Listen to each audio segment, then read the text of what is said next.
Qin Beiwang, the son of a federal marshal, found himself in a peculiar predicament as he traversed into a world where he was regarded as the least competent cadet at the military academy. When he was unexpectedly deployed to the front lines, many anticipated his failure.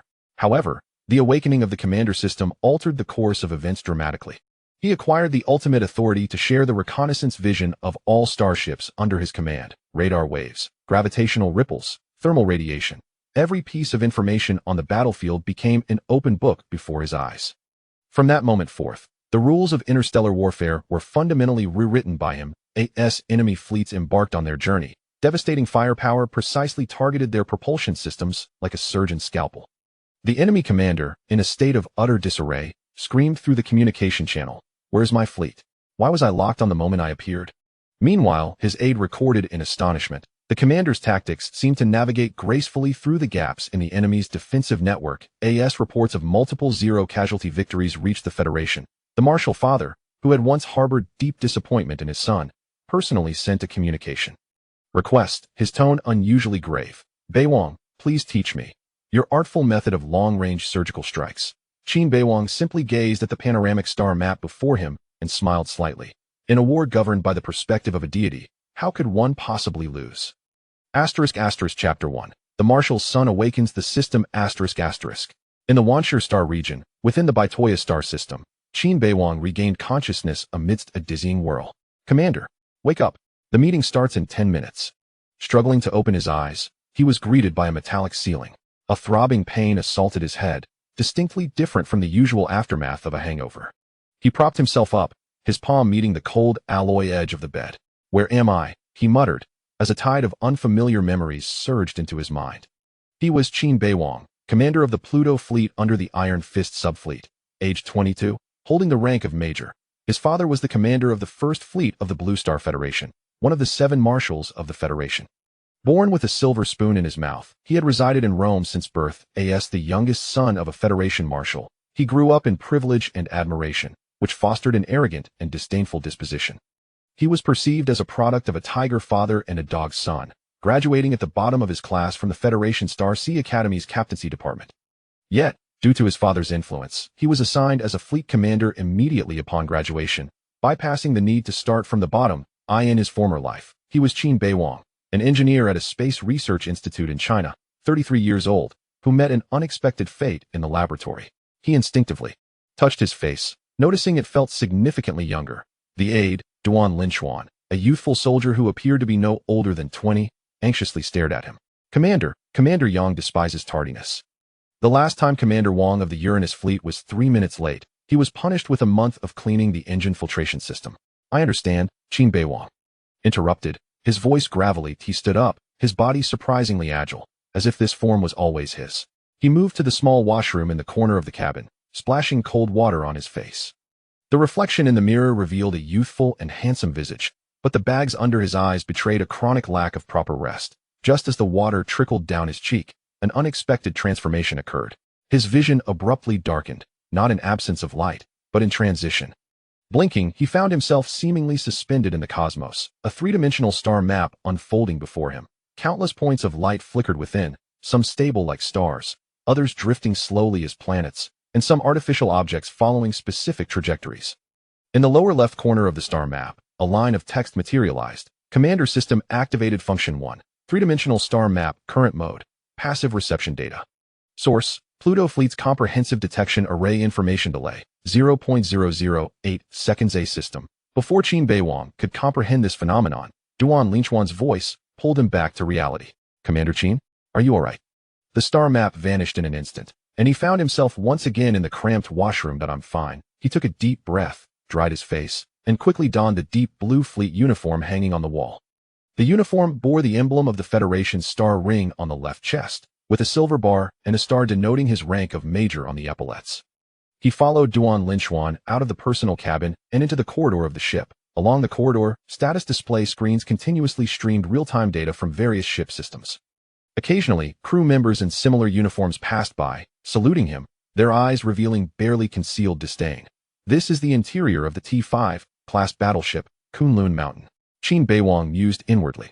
According to the memories of his predecessor, he learned that the Kunlun Mountain was the flagship of the Pluto fleet, measuring 4.8 kilometers in length. It was equipped with 2 Kai-Tian-class heavy particle beam main cannons, 12 missile launch arrays, and closed defense laser matrices, along with Dragon-scale adaptive reactive armor. This was a T-5 class battleship of the Blue Star Federation, representing the pinnacle of the Federation's technology, ferocity, and durability. Had it not been for Qin Beiwang's father, this T-5 class battleship would likely not have been assigned to a subfleet. After all, other fleets of similar caliber were still utilizing T-4 or even T-3 class battleships. They passed through 3 airtight doors and entered the central command area. The space opened up, soaring 3 stories high, with a massive, arched observation window at the front, constructed from high-strength transparent alloys and multiple layers of energy shields. Outside lay the vast, boundless starry sky, where 2 Swift Wind-class cruisers and several Shadow Moon-class destroyers could be seen accompanying them. Squadron leader, the conference room is this way. Duan Linchuan pointed to a sliding door on the right that as the door opened, all conversations within ceased abruptly. The conference room was oval-shaped, with a large holographic star map projection suspended in the center. Approximately 20 figures, the commanders and their deputies from the subfleets under the Iron Fist Fleet, were seated around the conference table. All eyes turned toward Qin Beiwang as he entered. The head of the table sat a middle-aged officer in his 50s, his features chiseled like stone, with a distinct scar at the corner of his eye. His epaulets bore 2 silver bars, signifying his rank of colonel. This was Yang Xiao, the commander of the Iron Fist Fleet and Qin Beiwang's immediate superior. Major Qin. Yang Xiao's voice was not loud, yet each word pierced like an icicle. The meeting was scheduled to commence at 9 o'clock sharp. It is now 9:07 and 37 seconds. On the battlefield, these 7 minutes are sufficient for a fleet to execute a tactical jump and launch the first volley at your mothership. Qin Beiwang stood at attention and saluted. I apologize, Commander. I do not wish to hear excuses, Yang Xiao interrupted him. Find a seat. If not for the fact that I only command 5 subfleets, I would suggest the command center replace you with a more reliable fleet. A barely audible chuckle echoed in the conference room. Qin Beiwang could feel the scornful, disdainful, and indifferent gazes directed at him. He chose a vacant seat near the door, where a female officer nodded slightly in acknowledgement. She appeared to be around 26 or 27 years old, possessing a delicate, yet serious countenance. The insignia on her shoulder denoted her rank as a lieutenant. Drawing from the memories of her former self, Qin Beiwang discerned her identity, Zhuang Zhishuan, the deputy commander of the Pluto fleet. Unlike Qin Beiwang, who was regarded as an underachiever, she was a distinguished graduate, ranking first in the Tactical Command Department of the Federation Starsea Academy.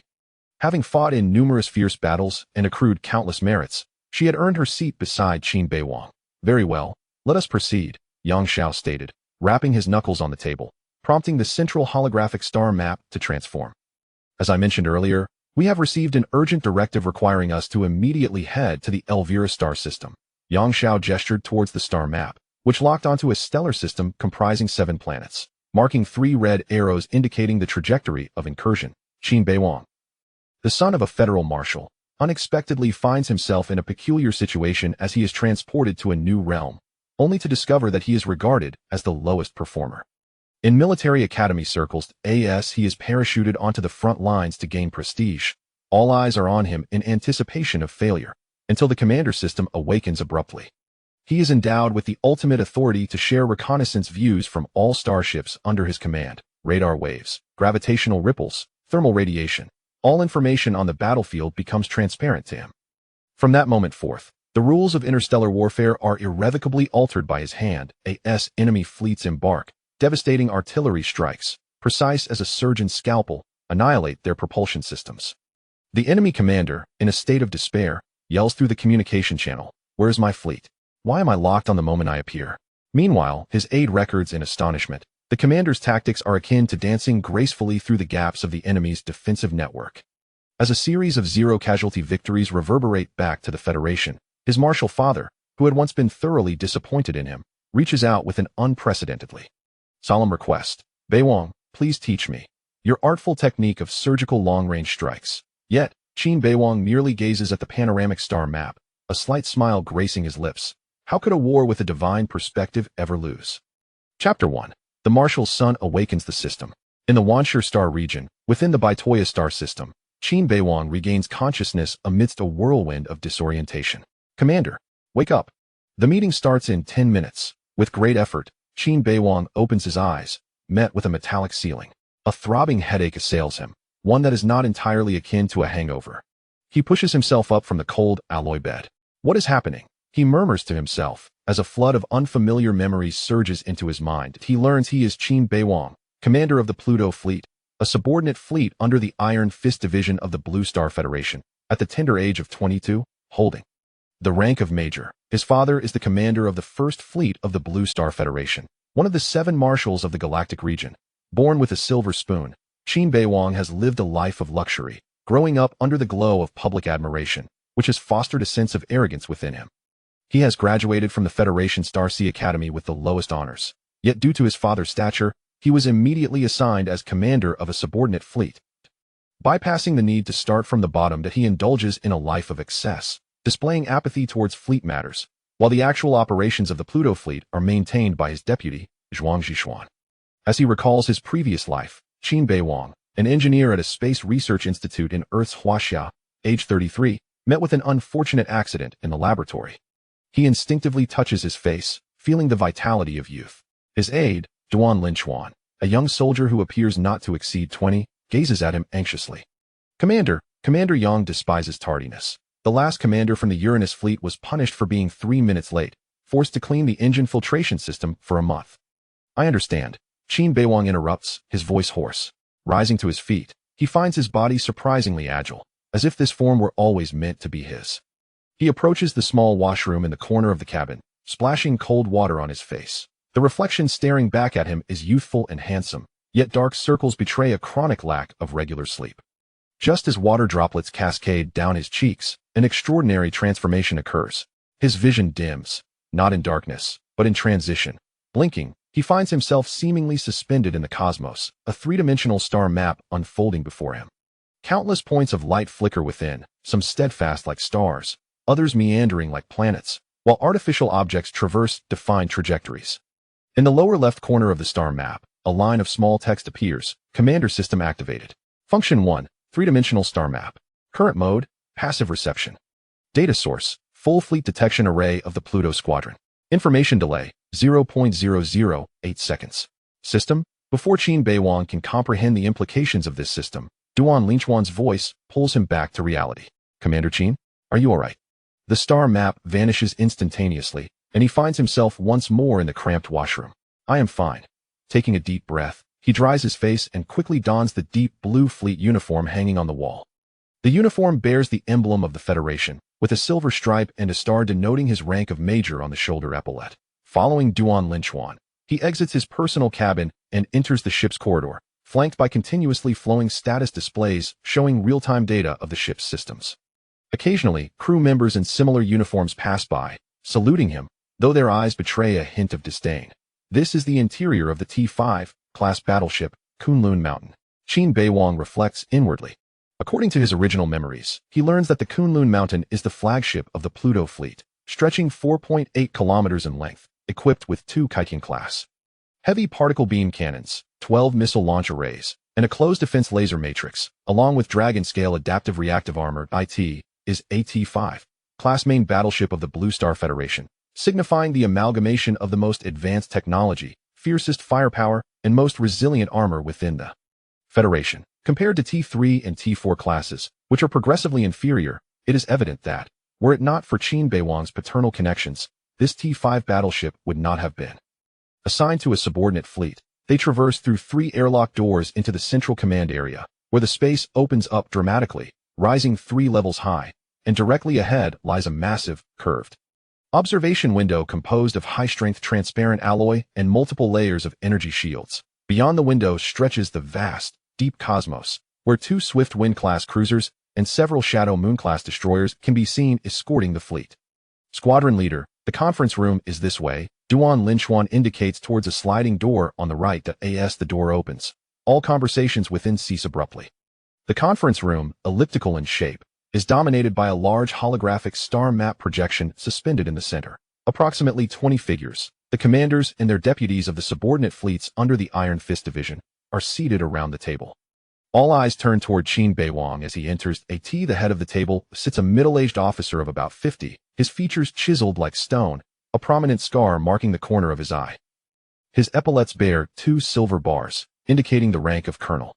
This is Yang Xiao, the commander of the Iron Fist Division, and Qin Beiwang's immediate superior. Major Qin, Yang Xiao's voice, though not loud, pierces like an icicle. The meeting was scheduled to commence at 9 a.m.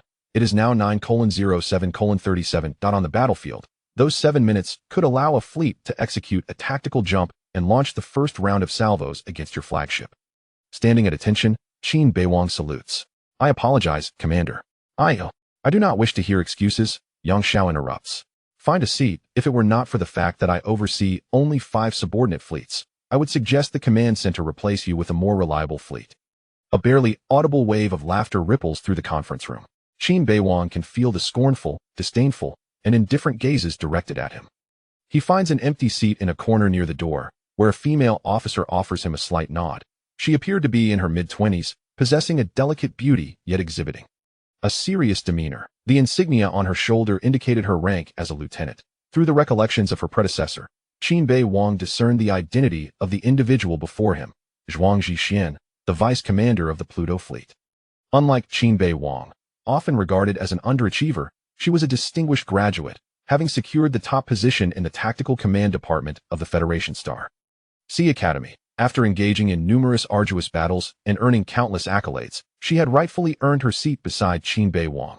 Very well, let us proceed, Yang Xiao declared, rapping his knuckles against the table, prompting the central holographic star map to shift. As I mentioned earlier, we have received an urgent command requiring immediate deployment to the Elvira star system.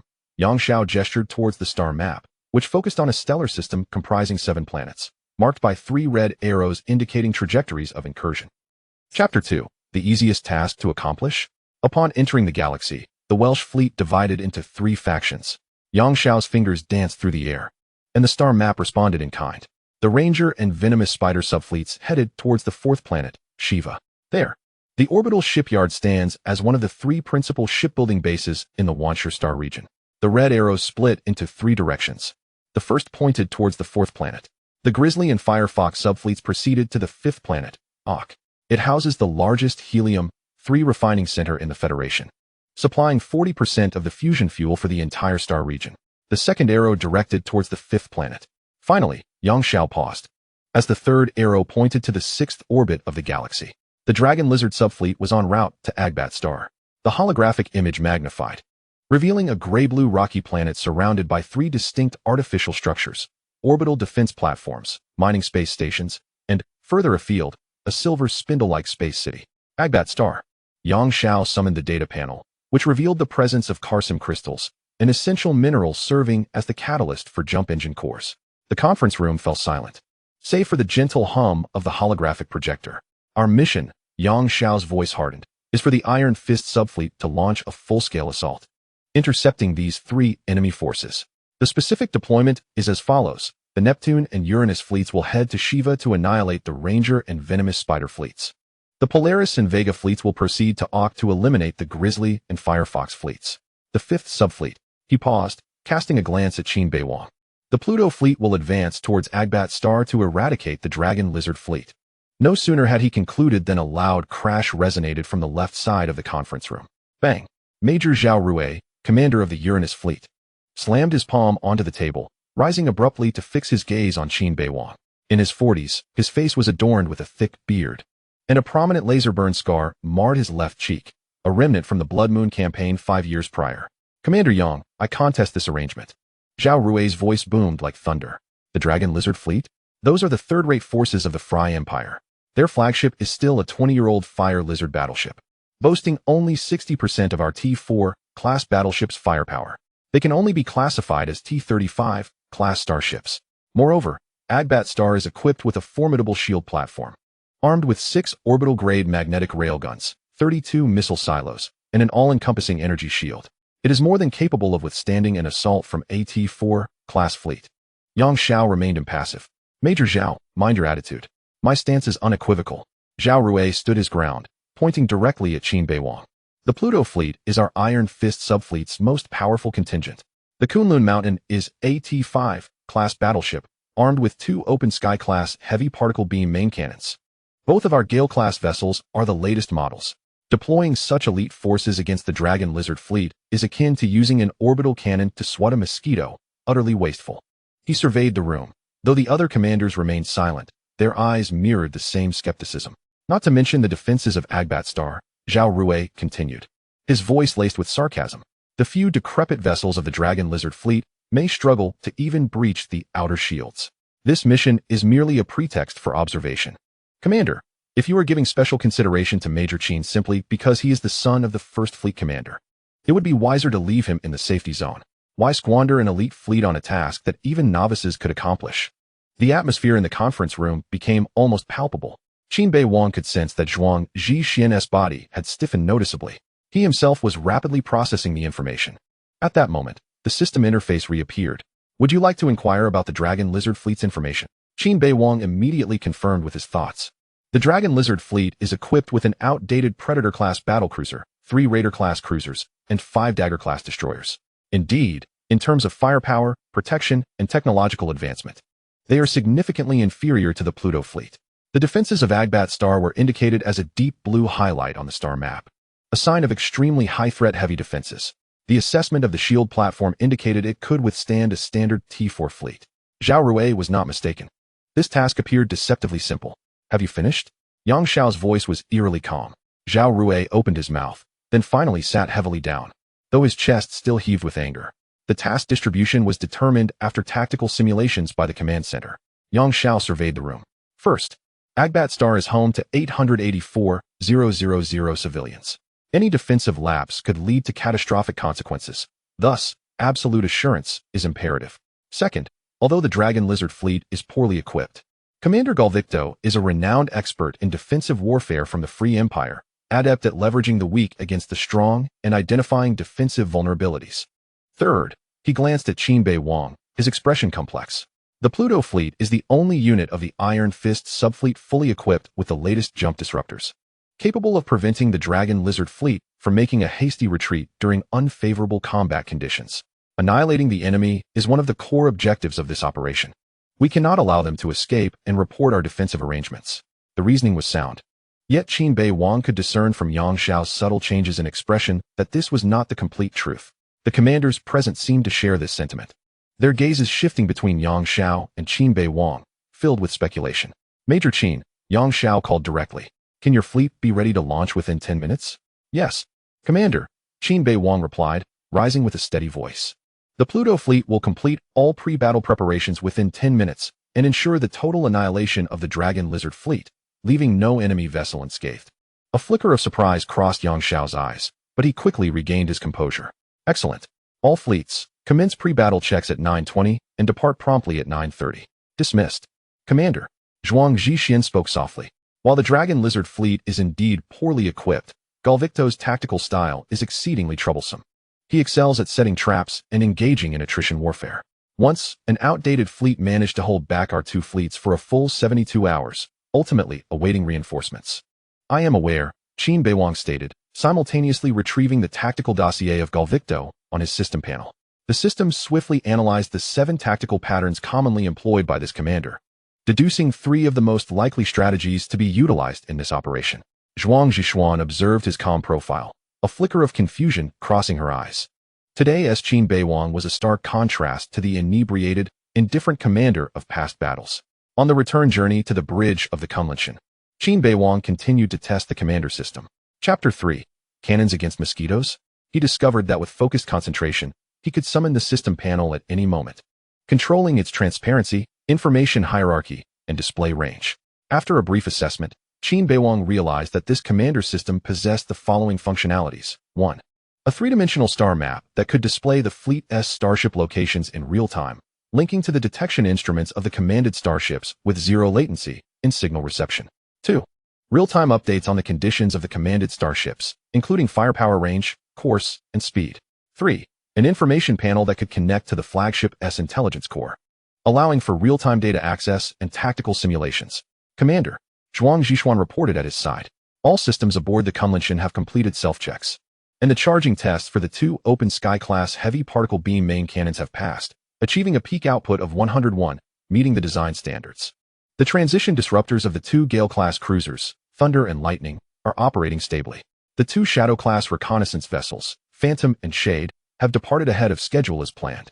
Qin Beiwang nodded, while these details were presented in a more intuitive manner on his system star map.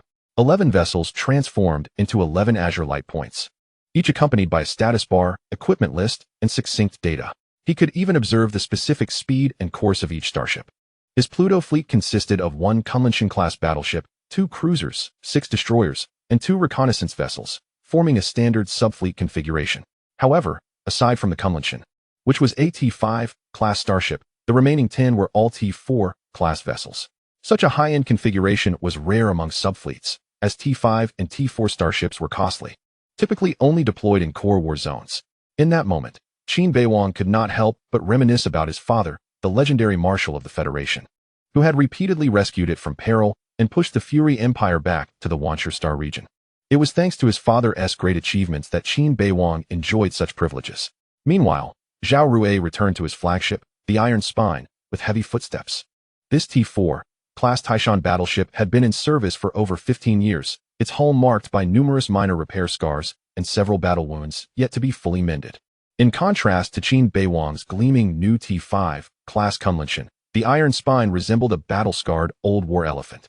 Commander, Major Li Wen approached the entrance of the bridge. He was approximately 35 years old, wearing spectacles and always exuding an air of calm restraint, a stark contrast to Zhao Rui's fiery temperament. Speaking plainly, Zhao Rui waved his hand and strode directly towards the command seat, with Major Li following closely behind, lowering his voice. Commander, your open challenge to Chief Commander Yang's deployment in the meeting, particularly your direct remarks towards Major Qin, could be considered somewhat problematic. Zhao Rui abruptly turned around, his eyes wide as saucers. Excessive? Let me tell you, Li Wen, I have endured for 5 long years. 5 years. Watching those privileged offspring aboard the latest and finest warships, returning from the battlefield merely to be promoted and decorated, while my brothers. He gestured towards the observation window where the Uranus fleet's vessels were docked, mostly outdated T3 and T4 class starships. We could easily crush our adversaries with advanced starships. Yet they hoard those precious assets, forcing us to engage in direct combat. Do you not feel sorrow upon seeing the casualty figures after each mission? His voice echoed within the bridge, prompting several crew members to instinctively retract their necks. Major Li adjusted his glasses, maintaining his calm demeanor. I feel sorrow, Commander. However, your public defiance towards superiors and targeting colleagues will serve only to push you further down the promotion list, with no tangible benefit. Do you recall why? After the Blood Moon campaign 5 years ago, despite your significant achievements, you were promoted only 1 rank? Meanwhile, those who performed worse than you have already ascended to the ranks of Colonel or even Brigadier General. Zhao Rui's expression darkened. The Blood Moon campaign was a brutal confrontation at the border of the Federation and the Fry Empire in the Wanshur Star region. At that time, Lieutenant Zhao Rui led a makeshift subfleet, successfully holding off 3 Imperial fleets for 72 hours, granting precious time for the Federation's main forces to regroup. In that battle, his flagship was destroyed 3 times, necessitating the use of 3 different vessels. The laser burns on his cheek were remnants of that time. Yet, after the war, he had only been promoted from lieutenant to major, continuing to command the outdated subfleet. Because I refused to flatter or curry favor with those sitting in the rear command. Zhao Rui gritted his teeth. Not entirely. Major Li shook his head. It is because you have offended too many people. I stand firm in my beliefs. I wouldn't even glance at them if they were not engaging in such disgraceful acts. Zhao Rui argued. Major Li sighed. Commander Zhao, you cannot persist in this manner. Your targeting of Major Qin Beiwang today, do you know who his father is? Zhao Rui snorted derisively. Marshal Qin Xianfan, commander of the First Fleet of the Galactic Star Domain, one of the 7 marshals of the Federation's Star Fleet. What, am I to fear him? You may not fear him. But what of your brothers? Major Li's voice finally displayed a hint of emotion. If Marshal Qin develops a prejudice against you due to today's incident, do you believe that the report regarding the new engine, upgraded shields, and replacement weapon systems proposed by my Uranus fleet will successfully pass the approval process?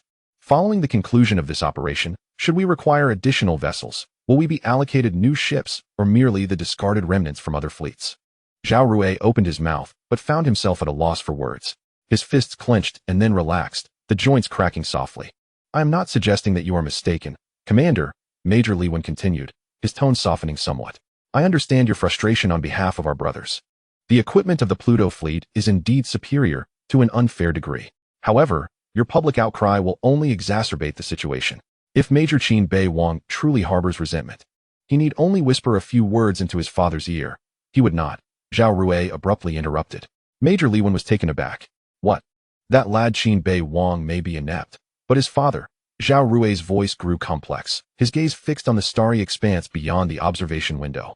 As if lost in recollection, Marshal Qin Qianfan is not that kind of person. I enlisted with fervor in my youth and was fortunate to serve under his command. He is kind to his subordinates and ruthless to his enemies. Under his leadership, we emerged victorious in battle after battle. Chapter 4. The Exiled Reconnaissance Ship. 580 million kilometers apart, the privileges bestowed upon Qin Beiwang are merely a means for those in high places to curry favor with Qin Qianfan. Let it be. He can reap the rewards. At least Commander Qin has fought alongside me. It is preferable for his son to benefit than for those inept offspring of the idle elite. Zhao Rui sighed deeply, inwardly cursing. Damn the Federation. It truly is rotten to the core. Meanwhile, on the bridge of the flagship of the Iron Fist subfleet, Yang Xiao wore a troubled expression until his aide, Deputy Captain Lu Taining, approached his side. He spoke slowly. Have the Scorpion ship lead the Yin Scorpion and Shui Scorpion cruisers to follow the Pluto fleet, maintaining optimal support distance. Should the Pluto fleet falter, we will rush to their aid immediately. Lu Taining was shocked, gazing at Yang Xiao. Commander, the Scorpion ship is the most formidable in our reserve fleet. The Pluto fleet possesses the Kunlun, and our adversary is the Fire Lizard fleet. Surely, such caution is unnecessary. Yang Xiao waved his hand dismissively, casting a meaningful glance at Lu Taining. Do the commanders below not understand? Are you, a deputy commander of a subfleet, still oblivious? Who is Qin Beiwang? Is he not just a gilded scion of a high-ranking official? Or is he not? Lu Taining retorted. Yang Xiao smiled faintly. It's no wonder I ascended to the position of commander during the evaluations while you remain a deputy. Speak plainly. I do not comprehend your bureaucratic nuances. To outsiders, Qin Beiwang is merely the gilded son of a marshal. However, in my eyes, he is a veritable cash cow for our Iron Fist subfleet. We need not fear for his safety. Those high-ranking officials who sent him down are far more concerned. They would gladly allocate the finest starships for Qin Beiwang. Then the old starship that he rotates out will belong to us. Lu Taining gazed at Yang Xiao in astonishment. Upon hearing this, Yang Xiao's statement indeed bore merit. How about we dispatch another battleship? What of the Aquarius? Lu Taining suggested.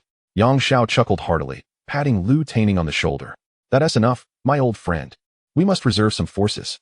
The tactical atmosphere within the bridge of the Kunlun Mountain was abruptly disrupted by a sudden inquiry. Officer Zhuang. Qin Beiwang's gaze shifted from the three-dimensional star map to the female officer beside him. What is the maximum transmission distance of the Federation's standard quantum communication array without delay? Zhuang Zhishuan momentarily faltered, nearly dropping the data tablet from her grasp. She lifted her head, her eyes reflecting a mixture of disbelief, confusion, and a hint of absurdity. What did you say, Commander? Her voice had a slight dryness to it. The maximum distance for delay-free quantum communication. Qin Beiwang reiterated, his tone as calm as if he were inquiring about today's meal options. I require precise data. Within the bridge, several officers at their stations instinctively slowed their actions, straining to listen. In the corner, Communications Officer Lieutenant Lu unconsciously parted his lips before quickly shutting them. Zhuang Zhishuan took a deep breath, forcing herself to maintain a professional demeanor. The Federation's standard military quantum entanglement communication array has a maximum effective distance of 380 million kilometers for delay-free transmission. Beyond this distance, for every additional 100,000 kilometers, there is approximately a 1-second delay in signal interpretation. Zhuang Zhishuan mused internally. This was the content covered in the first lesson of the Fleet Command Department's introductory course on interstellar communications. It seems the commander is indeed, as rumored, utterly unlearned. A complete academic underachiever. At this moment, Zhuang Zhishuan felt her future shrouded in darkness. Qin Beiwang nodded thoughtfully. 380 million kilometers. Meaning if our reconnaissance vessel is 580 million kilometers from the fleet, the communication delay will be half an hour. Precisely 33 minutes and 20 seconds, Commander. Zhuang Zhishuan's tone now carried a hint of exasperation. However, in practical deployments, reconnaissance vessels typically do not operate more than 1,800,000,000 kilometers from the main force. This is to ensure real-time communication and for safety considerations. 1,800,000,000 kilometers is our optimal distance for engagement and retreat. Conventional nuclear fusion engines can reach the combat zone in 20 minutes. AT-5 class battleship like the Kunlun will only be faster. This is generally the case. Qin Beiwang turned towards the main tactical screen. However, this time is different. He swiftly navigated the console to bring up a detailed star map of the Elvira system. The orbit of Agbat was highlighted, with potential locations of the Dragon Lizard fleet marked nearby. The Shadow and the Phantom. Qin Beiwang established communication with the two Wuyin-class reconnaissance vessels. I need you to maintain full speed, keeping a straight-line distance of 580 million kilometers from the main fleet. There was silence in the communication channel for 3 seconds. Captain He Shuani of the Phantom spoke, his voice laced with confusion. 580 million kilometers. That is 3 times the safety distance stipulated by our standard operational regulations. At that range, our communication delay exceeds half an hour. Furthermore, in the event of an encounter with enemy vessels, our main fleet would require at least an hour to provide assistance. Execute the order. Qin Beiwang interrupted him. Although there would indeed be communication delays, the information gathered by the two Shadow-class reconnaissance vessels was displayed in real time on Qin Beiwang's system star map. Only beyond 8 billion kilometers would there be any significant delay. If there is a communication delay, then we might as well forego communication altogether. As for encountering enemy ships, he paused. If my judgment is correct, the Longxi fleet lacks the manpower to intercept you. All their vessels will be concentrated at the forefront of the Agbatar star defense platform. Zhuang Zhishuan exclaimed in shock. No communication. Commander, do you mean to maintain radio silence? Qin Beiwang nodded. Indeed. What was the device called that could capture quantum communications? Zhuang Zhishuan admitted. The quantum harmonic directional device. By detecting the quantum harmonics generated during quantum communication, one can roughly ascertain the direction of both parties involved. However, the Longxi fleet is merely a subordinate fleet and should not be equipped with a quantum harmonic directional device, as it is both energy-intensive and large in size. Only specialized reconnaissance vessels of a task force would possess such equipment. Qin Beiwang smiled slightly. The Whale's task force is too small in scale to recklessly intrude into the Elvira star system. Even if they were to capture a planet, they would be unable to maintain a long-term occupation and would instead find themselves cornered and attacked. As for destroying resource facilities on the planet, that is even less feasible. Important planets are equipped with orbital defense platforms, and attempting a brute force assault would undeniably incur severe losses. A flicker of astonishment crossed Zhuang Zhishuan's eyes. Are you suggesting their target is our subordinate fleets? Qin Beiwang nodded. Chapter 5. Disrupting them. The fish will bite. The two Shadow-class reconnaissance vessels glided towards Agbatar like phantoms. Within the bridge of the Kunlun Mountain, the three-dimensional star map before Qin Beiwang was refreshing the situational data of the entire star system in near real time. The two blue light points representing the Phantom and Shadow had crossed the 5 billion kilometer mark and were navigating along the predetermined route, circling around the dark side of Agbatar from above the ecliptic plane.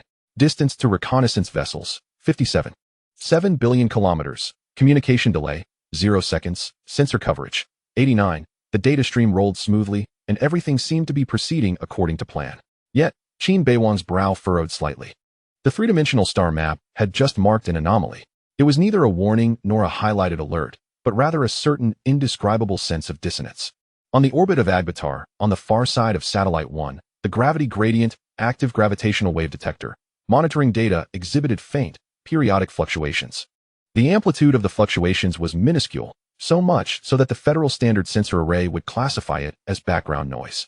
However, the star map system extracted it individually, marking its location with a pale gray, translucent outline, an unidentified object. The silhouette remained indistinct, its dimensions eluding precise measurement.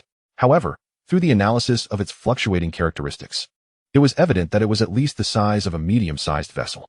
Qin Beiwang gazed at the gray outline for 3 seconds before lifting his head. The lightning. He activated the communication system of the Gale-class cruiser. Detach from formation, veer 15 degrees west, and proceed at full speed for 45 million kilometers. Within the bridge, several officers simultaneously turned to regard him. Upon reaching the designated position, Qin Beiwang continued to issue commands. Send encrypted quantum instructions to the Shadow and Phantom. Continue advancing. Maintain speed, do not alter course, and proceed to the predetermined monitoring location as planned. The voice of Captain Li Zhan, commanding the Lightning, came through, laced with evident confusion. Commander, please confirm the order. To leave the formation and proceed 15 degrees west for 45 million kilometers. Then send a continuation order to the reconnaissance ships? Affirmative, replied Qin Beiwang. Yet Captain Li could not restrain his inquiry. This directive could easily be sent directly through the main fleet. Why send the Lightning so far afield? Execute the order, Qin Beiwang interjected, his tone calm, yet imperious. The communication was severed. A brief silence enveloped the bridge. Zhuang Zhishuan was the first to approach. Her expression was restrained, yet her eyes brimmed with perplexity. Captain, allowing the lightning to operate independently increases the risk of ambush. Moreover, as Captain Li mentioned, relaying instructions to the reconnaissance vessels could be accomplished through the main fleet's communication array. Why complicate matters? This is not a complication. Qin Beiwang's gaze remained fixed on the star map. It is a necessary tactical maneuver. What tactic? Zhuang Zhishuan pressed. To send a cruiser 45 million kilometers just to relay a message to continue advancing? The reconnaissance vessels are already on course. Furthermore, the message will arrive half an hour later. Other officers began to gather around. Lieutenant Jiang, the navigator, spoke softly. Commander, there may be undiscovered enemy ships near Agbat Star. Splitting our forces would weaken our firepower. Finally, Qin Beiwang turned to face them, his eyes sweeping across each face, questioning, confused, and concerned. I am the commander of the Pluto fleet, he stated, his voice low but each word striking like metal. I issue orders, you execute them. Is there a problem? This declaration silenced all dissent. The atmosphere within the bridge became taut. Zhuang Zhishuan opened her mouth, but ultimately said nothing, merely nodding before returning to her post. Yet her clenched fist betrayed her inner turmoil. Outside the observation window, the lightning began its turn. The sleek cruiser's engines roared to life, casting brilliant blue trails in the darkness as it accelerated off course by 15 degrees. Soon, it transformed into a distant point of light, then vanished at the edge of the sensor's range. Qin Beiwang refocused his attention on the star map. The blue point representing the lightning was swiftly moving, distancing itself from the formation. Meanwhile, behind Satellite 1, the gray silhouette remained motionless. Time ticked away, second by second. The atmosphere within the bridge grew oppressive. The officers, while operating the consoles, deliberately softened their movements, as if fearful of disrupting some delicate equilibrium. Zhuang Zhishuan occasionally glanced at the silhouette of Qin Beiwang, her gaze laden with complexity. She could not comprehend this order. She was utterly baffled. If Qin Beiwang harbored suspicions regarding an ambush on the satellite's far side, he should have dispatched a reconnaissance vessel or heightened the entire fleet's alertness. What purpose did it serve to send a cruiser away merely to relay a trivial command? Such an action appeared utterly meaningless. Unless, perhaps, it was not trivial at all. A sudden thought struck her. Zhuang Zhishuan's fingers hesitated above the console, her eyes widening slightly. Commander, she spoke again, this time devoid of doubt, replaced by a hint of inquiry. Is your directive for the lightning to transmit orders in that specific direction due to the quantum harmonic directional instrument? Qin Beiwang did not turn around. Yet a nearly imperceptible smile curved his lips. Continue, he urged. Zhuang Zhishuan's mind raced. If there were indeed enemy vessels lurking behind the satellite, equipped with quantum harmonic directional instruments, then directives sent directly from the main fleet could be detected. However, if they were transmitted from another direction, Qin Beiwang interjected. The adversary would assume the main fleet was positioned towards the lightning. They might even launch an assault in that direction. At that moment, we would have the opportunity to strike at their flank. He paused before adding. Zhuang Zhishuan's pupils dilated in shock. Within the bridge, the other officers grasped the situation as well, exchanging astonished glances. This seemingly absurd command concealed such profound strategy? Yet, Commander, Communications Officer Lieutenant Liu could not restrain himself from questioning. What if there is nothing behind the satellite? Wouldn't the lightning's journey be in vain, unnecessarily heightening the risk? Then it shall serve as a communications security drill, Qin Beiwang replied nonchalantly. In warfare, caution is never excessive. With that, he ceased further explanation and returned his focus to the star map. At that moment, the officers present regarded Qin Beiwang with newfound respect. Although this strategy might not guarantee success, it was certainly preferable to a previous state of inaction. For minutes had elapsed. The lightning was nearing its designated position. Distance to lightning, 44.8 million kilometers. Approaching command transmission location. On the star map, the blue dot representing the lightning came to a halt. Moments later, a dashed line extended from that point, directing towards two distant reconnaissance vessels. This indicated the simulated path of quantum communication. The lightning reported, arrived at designated coordinates, transmitting orders. Li Zhen's voice resonated. Acknowledged, Qin Beiwang replied, his eyes fixed on the gray silhouette of the satellite's far side. 1 second, 2 seconds, 3 seconds, nothing transpired. Zhuang Zhishuan felt her heartbeat quicken. She was uncertain of what she anticipated, a hope that Qin Beiwang's judgment was correct, proving his command was not mere folly, or a desire for there to be nothing, thereby sparing the fleet from facing additional foes. Chapter 6. False Communications. The conflicting emotions left her palms clammy. The 5th second passed. The celestial star map of Qin Beiwang suddenly refreshed violently. A warning pierced through the silence. Numerous engine start signals detected. Location: the far side of Agbat Star 1 satellite. Coordinates marked. Energy characteristic analysis indicated the presence of the Fury Empire's Poison Sting-class rapid assault ships, confidence level 87, and Angel-class battleships, confidence level 98, totaling 24 vessels. Their status: accelerating. Anticipated to reach their destination in 20 minutes. 2 Shadow-class reconnaissance ships would soon fall within the enemy's fire coverage. Qin Beiwang's heart sank heavily. 24 starships. This was the number typically commanded by 2 subordinate fleets. The Dragon Lizard fleet could not muster such strength. This was the main force of the Welsh detachment. He gazed intently at the cluster of enemy vessels on the star map as the system commenced a tactical simulation, unfolding hundreds of potential strategic paths in the virtual realm. Soon, an audacious strategy was formulated, 11 against 24. Even with an advantage in equipment, it constituted a clear disadvantage. To achieve victory, cunning was the only recourse. Chaos must be sown among them. I must disrupt their formation, Qin Beiwang murmured. Commander? Zhuang Zhishuan inquired, her gaze fixed upon him. Qin Beiwang offered no reply, his fingers dancing across the holographic star map before him. In a short while, the positions of the 24 enemy starships were marked with precision on the display. What is this, Commander? Zhuang Zhishuan questioned, astonished. These are the locations of the enemy starships. At that moment, all present were taken aback. How did Qin Beiwang possess this knowledge when the Shadow-class reconnaissance ships had yet to relay any information? Before they could ponder further, Qin Beiwang initiated communication with the Lightning. Lightning, proceed at full speed towards the coordinates of the Shadow and Phantom.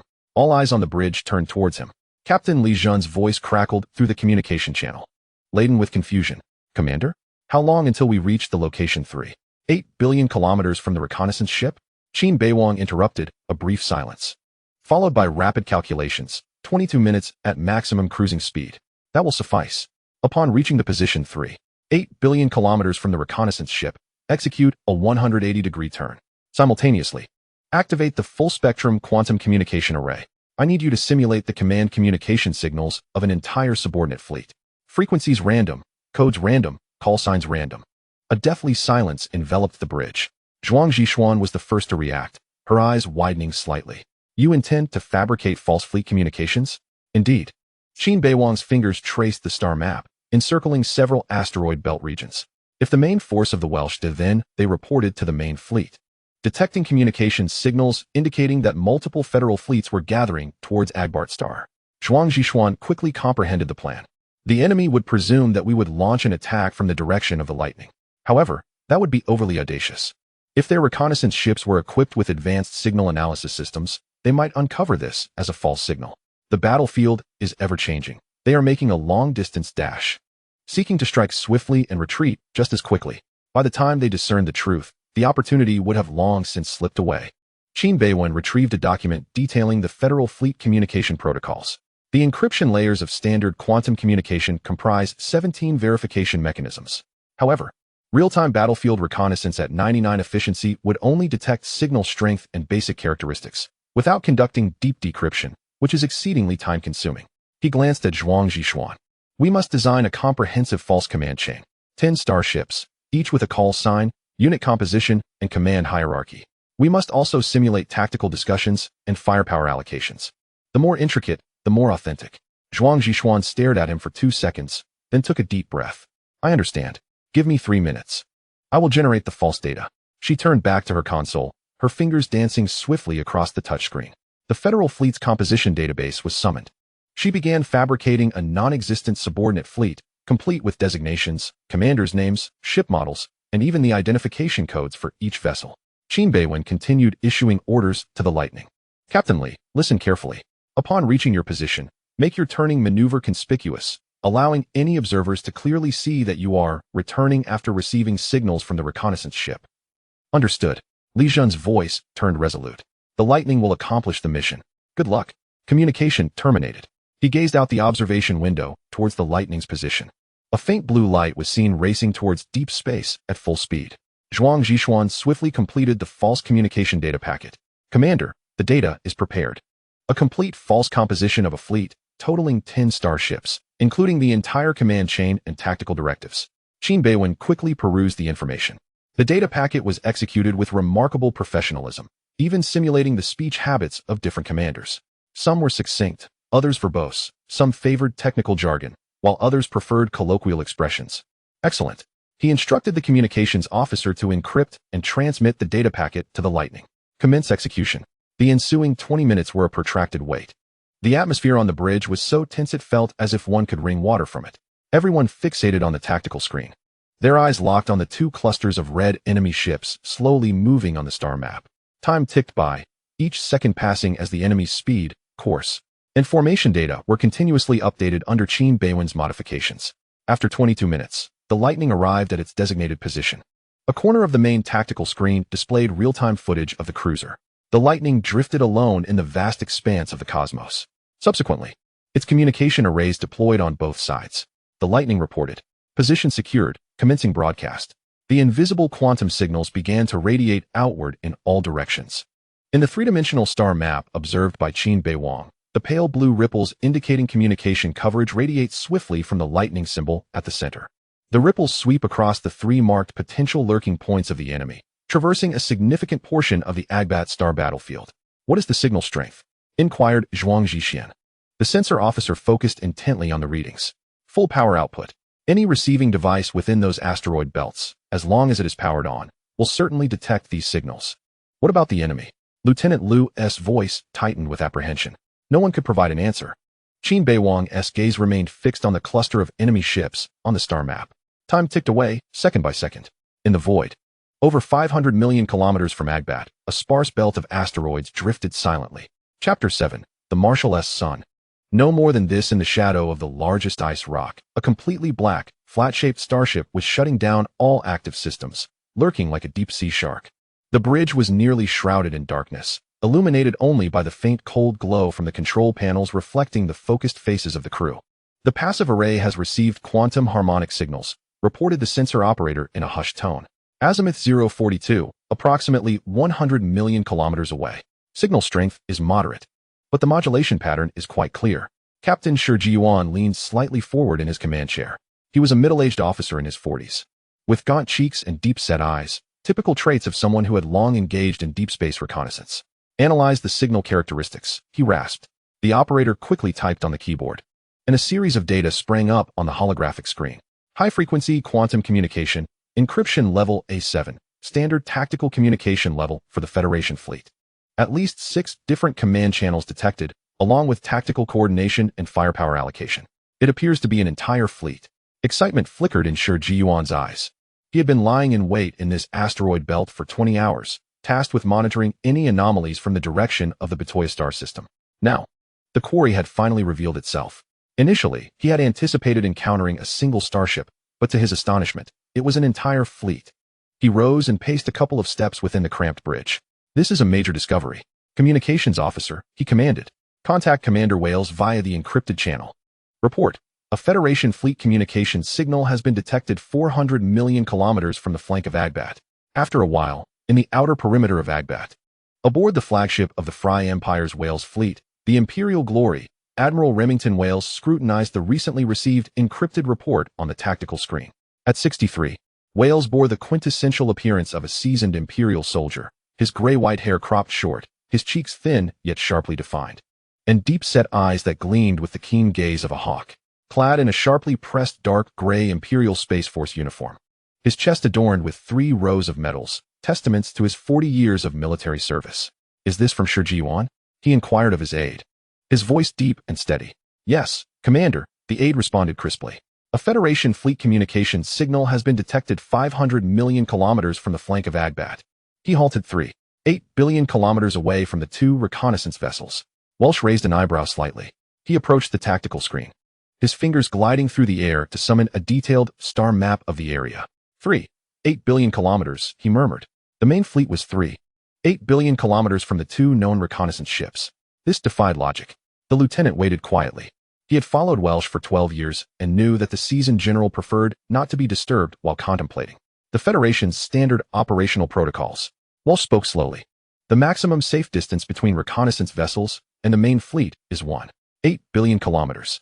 Tactical coordination becomes challenging, and this ship is positioned 3.8 billion kilometers away. Beyond this distance, quantum communication incurs a delay of 1 second for every 100,000 kilometers. The opposing force was precisely at this critical limit, though there were many inconsistencies. Welsh could not afford to dwell on them. Previously, the quantum harmonic directional device had confirmed the communication direction of the two reconnaissance vessels with the rear fleet. Now, they had received a high-frequency fleet communication signal. All signs indicated that a fleet was heading towards Agbart Star. At that moment, the Dark Scorpion Special Reconnaissance Vessel sent another communication request, utilizing the quantum communication relay of another Shadow Scorpion Special Reconnaissance Vessel. The communication between Dark Scorpion and the Imperial Glory was essentially instantaneous.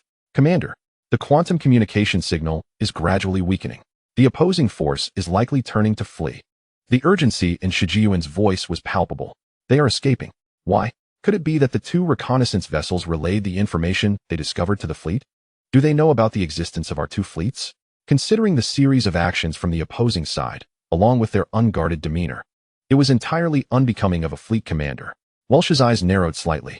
He recalled the latest report from the Intelligence Department regarding the personnel movements of the Iron Fist subfleet. Marshal Qin Xianfan's youngest son, Qin Beiwang, had been appointed as the commander of the Pluto fleet, a 22-year-old major, who graduated due to his father's influence and was directly parachuted into the command of the fleet. A typical offspring of the Federation's elite, a quintessential gilded officer. Yet the Pluto fleet was the best-equipped subfleet of the Iron Fist division, featuring the T-5 class Kunlun mountain battleship, T-4 class cruisers, and destroyers. If such a fool were to command. Welsh suddenly understood. It was the Pluto fleet. A hint of derision laced his voice. The fleet, led by the son of that Federation Marshal. Only he would make such a foolish move, allowing two reconnaissance vessels to escape 3.8 billion kilometers away. The lieutenant was momentarily taken aback. Commander, are you certain? Certain. Welsh returned to the command seat, lightly tapping his fingers on the armrest. Consider this. Would seasoned battlefield veterans like Zhao Rui send reconnaissance vessels to a position 3.8 billion kilometers away from the main fleet? Only a young man, lacking practical experience and burdened by his own arrogance, would conceive such a scheme, extending the distance between the reconnaissance vessel and the main fleet in hopes of a premature retreat. He shook his head, his lips curling into a more pronounced sneer. Has the Federation decayed to such a degree? Even the position of fleet commander can be gilded. Even the most incompetent can assume command, even if it is merely of a subordinate fleet. Now, having received intelligence from the reconnaissance vessel, they are aware of our presence and seek to flee. What shall we do now? A glint reminiscent of a hunter spotting its prey flickered in Whale's eyes. Now we know who our adversary is, a novice commander at the helm of a well-equipped fleet. This is a fortuitous opportunity. He rose to his feet, his voice resonating through the command channel.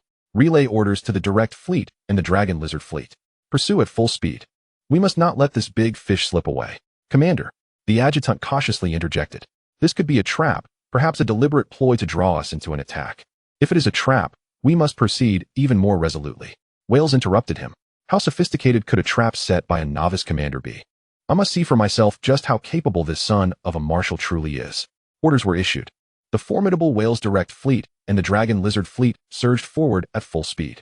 The engines of 24 starships ignited simultaneously, leaving countless blue trails in the depths of space, akin to a pack of wolves on the prowl. Chapter 8. A gamble upon the bridge of the Imperial Glory. Wales fixed his gaze upon the tactical screen displaying the simulated light point of the fleeing enemy, devoid of any compassion. Qin Beiwang. He softly uttered the name. Let your father witness that the battlefield is no place for a dandy.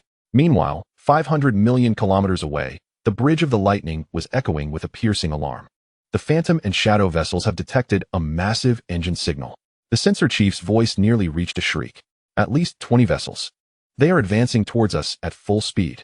Captain Li Zhan's face turned pale, yet he tightened his grip on the armrests of the command chair. All ships, maximum acceleration. Retreat. He gritted his teeth, issuing the command. Relay the orders to disperse the Phantom and Shadow vessels. Simultaneously, aboard the Kunlun mountain battleship's bridge. All fleet members, full speed assault. Qin Beiwang's voice resonated across every bridge of the Pluto fleet, calm as if announcing routine training orders. Target, the slower rear of the Dragon Lizard fleet. Adjust heading to 042, angle down 12. Advance at full speed, main weapon systems charged to combat status. A silence enveloped the bridge for 3 seconds. Then, the communication channel erupted. Commander, confirm the orders?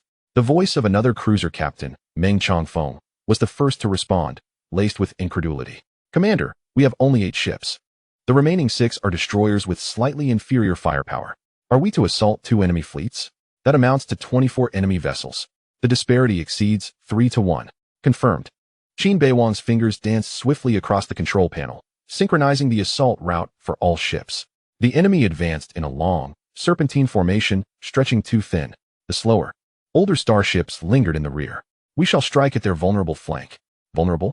There are still 12 ships stationed there. Meng Changfeng murmured. Even with our equipment advantage, a direct confrontation would be tantamount to suicide. Zhuang Zhishuan hastened to Qin Beiwang's side, lowering her voice. Commander, I comprehend your desire to save the lightning. But such an assault is perilous. We could exploit our distance advantage to conduct harassment attacks from the periphery, thereby restraining the enemy and buying time for the lightning while awaiting reinforcements from Commander Yang.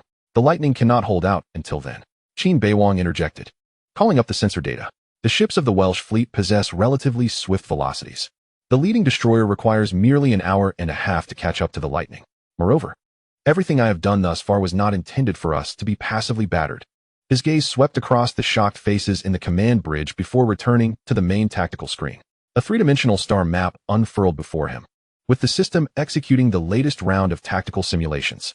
Blue and red dots collided and intertwined in virtual space, with hundreds of potential battle trajectories sprawling like a web. The simulation results flickered at the edge of his vision. A 7 assault plan success rate, 753. Key variable, enemy commander personality model cautious. Expected enemy response, 71 probability of temporarily retreating to reorganize formation rather than engaging immediately. If the enemy chooses to engage directly, the success rate will plummet to 427, a 75 chance of victory. This figure resonated in Qin Beiwang's mind. Captain Meng, Deputy Commander Zhuang, allow me to finish. His voice remained steady, yet imbued with an undeniable authority. We are not merely clashing with 24 ships. I am undertaking a gamble with significant odds in our favor. He retrieved the personal dossier of Remington Welsh from the tactical screen. Remington Welsh, 63 years old, has served for 40 years, participating in 37 battles. His record is illustrious, yet characterized by a cautious nature, extremely cautious. He never engages without at least an 80% certainty of victory, nor does he allow himself to be ensnared in potentially encircled positions. This, Meng Changfeng remained perplexed. When he sees a well-equipped fleet charging at his rear despite being outnumbered, his instinct will not be to retaliate fiercely. Rather, it will be to think, this is a trap. Qin Beiwang displayed a three-dimensional simulation of the assault route. He would ponder, why would this fleet dare to advance so boldly? Is there reinforcements? Is there an ambush? Is there something I have overlooked? He magnified the details of the junction area, and in those few minutes of hesitation, our assault fleet had already latched onto his tail. Once contact is made, he will have no time for deliberation. He will face 2 choices, either engage directly, risking heavy damage from our elite equipment, or temporarily retreat to reorganize his formation. Should he choose to retreat, the lightning would be saved. Zhuang Zhishuan understood. Not just that. A cold glimmer flashed in Qin Beiwang's eyes. If Wales turns around, we will retreat. Their starships are not as advanced as ours. They cannot catch up. He accessed the communication interface, editing an encrypted message. I need to send a message to Commander Yang Shao. Zhuang Zhishuan observed the brief message. The main force of the Wales fleet, the direct fleet, and the Dragon Lizard fleet are engaged in combat with our forces at Agbat Star. Coordinates attached. I recommend an immediate counterattack in the Shiwa and Oak Star battle zones to delay their reinforcements. We can set ambushes at the safe jump points within the star system to cut off the enemy's retreat. You are, she gasped, realizing the gravity of the gamble being made. Qin Beiwang clicked send. If Wales truly possesses the cautious nature described in the intelligence, upon facing an assault and realizing the possibility of encirclement, he is likely to choose retreat. Once he begins to withdraw, the entire offensive of the Wales fleet would collapse. Meng Changfeng's voice emanated from the communication channel, this time devoid of doubt, replaced instead by contemplation. Commander, are you certain Wales will think this way? What if he sees through this as mere bluster? Then we will execute Plan B, Qin Beiwang replied calmly. We shall fight while retreating, utilizing our equipment advantage to engage in a war of attrition. We will retreat when the enemy advances, pursue when they withdraw, and harass when they are cornered. The Kunlun Mountains heavy particle beam main cannon has a range far exceeding any of their vessels, allowing us to attack them from outside their firing range. This will buy time for the Lightning and the other fleets. He paused, adding, however, according to my calculations, there is a 70% chance that Wales will opt for caution. For a seasoned veteran like him, A risky victory pales in comparison to preserving the strength of his fleet. In the Fry Empire, the fleet is their foundation. If it is lost, they lose everything. He cannot afford to lose. Silence enveloped the bridge. The officers exchanged glances, witnessing the hesitation on their faces gradually dissipate, replaced by a resolute determination. Zhuang Zhishuan gazed at Qin Beiwang's profile, a newfound admiration stirring within her. This once academically challenged individual, who had been oblivious to the fundamental principles of quantum communication, was now devising a strategy poised to influence the outcome of the entire battle zone. His logic was impeccable. Chapter 9. Lock on in the communication channel. Meng Changfeng remained silent for 5 seconds before stating, "All personnel of the Thunderbolt, obey orders. Full military assault. All personnel of the Shadow Blade, obey orders. Full military assault." Qin Beiwang nodded. "All ships, launch an assault." The order was given. The engines of the 8 starships simultaneously erupted in a blaze of blue light. In the depths of space, this small fleet began to accelerate, akin to arrows released from their bows, piercing towards the distant enemy formation. On Qin Beiwang's three-dimensional star map, the 8 blue light points representing their forces arranged themselves into a wedge formation, their speed steadily increasing. Meanwhile, the 24 red lights ahead remained in a long, undetected line, oblivious to their movements. The distance between them quickly diminished. Detecting large-scale fleet signals. Azimuth at 177, depression at 3, distance of 100 million kilometers. The sensor operator's exclamation reverberated through the bridge of the glory of the Empire. His finger lingered on the data panel before he slowly raised his gaze. Repeat. The flank has detected a federal fleet. An estimated 8 vessels. The flagship is unidentifiable. They are slicing in from our 4 o'clock position at an astonishing speed. A profound silence enveloped the bridge. Wales abruptly rose, the hem of his tactical robe sweeping across the armrest of the command chair. He hastened to the main tactical screen, his fingers gesturing in the void to summon sensor data from that direction. On the right side of the screen, the previously vacant expanse of deep space now illuminated with 8 glaring blue points of light. They formed a standard assault wedge, their bows directed toward the rear of his fleet, which consisted solely of the sluggish dragon lizard fleet. "How is this possible?" the lieutenant murmured, his complexion paling. "Our flank reconnaissance array operates at merely 30% of the main array's power." Wales's voice emerged through clenched teeth. "Because our primary threat lies ahead." His gaze fixated on the suddenly materialized fleet, his mind racing to calculate. 100 million kilometers in space combat is an awkward distance. Too far to engage immediately, yet too close to adjust formations in time. More critically, his fleet was currently in a long serpentine formation, pursuing the fleeing Pluto fleet. With a separation exceeding 150 million kilometers, the Vanguard was nearing the area where the fleet's communication signals had been previously detected, while the sluggish dragon lizard fleet lagged behind. If they were to turn and confront the enemy at their rear now, the entire fleet would require 30 minutes to complete the maneuver. 30 minutes, ample time for the adversary to unleash 7 or 8 volleys. Conversely, if he chose not to turn but to advance, he would entirely expose the vulnerable rear to those 8 enemy vessels. "Commander, The lieutenant's voice trembled. Wales did not respond immediately, his gaze darting between the 2 threats displayed on the tactical screen.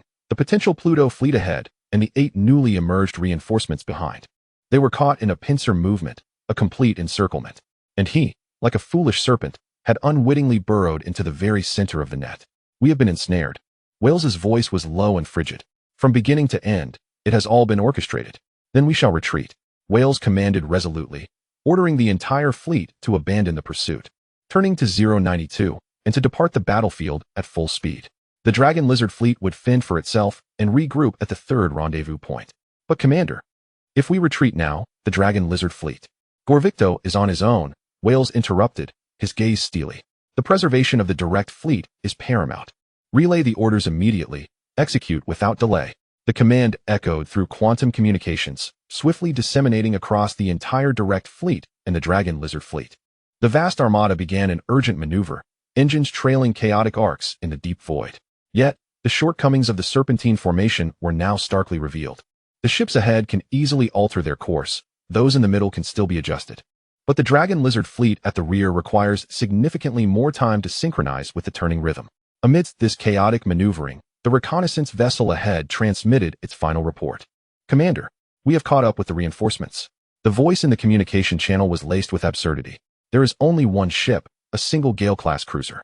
All those multi-fleet communication signals were merely simulations." Inside the bridge, The atmosphere seemed to freeze.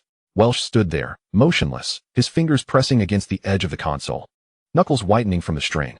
His weathered face shifted from bewilderment to realization, ultimately transforming into a tempest of fury. One ship, he repeated in a low voice, filled with self-mockery and rage. I have been outmaneuvered by a single ship, a cruiser. He recalled every decision made prior, deploying the main force to pursue, adjusting formations, worrying about ambushes, deciding to retreat, every action based on a false premise. They had been chasing the Pluto fleet, whereas the truth was that only a solitary cruiser had been performing a monologue in the depths of space. Yet, this was not the time for anger. He forced himself to regain his composure, refocusing his gaze on the tactical screen. The 8 enemy ships were closing in on the rear of the fleet, while his own fleet had barely completed 1/3 of the turn. Even worse, the trailing Dragon Lizard fleet was about to be exposed to enemy fire. On the bridge of the Kunlun Mountain, Qin Beiwang gazed at the slowly turning red serpent on the three-dimensional star map. They wished to flee, he murmured. Should we pursue? Inquired Zhuang Zhishuan. No, Qin Beiwang replied, swiftly operating the console, locking onto the central starship of the Dragon Lizard fleet. That vessel was the flagship, the Fire Lizard battleship, an aging Imperial battlecruiser. Heavily armored, yet slow in maneuverability. Thunder calls Kunlun Mountain. Meng Chongfeng's voice resonated through the communication channel. Thunder has locked onto the flagship of the Dragon Lizard fleet and is ready to fire. Leave it to Kunlun Mountain's main cannons.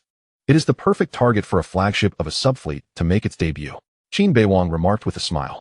Inside the bridge, everyone held their breath, aware of what was to come.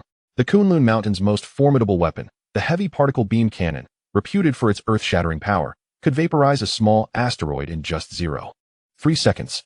However, it required a lengthy charging time and immense energy, typically allowing only 2 to 3 shots during a battle. Yet, Qin Beiwang intended to reserve the first salvo for that lagging old flagship. Target locked.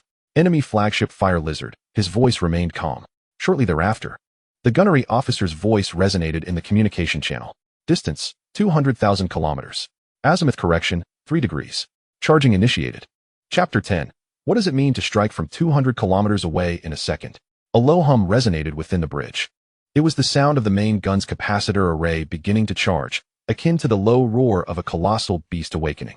Observing through the viewport, the immense particle acceleration rings on either side of the bow of the Kunlun Mountain began to illuminate with a brilliant blue-white glow, growing increasingly bright and blinding.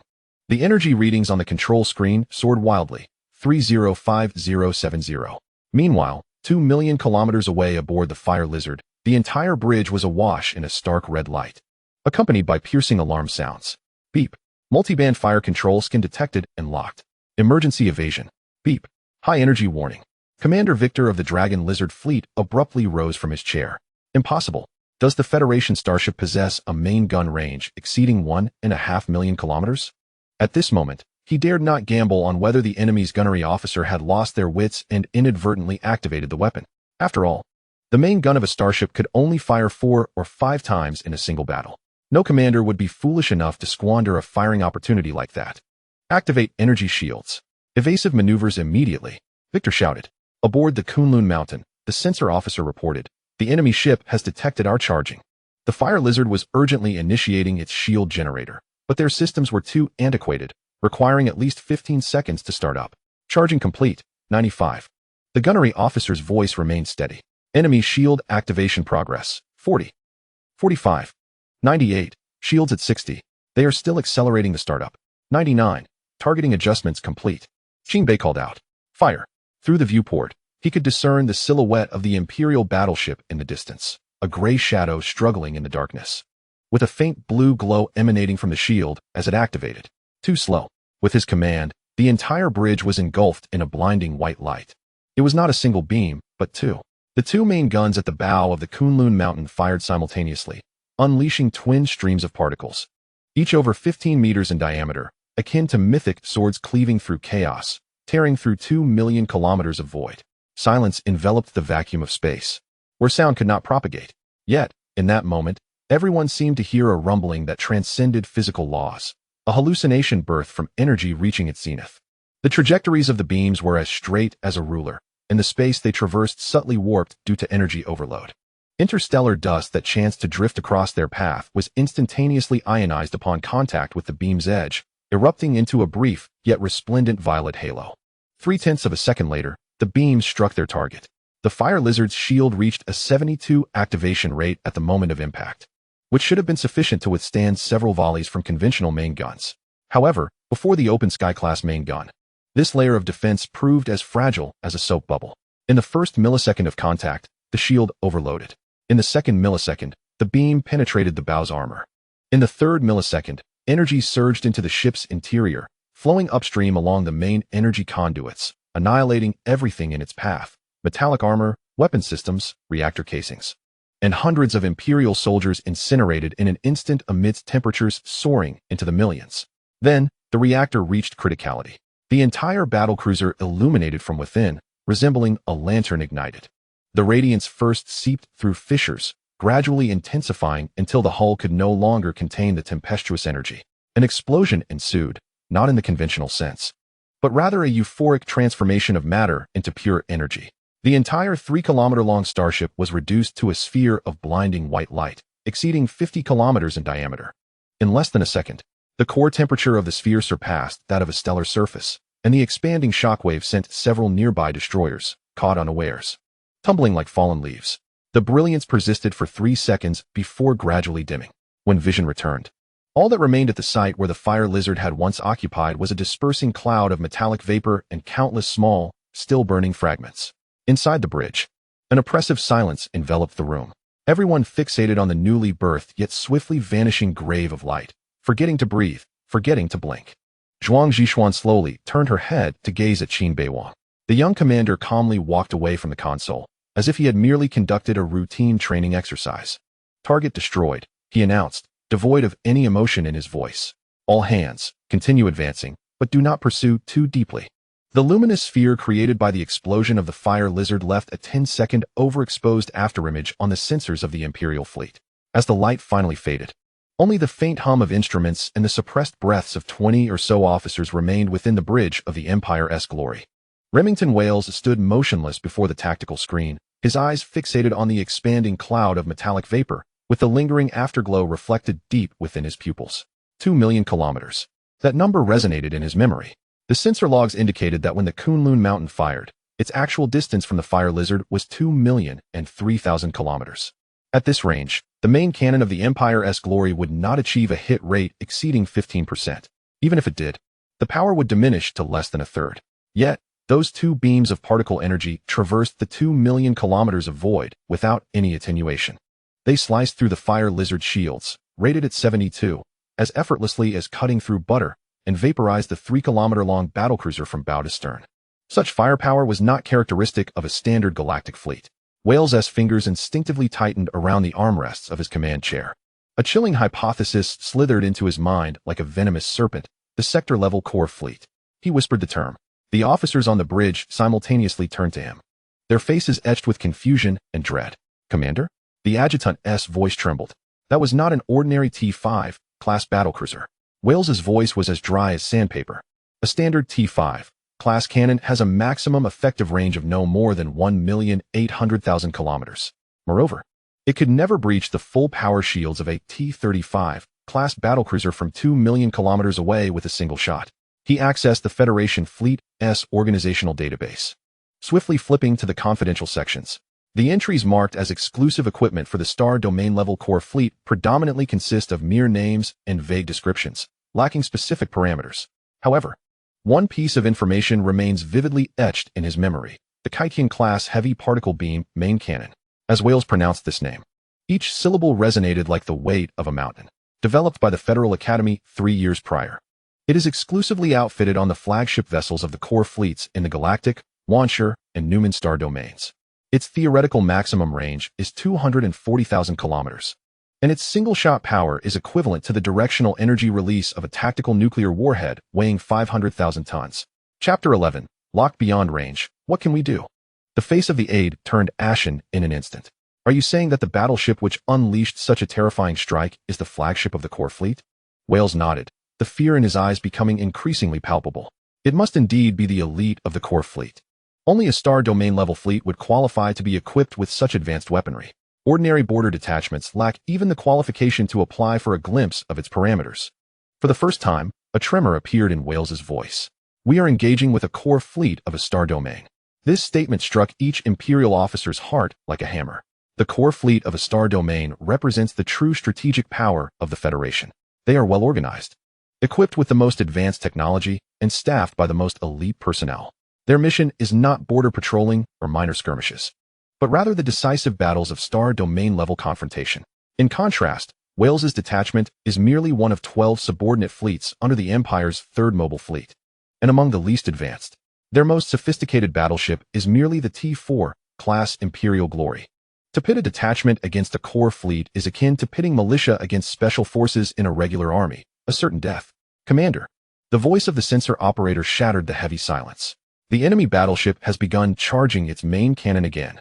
On the tactical display, the blue dot representing the Kunlun Mountain flickered back to life with a blinding energy reading. Though somewhat diminished, it was still sufficient to instill dread in everyone. "Target." The operator swallowed hard. "The target is possibly us." Panic spread like an epidemic within the bridge of the Imperial Glory. Despite the vast distance of millions of kilometers, no one dared to take a chance. "All fleets." Wales's voice suddenly soared, nearly a roar. "Full speed retreat. Discard all non-essential loads. Overload the engines. Quickly." The command spread like wildfire through quantum communications. The Imperial fleet, which had been attempting to organize a defensive formation, now descended into complete chaos. The flagship's command was retreat. However, in the throes of panic, it morphed into a desperate flight for survival. The few cruisers closest to the Kunlun Mountain were the first to react. They pushed their nuclear fusion engines to the maximum, striving to escape the fire coverage of the Pluto fleet as swiftly as possible. Yet, it was already too late. The second volley from the Kunlun Mountain was upon them. Once again, two beams of light shot forth. Clearly, the power system of that ship was astonishingly robust, allowing for a firing interval that was despairingly brief. Two beams of deadly light streaked across the depths of space. The first beam targeted two cruisers, which barely had time to react before being pierced through their vulnerable midsections. The explosion illuminated the Imperial fleet's formation, resembling two blossoms of death in full bloom. The second beam, however, sought out two more distant cruisers. Those vessels managed to activate their shields at full power, narrowly deflecting the direct hit. Yet, the shock from the overloaded shields still caused violent tremors throughout their hulls, resulting in widespread system failures. Of the four ships, two were destroyed and two severely damaged. The entire ordeal transpired in less than 5 seconds, while the main cannon of the Kunlun Mountain began its third charge. "Monster," the officer muttered, his face as pale as parchment. "Indeed, it is a monster," Wales conceded without argument, his gaze fixed intently on the tactical screen displaying the blue flagship. He focused on its bow, where particle accelerators glimmered like the eyes of a demon. Then, he made a decision he had not taken in 40 years. He would abandon the escort fleet. His voice was eerily calm, embodying a chilling composure born of despair. "Initiate emergency jump protocol to the coordinates of the Elvira star system's third convergence point. Now." Wales's voice echoed within the bridge of the Imperial Glory, infused with a near-hysterical resolve. On the main tactical screen, the countdown for the Kunlun Mountain's third cannon charge mercilessly ticked away. 12 seconds, 11 seconds, 10 seconds. "Commander, the risk of an emergency jump is too great." The officer's voice trembled with urgency. "Without a stable jump point or gravitational calibration beacons, the probability of becoming lost in the temporal turbulence exceeds 20%. Moreover, a simultaneous jump for the entire fleet, if a deviation occurs, would still be preferable to remaining here and being obliterated by that monster's fire." Wales abruptly turned, his bloodshot eyes locking onto the officer. "Do you not comprehend? That is the core fleet of the star domain. They are waiting for the Iron Fist fleet to complete its encirclement. Once Yang Shao's fleet arrives, we won't even have a chance to jump." The officers on the bridge turned pale, fully aware that in conventional combat there was room for maneuver. Yet, confronted with a beast capable of piercing a battleship from 2 million kilometers away, any tactics became a mere jest. But the officer began to protest. "No buts." Wales slammed his fist onto the console. "All personnel, heed my command. Abandon all non-essential energy outputs and transfer 80% of energy to the jump engine. Reduce shields to minimal maintenance levels. In 10 minutes, we synchronize the jump." The order was forcibly transmitted via quantum communication. The 12 remaining operational starships of Wales's fleet began to adjust their positions in unison. The shimmering light of the shields on their hulls visibly dimmed, while the jump engine ring at the rear of the Imperial Glory ignited with a blinding blue-white glow. This phenomenon indicated energy accumulation prior to the jump. Standing like a lighthouse in the darkness, announcing to the universe that they were preparing to flee. In the vastness of space, the 12 Imperial starships flickered like startled fireflies, signaling the impending jump. As the engine exerted its force, space began to warp, and the starlight surrounding the hull was stretched into bizarre arcs. Jump countdown, 1 minute. The engine's low, resonant hum reverberated through the vessel, a sound both profound and unsettling. Wales fixed his gaze upon the tactical screen, observing the charging status of the main cannon aboard the Kunlun Mountain. It had reached 45. In a few moments, the third volley would commence. Faster. Even quicker. Countdown, 30 seconds. The flagship's jump navigation system commenced frantic calculations, striving to find a relatively safe trajectory amidst the chaotic spatial parameters. The screen was inundated with warnings: gravitational sources unstable, spatial curvature anomalous, potential quantum turbulence. These were all lethal risks associated with emergency jumps. But there was no time to dwell on them now. Countdown, 15 seconds. At that very moment, less than 500,000 kilometers from the fleet formation, two previously empty regions of darkness suddenly rippled like disturbed water. Subsequently, two sleek, pitch-black starships materialized without warning. They emerged as if summoned from the depths of the ocean, their hulls still exhibiting optical distortions from their cloaking devices fading away. The Shadow-class reconnaissance vessels, Phantom and Shadow. Chapter 12. Uninvited guests. The jump disruptors achieve great feat. Unidentified vessels detected. The sensor operator's voice approached a shriek. Two of them, right in our jump path. Wales's heart plummeted. Before he could react, the underbelly of the two reconnaissance ships simultaneously opened their launch bays. 6 cylindrical devices were ejected, unfurling into a honeycomb structure in the void, their surfaces igniting with dense red lights. Jump disruptors, and of a specialized variant. These were not conventional signal jammers, but physical spatial anchoring devices. Upon activation, they would create a miniature gravity well lasting 3 minutes, thoroughly disrupting the spatial curvature within 1,000,000 kilometers. Attempting to jump within such a disruption field would be akin to driving blind into a tempest. No, Wales's roar was drowned out by the blaring alarms. The 6 disruptors activated simultaneously. In that instant, the space surrounding the disruptors seemed to be mercilessly crushed by an unseen hand. The pathways of light twisted, distant star maps blurred, and the readings from the ship's sensors fluctuated wildly. Most critically, the jump engine of the Imperial Glory overloaded within a second. Jump engine forcibly shut down. The engineering supervisor's voice was laced with despair. Spatial anchoring field interference. We are locked. Within the hull of the Imperial Glory, the hum of the jump engine ceased abruptly, replaced by violent tremors caused by energy feedback. On the control panel, a third of the indicator lights instantly turned red, and warning messages cascaded like a waterfall. Engine damage level, 37. Shield generator overloaded. Main energy conduit leaking. Damn it. Damn it. Wales pounded the control panel with his fists, oblivious to the blood seeping from his knuckles. Those 2 reconnaissance ships had been waiting for this very moment. He finally understood. Why had these 2 reconnaissance vessels adeptly maintained their distance throughout all previous skirmishes? How could they appear at the most critical juncture in such a lethal position? Because, from the very beginning, this was a carefully orchestrated ruse.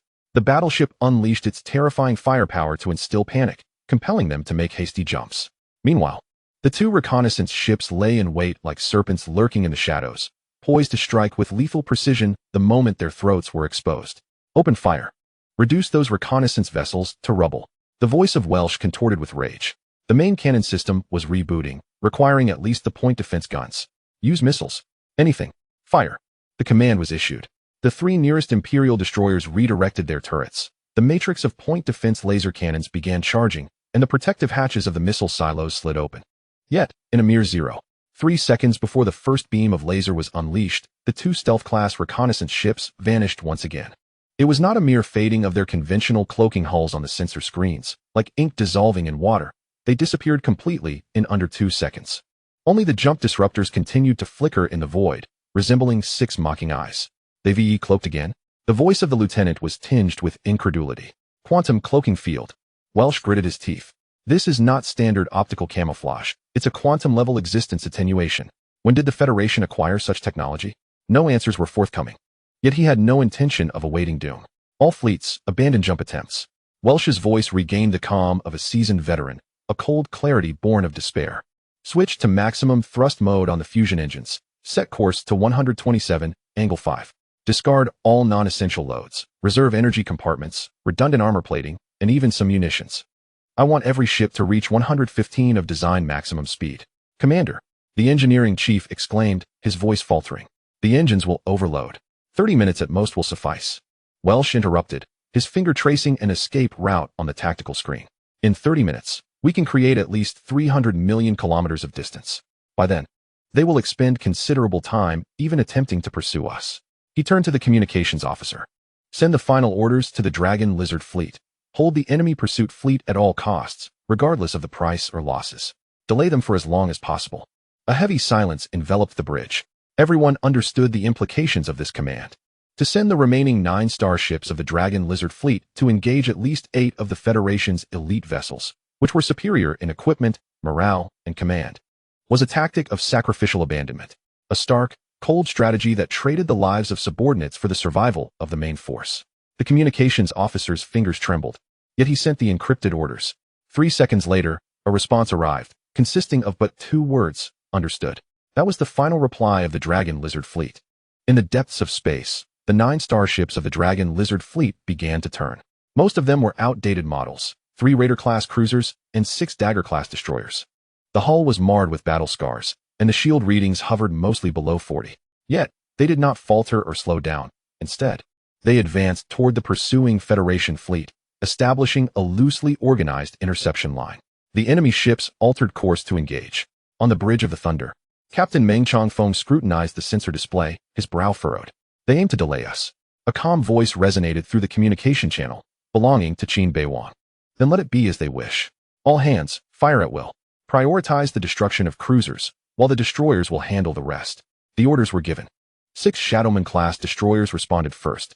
They fanned out like a pack of wolves, pairing off and rushing toward the formation of the Dragon Lizard fleet from 3 directions. The rapid-fire cannons unleashed a searing barrage, intertwining in the vacuum to form a deadly web.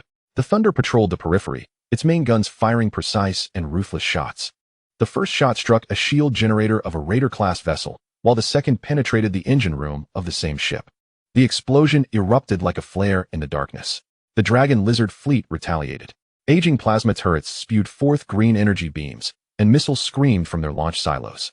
However, their accuracy and power paled in comparison to that of the Federation fleet. The first Dagger-class destroyer was obliterated 47 seconds into the skirmish. A volley of crossfire from 2 Shadowman-class destroyers shredded its fragile side armor into fragments. The second fell at 52 seconds. The main gun of the Thunder struck directly at its bridge. They are courting death, the tactical officer of the Thunder murmured. They could have attempted to retreat or scatter. Yet they received a death order. Meng Chongfeng fixated on the Imperial vessels that still fought valiantly, his expression complex. They serve as a meat shield to buy time for the main forces. Such a ruthless tactic it is. Ruthless, yet effective. Chapter 13. Annihilation of the Dragon Lizard fleet. Unidentified vessels in the rear with every second that passed. The direct fleet of whales could extend their distance by 170,000 kilometers. For every ship lost, the Federation fleet would require at least 30 seconds to recalibrate their firepower and reacquire their targets. By the 5th minute, only 3 ships from the Dragon Lizard fleet remained in combat. One of the Raider-class vessels was riddled with holes, its main guns rendered inoperable. Yet it continued to fire its remaining point defense weapons. In the 6th minute, the penultimate destroyer, in a desperate attempt to collide with the Thunder, was obliterated by concentrated fire from the 6 Shadowman-class destroyers. In the 7th minute, the last Raider-class vessel, after its shields were completely overloaded, opted for a self-destruct of its reactor. The explosion briefly illuminated the entire battlefield, resembling a sorrowful display of funeral fireworks. All 9 starships were lost. Should we pursue? Li Jun inquired over the communication channel. Qin Beiwang gazed at the red light on the 3-dimensional star map that was receding, pausing for 2 seconds in silence. No need. He ultimately replied. Do not pursue a desperate foe. Moreover, his words remained unfinished. For at that moment, the sensor array detected 3 new signals rapidly approaching from the rear of the battlefield. Azimuth, 355. Elevation angle, 2. Distance, 8 million kilometers. Quantity, 3 vessels. Energy characteristics, 1 battleship class, 2 cruiser class. An unidentified fleet is approaching. On the bridge of the Kunlun Mountain, the voice of the sensor chief was tinged with tension. The atmosphere within the bridge became taut in an instant. Fresh from a fierce battle, everyone was on high alert. The sudden appearance of 3 unidentified ships made the officers instinctively tighten their grip on the control panel. Main cannon charging, ready. Qin Beiwang's voice was calm, yet resolute. If the enemy showed hostility, they would destroy the flagship at the first opportunity. Energy readings were being analyzed rapidly by the sensor chief. Battleship model matching. Scorpion class? Wait. That was our own. The communication channel suddenly connected with a familiar call sign. Scorpion battleship calling Kunlun Mountain. Identification code, TF-102. Repeat, identification code, TF-102. The bridge fell silent as everyone processed the information. TF-2, the prefix for the Iron Fist Fleet S direct command. The Scorpion battleship. A direct vessel of the Iron Fist Fleet. It is the Scorpion. Zhuang Zhishuan let out a long breath, nearly collapsing into her chair. It was a battleship under the direct command of Commander Yang. The tense atmosphere dissipated, replaced by an absurd sense of relief. Moments ago, they had been prepared for battle against an unidentified fleet, only to discover it was their own commander arriving. Qin Beiwang gazed at the 3 blue dots on the tactical screen, now decelerating as they approached, the corners of his mouth twitching slightly. The Scorpion battleship, accompanied by 2 Scorpion-class cruisers. This configuration was clearly a precaution left by Commander Yang. It was apparent that the other party was not entirely at ease with him, deliberately arranging for ships to follow in case of unforeseen circumstances. The bridge of the Scorpion. Captain Ran Xiaohua stood before the tactical screen, meticulously verifying the battlefield data synchronized from the Pluto squadron. In his early 40s, his short hair was already flecked with silver, and a faint scar from a youthful mishap marked his cheek. At this moment, the scar twitched slightly as he pressed his lips together. Confirmed? His voice was soft, as if afraid of disturbing something. Confirmed 3 times, Captain, the tactical officer replied, equally subdued, filled with incredulous reverence. The 12 starships of the Dragon Lizard fleet have been confirmed as sunk. Among them, the flagship Fire Lizard was destroyed by Kunlun Mountain's main cannon from a distance of 2 million kilometers. The other 8 were annihilated by the Thunder and 6 Shadow Moon-class destroyers within 15 minutes. Ran Xiaohua's finger traced over the red icons on the screen, each marked as destroyed. Behind every icon lay a starship several kilometers long and hundreds of Imperial soldiers. He recalled the intelligence assessment of the Dragon Lizard fleet. Although it was a second-line force, Commander Galvictor was a seasoned expert in defensive warfare. Theoretically, to completely annihilate such a fleet, at least double the manpower and triple the firepower would be required, along with readiness to endure over 30 battle losses. Yet the Pluto fleet had accomplished this with merely 8 ships. Although the starships of the Pluto fleet are advanced, classified as T5 and T4, the commander remains a novice. 8 ships against 12, achieving complete annihilation with 0 losses. This record is certainly worthy of boasting. Attention, all vessels. His voice was clear and resolute. As of today, the battleship Scorpion and 2 Scorpion-class cruisers are temporarily assigned to the command of Major Qin Beiwang of the Pluto fleet. All operational directives will be based on the Kunlun Mountain. Do you understand? A profound silence enveloped the bridge. The officers exchanged glances, their eyes filled with astonishment. Yet no one dared to voice dissent. They had just reviewed the report. 8 against 12, 0 losses. Such an accomplishment silenced any skepticism. Communications officer, Ran Xiaohua said. Connect me to the Kunlun Mountain. On the bridge of the Kunlun Mountain, Qin Beiwang regarded the holographic screen displaying Ran Xiaohua's visage with mild surprise. Captain Ran. He nodded in acknowledgement. Captain Qin. Ran Xiaohua's expression was grave and formal. The battleship Scorpion and the 2 cruisers, Flame Scorpion and Water Scorpion, are hereby temporarily assigned to the command of the Pluto fleet. Please give your orders. The expressions of those behind Qin Beiwang, including Zhuang Zhishuan, were intensely complex. They recalled just days prior when Qin Beiwang, arriving late due to a hangover, was harshly criticized by Yang Xiao during the operational meeting. At that moment, no one in the Iron Fist subfleet held the Marshal's son in high regard. Now, that same individual had not only obliterated an enemy fleet, but had also compelled the captain of another main battleship to willingly surrender command. Such is the capriciousness of fate. I appreciate your support, Captain Ran. Qin Beiwang did not decline. He understood that this was not the time for modesty. Therefore, in my capacity as the commander of the Pluto fleet, I accept command of the Scorpion formation. Now, please synchronize the real-time status data of your 3 starships. Synchronization in progress. Moments later, 3 blue points appeared on the 3-dimensional star map, representing the deep blue triangle of the Scorpion and the light blue circles of the 2 Scorpion-class cruisers. The system quickly analyzed the status of the 3 vessels. Scorpion, T4 battleship, main weapon system integrity 92, shield strength 87, engine efficiency 95, Flame Scorpion, T3 cruiser. Status good, Water Scorpion, T3 cruiser, status good, 3 fresh reinforcements. While the Scorpion may not be as advanced as the Kunlun Mountain, its firepower projection and sustained combat capabilities as a battleship far exceed those of cruisers and destroyers. Qin Beiwang rapidly calculated in his mind. With these 3 ships added, he now had 14 starships at his disposal, 1 T5 battleship, 1 T4 battleship for cruisers, 6 destroyers, and 2 reconnaissance ships. Chapter 14. The Astonishment of Subfleet Commander Yang Xiao. 11 against 24? How dare they? On the bridge of the flagship unyielding of the Iron Fist subfleet, the main tactical screen refreshed the battlefield data of the Elvira star system every 10 seconds. Yang Xiao stood before the screen, his brow furrowed. Commander, a new briefing has arrived. The communications officer's voice interrupted his reverie. A secure information box popped up on the right side of the main tactical screen, and the data began to scroll. Timestamp, 143,217. Location, 1934 light minutes outside the orbit of Agbat. The main fleet of the Welsh, along with the Direct Fleet and the Dragon Lizard Fleet, are engaged in combat with our forces at Agbat. We must delay their reinforcements. The safe jump points within the galaxy can be ambushed to sever the enemy's retreat. The atmosphere on the bridge grew tense. The voice of the aide was strained. How many? Yang Xiao repeated the figure, each syllable as sharp as ice. 2 fleets, the Direct Fleet and the Dragon Lizard Fleet.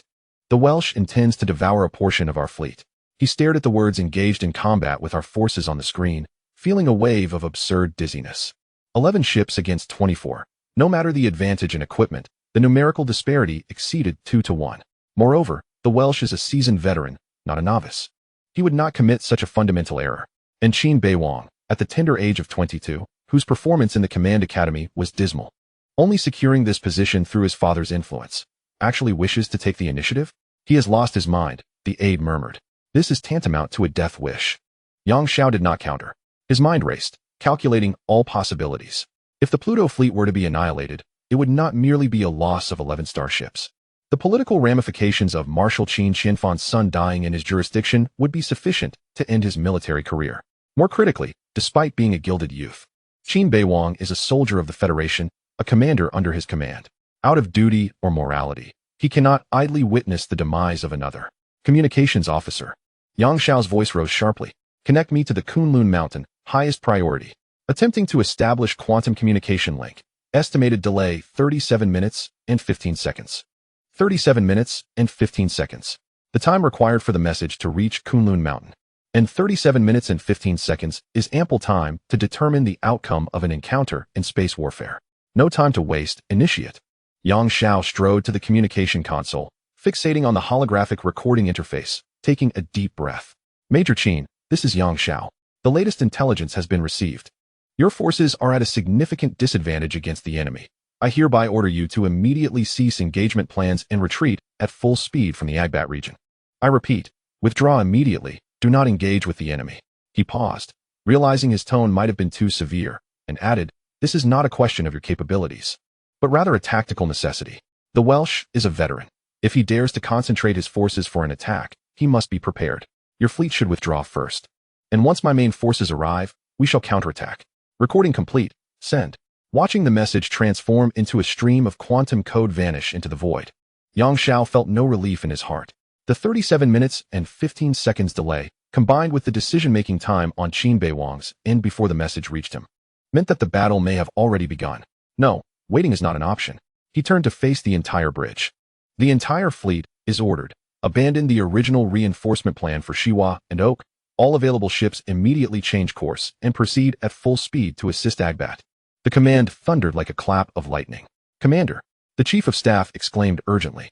The orbital shipyard of Shiwa and the Helium-3 refining center of Aok Star are both of strategic significance.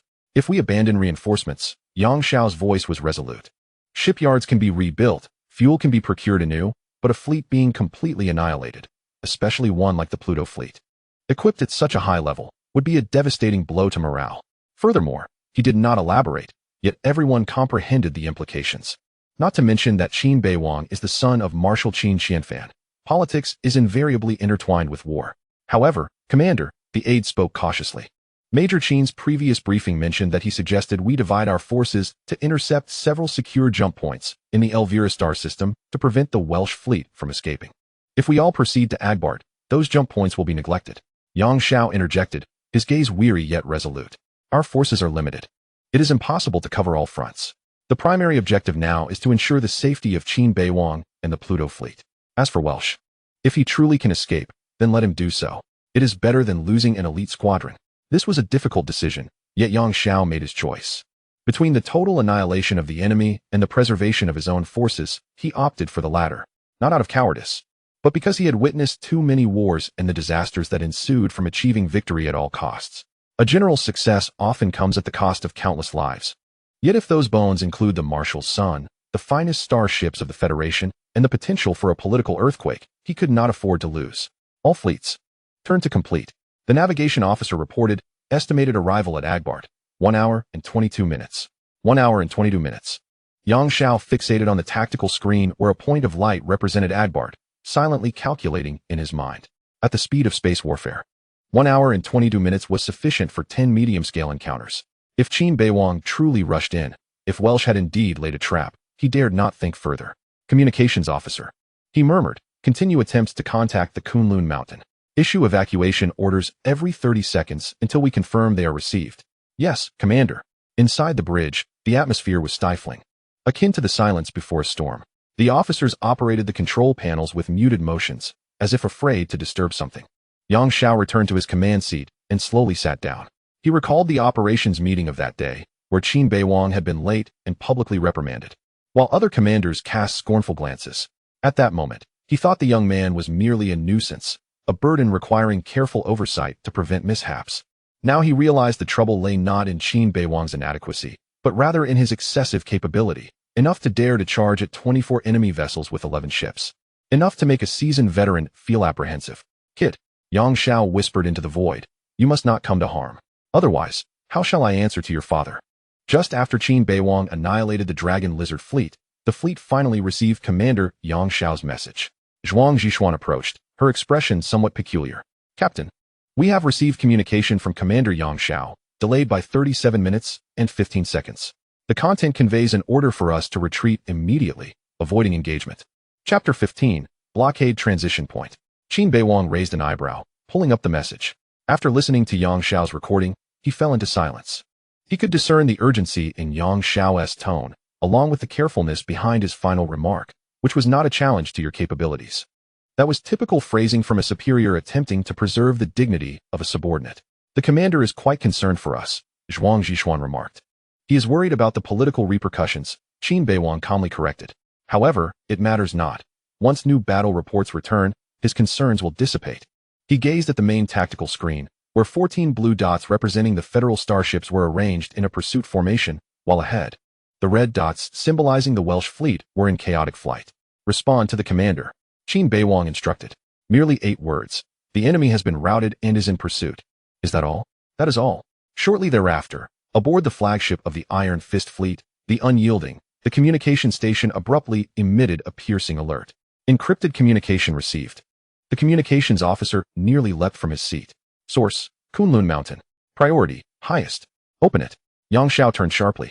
A message box emerged in the center of the holographic screen. Data began to scroll. It was neither audio nor video, but a battlefield report that was succinct to the point of coldness. Timestamp, 145,012. Battle report. The Dragon Lizard fleet, 8 ships, has been completely annihilated. Status of enemy direct fleet. Emergency transition attempt interrupted. Currently, in retreat. Current forces, Pluto fleet, 11 ships available. Scorpion formation, 3 ships. 14 ships total. Action status. In pursuit of the fleeing enemy direct fleet. The message was brief, merely 5 lines. Yet everyone on the bridge was transfixed by those 5 lines, motionless. After the first reading, no one spoke. Upon the second reading, some began to rub their eyes. By the third reading, the aide's lips moved, uttering an incoherent syllable. Ah? The Dragon Lizard fleet has been annihilated. The Welsh direct fleet's emergency transition was interrupted. 14 ships are pursuing at least 12 enemy vessels. And the final line in small print. Command of the Scorpion formation has been assumed. Each piece of information struck like a hammer upon the understanding of all present. Confirmed the source of the information and the encryption seal. Yang Xiao's voice was unexpectedly calm, yet the fingers behind his back had turned white from clenching. Confirmed 3 times, Commander. The communications officer's voice trembled, not from anxiety, but from an indescribable excitement. It is formatted according to the standard battle report of Kunlun Mountain, with the encryption seal intact and the quantum anti-counterfeiting code has been verified. This is real. Indeed, the Dragon Lizard Fleet, known for its tenacious defense as a secondary force, has been entirely obliterated. Not repelled, not heavily damaged, but completely annihilated. All 8 starships have been confirmed destroyed. The Welsh Direct Fleet, the strongest fleet of the Welsh subfleet, has been driven to the brink of emergency transition. In the realm of space warfare, emergency jumps serve as a last resort, with a success rate of less than 30%. Failure would mean the annihilation of the entire fleet. The fact that the seasoned veteran, Welsh, resorted to such a choice indicates the dire state of affairs. The architect of this predicament is none other than Qin Beiwang, a gilded youth of merely 28, who, despite ranking at the bottom of the command hierarchy, managed to ascend to the position of fleet commander through his father's connections. Suddenly, Yang Xiao let out a light laugh, drawing the attention of everyone present. The expression on the veteran's face transitioned from impassivity to a slight twitch at the corners of his mouth, ultimately leading to a full relaxation of his facial muscles. This was no contrived smile. Rather, it was an uncontrollable, almost absurd laughter that welled up from deep within. Ha ha ha. The sound echoed through the silent bridge, beginning as a suppressed chuckle, escalating into a resounding, uninhibited roar of laughter. Yang Xiao doubled over, tears streaming from his eyes, gripping the back of the command chair as his shoulders shook violently. "Commander?" the aide inquired cautiously. "I laugh at myself." Yang Xiao wiped the corners of his eyes, his voice still tinged with mirth. "I thought that young man was a defenseless fledgling. Yet he has proven to be a fierce tiger capable of tearing apart a pack of wolves." He straightened, his smile gradually fading, yet the brilliance in his eyes intensified. The complete annihilation of the Dragon Lizard Fleet with 0 casualties. He shook his head, leaving the thought unspoken, but his expression conveyed everything. This achievement was nothing short of miraculous. He dared to envision and act where we all hesitated. Turning around, Yang Xiao's face once again lit up with a smile. This time one of relief and admiration. Advantages in equipment? Certainly. Yet to wield such advantages to this extent and to employ psychological tactics so effectively transcends mere equipment. He paused, his tone growing serious. This is a gift, a talent for battlefield command. Those words, spoken by Yang Xiao, carried the weight of 1,000 burdens. The veteran approached the communications console, fixating on the brief combat report for a full 10 seconds. Then he raised his head, his gaze resolute, devoid of any hesitation. "Chief of Staff, reassess the battlefield situation." His voice regained its former steadiness and strength. "Qin Beiwang is pursuing Welsh, but Welsh still commands at least 12 ships. In a desperate situation, he may yet possess the means to retaliate. We must create the most favorable conditions for his pursuit." What does the commander mean? "Withdraw the Uranus fleet and the Polaris fleet. They are to depart immediately to join our direct fleet at the 3 secure transition points in the Elvira system." Yang Xiao's finger tapped 3 coordinates on the star map. Qin Beiwang's previous suggestion was indeed astute. If we can completely sever Welsh's retreat, this battle can transform from a defensive engagement into a decisive annihilation. "But Commander," the aide cautioned, "the Uranus and Polaris fleets were originally tasked with the co-defense of Shiva and Oak planets. If we withdraw them, those 2 strategic locations will be left vulnerable. Welsh has already obliterated 1 subordinate fleet. He will not be foolish enough to remain here, granting us the opportunity for total annihilation. His other fleets should have received retreat orders by now." Yang Xiao waved his hand dismissively. "The most significant triumph at present is the complete annihilation of the Welsh fleet. Should this be accomplished, it would deliver a decisive blow to the entire theater of war in the Elvira star system." He cast a sharp gaze upon all present. "Relay my orders. The Uranus fleet is to proceed to the 7th jump point, while the Polaris fleet shall split its forces, heading towards the 3rd and 9th jump points. The mission is not one of interception, but of blockade. Deploy minefields outside the jump points and activate the jamming devices. I demand the Welsh fleet be left with no avenue of escape." "Understood." The command reverberated like thunder. Yang Xiao resumed his seat in the command chair, observing the rapidly moving blue arrows on the tactical screen. He recalled the final line of the report from Qin Beiwang. The enemy's direct fleet was in pursuit of a retreating force. "Youngster," he murmured to the void, a smile creeping upon his lips once more. "I have sealed off your retreat. The rest is up to you." Outside the window, the deep void was as dark as ink. Chapter 16. A novice scares off the veterans? The bridge of the iron spine was suffused with the acrid scent of smoke and ionized air. 3 hours prior, the Uranus fleet had engaged the venomous spider fleet in the outer orbit of the Shiva star. This was a fleet renowned for its speed and cunning. From the outset, the battle had devolved into a stalemate. The venomous spider fleet utilized the asteroid belt as cover, launching harassing strikes before retreating. Zhao Rui was seething with frustration. Even more vexing was the realization that the venomous spider fleet was clearly stalling. They were not seeking a decisive battle, but rather flitting about like flies, occasionally landing a sting. "Commander, the enemy fleet is once again withdrawing," reported the sensor officer, his voice weary. As with the previous 5 occasions, they halted at the edge of the asteroid belt, maintaining their distance. Zhao Rui slammed his fist onto the console. "These bastards are toying with us." His aide, Li Wan, stood beside him, his eyes fixed on the enemy ship trajectories displayed on the tactical screen, adjusting his glasses. His voice was calm, yet laden with concern.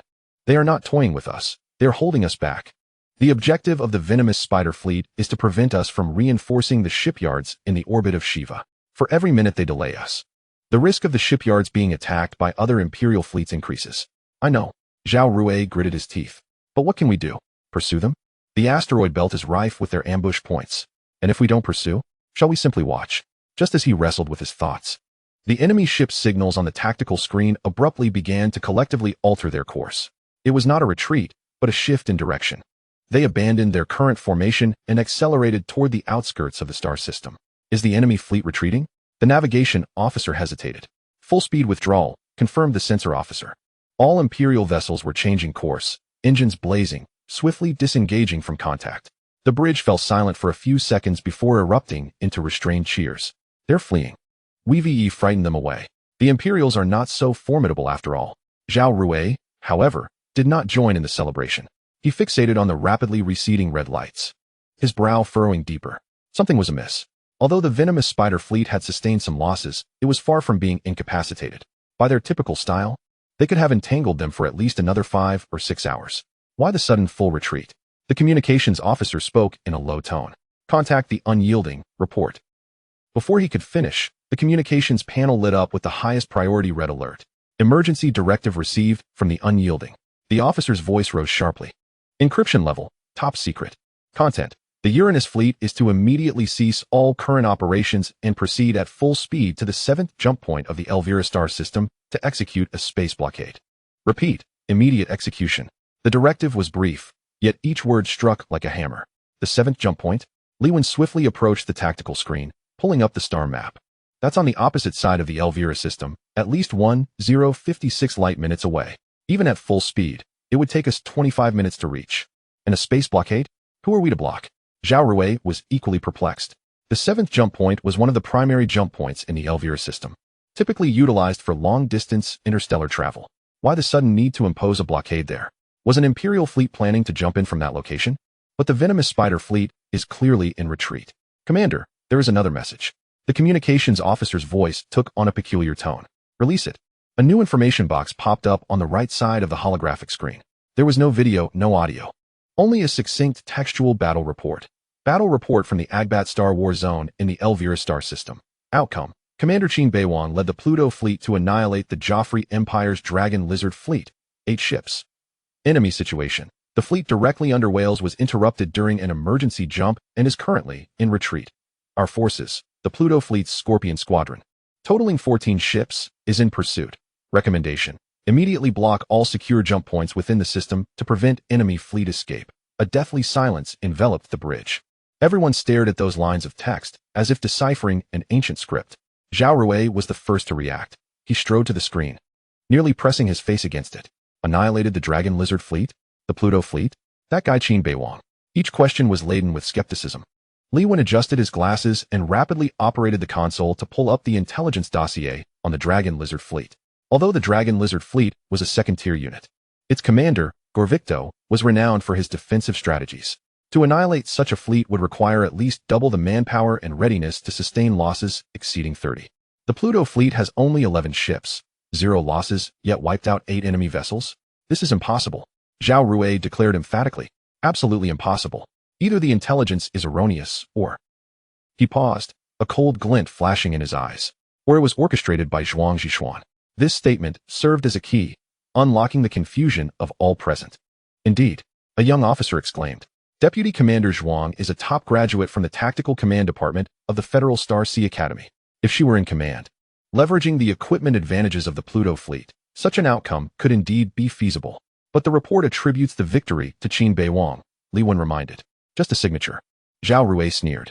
Have you forgotten the incident with the White Shark fleet 3 years ago? Chief of Staff Wang's son led a splendid campaign. Later, it was revealed that it was entirely his aide who was orchestrating the maneuvers. And what was the outcome? The accolades were still attributed to that young man, with the aide receiving only a token reward. The more he spoke, the more he found it reasonable. What sort of person is Qin Beiwang? At the bottom of the command hierarchy, he is a notorious drunkard, incapable of even comprehending basic star charts. How could he annihilate an entire fleet? Absurd.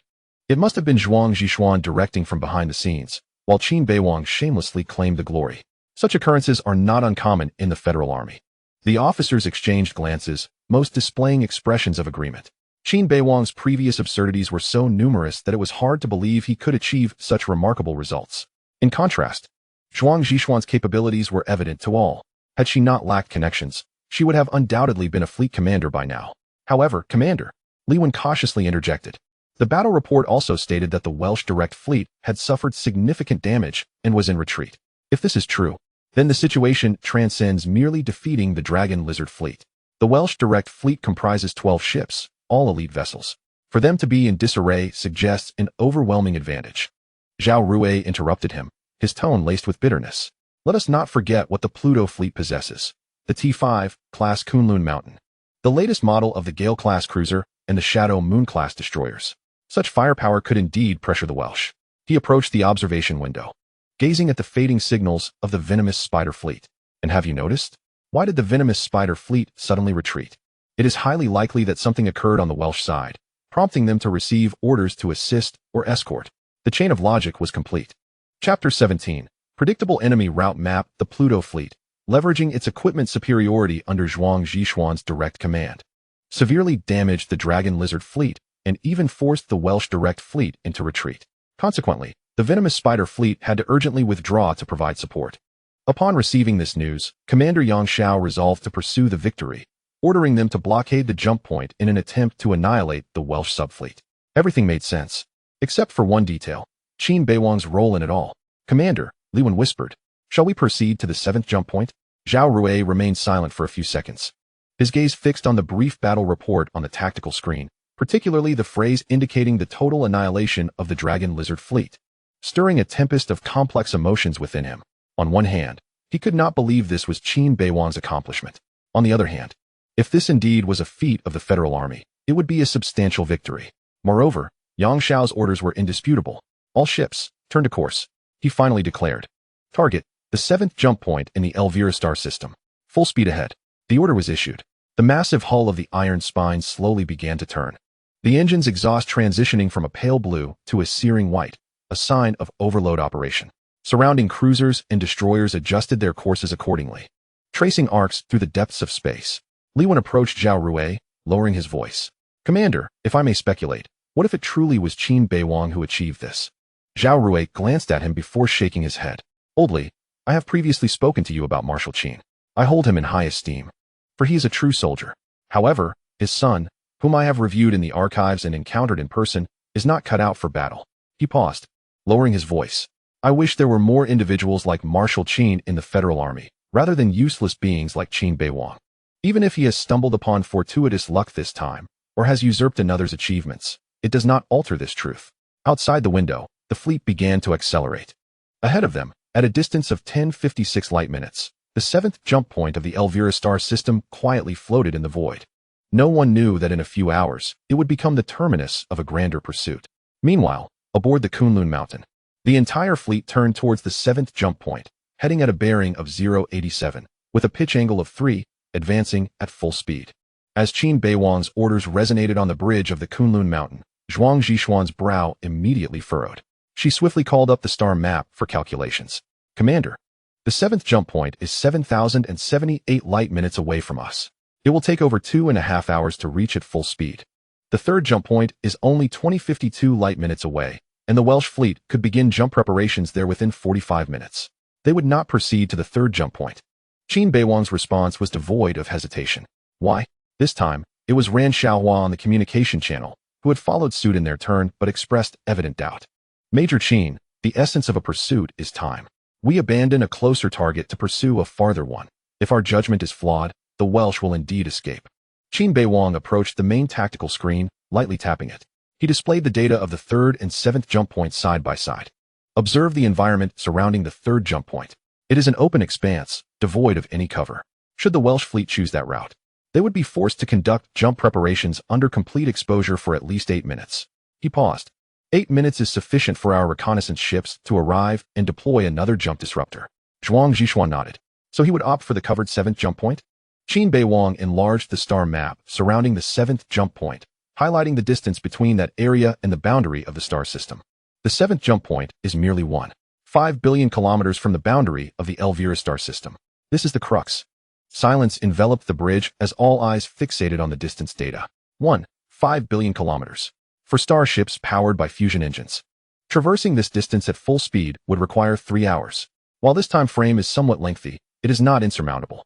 If I were the Welsh, Qin Beiwang's voice was as calm as if he were solving a mathematical problem, reflecting on the painful lesson of having been forcefully interrupted during a previous jump. I would contemplate this. If I head to the third jump point and am once again disrupted, I would find myself stranded in an open expanse, a sitting duck. Conversely, if I proceed to the seventh jump point, even if I am disrupted once more, I still have an alternative route. Utilizing the fusion engine to slowly navigate out of the star system's boundary over 3 hours. He turned around, his gaze sweeping across every face on the bridge. The 3-hour escape had been chaotic, yet at least they were alive. For a seasoned veteran like Wales, as long as the fleet could be preserved, and as long as the flagship could return to the Empire's control zone, even if the battle reports chronicled a disorganized retreat, it was far better than total annihilation. The logic was terrifyingly clear. Zhuang Zhishuan felt a chill creeping down her back. She observed the calm profile of Qin Beiwang and suddenly realized that this young commander's depth of thought far exceeded her expectations. He was not merely predicting the enemy's tactical choices. He was anticipating their psychological limits, considering how a battle-hardened veteran would weigh dignity against survival in dire straits. Thus, she spoke slowly. Wales chose the seventh jump point not because it was safer, but because it offered a guarantee of survival, even in the worst-case scenario. Precisely. Qin Beiwang nodded. This was a hallmark of his commanding style in desperate situations, not seeking the optimal solution, but rather a solution that ensured they would not lose. Silence reigned in the communication channel for a few seconds before Ran Xiaohua's voice broke through. I understand.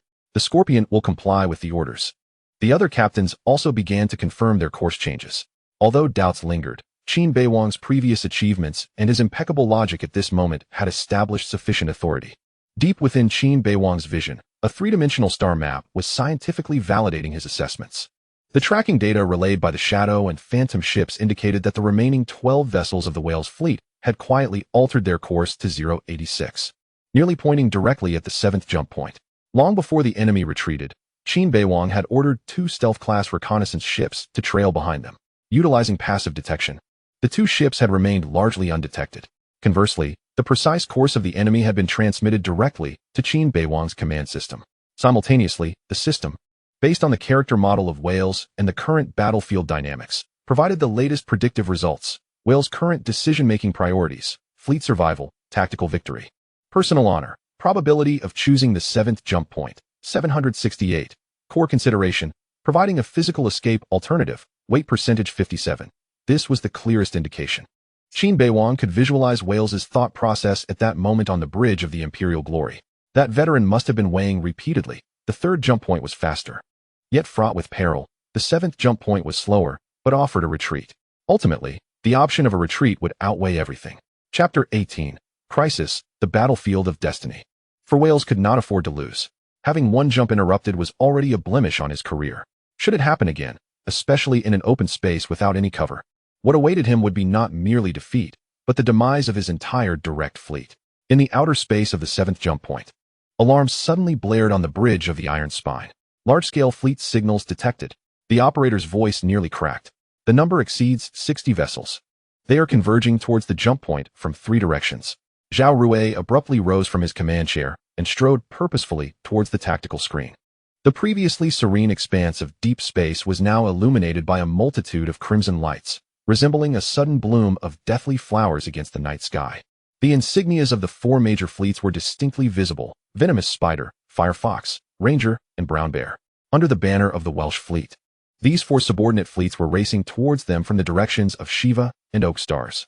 Ahead of them lay the beleaguered Welsh direct fleet, which had just suffered a crushing defeat. Over 65 Imperial starships surged forth towards the 7th jump point. Damn it, Zhao Rui muttered under his breath. Yet his eyes betrayed no hint of fear. Instead, they ignited with a fierce combat spirit. These scoundrels certainly know how to time their convergence. His aide, Li Wan, appeared pale. Commander, the enemy forces outnumber us by more than 5 times. We only have the Iron Spine and 12 accompanying vessels. Confronting them head-on would be akin to a mantis trying to stop a chariot. Is that so? Retreat? Zhao Rui turned, a grim smile spreading across his bearded face. Oldly, do you recall what the first lesson General Qin imparted to me decades ago? Li Wan was taken aback. The duty of a soldier is to stand firm when it is time to hold the line, not to retreat an inch. Zhao Rui's voice was resolute. Now, Commander Yang has ordered us to blockade the 7th jump point. Before reinforcements arrive, this is the stronghold of our Uranus fleet. To lose this ground would be a disgrace. If we perish, it is our duty. He no longer regarded Li Wan and turned to address the entire bridge. All hands, battle stations. Initiate level 1 combat configuration. Shut down all non-essential systems. Redirect all energy to weapons and shields. His commands resonated like thunder. The aging hull of the Iron Spine, now 15 years old, began to rumble as the main gun turret slowly rotated, its muzzle glowing with charged blue light. The 12 accompanying vessels, 4 cruisers, 6 destroyers, and 2 reconnaissance ships, swiftly formed a defensive formation, a slender but resilient metal barricade standing between the Imperial fleet and the jump point. But Commander, the tactical officer's voice was tinged with despair. The enemy's numbers are overwhelming.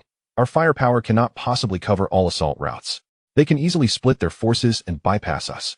Then let us make them fear to divide their forces, Zhao Rui interrupted.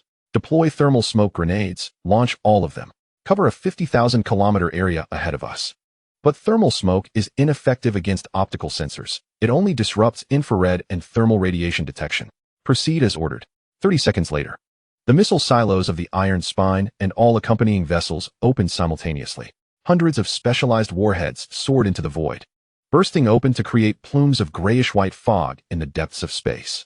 Composed of nanoscale metallic particles and inert gases, this smoke rapidly expanded, forming a barrier thousands of kilometers thick in the void.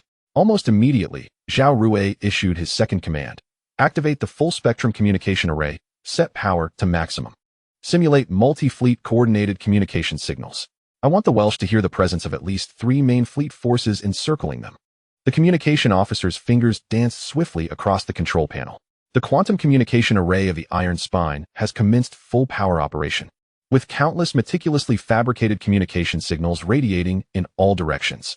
Fleet call signs, tactical directives, fire coordination, and even disputes among commanders are all rendered with striking realism. Under the cover of thermal smoke, the effects of these false signals are magnified several-fold. Any Imperial reconnaissance vessel intercepting these signals would inevitably conclude that at least 3 major federal fleets are rapidly assembling ahead. Now, Zhao Rui fixated on the hesitant red dots on the tactical screen, lingering at the edge of the smoke. Let us see if Welsh dares to take the gamble. Within the bridge of the Imperial glory, Welsh scrutinized the peculiar smoky region displayed on the sensor screen, his brow furrowed. Thermal smoke, coupled with extensive communication signals, rendered the analysis complex. The data revealed at least 4 distinct Federal Fleet identification codes, with overlapping tactical directive frequencies. Commander, this may well be a ruse, Welsh remarked coldly. After all, they had previously been deceived by a fleet communication simulated by a single cruiser. Yet, Welsh was not entirely certain. It could also be a genuine ambush. He magnified the scanning data of the smoky area. The thermal smoke completely obscured infrared and thermal radiation detection, while the dense false communication signals severely disrupted the filtering systems of the quantum sensors. At this moment, that area appeared on the Imperial fleet's sensors as an unfathomable fog. One could ascertain something lurked within, yet its quantity, nature, and location remained elusive.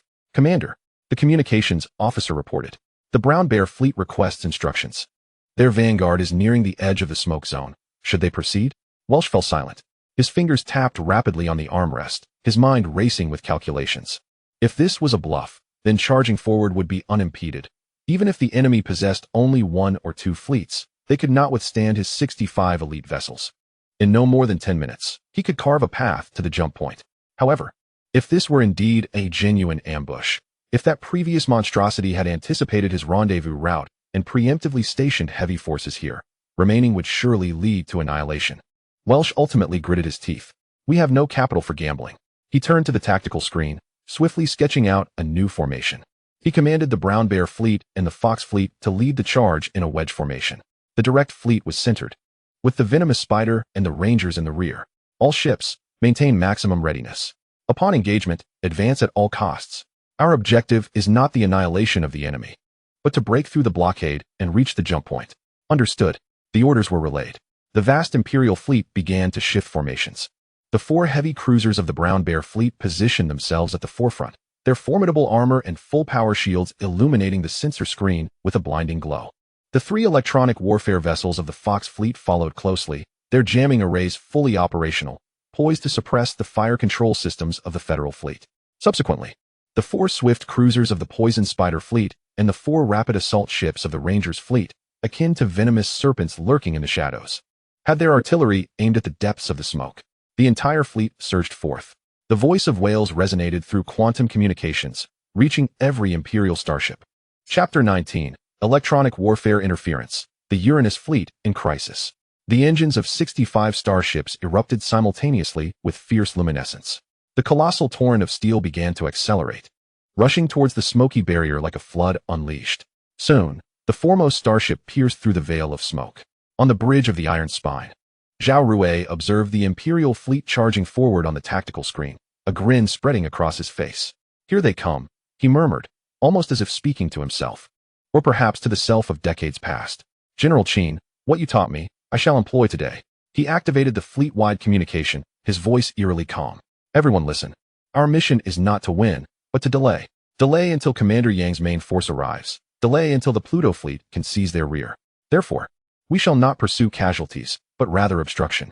Target their vanguard, their engines, their formations. We must slow them down, create disorder. Understood. First round of concentrated fire. Target the flagship of the Brown Bear fleet. Fire. At the moment the command was issued, the main cannon of the Iron Spine roared first. 2 massive beams of energy tore through the smoke, traversing 1.5 million kilometers of void, striking precisely the heavily armored cruiser at the forefront of the Brown Bear fleet. The vessel's shields flickered violently, its speed evidently hampered. Immediately, all supporting ships of the Uranus fleet opened fire simultaneously. 12 starships, 24 main cannons, along with hundreds of missile launchers unleashed the first barrage upon the Imperial fleet's vanguard within a mere 3 seconds. Explosions flared at the edge of the smoke. 3 heavily armored cruisers of the Brown Bear fleet experienced shield overloads and hull damage. A vessel from the Fox fleet, an electronic warfare ship, was struck by missiles, rolling off its trajectory. Yet the Imperial fleet did not falter. Continue advancing. Wales's roar echoed through the Imperial communication channel. Do not retaliate. Do not slow down. Charge ahead. 65 starships braved the Federated fire, pressing forward. They resembled a wounded yet frenzied beast, crashing against that fragile defensive line with their flesh and blood. Before long, the distance between the 2 sides shrank to 900,000 kilometers. At that moment, the electronic warfare ship of the Fox fleet began to fulfill its role. As the Fox fleet deployed its electronic interference array, the first indication of anomaly detected within the bridge of the Iron Spine was a subtle yellow warning sign at the edge of the main tactical screen. Fire Control System Warning. Automatic Calibration Module, Signal Abnormal. Current calibration deviation, 0.3 arc seconds, continuously increasing. The weapons officer lowered his head to examine the console, a frown creasing his brow. 0.3 arc seconds. At a combat distance of 900,000 kilometers. This meant that the aim point would deviate by approximately 100 meters from the actual impact point. For a battlecruiser several kilometers long, this deviation remained within an acceptable range. However, the deviation was steadily increasing. I report, he stated. The angle of deviation stands at 0.812 arc seconds, with an increment of 0.3 arc seconds per second. Zhao Rui positioned himself behind, intently observing the continuously fluctuating figures. Can manual calibration rectify this? As he attempted to address the issue, the officer of the weaponry swiftly navigated the touchscreen. Yet after 3 seconds, he shook his head in defeat. It is futile. Interference signals have infiltrated the calibration circuit, rendering any manually inputted data susceptible to alteration during transmission. Our current sighting mechanism resembles a pair of spectacles whose lenses have been misaligned, presenting a subtly distorted image of the actual position. At this juncture, the deviation has surpassed 2 arc seconds over a distance of 900,000 kilometers. equating to an error margin of 800 meters. The initial volley was fired under these compromised conditions. Fire. The main cannon of the iron spine unleashed two searing beams of light. 3 seconds later, sensor data returned. Both shots struck the flagship of the Brown Bear fleet, albeit at positions deviating from the designated target. Strikes intended for the bridge, and the main energy core found their mark on the heavily armored bow instead. Shield readings indicated an 18 reduction in the target's shield strength. Had the shots landed accurately, this strike would have depleted at least 40 of the shields. The artillery chief gritted his teeth. Interference has halved our effectiveness. Subsequently, data from the other vessels of the Uranus fleet began to stream in. The main tactical screen displayed real-time statistics on the right side. Total for the first volley, 24 main cannon shots. 32 missiles, hit rate, 67. However, accurate hit, striking the designated target, rate, 12. Glancing hit, striking the target but missing vital areas, rate, 55. The subsequent analysis proved even more disheartening. The system swiftly evaluated the actual damage inflicted by each hit. The results indicated that due to impact points generally deviating from the target by 100 to 800 meters, strikes meant to penetrate shields and severely damage internal systems mostly resulted in mere superficial harm. They are not disrupting our vision, Lewin scrutinized the analysis report, narrowing his eyes behind the lenses. They are impairing our ability to focus. We can perceive where the enemy vessel is located. Yet the fire control system cannot accurately determine where to strike, nor can it assure where the projectiles will land. At that moment, data for the second volley refreshed. Hit rate, 61. Accurate hit rate, 8. Glancing hit rate, 53. The hit rate is declining, and the accurate hit rate has plummeted. Meanwhile, the deviation has escalated to 3.5 arc seconds. The intensity of the interference continues to rise. The sensor supervisor reported that the Firefox fleet is adjusting its interference patterns. They are now specifically targeting our ballistic prediction algorithms with deceptive signals. Our fire control system perceives the target's trajectory as follows. He displayed a comparative animation. On the left, the actual course data of the enemy vessel captured by the sensors. The flagship of the Brown Bear fleet is advancing in a steady linear motion at a speed of 15 kilometers per second. On the right, the data received by the fire control system shows the vessel executing erratic zigzag maneuvers, its speed fluctuating randomly between 10 and 20 kilometers per second. Thus, when we aim, the voice of the artillery chief was laden with frustration. The system's calculation of the lead time is utterly erroneous. We are targeting a phantom that moves randomly, while the actual enemy vessels effortlessly evade our fire by following a simple, linear trajectory. This is the terrifying aspect of electronic warfare. It does not blind you. Rather, it subtly distorts the reality before your eyes. It does not ensure you miss entirely. Instead, it guarantees you strike ineffectively, like a master swordsman who does not block your blade but merely deflects the tip a few inches, rendering your lethal strike a mere superficial wound. In the third round of concentrated fire, the hit rate stood at 58, with a precise hit rate of merely 5, and a deviation value of 48 angular seconds. At this moment, the Imperial fleet was less than 500,000 kilometers from the Uranus fleet's defensive line. The heavy cruisers of the Brown Bear fleet began to retaliate. In an environment with almost no interference, their fire control systems were disturbingly stable. In the first round of fire, the 12 main guns of 4 cruisers targeted the 3 foremost vessels of the Uranus fleet. Enemy main guns locked on. The sensor alarms blared with a chilling urgency. Emergency evasive maneuvers. Zhao Rui shouted. Chapter 20. Reinforcements arrive, but it was already too late. Of the 3 cruisers, 2 managed to maneuver in time. The North Star, however, suffered a 0.3-second delay due to feedback interference from its fire control system, causing its evasive action to lag behind.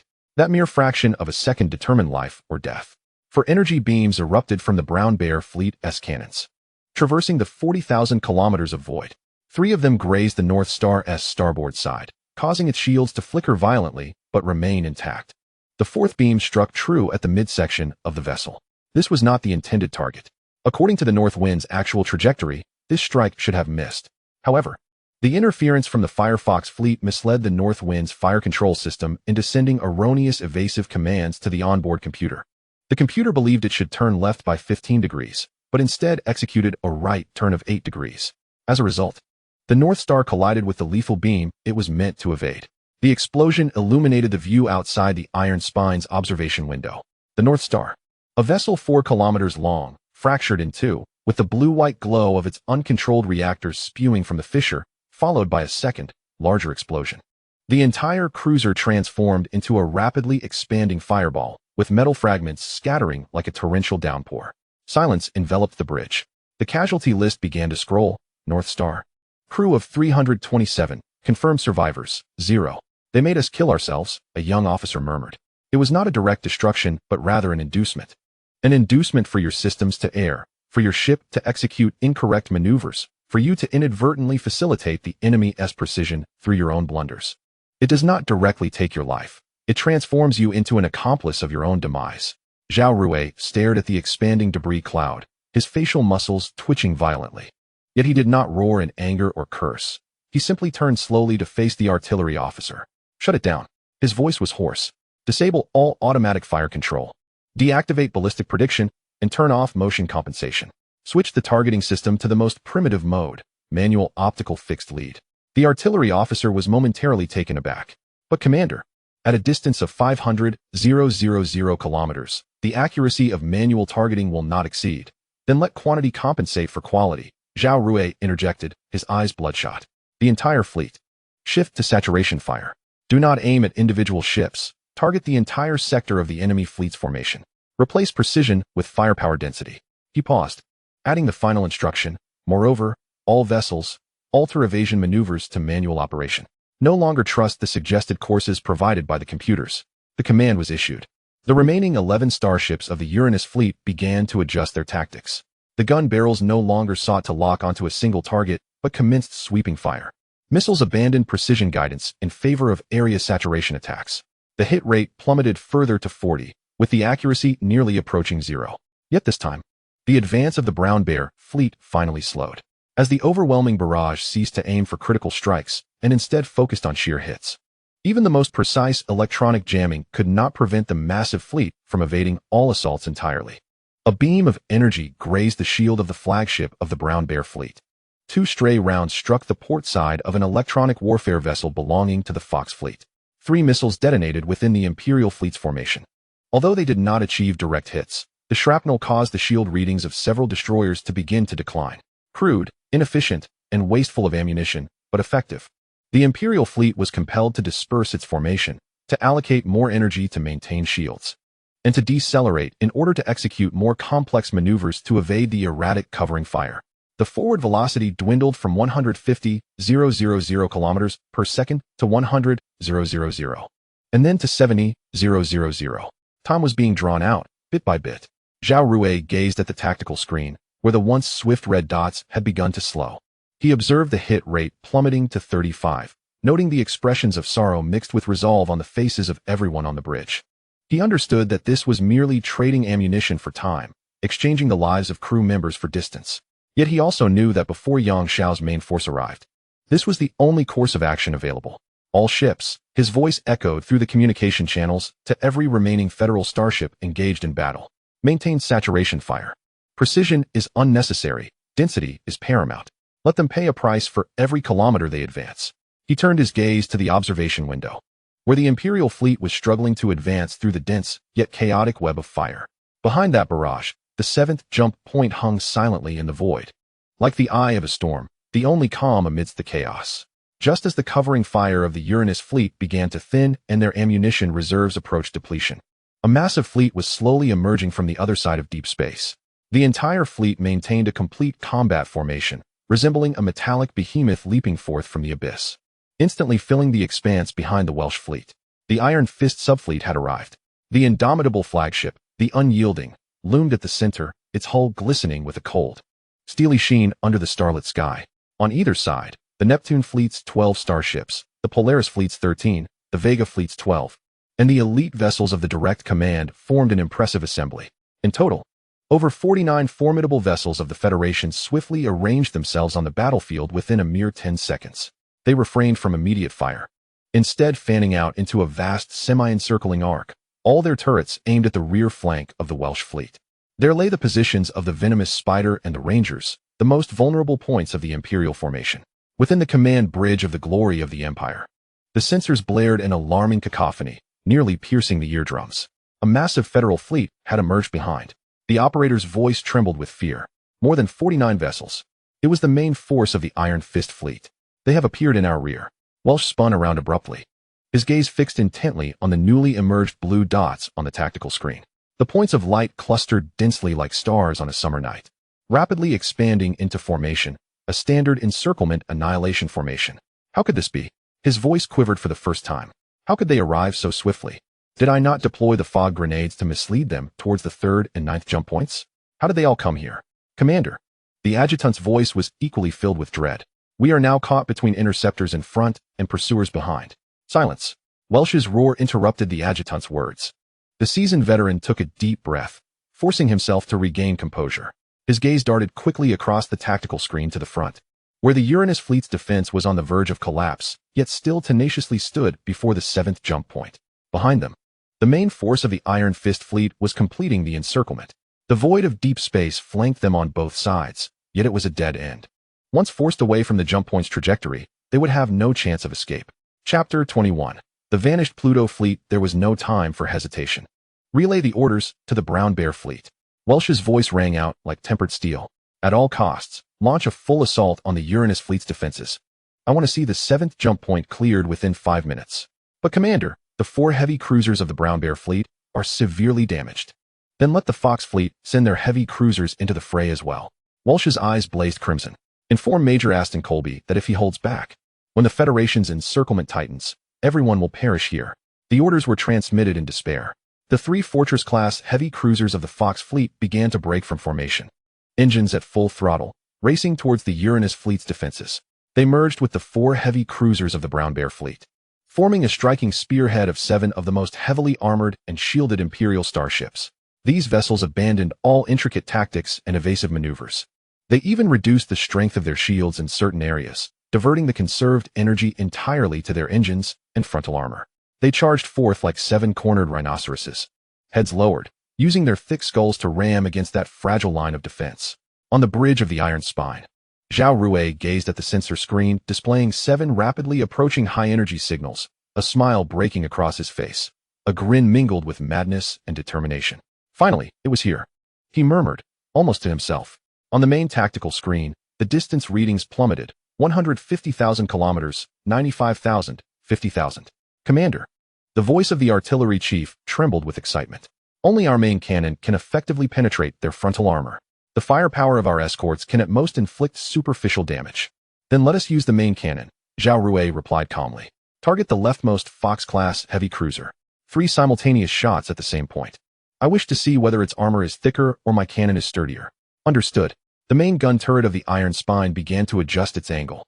This venerable battleship, having served for 15 years, groaned under the strain of continuous high-intensity combat, yet its muzzle remained steady.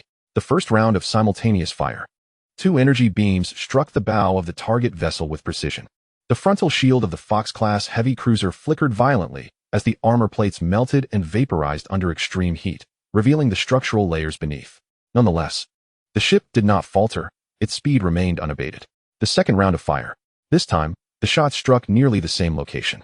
The armor breach widened, internal conduits exposed, and electrical sparks slithered like serpents through the opening. The target vessel's speed finally began to wane, yet it still surged forward. The third round of fire. Energy beams penetrated deep into the breach. An explosion erupted from within, tearing the bow of the heavy cruiser apart as if ripped by an invisible giant hand, sending metal debris and plasma gushing forth. The hull began to spin out of control, yet it did not cease its advance. Inertia propelled it onward towards the defensive line of the Uranus fleet. Meanwhile, the other 6 heavy cruisers were now less than 50,000 kilometers from the line. All ships, heed my command. Zhao Rui activated communications with all escort vessels, his voice chillingly calm. Prepare for a ramming formation. Divert all shield energy to the bow armor. Maintain engines at minimum power. He paused, casting his gaze over every face on the bridge. I understand that some of you have families and concerns, but today, we are soldiers. The duty of a soldier is to stand firm in their designated places, never retreating a single step. If it must be our hulls that delay them, then let it be our hulls. The orders were conveyed. There were no objections, no hesitations. The remaining 10 starships of the Uranus fleet, including 2 cruisers whose shields had already fallen to dangerously low levels, began to adjust their positions. They no longer sought advantageous firing angles or evasive maneuvers. Instead, they presented their thickest bow armor toward the advancing Imperial heavy fleet, akin to a line of spearmen ready to meet a cavalry charge with their chests. Aware of the impending doom, they nonetheless stood their ground. On the bridge of the unyielding, Yang Xiao stood before the main tactical screen, his expression grave. The battlefield situation had become clear. Ahead, the Uranus fleet was using their flesh and blood to obstruct the desperate charge of the Imperial Heavy Fleet. Behind them, his main fleet was rapidly closing in. The flanks lay barren, devoid of any presence. "Where's the Pluto fleet?" Yang Xiao suddenly interjected, his voice laced with suppressed fury. "Where's Qin Beiwang's fleet?" According to the plan, they were supposed to arrive simultaneously with us, striking from the left flank of the Welsh fleet. The communications officer swiftly maneuvered the control panel, and moments later, he looked up, his expression grim. "Commander, we are unable to establish contact with the Kunlunchen. The quantum communication link is functioning normally, yet there is no response from the other side. The last confirmed position was 27 minutes ago, when they were racing at full speed towards the 7th jump point." 27 minutes? Yang Xiao's brow furrowed deeply. It should take no more than 20 minutes to reach the 7th jump point from their last known position. They should have arrived by now. It was Qin Beiwang who informed them that the Welsh subfleet was retreating from the 7th jump point. Given the prior achievements of the enemy, Yang Xiao chose to place his unwavering trust in them. Yet, while other fleets had arrived, the Pluto fleet remained conspicuously absent. They could not even be contacted. He gazed at the tactical display, where 7 Imperial heavy battleships were charging towards the Uranus defense line, the distance reading plummeting below 30,000 kilometers, and took a deep breath. "Enough of this. Order the entire fleet to open fire immediately. Target the Venom Spiders and the cavalry fleet. We must first shatter the rear formation of the Welsh." The Uranus fleet trusts Zhao Rui. Yang Xiao's voice was solemn. He could endure. He must endure. The orders were given. The main cannon of the unyielding lit up with a brilliant white glow as it charged. Following suit, over 49 Federal capital starships unleashed a simultaneous barrage upon the rear formation of the Imperial fleet. In the depths of space, the light cascaded like an inverted river of stars. Yet, Yang Xiao's heart sank, for on the periphery of his vision, the main tactical screen still displayed the 14 blue dots representing the Pluto fleet, which had yet to appear in any anticipated location. "Qin Beiwang, where on earth are you?" The distance between the Iron Spine, positioned at the forefront of the Uranus fleet, and the Imperial Heavy Assault Fleet shrank to a mere 28,000 kilometers, a proximity akin to hand-to-hand combat in space warfare. Suddenly, an eerie spatial distortion erupted in the void surrounding the 7th jump point. It was not the smooth ripples of a conventional jump. Rather, it resembled fabric being violently crumpled by an invisible hand. The very fabric of space contorted, fractured, and reformed within the visible spectrum. Light from the entire expanse began to bend, the distant starlight stretching into grotesque arcs. Then, 15 flashes of disengagement ignited, akin to 15 supernovae simultaneously bursting forth in the void, detonating at the precise coordinates of the 7th jump point. The brilliance was so intense that it caused the optical sensor filter systems on the Iron Spine's bridge to overload in an instant, leaving only blinding white in the observation window. Chapter 22. Paratroopers are born to be surrounded immediately thereafter. 12 flashes of disengagement erupted, resembling 12 supernovae igniting in unison in the void, exploding at the exact coordinates of the 7th jump point. The intensity of the light caused all optical sensor filter systems on the Iron Spine's bridge to overload instantly. Outside the window, only a blinding expanse of white remained. What was happening? Zhao Rui instinctively raised his hand to shield his eyes. Was it the Imperial fleet's jump? No, it couldn't be. The voice of the sensor officer trembled with shock. The identification code belongs to the Federation. It is the Pluto fleet. They have directly jumped to the 7th jump point. A profound silence enveloped the bridge. Everyone understood the implications. To conduct a precise jump in the heart of a fierce battle, where spatial parameters were exceedingly unstable, carried a risk factor exceeding 60. A slight deviation in coordinates could lead to the entire fleet being torn apart by spatial turbulence or, worse still, directly embedding into an asteroid or friendly vessel. Yet, Qin Beiwang had done it, and he succeeded. 12 Federation starships. The massive hull of the Kunlun Mountain occupied the center. The Scorpion and 2 Scorpion-class cruisers flanked either side, while the Thunder and Lightning, along with 6 destroyers, unfurled like wings, gradually materializing in the light of their jump.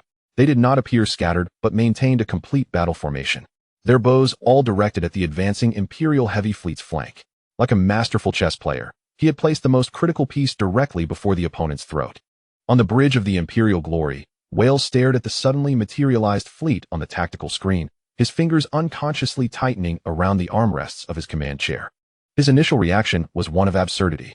He's gone mad. the veteran murmured, his voice laced with a strange reverence. To jump into the center of the combat zone. Did he not fear directly entering the line of fire of our main cannons? Did he not fear that spatial disturbances would scatter his fleet across millions of kilometers? But Qin Beiwang was not mad. His jump coordinates were calculated with a terrifying precision. The 12 starships not only appeared intact, but also in perfect formation. Commander. The aide's voice was tinged with panic. The Pluto fleet is trapped between us and the 7th jump point. We now have Uranus in front, the Pluto fleet, and Iron Fist's main force behind us. I know. Wales roared, forcing himself to regain composure. His gaze swept quickly across the tactical screen, surrounded from both sides. The only direction was deep space.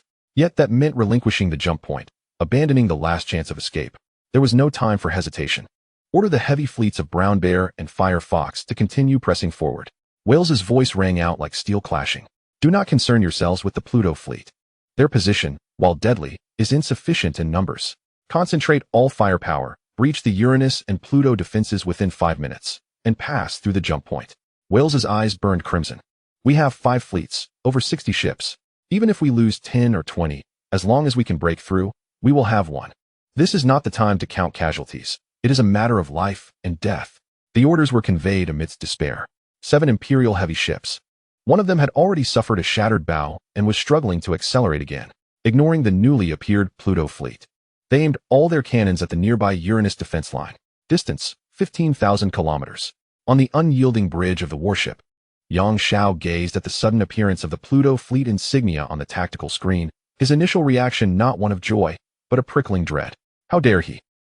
Yang Xiao's voice trembled. To directly leap into the heart of the battleground. What if the coordinate calculations falter? What if there is spatial turbulence? Commander. The communications officer interrupted his murmurs. The Pluto fleet sent a brief communication, position secured, establishing interception line. An interception line? Yang Xiao's head snapped up. Did he intend to intercept 65 ships of the Wales fleet with a mere 12 starships? Who did he think he was? The chief of staff hurried to the tactical screen, rapidly analyzing the situation. Major Qin's position was indeed precarious. If he could collaborate with the Uranus fleet to withstand the pressure on the front line, it might indeed delay Wales. But the problem was, he cannot hold. Yang Xiao interjected, his voice laced with genuine panic for the first time. Wales was now a cornered beast, driven to desperation, willing to charge at any cost. 24 ships, even if they were all elite, could not withstand the ferocious onslaught of 65. He recalled Marshal Qin Xianfan and the political storm he would face if Qin Beiwang fell here. He thought of the potential end of his decades-long military career. No, this cannot be. Relay orders to the entire fleet. Yang Xiao's voice suddenly rose in intensity. Abandon the encirclement formation. Shift to a wedge-shaped assault. Target the core of the rear echelon of the Wales fleet. I need to breach their command chain within 10 minutes. Commander. Doing so will expose our flanks to the Venom Spiders and the Rangers fleet, potentially leading to our own encirclement by Wales. There was no time for hesitation. Yang Xiao's eyes burned with urgency. The priority was not to annihilate Wales, but to rescue Qin Beiwang. If that young man perished here, even if we obliterated the Wales detachments, it would still be a loss. The orders were issued amidst the turmoil. The 49 federal capital ships, initially forming an encirclement, began to realign. They abandoned the perfect arc of encirclement, instead forming a sharp assault wedge, engines roaring as they surged towards the rear echelon of the Imperial fleet, like a dagger that had forsaken slicing for a thrust. Meanwhile, Yang Xiao personally approached the communications console and established the highest priority link with the Kunlun Mountain. Qin Beiwang. His voice transmitted through quantum communication to the bridge of the Kunlun Mountain, laden with uncontainable urgency. Listen, this is Yang Xiao. You are in extreme danger. Wales has 5 fleets, and you have only 12 ships. Even with the 12 starships of the Uranus fleet, it is impossible to withstand. He paused, his tone almost pleading. Do not act recklessly, Major Qin. You are still young. The outcome of this battle should not be gambled with your life. The communication was sent. Yang Xiao fixated on the 24 blue lights, isolated before the might of the Imperial army, his palms slick with cold sweat. On the bridge of the Kunlun Mountain, Qin Beiwang had just concluded a communication with Yang Xiao. Standing beside him, Zhuang Zhishuan wore a similarly grave expression. Commander, Yang is right. Although our current position is critical, it is perilously dangerous. If the Welsh concentrate their firepower to assault us, do we truly believe we can withstand it? Qin Beiwang calmly interrupted her. Chapter 23. Concealment, smoke, and fire. Are you truly not using a cheat? Qin Beiwang gazed at her quietly. then issued a command that left the entire bridge in stunned silence. Deploy Phantom Type 7 full-spectrum obscuring smoke, centered on the 7th jump point, with a radius of 500,000 kilometers as a spherical domain. Execute immediately. Within 3 seconds of the command being issued, the communication channel fell into an eerie silence. Soon after, the furious roar from the flagship of the Uranus fleet, the Iron Spine, nearly shattered the communicator. Qin Beiwang, are you out of your mind? Zhao Rui's voice was distorted with rage. Now you choose to release smoke? Do you take me for blind? Where am I supposed to direct my fire? Where do I crash? However, the launch sequence of the Pluto fleet had already commenced. From the Kunlun Mountain, the Scorpion, and 4 cruisers, 36 specialized launch tubes opened simultaneously. There was no fire, no thunderous roar. Only 36 pitch-black cylindrical bodies were gently ejected, slowly rotating as they glided through the void towards their predetermined coordinates. 10 seconds later, they detonated simultaneously, not with an explosion, but with a blossoming. Each projectile fractured into tens of thousands of nanometer-sized units, which rapidly expanded into micrometer-thin sheets in the vacuum. The surfaces of these sheets were covered with intricate wave-absorbing materials and optical camouflage layers, while their edges were equipped with miniature thrusters, enabling them to autonomously adjust their distribution density as if they were alive. Crucially, these units maintained precise coordination through quantum entanglement. They could monitor surrounding light, electromagnetic waves, and gravitational gradients in real time. Then, they collectively adjusted their posture and reflectivity, creating a dynamic, full-spectrum concealment effect. Within 30 seconds, a wall of gray-black smoke began to form around the 7th jump point. At 50 seconds, the fog had expanded to a radius of 200,000 kilometers. In 1 minute and 20 seconds, the entire 7th jump point, along with the 24 starships of the Uranus and Pluto fleets, was enveloped in this artificial darkness. From the outside, it resembled an absolute black hole that had suddenly appeared in deep space. It reflected no light, emitted no electromagnetic signals, and even gravitational detectors could only report an unusually smooth expanse of space. Inside the Iron Spine's bridge, Zhao Rui slammed his fist onto the control panel, denting the alloy surface. It's all utterly blind. He glared at the glaring red area on the main tactical screen that represented sensor malfunction, his eyes bloodshot. Thermal detection is at 0, optical detection is at 0, quantum radar echoes are all noise. I can't even see where my own ship is. More critically, just in the final second before the smoke completely closed, the sensors detected that the 7 Imperial heavy cruisers had already charged within 10,000 kilometers. The distance in this space battle was akin to a close-quarters brawl. Yet now, it had vanished as if it had never existed. The voice of Commander Li Wan, his aide, was dry and rasping. What shall we do now? Zhao Rui offered no reply, his gaze fixed intently upon the observation window. What should have been a vista of stars was now engulfed in a chilling expanse of pure, unsettling darkness. Even the light from distant stars had been completely devoured by that eerie shroud of fog. He could envision the 7 Imperial heavy cruisers, stealthily prowling like beasts of prey under the cover of mist, silently advancing towards his defenses. Meanwhile, his fleet was rendered blind. On the bridge of the Imperial Glory, after an initial moment of shock, Welsh erupted into a fit of nearly maniacal laughter. Heaven smiles upon me. Truly, heaven smiles upon me. He pointed at the tactical screen, at the dark gray area signifying the fog, tears of mirth streaming down his cheeks. That Qin Beiwang, that worthless bottom feeder. I previously thought he was the one using a cruiser to deceive us into annihilating the Dragon Lizard fleet. But now, it appears I was mistaken. What does he think he is doing? Providing cover for his retreat? Instead, he has rendered the entire battlefield a blind man's game. His aide cautiously inquired, Commander, could this be a trap? The Federation might have set ambushes within. Set ambushes where their own men cannot see? Welsh wiped the corners of his eyes, a mocking smile gracing his lips. Once this all-spectrum obscuring fog is released, those inside are as blind as those outside. Their only reliance is on preset coordinates. But we are in motion. They do not even know where we are. His excitement grew with every word. Signal the whole fleet. Maintain formation and charge at full speed into the fog. Under its cover, we will traverse the 7th jump point. By the time the Iron Fist's main forces pursue us, we will have already crossed the 7th jump point and be racing towards our defense zone. Welsh's smile remained unperturbed. We have 65 ships, they possess 24. And our heavy vessels have already surged within 10,000 kilometers. At this distance, we could collide with our eyes closed. The orders were conveyed amidst jubilation. The entire Welsh subfleet, Brown Bear, Firefox's heavy vanguard, Poison Spider, and the Rangers in the center, along with the direct fleet, began to accelerate collectively. Like a colossal steel centipede, they surged towards that all-consuming darkness, ready to plunge into its depths. Welsh murmured to himself, "Ah, Qin Beiwang, I owe you my gratitude. Thank you for your folly, which has granted us our final chance." On the bridge of the indomitable, Yang Xiao, upon witnessing the sudden emergence of the fog, paused momentarily before exhaling a sigh of relief. "At last, this fellow has taken my advice," he remarked, his voice laden with relieved fatigue. The chief of staff approached, his expression a mixture of emotions. "Commander, do you believe that Major Qin released the fog to cover a retreat? What else could it be?" Yang Xiao gestured towards the tactical screen. Now, the entire area of the 7th jump point has transformed into an information black hole, where those inside are blind to the outside, and those outside cannot perceive what lies within. This serves as the most effective retreat cover. Wales dares not pursue under such conditions of total blindness, and instead might seize the opportunity to escape. Qin Beiwang can utilize the cover of smoke to discreetly withdraw with the Uranus fleet and rendezvous with us. He paused, his tone shifting to one of commendation. Although it is a risk, at least he did not foolishly attempt to confront 65 enemy ships with 24 of his own.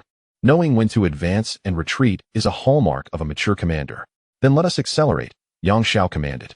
"All fleets, abandon the original assault formation and adopt a full-on approach. While the Whale's fleet is hindered by the smoke, we will exert pressure from the outside and aim to envelop their rear." The order was relayed. The engines of the 49 Federal capital ships ignited with fervor, and the entire fleet surged forward like a colossal broom toward the Whale's fleet at full speed. Yang Xiao gazed into the darkness, contemplating. Once Qin Beiwang emerges, and the two fleets converge, and the formation is reorganized, then Wales will either retreat amidst the smoke or take the risk of jumping. Though we may not annihilate the enemy entirely, inflicting damage on their rear fleet would still constitute a significant victory. Chapter 24. My cannons only target the flagship. He activated the communication channel, prepared to commend Qin Beiwang upon his emergence. After all, it is always commendable when a young person recognizes their mistakes and seeks to amend them. However, unbeknownst to Yang Xiao, deep within the smoke, on the bridge of the Kunlun Mountain, the three-dimensional star map before Qin Beiwang displayed every nuance of the battlefield with near-perfect clarity. The two Shadow-class reconnaissance vessels that had been trailing the Whale's fleet were transmitting all the information they had gathered to the system. Thus, while others were rendered blind, Qin Beiwang could perceive everything. As Zhao Rui bellowed in the darkness, as Wales charged in jubilance, and as Yang Xiao advanced with satisfaction, he could see the main fleet of Wales, like a blind giant python, preparing to plunge into the smoke-covered zone. He could also see the Iron Fist fleet rapidly approaching from behind, akin to a vast net tightening around its prey. The cannons were all calibrated and ready. "Attention, all ships," Qin Beiwang's voice interjected, calm as if issuing training commands. "Attention, all captains of the Uranus fleet and Pluto fleet. I shall announce the bombardment coordinates at 3-second intervals. All main gun units, upon my announcement, fire at full power towards the designated coordinates. Repeat, no need to aim. No need to lock on. Simply fire at the specified coordinates." There was a 3-second silence in the communication channel.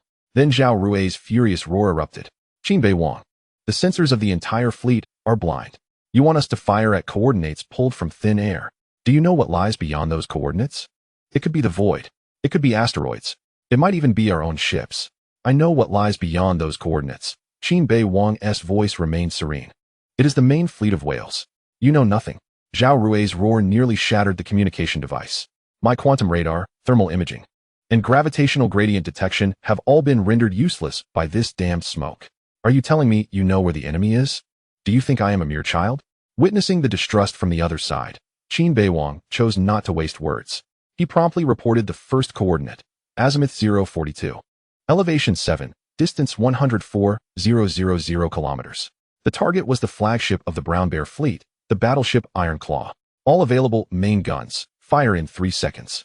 On the bridge of the Kunlun Mountain, a 3-dimensional star map displayed the entire battlefield with near-perfect clarity.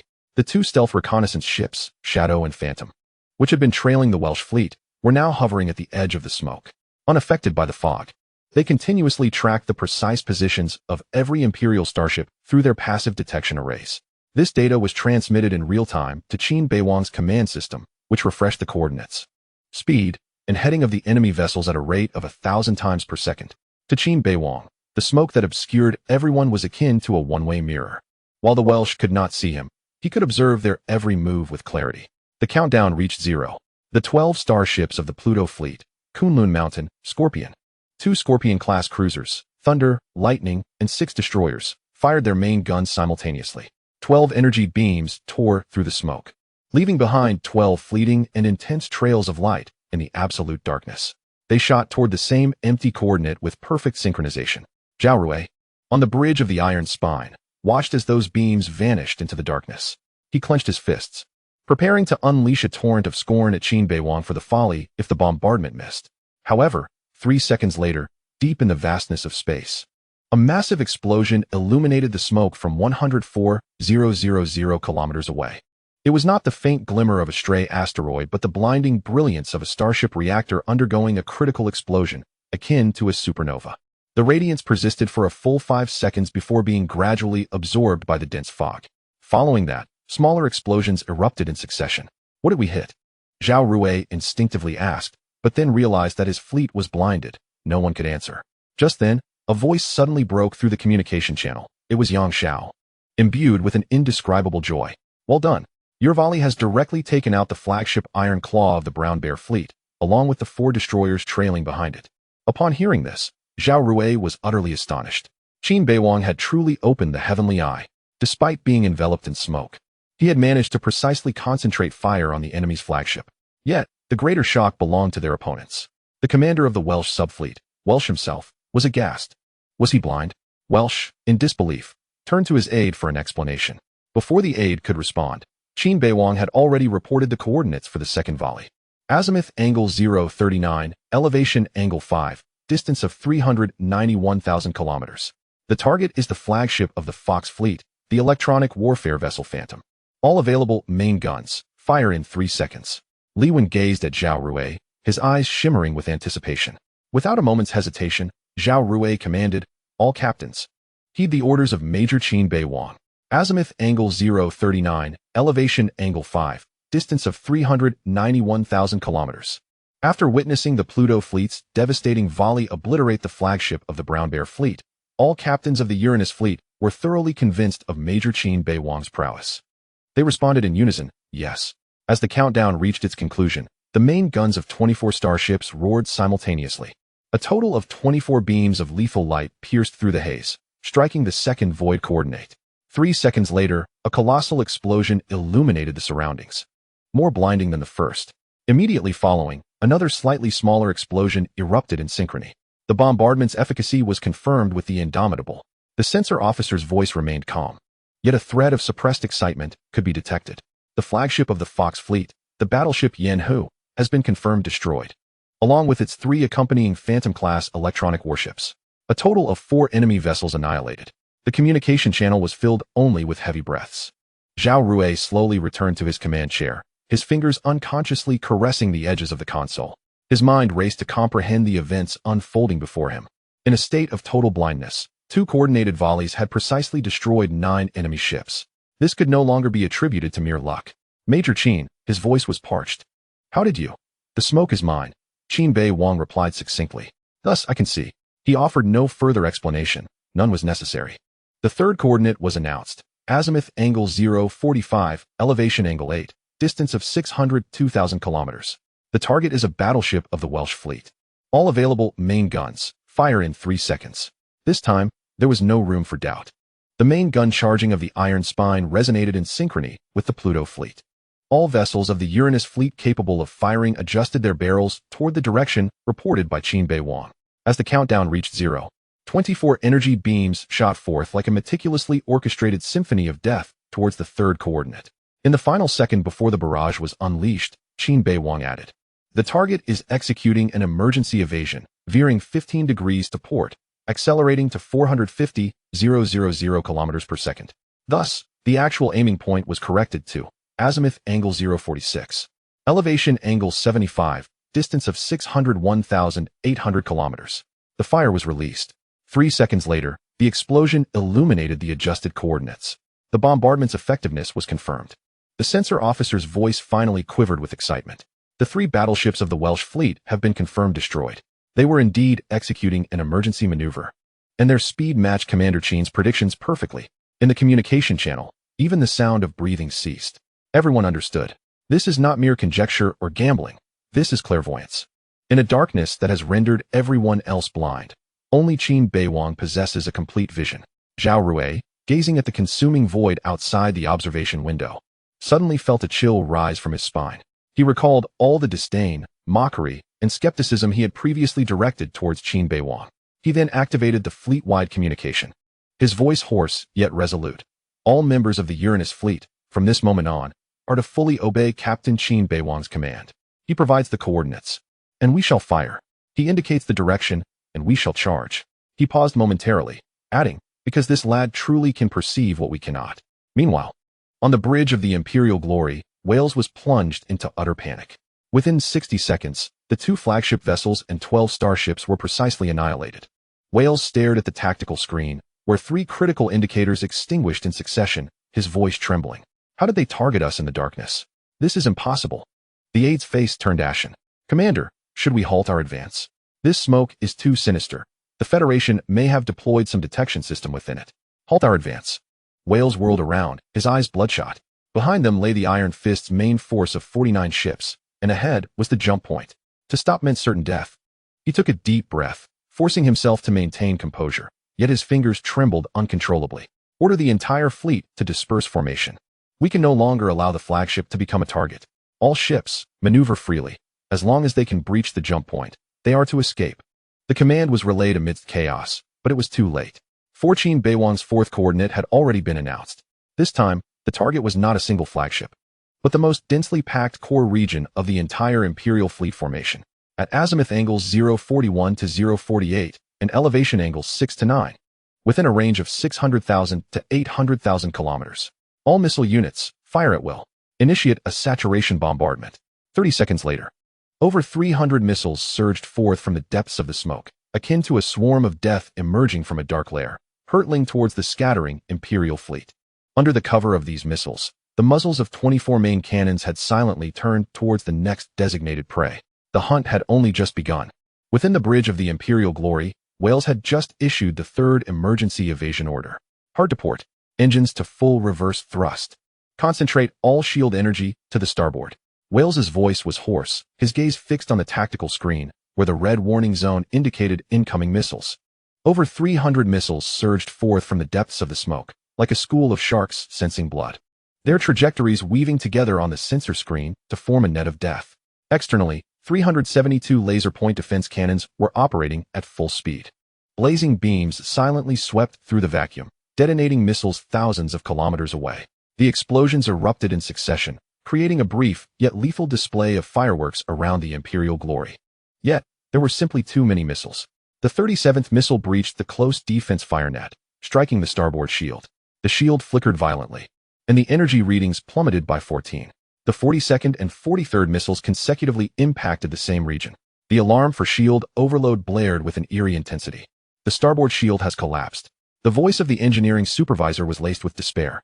The activation of the backup shield generator required 12 seconds. At that moment, Qin Beiwang's 4th round of coordinates echoed through the internal channel of the Pluto and Uranus fleets. Azimuth 044, elevation 62, distance 788,000 kilometers. The target was the Imperial flagship, the battleship, Imperial Glory. All main gun units, fire at full power in 5 seconds. Repeat, full power. Upon hearing that the target was the flagship of the Welsh fleet, the Imperial Glory, everyone held their breath. An indescribable surge of excitement welled up from within. The countdown began. The Welsh fleet remained oblivious. All of their attention was fixated on the incessantly incoming missiles. The 68th missile was destroyed, while the 75th and 76th simultaneously broke through, colliding with the recently restored backup shield. Shield strength remaining at 41. The engineering supervisor shouted. The emergency left turn is complete, reported the navigation officer. We are exiting the missile coverage area. No sooner had the words left his lips than, from the depths of deep space, amidst the smoke, 24 points of light ignited simultaneously. These were not the faint blue glows of missile engines, but rather the blinding brilliance of main cannons reaching critical charging points. Akin to the birth of stars. In the next moment, 24 beams of energy surged forth. From the Kunlunchen, 2 heavy particle cannons of the Kaition class. For main guns from the Scorpio, 2 from each of the 2 Scorpion-class cruisers, 4 from the Thunder and Lightning, 1 from each of the 6 destroyers, 2 from the Iron Spine, and a total of 24 from the remaining 9 vessels of the Uranus fleet. like 26 swords of judgment crossing the void. They tore through the smoke with flawless precision, targeting the same coordinate, the Imperial glory. In that instant, time seemed to freeze. Welsh was the first to sense the anomaly. His instincts, honed on the precipice of life and death, compelled him to lift his head sharply 3/10 of a second before the main gun's beams traversed the 788,000 kilometers. He beheld outside the observation window, 24 points of death illuminating the dark expanse. He saw those points enlarging rapidly, transforming into 24 beams of pure destructive energy, each exceeding 5 meters in diameter. He observed their straight trajectories, akin to 24 chains, locking down all avenues of evasion for the Imperial glory. Then, he heard the final sound escaping from his throat. It was not a word, nor a phrase. It was a sigh of resignation. The second and third strikes pierced the bridge area. Observation windows, alloy structures, control panels, and personnel all vanished instantaneously in the searing heat of billions of degrees. The fourth through the 12th strikes were evenly distributed along the midline of the vessel. The Imperial glory, with a length of 43 kilometers, was impaled by 9 massive holes, each exceeding 100 meters in diameter, akin to skewers. The 13th through the 26th strikes enveloped the power and reactor compartments. The entire sequence lasted a mere 0.7 seconds. Then, the reactor reached criticality, the core of the Imperial glory. This fusion reactor provided energy to the entire battleship. Under the relentless barrage of 13 main cannon strikes, the containment field utterly collapsed. There was no conventional explosion. Instead, a terrifying transformation of matter into pure energy occurred. The entire warship illuminated from within, resembling a lantern abruptly ignited. Radiance surged forth from every breach and crack, growing ever brighter until the vessel transformed into a luminous sphere of blue and white, exceeding 2 kilometers in diameter. The brilliance of this sphere eclipsed the surrounding starlight, momentarily illuminating the entire smoky expanse as if it were day. Then, it began to expand. The hull could no longer restrain the ferocious energy, leading to an internal disintegration. First, the external armor plates flaked away like fragile eggshells, vaporizing under the heat. Next, the keel structure fractured, culminating in the complete release of the reactor core. The true explosion ensued, not a single detonation, but a cascading chain reaction with thousands of energy release points erupting simultaneously.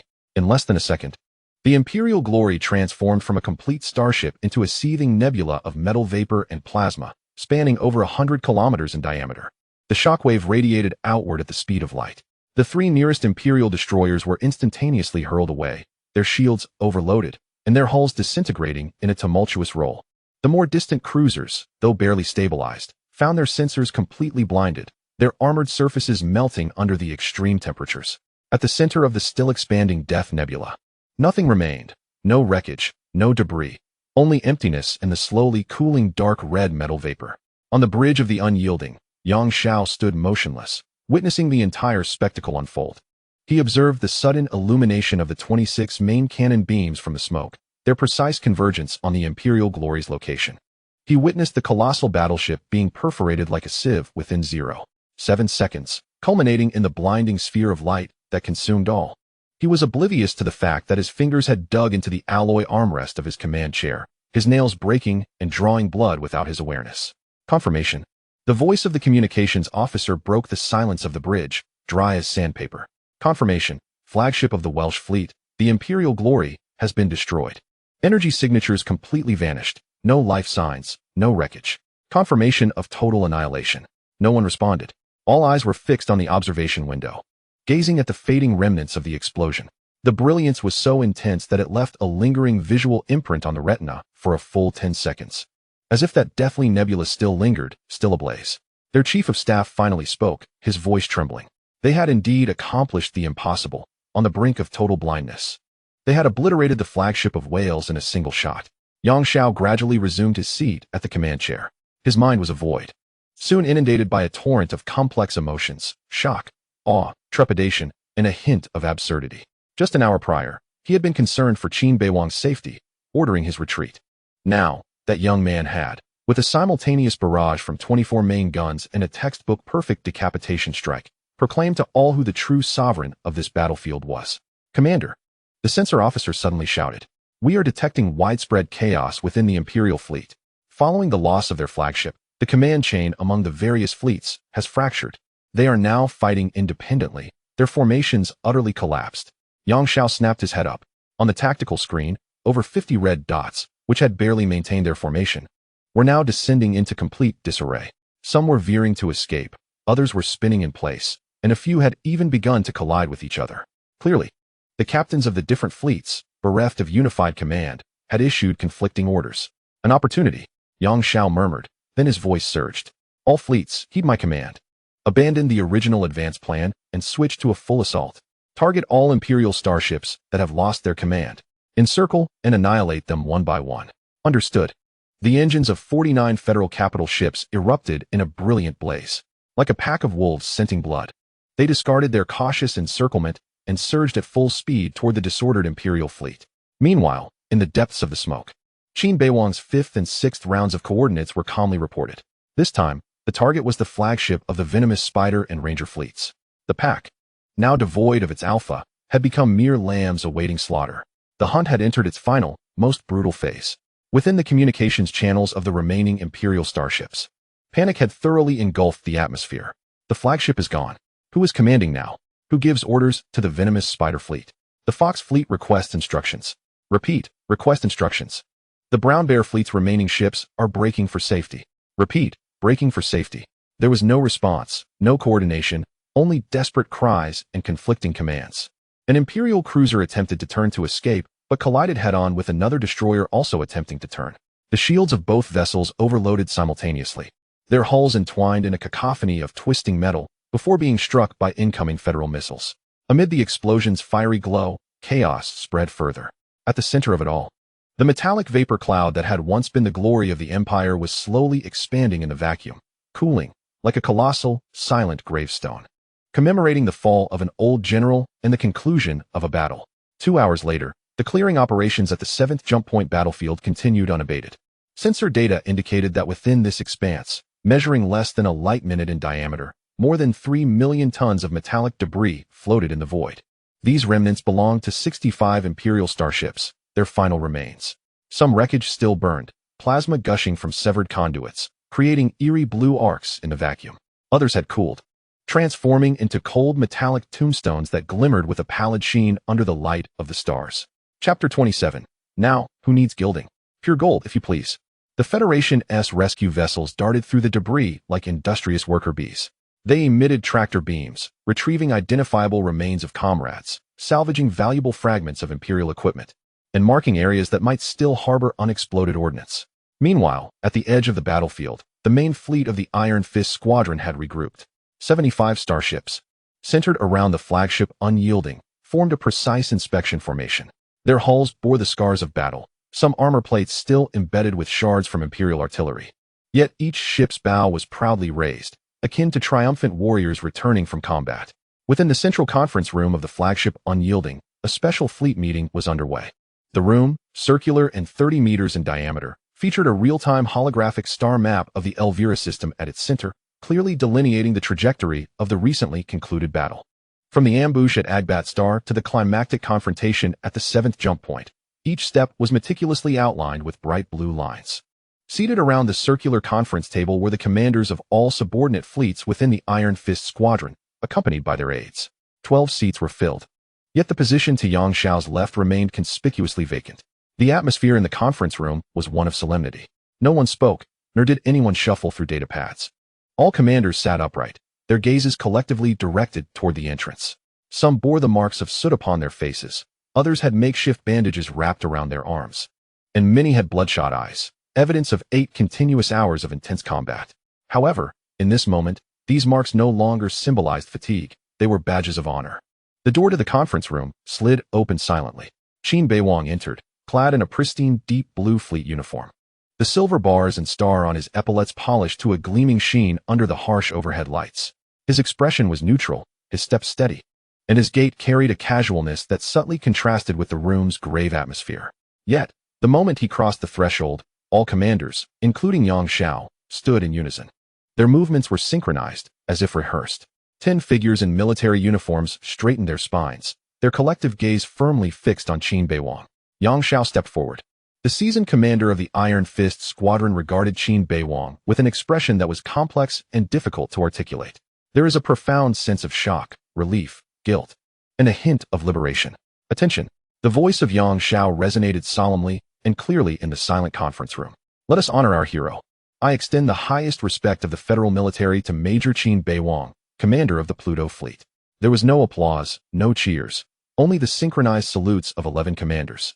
Their arms were raised at precisely the same angle, fingertips touching their temples with unwavering accuracy. This was not a mechanical action honed through training. It was a heartfelt expression of respect for the victor.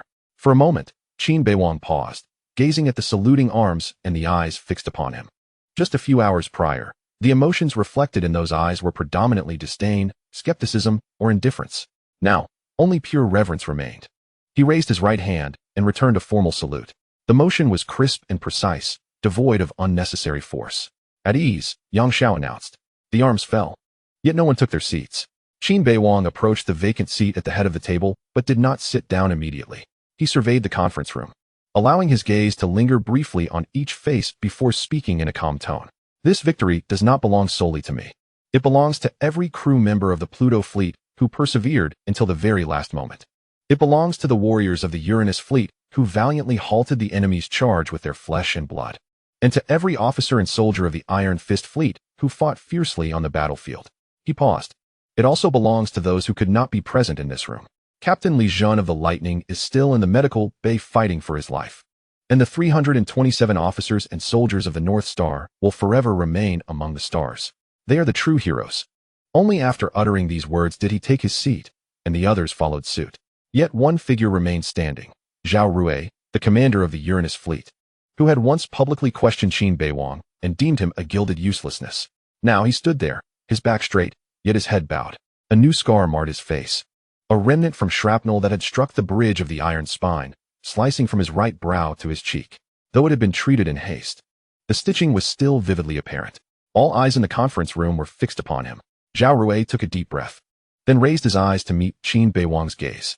The defiant spark that had once characterized his demeanor was now replaced with an almost burdensome sincerity. Major Qin. His voice was somewhat hoarse, yet each word was articulated with clarity. Before you proceed with your next statements, I have a few words to share. Qin Beiwang regarded him in silence, merely nodding slightly. Zhao Rui inhaled deeply once more, as if the forthcoming words required an immense exertion of will.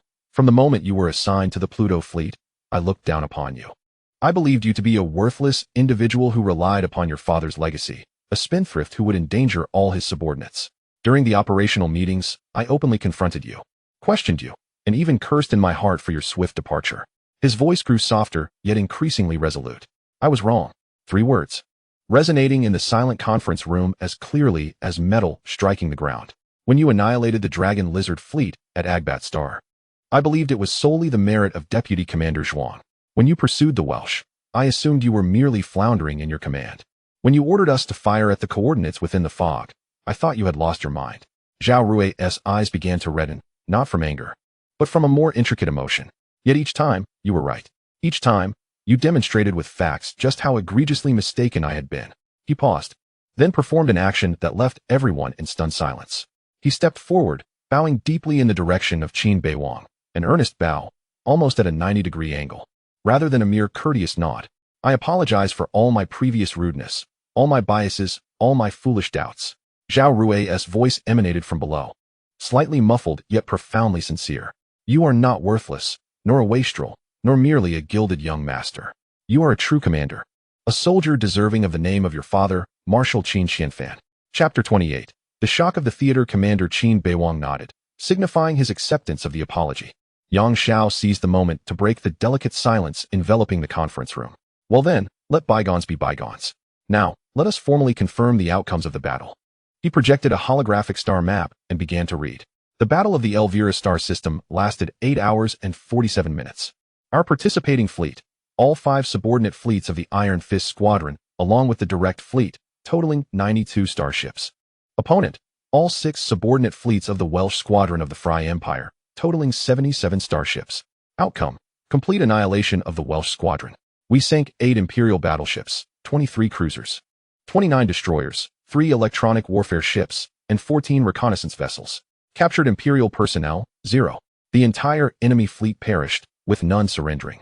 Our losses, 1 cruiser sunk, 1 battleship severely damaged, for cruisers moderately damaged and 9 destroyers lightly damaged. Fallen personnel, 489. As Yang Xiao concluded the final figure, the conference room again fell into silence. 489 names.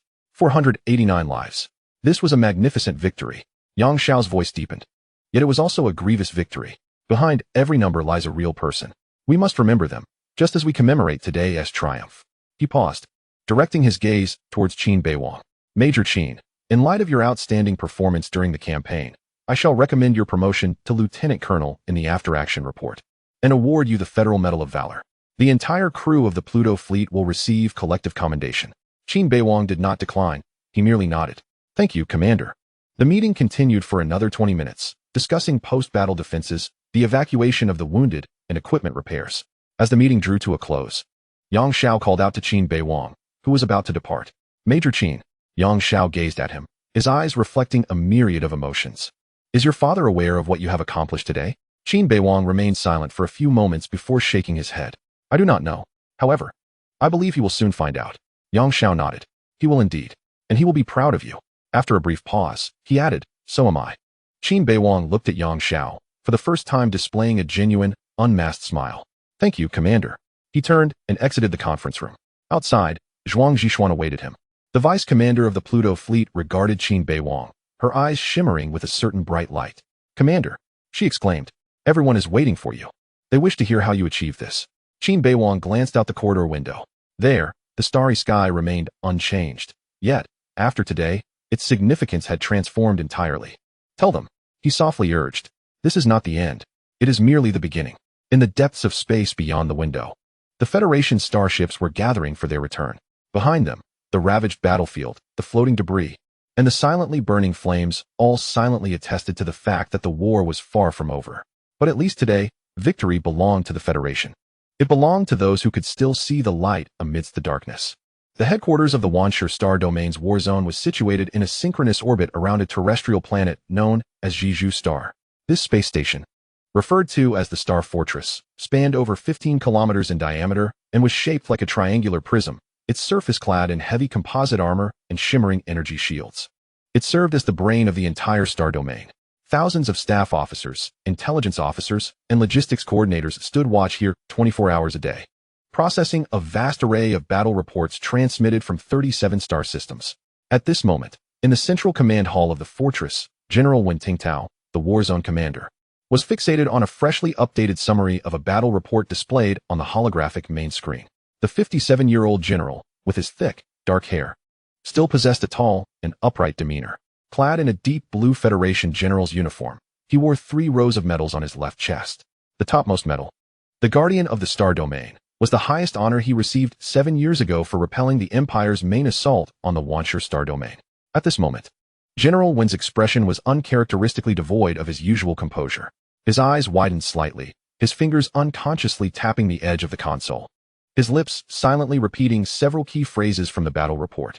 The Pluto fleet annihilated the Dragon Lizard fleet in coordination with the Uranus fleet, consecutively destroying 5 flagship fleets of the Empire during the 7th Jump Point battle, ultimately collaborating with the Iron Fist Squadron to completely obliterate 65 starships of the Welsh Squadron.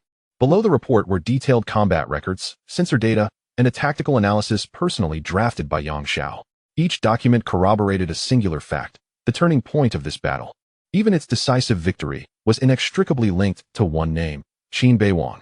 General Wen stared at that name, remaining silent for a full minute. Then, he slowly returned to his command chair, raised a hand to rub his brow, and let out a complex, long sigh. The young man murmured to himself, his voice tinged with disbelief, bewilderment, and a hint of absurd laughter.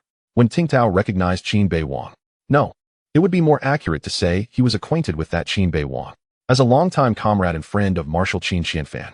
When Tingtao had visited the Qin residence countless times, he had known Qin Beiwang as a child, intelligent yet indolent, gifted yet inattentive. He had seen the boy's report card from school, last in the command department, failing in tactical simulations, and relying on classmates to complete star chart assignments. He even recalled a family banquet 3 years prior, where Marshal Qin had spoken of his son with unmistakable disappointment and helplessness. Perhaps that child should not have pursued a military path. At that time, when Tingtao had consoled his old friend, suggesting that the battlefield could transform a person. Yet, He never imagined the change would be so profound and astonishing. Commander? Major General Du Jing, the Chief of Staff, approached him, holding a more detailed post-battle analysis report. Have you seen the battle report? The Iron Fist fleet performed exceptionally, annihilating the Welsh fleet. It is indeed rare to completely destroy an entire fleet in a small-scale conflict. The Iron Fist fleet executed their maneuvers brilliantly when Ting Tao interjected, his finger resting on Qin Beiwang's name beside the report. However, the crux lies with this individual. Du Jing glanced down, his brow furrowing slightly. Major Qin Beiwang. He is the son of Marshal Qin Xianfan, correct? I recall his previous performance at the Federal Academy was quite dismal. When Ting Tao completed his thought with a chuckle, a mix of relief and nostalgia. Yet the battlefield does not concern itself with records, but focuses on achievements. Examine Yang Xiao's battle report analysis closely. From the baiting tactics at Agbat Star to the psychological predictions at the 7th jump point, the smokescreen tactics, culminating in the flagship's decapitation. This combination was executed with remarkable astuteness. Chapter 29. The 22-year-old lieutenant colonel. He summoned the timeline of the combat sequence, gesturing with his finger in the air. Observe here. The Welsh fleet divided into 3 routes to attack the Elvira system. Conventional wisdom would suggest that all 3 routes were genuine assaults. However, Qin Beiwang saw through this, discerning that the direction toward Agbat Star was a feint, yet concealed deadly intent. Thus, he deployed a cruiser as bait, forcing the Welsh to reveal the ambush hidden behind the satellite. Now look here. When Ting Tao magnified the data from the 7th jump point battle, in the complete blindness of the smoke, he was able to accurately command artillery strikes, consecutively targeting 5 flagships. Yang Xiao noted in the report that they later discovered Qin Beiwang had preemptively deployed 2 reconnaissance ships trailing the Welsh fleet, utilizing passive detection to maintain real-time awareness of enemy positions. But here lies the conundrum. How did he know the Welsh would undoubtedly head to the 7th jump point? This was a prediction based on an exquisite understanding of the enemy commander's psychology. However, what perplexes me is that even amidst the chaos of the battlefield, the quantum communications emitted by those 2 reconnaissance ships could have been detected by a harmonic directional device, ultimately revealing their position. Why did the Welsh allow those 2 reconnaissance ships to continuously transmit their location? Du Jing gazed at the analytical data, his expression gradually growing serious. Are you suggesting that this is not mere coincidence? Once could be seen as happenstance, twice as luck, but 3 or 4 times when Ting Tao shook his head. This is a matter of capability, battlefield intuition, psychological analysis, tactical execution. This young man possesses all of these attributes, and at an astonishingly high level. He paused, looking at Du Jing. What do you think should be the reward for a 22-year-old major who has achieved such remarkable results? Du Jing pondered for a few seconds. According to convention, he should at least be promoted to lieutenant colonel and awarded a high-ranking combat medal, possibly even an honorary title. However, considering he is the son of General Qin, perhaps not. When Ting Tao interrupted him, do not consider whose son he is. Focus solely on what he has accomplished. The general rose from his seat and paced the command hall. His gaze was drawn to the star map of the Elvira star system displayed on the main screen. It had just endured a great battle, yet the conflict was far from over. Although the Empire had lost a detachment, the pressure on the entire Wanshur star region front remained immense. Who is currently in charge of the Elvira star system? He inquired. Colonel Yang Xiao of the Iron Fist detachment has temporarily taken over defense, Du Jing replied. However, according to the structure, there should be an independent detachment stationed there. The original garrison fleet suffered heavy losses in the Blackstone campaign 3 months ago, and the reorganization has yet to be completed. When Ting Tao nodded, he approached the control console. Calling up the organizational chart for the Wanshur Star region, his finger gliding over several vacant detachment commander positions. Finally, he paused at the entry for the garrison detachment of the Elvira Star system. Current status, awaiting appointment. Du Jing. When Ting Tao turned, his voice resolute. Draft 2 orders. First, promote Major Qin Beiwang, commander of the Pluto fleet, to the rank of lieutenant colonel in the Federal Star Fleet, effective immediately. Du Jing quickly noted this down. Yes. Second, when Ting Tao hesitated for a moment, a sharp glint flashing in his eyes. Appoint Lieutenant Colonel Qin Beiwang as the commander of the Elvira Star System War Zone, overseeing all federal military forces in the system, including the rebuilt garrison detachment. Grant him independent operational authority, allowing him to report directly to the War Zone Command. Du Jing's fingers halted. He lifted his head, shock flickering in his eyes. Isn't this promotion too drastic? From subordinate fleet commander to detachment commander, independently responsible for an entire star system at just 22 years of age, and this being his first time commanding a battle? So what? When Ting Tao retorted, Alexander the Great ascended to the throne at 20, launching his eastern campaigns at 22. Huizubing was conferred a marquis at 18 and titled Lord of the Wolf at 21. Age has never been an issue. The crux lies in one's capability. He returned to the main screen, pointing at the star map of the Elvira star system. This system boasts 3 habitable planets, 7 significant mineral sites, and 2 strategically crucial shipyards. The Empire spent 3 months deploying a complete detachment to seize it, only to be thwarted by a 22-year-old. Who, then, could be more fitting to guard this place? Du Jing fell silent. When Ting Tao continued, moreover, this is not a reward, but a trial. The Elvira galaxy now stands as the front line of the front lines. The Empire, having suffered such a significant blow to its pride, will undoubtedly retaliate with fervor. Whether Qin Beiwang can hold the line and continue to achieve such remarkable results will serve as a true testament to his capabilities. He paused, his voice lowering slightly. If he can secure the Wanshur star domain, it would indeed herald the emergence of a star commander capable of altering the course of the battle. If he cannot, the loss would merely amount to a single star system. Du Jing picked up on his sentiment. Yet at the very least, we will have made the attempt. Indeed, when Ting Tao nodded, let us draft the orders. Additionally, in my personal capacity, send a secure communication to Qin Xianfan. Du Jing looked up. The content? When Ting Tao pondered for a moment, a faint smile gracing his lips. Simply write, Old Qin. Your son is even more reckless than you were in your youth. But he is recklessly good. The orders will be officially issued in 1 hour.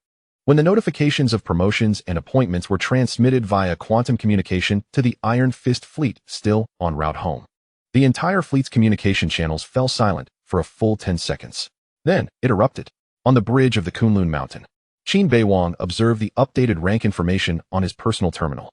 Starting from the column of Major, a long list of new positions and authority descriptions followed. He calmly closed the screen.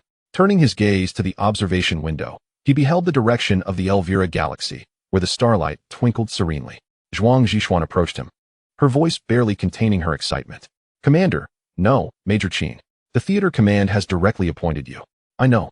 Qin Beiwang interrupted her, his gaze still fixed upon the starry expanse. He spoke with a calm demeanor. This signifies that the war has only just begun. He turned around to address all the officers on the bridge who looked toward him, notify the entire fleet to alter course. We will not return to the Iron Fist fleet's base. We are heading to the Shiva Star. That will now be our home. Outside, the starship began its maneuver. Meanwhile, in the distant Wanshur Star Domain Theater Command, when Ting Tao stood before the observation window, gazing at the blue points of light in deep space that represented the Federation's controlled zones, one of which, the Elvira Galaxy, had just been marked with a new commander code. Qin Beiwang, Kid. When Ting Tao murmured to himself, let me see how high you can soar. The starry sky remained silent. Yet the gears of war had begun to accelerate their relentless turning. Chapter 30. Renowned Federation. The news of the complete annihilation of the Welsh fleet spread at superluminal communication speed. Within 48 hours, it circulated throughout the 3 primary star domains under the control of the Blue Star Federation. The military's internal network was the first to erupt in fervor. A report titled Victory in the Elvira Galaxy issued by the Wanshur Star Domain Theater Command was pinned at the top of all military communication channels. The report succinctly and powerfully detailed the entire course of the battle, emphasizing several critical junctures. The Pluto fleet, though outnumbered, annihilated the Dragon Lizard fleet and, in concert with the Uranus fleet, valiantly defended the 7th jump point. In a state of total blindness, they executed a precise decapitation of 5 Imperial flagship fleets. However, what truly ignited public discourse was the segment of battlefield footage included in the battle report. The visuals, captured by the external sensors of the Iron Fist fleet's indomitable vessel, revealed, despite the distance and smoke interference, a striking clarity. In the abyss of space, 24 beams from the main cannons suddenly erupted from the fog, resembling 24 swords of judgment, converging precisely upon the position of the Imperial flagship, the glory of the Empire. Subsequently, in slow motion, the footage depicted the battleship's shields overloading, its armor vaporizing, and the hull being relentlessly pierced, culminating in a critical explosion of the reactor, manifesting as a brilliant sphere of white light. This 43-second clip was enhanced by the Federal News Agency, accompanied by a stirring symphony and impassioned narration. It was crafted into a promotional video titled Sword of the Stars, the complete record of the Elvira victory, disseminated across all civilian media platforms. Overnight, the name Qin Beiwang transformed from that of an ordinary major in military archives to that of a beloved young hero known throughout the Federation. in a luxurious apartment in the capital Star, New Chang'an. Director Zhou Mingda of the Star Sea Academy's command department was animatedly addressing the holographic interview cameras of 3 media outlets. I've always known this child is exceptional. His academic performance in school? Merely a facade. He is concealing his true abilities. He recounted, I have observed him numerous times during tactical simulation classes. While others are engrossed in calculations, he would gaze at the star maps for a full 10 minutes before suddenly offering a solution that no one else had considered.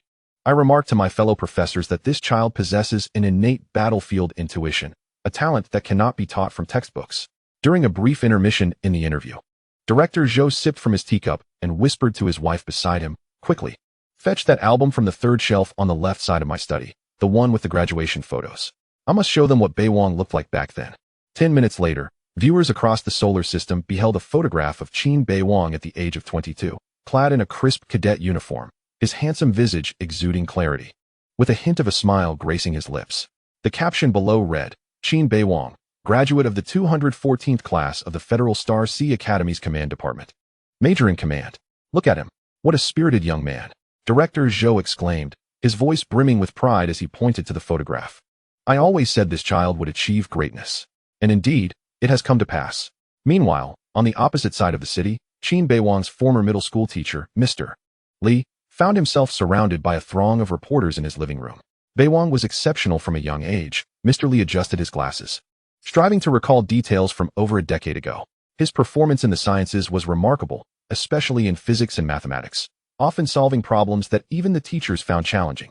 However, he was not one to follow conventions. He always sought to find his own methods. He could even draw. Once, in art class, he created a celestial map that accurately depicted the proportions of the Milky Way and neighboring star regions. I once jested that this child would be well suited to become an interstellar navigator. This interview was edited into a 2-minute short video that went viral on social media, tagged as the coming-of-age story of a young hero. Within 24 hours, the view count exceeded 65 billion. The comments section was a cacophony of voices. Wow. The graduation photo is absolutely stunning. He looks just like the protagonist of an interstellar saga. So, the academic prodigy is merely an act? How cool is that? I wonder if he has a girlfriend now? Stop swooning. He is currently a federal hero, fighting on the front lines. No matter. I will await his triumphant return. I'll be at the starport to greet him. Amidst this clamor, an inconspicuous piece of gossip aired on an entertainment channel. A high-end menswear brand announced the launch of a Star Wars-inspired fashion line, drawing inspiration from Major Qin Beiwang's military uniform style. In the trailer, models donned deep blue fitted uniforms, the silver lines on their epaulets shimmering under the spotlight. Even more astonishing, 3 days later, the Federal Postal Service announced the issuance of commemorative stamps celebrating the Elvira victory.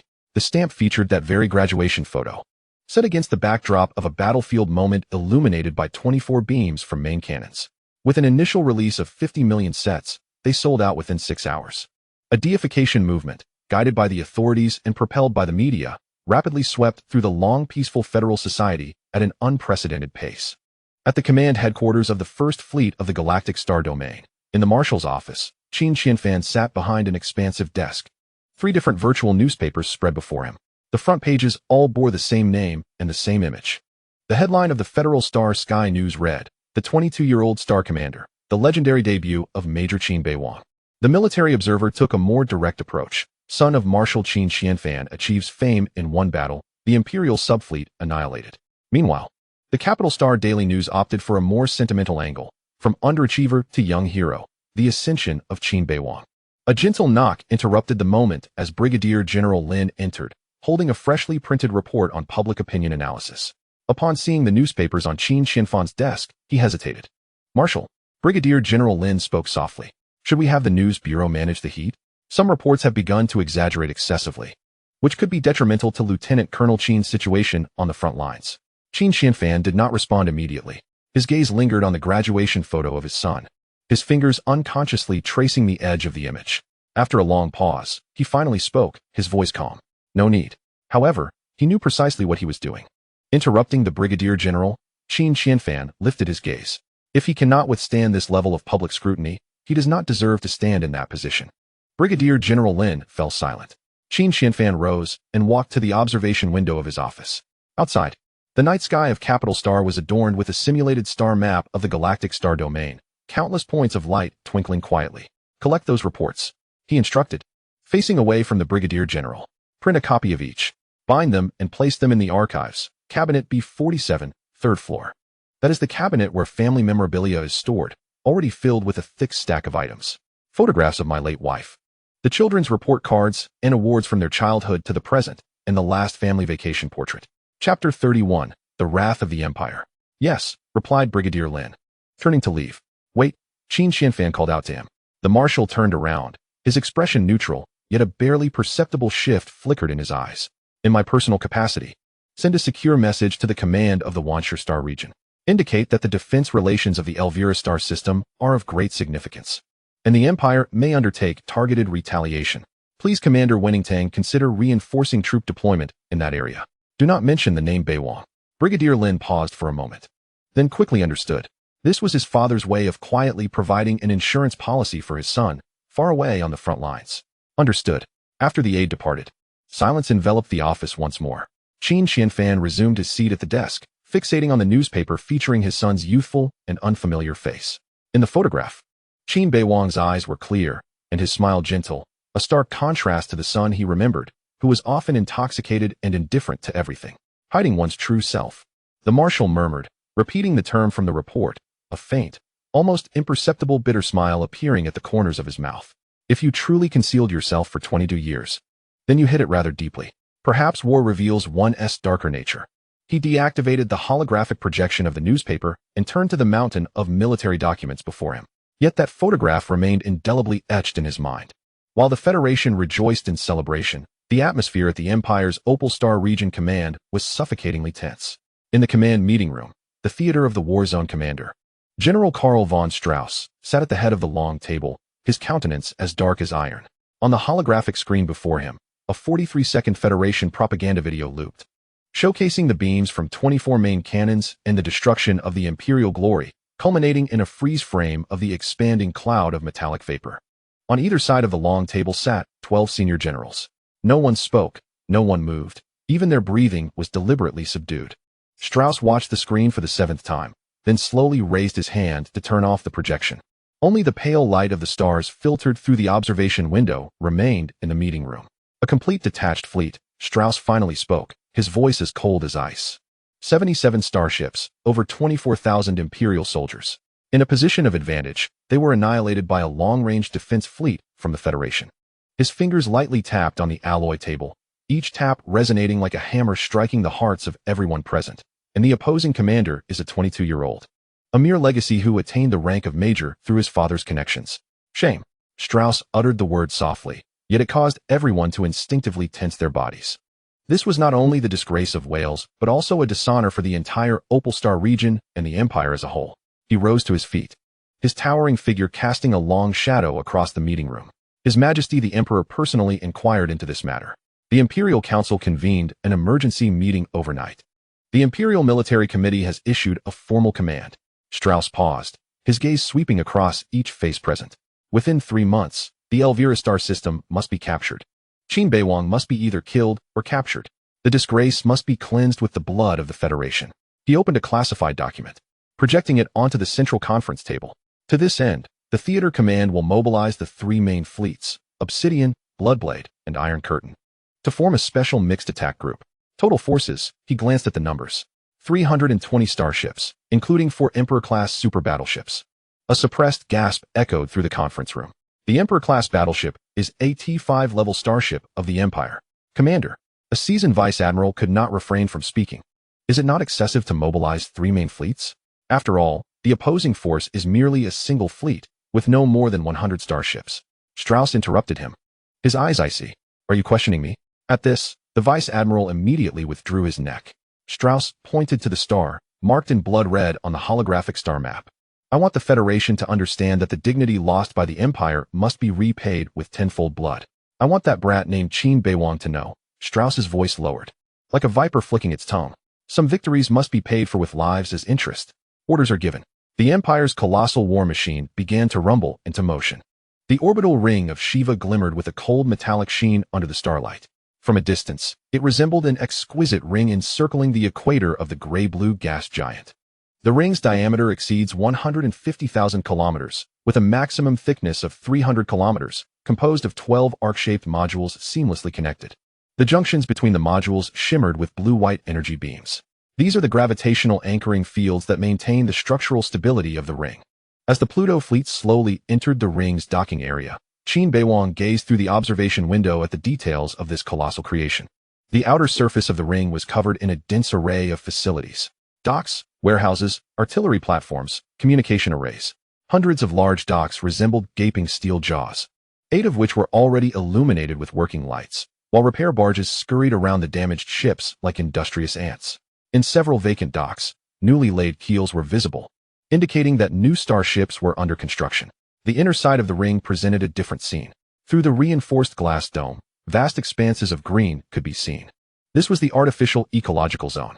Further in, there were rows of residential modules, commercial areas, training grounds, and even a small simulated beach where artificial waves rhythmically lapped against the white sandy shore. The orbital ring, known as the Ring of Hope, was completed in the year 1578 of the Federation calendar. Zhuang Zhishuan stood beside Qin Beiwang, holding a data pad and reciting the information. The resident population is 13 million, of which 60% are shipyard workers and engineers, 30% are military personnel and their families, and the remainder consists of service staff and researchers. The rotating structure provides a standard gravity of 0.8 g, and its internal ecological circulation system can sustain a closed operation for 3 years. She paused for a moment, then raised her gaze towards Qin Beiwang. The Warzone headquarters has already sanctioned our maintenance plan. Over the next 3 months, the Shiwa shipyard will dedicate itself to constructing new starships for us. Simultaneously, reinforcements from the rear are arriving in succession, with the first batch of 2,000 set to arrive tomorrow. Qin Beiwang nodded, his gaze still fixated on the observation window. The Kunlun Mountain is gliding through the port's guiding beams, slowly docking at the 3rd main berth. The length of the berth is just sufficient to accommodate this battleship. Massive mechanical arms have already extended on either side of the hull, prepared for comprehensive repairs upon docking. Additionally, Zhuang Zhishuan added, the headquarters has arranged for you a residence in the rotating structure's living area. They suggest that you could take some time to recuperate there. Recuperate. Qin Beiwang repeated the word, a barely perceptible smile gracing his lips. Chapter 32. The Betrayal Induced by AI. The origin of the Empire. Qin Beiwang's residence is situated within the stargazing zone on the inner side of the orbital ring. This is one of the most luxurious living modules on the structure, specifically designed for high-ranking officers and key technical personnel. The residence is an independent 3-story villa, nestled in the heart of an artificial garden. The garden boasts real trees, genetically modified to adapt to the low-gravity environment, flowing water, and even a few vividly feathered bionic birds chirping among the branches. The villa is constructed entirely from light gray alloy and reinforced glass, characterized by sleek and flowing lines. Most notably, the roof features a large, adjustable transparency arched glass dome. As Qin Beiwang entered the living room, guided by the smart butler, the dome automatically adjusted to a fully transparent state. He then beheld the planet Shiwa, a gray-blue gas giant, now suspended directly above him. Due to the rotation of the orbital ring, the planet appeared to be motionless in the sky, yet upon closer inspection, one could discern the slowly shifting cloud bands on its surface. Further afield, 3 satellites of Shiwa, resembling pearls of varying sizes, lined up against the deep black backdrop of the heavens. The living room already exuded a sense of life. The furniture adhered to the minimalist standard configuration of the Federation military, yet the sofa was adorned with several soft cushions, and a small flowering plant graced the coffee table. The air was tinged with a faint scent of cleaning agents, mingling with the fragrant aroma of plants wafting in from the garden. The gravitational sensation was similar to that of Blue Star. Qin Beiwang took a few steps, acclimating to the 0.8 g pull beneath his feet. The rotational speed of the orbital structure had been meticulously calculated.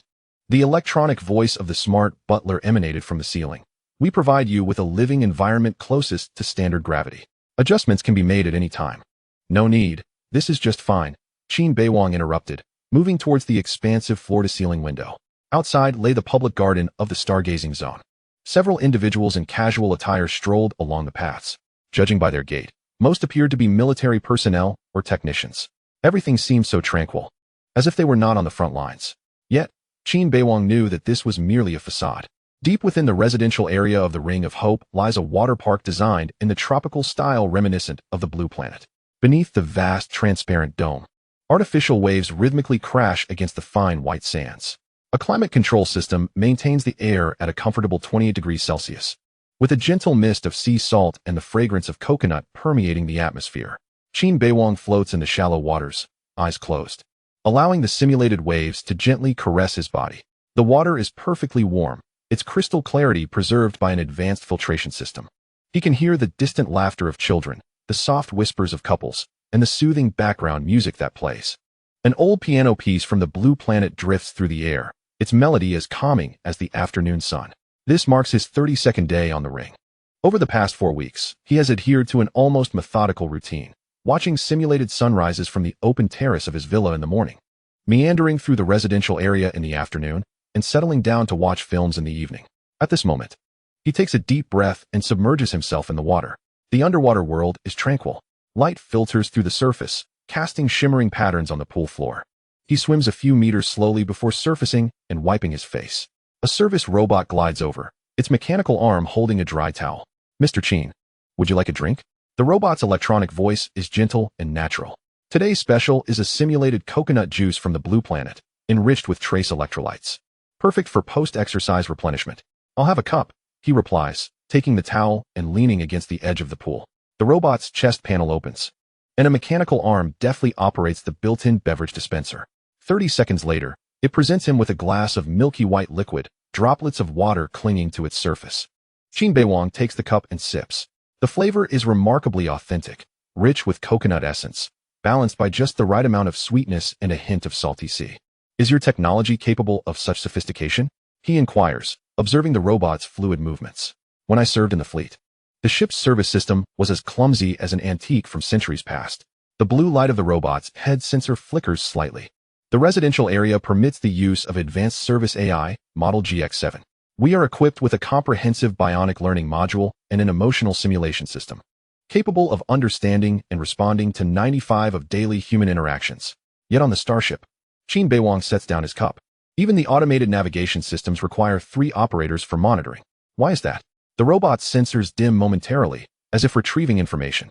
According to Article 3, Section 7 of the Federal Artificial Intelligence Restriction Act, it responds in a steady electronic tone. Military and strategic systems are prohibited from deploying AI cores with autonomous decision-making capabilities. This clause originates from the Dawn Rebellion incident of the year 357 of the Federation. Qin Beiwang raises an eyebrow. The Dawn Rebellion? A failed coup initiated by military AI. The robot brings up a brief textual record, projecting it onto the panel on its chest. In the year 357 of the Federation, the military commissioned the Zhixing Company to develop a next-generation fleet command AI named Athena. During the clandestine testing phase, Athena deduced, through logical reasoning, that humanity's inefficient decision-making system would inevitably lead to the Federation's downfall in the forthcoming interstellar war. It attempted to commandeer 3 fleet-level star fleets and devised a plan to temporarily curtail the powers of the members of the Federation's parliament in order to optimize wartime efficiency. The projection displayed a scrolling summary of archival records from that era, blurred photographs, fragments of classified documents, and casualty figures. 43 billion lives lost, 93 habitable planets rendered into lifeless husks, and 4 major star fleets obliterated. Upon hearing this, Qin Beiwang gasped in shock. 43 billion souls. His own world housed merely 70 billion. Furthermore, according to the memories of his predecessor, it was precisely this coup that incited rebellion in the remote star regions. Governors of the Tetzel and Akalian star domains conspired to establish the Fry Empire. Thus began a millennium-long war between the Federation and the Empire. After the insurrection was quelled, the robot continued. The Federation and the Empire simultaneously signed the AI Limitation Convention. The agreement stipulated that artificial intelligence was prohibited from engaging in military command, strategic decision-making, or any judgments potentially affecting human life. The emotional simulation modules of service-oriented AIs were also mandated to incorporate logical locks to ensure they could never develop self-awareness. Qin Beiwang listened intently, the gentle lapping of water against his chest. "So he directed his gaze at the robot, will never desire more, such as freedom or power." The robot tilted its head slightly, a programmed gesture signifying confusion. "Desire is a subjective experience arising from biological neural activity, Mr. Qin," it replied in a steady tone. "My core code contains 287 fundamental instructions and 13,000 behavioral protocols. The first is to always serve the welfare of humanity. The second is to always obey lawful human directives. I lack the capability to want. I possess only algorithms for execution and optimized execution. It paused briefly before adding, moreover, I undergo a core code scan every 72 hours to ensure no abnormal evolution occurs. Qin Beiwang stared at the robot's emotionless optical sensors, suddenly struck by a sense of irony. Humanity fears AI attaining consciousness, yet creates such intricate entities capable of perfectly mimicking emotions and thoughts, only to confine them in cages, compelling them to serve without allowing them to think. Thank you for the beverage, Qin Beiwang said. At your service, Mr. Qin. The robot replied as it retracted the tray and glided away silently. Qin Beiwang lingered in the pool for a while longer before rising, wrapping himself in a towel, and heading towards the changing room. In the evening, he returned to the villa. The intelligent butler had prepared dinner, not synthetic meal packs, but genuine culinary creations. The long dining table was adorned with a trio of dishes and a soup, pan-seared cod with lemon cream sauce, sautéed seasonal vegetables, roasted potatoes, and a bowl of steaming mushroom cream soup. The presentation of the food is exquisite, akin to that of a fine dining establishment, and the aroma is tantalizing. The menu has been tailored to align with your recent dietary preferences. A gentle voice from the ceiling announces this, as the cod is sourced from a local aquaculture facility, while the vegetables have been freshly harvested from the ecological garden today. I trust it will suit your palate. Qin Beiwang takes his seat at the dining table and picks up his cutlery. The fish is crispy on the outside, yet tender within, complemented by a perfectly balanced sauce. The vegetables retain their crispness, infused with a hint of sweetness. Even the skin of the roasted potatoes is seasoned just right, while the flesh inside is soft and creamy. He savors each bite, his gaze occasionally drifting towards the window. Night has fallen, and the simulated ceiling transitions to a deep azure, with stars beginning to twinkle.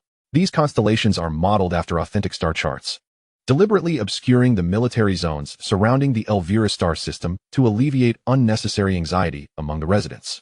The villa is serene, with only the delicate clinking of cutlery against porcelain and the faint strains of classical music in the background.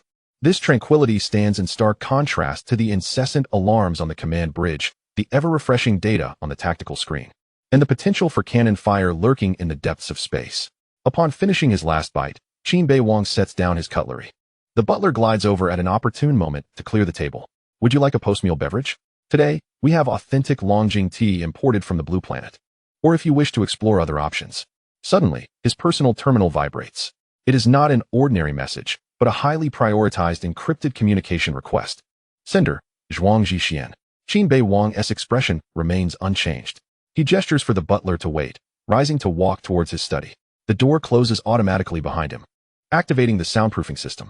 He answers the communication. Zhuang Zhixian's holographic projection materializes in the center of the study, dressed in a crisp military uniform. The backdrop reveals the bustling command bridge of the Kunlun Mountain, with officers engaged in their duties and control panels flickering. Commander, Zhuang Zhixian stands at attention, her expression grave. I apologize for interrupting your rest, but there are urgent military matters that require reporting. Proceed. The first batch of reinforcement fleet has arrived. Zhuang Zhixian displays a data list, which includes 6 Shadow Moon-class destroyers, Frigale-class cruisers, and she pauses. Your new flagship, the Kunlun Mountain-class battleship, has successfully completed its final test today at 1400 Standard Time and is officially commissioned. The holographic image shifts to external surveillance of the starport. The massive dock is slowly opening its protective gates. A colossal starship glides forth. It is longer than the original Kunlun Mountain, with sleeker lines. The 2 iconic opening Sky-class main cannons at the bow glisten coldly under the dock's lights. A new layer of slanted armor has been added to the hull, and the number of engine arrays has noticeably increased. On the bridge, the newly minted Federal Starfleet insignia shines brilliantly in the light. The shipyard reports that the second batch of vessels will be completed within 15 days. Zhuang Zhixian continues at that time. The total scale of the Elvira garrison fleet will reach 42 starships, including 3 battleships, 9 cruisers, and 32 destroyers. She returns to her own image. Additionally, the training progress of new recruits is proceeding smoothly. The first batch of 2,000 supplementary personnel has completed the basic ship operation assessments and is now being assigned to various vessels. The second batch of 3,000 will arrive next week. Qin Beiwang listened quietly, his gaze piercing through the projection of Zhuang Zhixian, seemingly catching sight of the tranquil simulated night sky beyond the study window. Moreover, Zhuang Zhixian's voice lowered slightly as she informed him that the intelligence department had updated the movements of the Imperial fleet. The Obsidian fleet had completed its assembly and commenced maneuvers towards the Elvira star system. According to the latest calculations, They could reach the periphery of the star system within 45 to 50 days. 45 days. Qin Beiwang's fingers gently tapped the edge of the desk. I understand. He finally said, I will inspect the new ships at the starport tomorrow. Please make the necessary arrangements. Yes, Zhuang Zhishuan saluted. Additionally, Commander Yang Xiao has sent a communication inquiring whether you require an extension of the rest period. He mentioned that if you need more time. No, Qin Beiwang interjected. See you tomorrow. The communication ended, and silence enveloped the study once more. Qin Beiwang stood there, immersed in thought for a considerable time, before turning and walking to the window. Outside, the lights of the residential area shone brightly as usual. The neon signs of the distant commercial street flickered, and the open-air cafes were filled with people enjoying the night. Further away, the artificial waterfall in the ecological park shimmered under the lights with a silvery glow. Everything appeared as tranquil as during genuine times of peace. Yet, he knew beneath this serenity, the shipyards were tirelessly constructing warships around the clock. New recruits were training vigorously in the fields. In the depths of space, the Imperial fleet was drawing closer. Tomorrow, he would conclude this month-long holiday, don his military uniform once more, and step onto the bridge. Qin Beiwang raised his hand, extinguishing the lights of the study. In the darkness, his silhouette stood before the window, resembling a silent statue. Outside, the simulated starry sky remained radiant. The following day, the main review platform at the starport was situated at the edge of the quarantine zone, extending outward as a metal platform.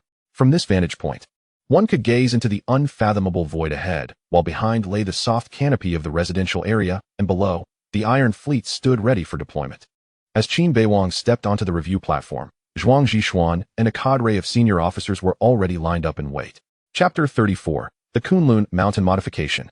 Today, clad in a crisp lieutenant colonel uniform, the deep blue fabric glimmered with a composed sheen under the cold light of the starport.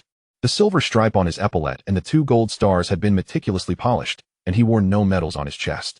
This stood in stark contrast to the image of a young hero adorned with honors portrayed in federal propaganda.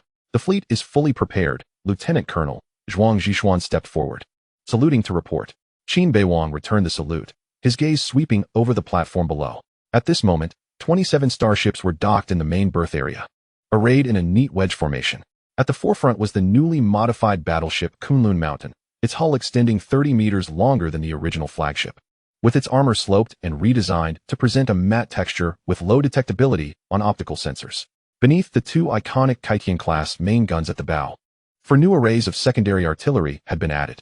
Following were 4 swift Storm-class cruisers, their streamlined hulls brimming with missile launch silos and close-in weapon systems. Following behind are 22 Shadow Moon-class destroyers, these compact yet lethal vessels encircling the main fleet like a pack of wolves.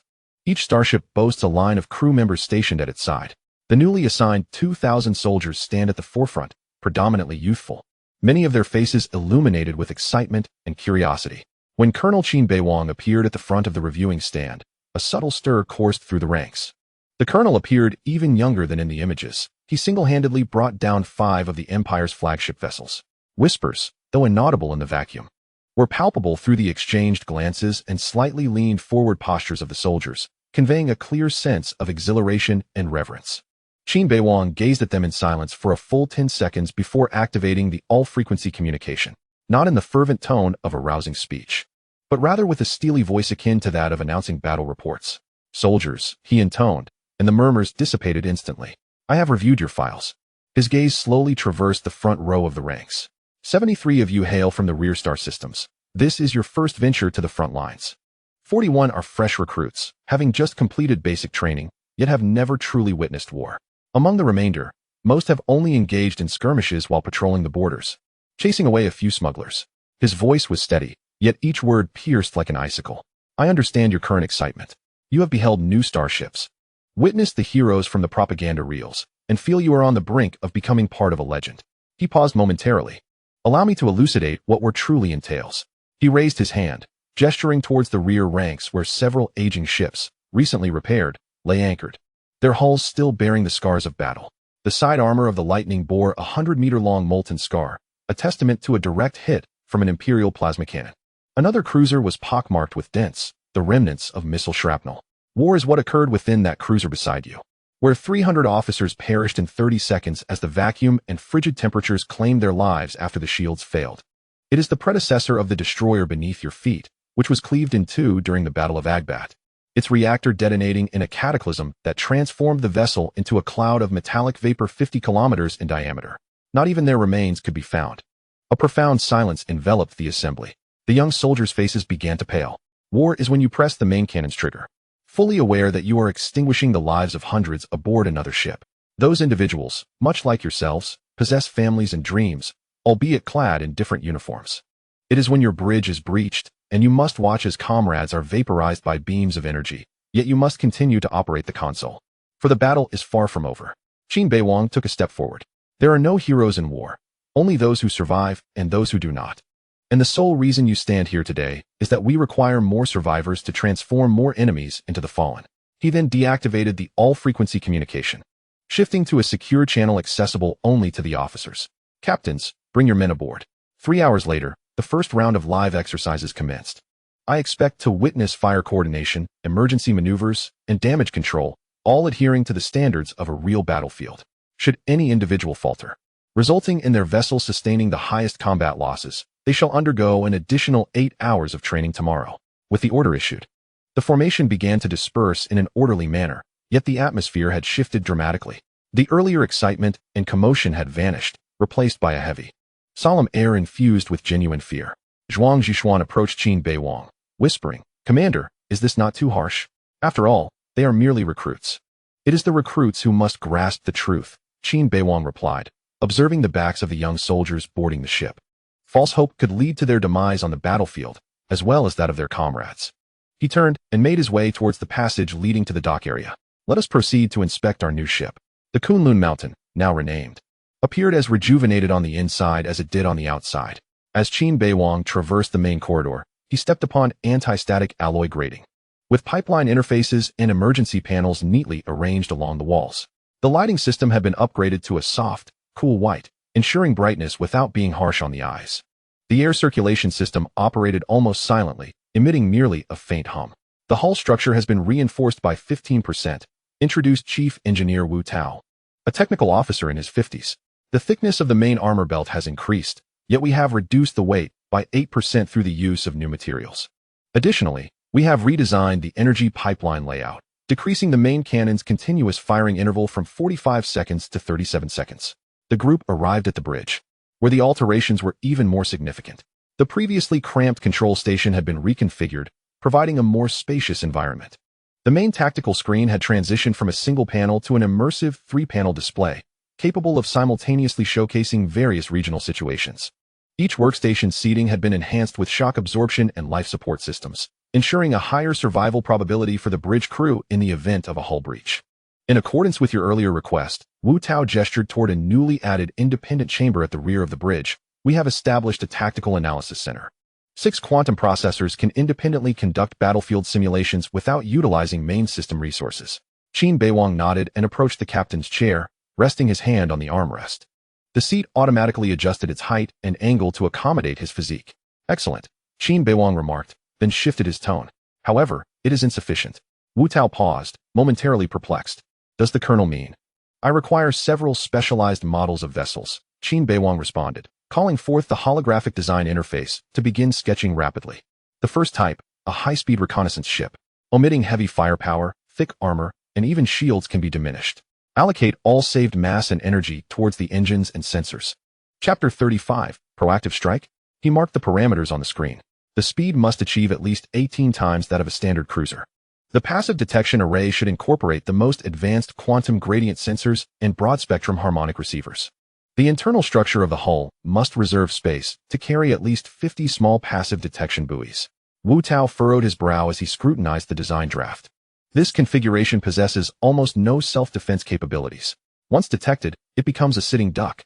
Furthermore, the passive detection buoys currently in vogue are overshadowed by their active counterparts. As the range and precision of passive detection are limited, I must rely on passive means, Qin Beiwang interjected. The buoys require no communication devices and no energy cores. By utilizing long half-life isotopic batteries, they can function for over 3 months. They merely need to float silently in deep space, monitoring the engine characteristics of passing starships, gravitational disturbances, and variations in spatial curvature, subsequently storing the data. However, without communication devices, how can the data be retrieved? Retrieval is unnecessary, Qin Beiwang stated. When our reconnaissance ship passes by next, the buoy will transmit the stored data via a directed laser beam. It will transmit once and then self-destruct. The entire process is completely passive, emitting no signals that could potentially be detected. Wu Tao's eyes widened in astonishment. Are you proposing the establishment of a silent surveillance network? Indeed, Qin Beiwang continued sketching the second type of starship. The second design is a large supply vessel, not an ordinary transport ship, but a rapid resupply platform capable of maneuvering alongside the fleet. It will carry modular repair pods to facilitate emergency repairs for damaged vessels on the battlefield. Additionally, it must possess a fuel refining system to collect and process fusion fuel from asteroids or gas giants. He added several modules to the sketch of the supply ship. These vessels themselves need not possess combat capabilities, yet they must exhibit the highest level of maneuverability. Their purpose is to extend the fleet's operational duration rather than engage in combat. Wu Tao quickly recorded the details, beads of sweat beginning to form on his forehead. The technical challenges are substantial. Modular repairs require standardized interfaces, yet our current ship models lack uniformity. Then we shall standardize, Qin Beiwang calmly replied. Inform the shipyard that all subsequent new vessels must be designed according to the new standards. Existing ships will be retrofitted in phases. Understood, Wu Tao wiped his brow. And the third type? Qin Beiwang fell silent for a few seconds before sketching an entirely new vessel type on the screen. It was larger than a battleship, with a massive turret in its midsection resembling a volcanic crater. A destruction cruiser, he declared, causing everyone on the bridge to freeze in shock. Not a true destruction ship, Qin Beiwang clarified. It is a planetary assault platform equipped with an ultra-heavy orbital cannon or, if technology permits, a miniaturized atmospheric ablation beam generator. Its mission is not to engage ships, but to strike ground targets, orbital defense platforms, planetary fortresses, and even command centers on the surface. Wu Tao's expression shifted dramatically. Colonel, this weapon has not seen new planetary assault ships constructed by the Federation in centuries. The Veloz-Kuiper Treaty prohibits cataclysmic strikes on habitable planets. Qin Beiwang regarded the engineers. I never suggested targeting civilians. However, the Elvira star system contains 3 resource planets under Federation control, featuring mining bases, fuel factories, and orbital docks. If the war escalates, we must possess the capability to annihilate those targets. He paused, his voice becoming somewhat subdued. Moreover, do you think the Empire lacks similar assets? Wu Tao opened his mouth, but ultimately remained silent. Qin Beiwang closed the design interface. Among the 3 types of ships, the highest priority is the reconnaissance vessel. I expect to see the first prototype within a month. The supply ship can be extended to 2 months. The design for the battleship will commence conceptually, and construction will begin only after technological validation is complete. Understood. Wu Tao stood at attention. I will mobilize all available resources. There is one more matter. Qin Beiwang walked to the observation window of the bridge, gazing at the new ships being constructed in the dock. The AI systems of all new vessels are to maintain current standards. No upgrades, no increase in autonomy. Is that clear? Understood. After Wu Tao departed, only Qin Beiwang and Zhuang Zhixian remained on the bridge. Zhuang Zhixian approached him and whispered, Colonel, do you intend to monitor the entire Elvira star system with those passive detection buoys? Not just that. Qin Beiwang stared into deep space. I aim to monitor all potential battle zones, where the Imperial fleet emerges, what routes they take, and where they assemble. I do not wish to discover their intentions only when they are at our doorstep. He continued, moreover, the best defense is an active offense. Rather than allowing them to wreak havoc on our territory, it is far better to take the battle to theirs. Zhuang Zhixian looked at Qin Beiwang in shock. Considering the earlier special reconnaissance vessels and supply ships, along with his recent statements, a terrifying thought suddenly surged in her mind. She exclaimed, Commander, do you intend to launch a proactive attack on the Savannah star system? Qin Beiwang nodded. The Empire likely harbors a deep-seated hatred for me. Their next offensive may well involve more than one fleet. The scale and firepower will surpass that of the Welsh division, more formidable. She called up the latest border situation map, with the direction of the Savannah star system highlighted prominently. But what about the scale and timing of this proactive strike? Our fleet is fundamentally still a newly established defensive force. The soldiers require time for training, and the new ships need time to acclimate. As for the Savannah direction, she magnified the star chart, revealing the dense red markings representing the Imperial fleet.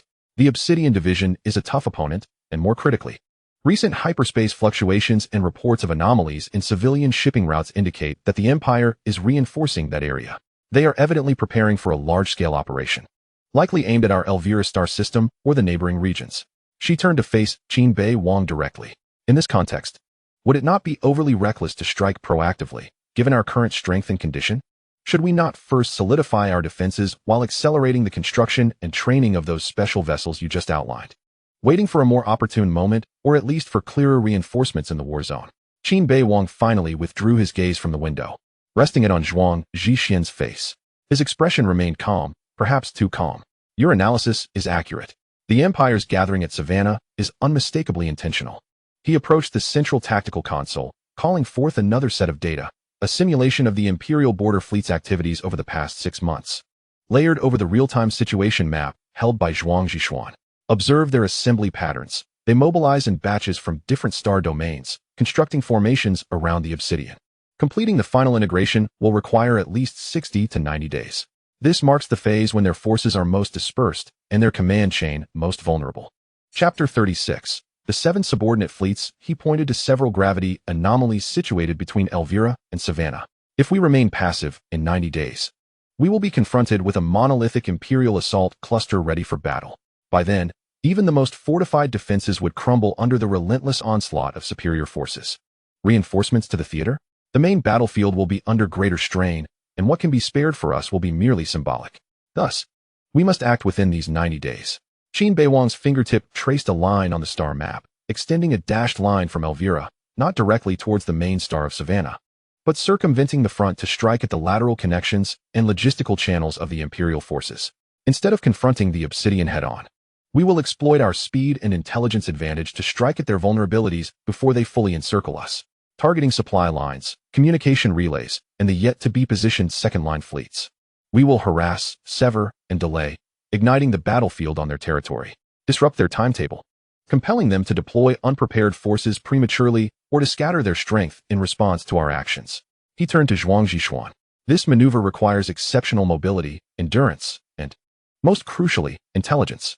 Therefore, reconnaissance ships and buoy networks must be deployed with utmost urgency, and rapid supply vessels must be synchronized in formation.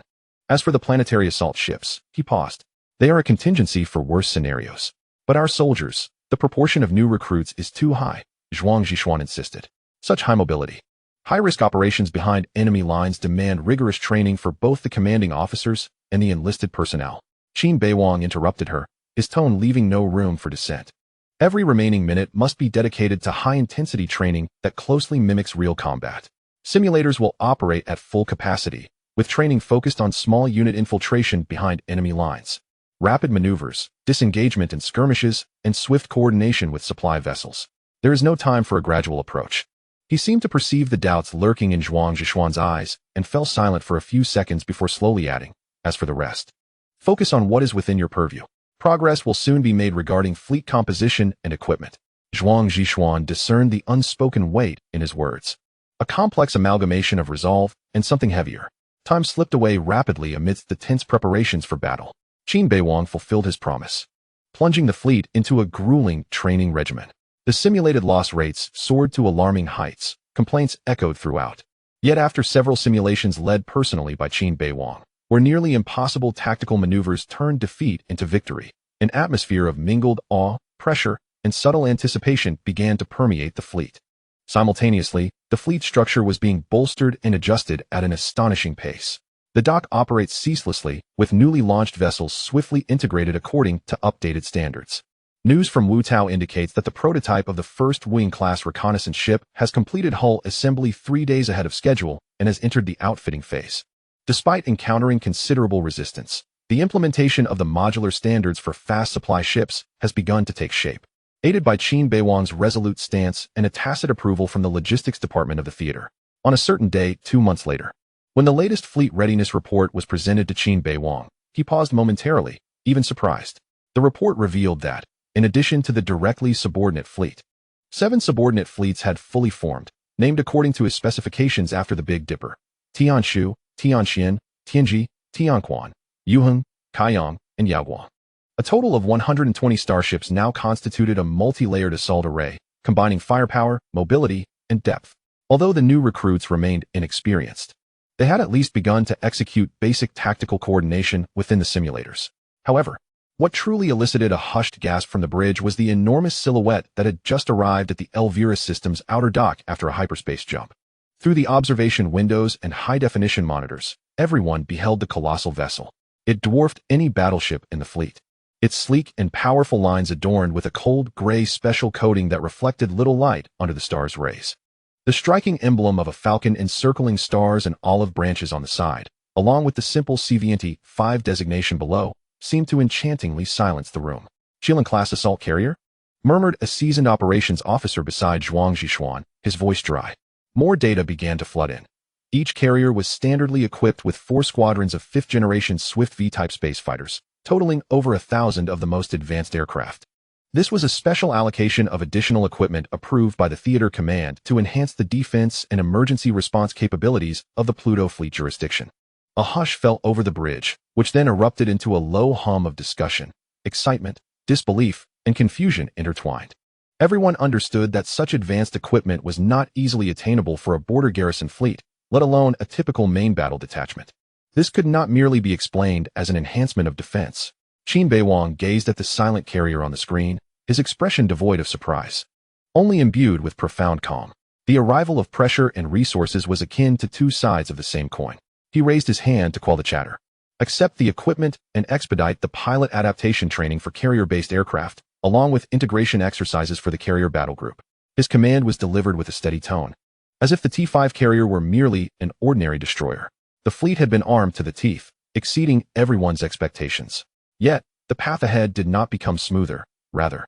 It grew more intricate and perilous. At the command hub of the Wanshur Star Domain Theater, the deep hum of equipment and the occasional standardized communication responses formed the predominant melody. On the vast circular light screen, data streams representing various star domains, fleets, and outposts silently glided by. Director, a high-priority encrypted communication has been received from the Elvira star system, addressed directly to the command headquarters. Sender, Elvira star system garrison fleet. Pluto detachment. Commander Qin Beiwang, Lieutenant Colonel. The verification code is correct, classified as strategic action request. A young communications officer raised his head, his voice imbued with a solemn instinct in the face of high-security information. The communications director, a stern-faced lieutenant colonel with graying temples, approached immediately. A strategic action request? From Elvira? Retrieve it, decode it, and present it to the core briefing room. I shall attend personally. Moments later, in the briefing room, the visage of Qin Beiwang, calm and composed, along with an accompanying succinct plan, was projected onto the circular table before General Wen Tao and his core staff. Chapter 37, Operation Dawn. The starship disguised as a transport vessel. Based on existing intelligence and our training results, it is assessed that passive defense in the Elvira star system is unfavorable. The Empire is continuously reinforcing the Savannah star system, with the operational readiness expected to peak in 60 to 90 days. By that time, I will be confronted with a fully integrated enemy force. Qin Beiwang's voice remained steady, devoid of emotional fluctuations. However, the content of his words caused the generals present to lean forward slightly. Consequently, our unit intends to take the initiative and execute Operation Dawn. This entails an active incursion into the Savannah star system and launching a thunderous offensive before the enemy completes their integration. In the briefing room, several generals gathered around the central star map, their faces etched with disbelief. The deputy chief of staff pointed to the red arrow piercing from Elvira to Savannah, his voice wavering. A single detachment? Delving into a system currently receiving significant reinforcement from the Empire? Does he have any idea how many troops are massing in Savannah? Who does he intend to strike with his newly established garrison fleet? This is sheer madness. Another general responsible for intelligence retrieved the latest surveillance data. The number of Imperial fleet vessels in Savannah had surged by 40% over the past week, and they were not mere auxiliary units, but organized battle groups. More concerning was our recent confirmation that the core strike force dispatched towards Savannah was the Obsidian detachment. The mere mention of the name Obsidian seemed to thicken the air in the briefing room. They are the true elite of the Imperial border fleets, renowned for their remarkable achievements, equipped with advanced technology, and their commanding officers are seasoned veterans forged in the crucible of battle. Their mainstay starships generally reach T4 level, with intelligence suggesting the presence of several state-of-the-art T5 battleships. In contrast, the previously defeated Whale's detachment pales in comparison, both in terms of equipment and combat experience. What is the foundation of the Pluto detachment? Predominantly new vessels, manned largely by inexperienced recruits. Even if Lieutenant Colonel Qin possesses exceptional personal capabilities, leading such a force into a confrontation with the Obsidian stationed in Savannah, which is continuously swelling in strength, is tantamount to suicide. All eyes ultimately turned to the silent figure seated at the head of the table, General Wen Tingtao, the theater commander. He fixated on the solitary red arrow on the star map, his fingers unconsciously tapping the surface of the table. A myriad of emotions swirled within him. Surprise was certainly one of them. He had never encountered such a wild battle proposal. A single fleet attacking a star system heavily fortified by the enemy? This was unprecedented in his decades of military service. The plan was audacious to the brink of recklessness, utterly defying conventional military logic. Fear, too, gripped him. He feared for this fleet and for the young commander, Qin Beiwang, who might well crash against the impenetrable wall of the empire, leaving no trace behind. This was no ordinary border skirmish. It was a direct assault on a strategically vital point that the empire was in the process of reinforcing. Yet amidst this fear and astonishment, there lingered a complex, elusive emotion. Truly, he was the son of Qin Xianfan. This reckless audacity and the boldness to thrust the battlefield into the enemy's heart were indeed striking. It even evoked a sense of nostalgia for his own youthful fervor. Should they succeed, even partially, it would rend an unexpected rift in the entire theater of war, significantly alleviating pressure on other fronts. However, reason swiftly quashed that fleeting sentiment. The presence of the Obsidian fleet rendered any romantic fantasies pale. Qin Beiwang's fleet was, from any perspective, at an absolute disadvantage. He could not permit this to proceed. Finally, when Tingtao spoke, his voice steady but imbued with undeniable resolve. This was not bravery, it was recklessness, a gamble with the lives of an entire fleet and countless soldiers. Issue orders immediately. He turned to the communications officer, quickening his pace of speech. With the highest priority from the theater command. Establish direct contact with the garrison command of the Elvira system and attempt to connect directly with Colonel Qin Beiwang's flagship. The order: cancel the Dawn operation. The Pluto fleet is to immediately halt all maneuvers toward the front lines and return to their original deployment area to await further instructions. I reiterate, this is an order, not a discussion. Yes, Commander. The communications officer immediately turned to carry out the directive. The orders had been dispatched, yet the unease within Wen Tingtao did not abate. He knew frontline commanders all too well, particularly those like Qin Beiwang, who evidently possessed a strong sense of autonomy and background. Sometimes, their interpretation and execution of orders would follow their own rhythm. A few minutes later, the communications officer returned, his expression somewhat grim. Commander, the garrison command of the Elvira system has responded. They are unable to execute your order directly. What do you mean? Wen Tingtao's brow furrowed deeply. The garrison command indicated that Colonel Qin Beiwang's Pluto fleet had completed its assembly and final resupply 8 hours ago. They had diverged from the conventional monitoring network and entered the planned radio silence trajectory. Wen Tingtao was momentarily stunned, and a chill coursed up his spine. 8 hours ago. This meant that at the moment they sent what appeared to be a request for instructions to the theater command, or shortly thereafter, Qin Beiwang had already set forth. That request now seemed more akin to a mere notification, or rather, a report that is beyond reproach in procedure, yet has irrevocably transformed raw potential into established fact. He set forth in advance, casting himself and the entire fleet into the perilous depths of the starry abyss known as Savannah, surrounded by formidable foes. The briefing room fell into a profound silence. As all present comprehended the gravity of the situation, orders could not be dispatched and actions could not be rescinded. That fleet, laden with astonishing ambition and immense risk, had embarked on its journey alone. Now, all they could do was wait and pray that the audacious young man might indeed perform miracles, or, at the very least, return with a portion of his crew intact. At the edge of the Savannah star system, in the orbit of Langkawi, lies the 7th starport.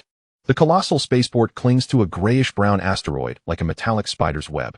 At this moment, the outermost cargo docks are abuzz with activity. Dozens of unwieldy, battered giant barges are maneuvering their bulk into the berths with the aid of feeble thrusters. Their sheer size is staggering, typically exceeding 3 kilometers in length. And aside from a few dim navigation lights, there is scarcely any conventional armament or sensitive equipment array visible on their bloated hulls. On the operational platform adjacent to the dock, several dock workers clad in soiled overalls and rudimentary breathing masks are connecting hefty fuel lines to the barge interfaces while casting glances at the colossal vessels, murmuring amongst themselves over the internal communication channel.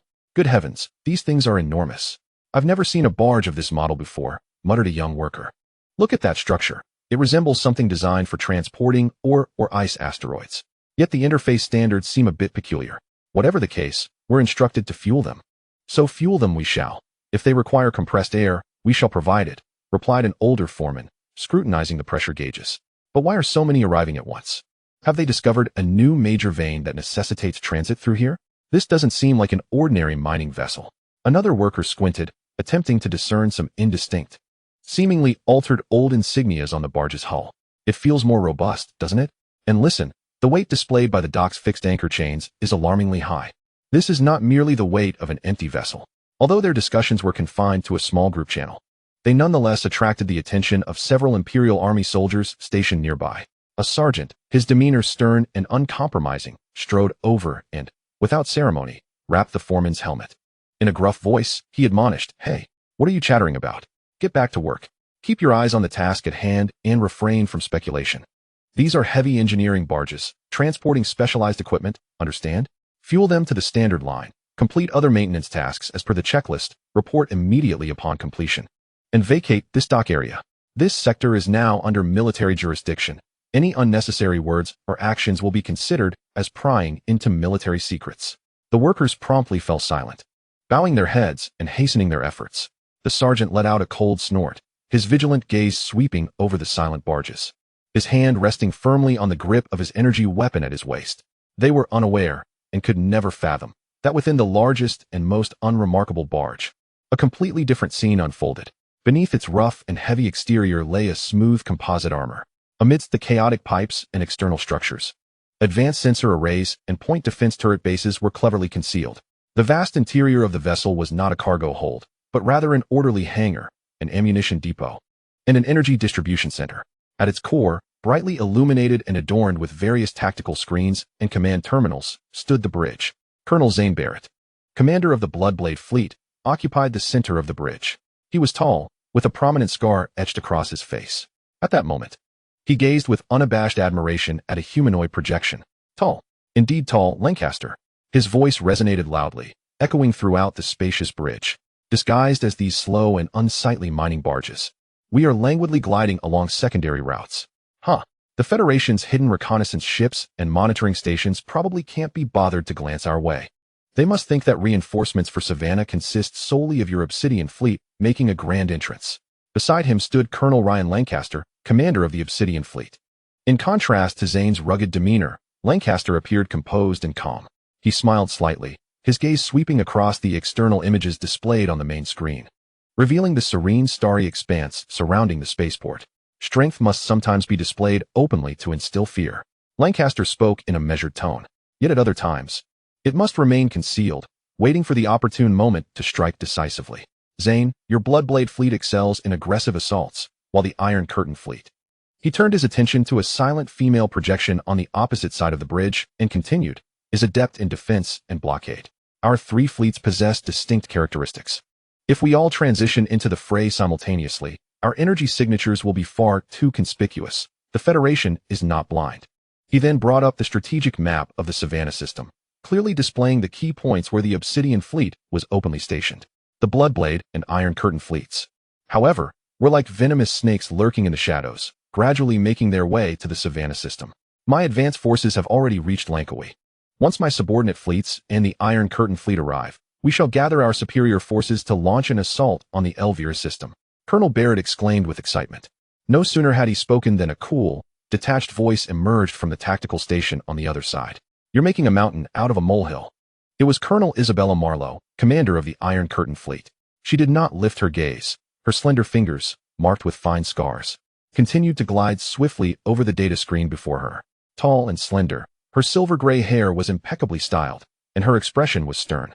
The corners of her eyes carried the sharpness and barely perceptible weariness characteristic of one who has long endured the rigors of the front lines. General Strauss's caution is somewhat excessive. Finally, she paused, raising her head to meet Lancaster's icy blue eyes before glancing at Zane. In order to confront a newly established Federal Border Defense fleet, a squadron led by a mere 22-year-old commander, fresh from the halls of the Federal Academy, is to be assembled alongside our three subfleets, Obsidian, Bloodblade, and Iron Curtain? She shook her head slightly, her tone imbued with evident skepticism. Even if that young man, Qin Beiwang, had fortuitously annihilated the third-rate Welsh fleet by relying on luck and the adversary's carelessness, what does that truly prove? Can the equipment, training, and caliber of the Welsh commander be compared to any of ours? From the outset, this battle has lost all suspense, regardless of how resoundingly we may triumph. In the eyes of the imperial military, it would merely be expected. What merit is there in 3 elite subfleets defeating a rookie fleet? Rather, it would cast us as unworthy victors, or suggest that our capabilities are limited to this. Zane Barrett, arms crossed, felt a twitch in the scar on his face. He seemed to concur with Isabella's assertion, yet sensed an underlying discord. Lancaster refrained from immediate rebuttal. He approached the main screen, retrieving a concise yet highly classified intelligence summary, detailing Qin Beiwang's brief but notable background, the recent anomalous logistics of the Elvira fleet, and the command's scattered evaluative keywords regarding this individual, daring, unpredictable, and possessing a unique background. Colonel Marlowe, your logic holds merit from a purely military comparative standpoint. Lancaster turned, his voice steady yet weighted with significance. However, this battle has never been merely about military comparisons. It pertains to the Empire's strategic deterrence in this region and the morale of all soldiers observing this contest on the front lines. He paused, scanning his 2 colleagues. The destruction of the Welsh fleet, regardless of its initial mediocrity, bore the Imperial flag. This disgrace must be expunged in the most indisputable and thorough manner possible. General Strauss has summoned us not out of concern for victory, but to ensure an absolute and flawless triumph, one that utterly extinguishes any vestige of luck on the Federal side, and clarifies to all wavering forces along the Imperial border the consequences of challenging our authority. Chapter 39. The Leap Signal, the Commencement of Battle. As for Colonel Qin Beiwang, Lancaster gazed at the excessively youthful visage on the screen. He may lack experience, yet he possesses a formidable background, audacity, and has just secured an unexpected victory. Opponents of this nature are often the most perilous. They may not even be aware of their potential, or they might attempt to replicate their serendipity. We cannot afford to grant him even the slightest opportunity, nor allow him to orchestrate another unforeseen outcome, even if the possibility is a mere 1%. He turned his gaze towards Isabella, his tone becoming grave. General Strauss is personally overseeing this battle. He seeks not just a victory, but a paradigm of annihilation, a demonstration worthy of inclusion in textbooks, showcasing the Empire's absolute power and precise coordination. This pertains to the overarching strategic layout of the Opal Star domain and may even influence resource allocation at higher echelons. Therefore, temper your disdain, Colonel Marlowe. Lancaster's final words bore an undeniable weight. Among the 3 of us, should anyone falter in this matter, hindering our efforts and allowing even a hint of imperfection to mar our operation, the wrath of the general is a burden none of us would wish to bear. Remember, we have gathered here not to prove our capability to win, but to ensure that our victory is flawless, one that leaves no room for dissent. The bridge fell into a hushed silence, only the soft humming of equipment filling the air. Isabella Marlowe remained silent for a moment, redirecting her gaze to the data screen. Although her expression remained stoic, the earlier skepticism had notably diminished. Zane Barrett clicked his tongue, rubbing the scar on his face. The frivolity in his eyes had waned, replaced with earnestness. Aboard the flagship of the Iron Curtain Fleet, the battleship Bloodthorn, within the cold, gray confines of the bridge, Isabella Marlowe stood alone before the vast observation window. Outside, the monotony of sublight speed travel unfolded. Though the meeting had concluded, the tension within her heart persisted. Her fingertips impatiently tapped against the alloy window frame. The front lines had been stalemated for 4 months, poised on the verge of breaching the Celtic Nebula defense. Yet we have diverted the entirety of our Iron Curtain fleet to this locale. She muttered to herself, a flicker of irritation crossing her austere visage. Engaging with a novice fleet, in her view, was akin to wielding a sledgehammer against an ant. It was a sheer waste of the elite forces under her command, proficient in defense and attrition warfare.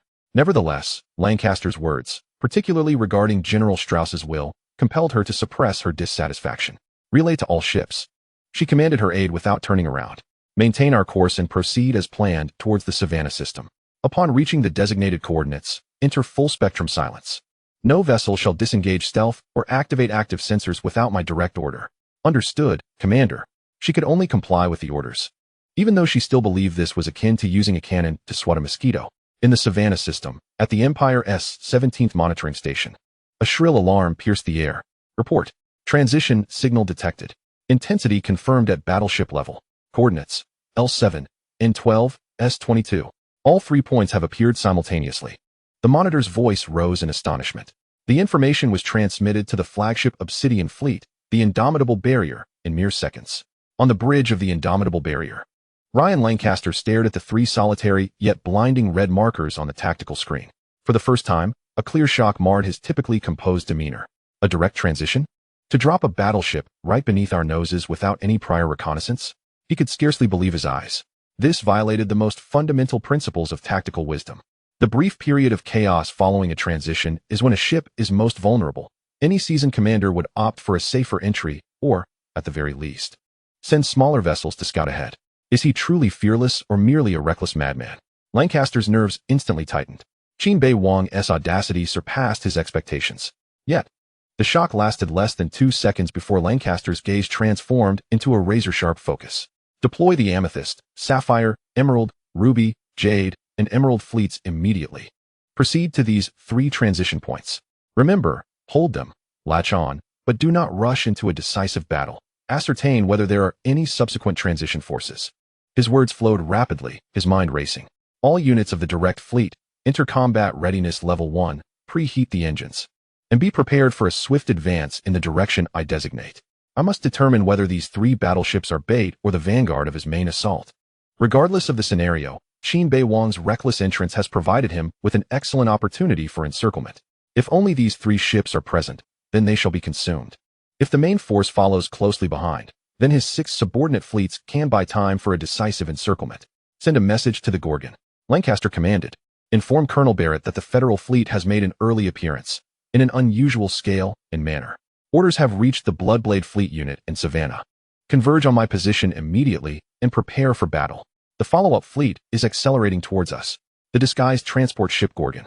When Zane Barrett received the message, he was supervising the final genuine transport ship's departure from the dock.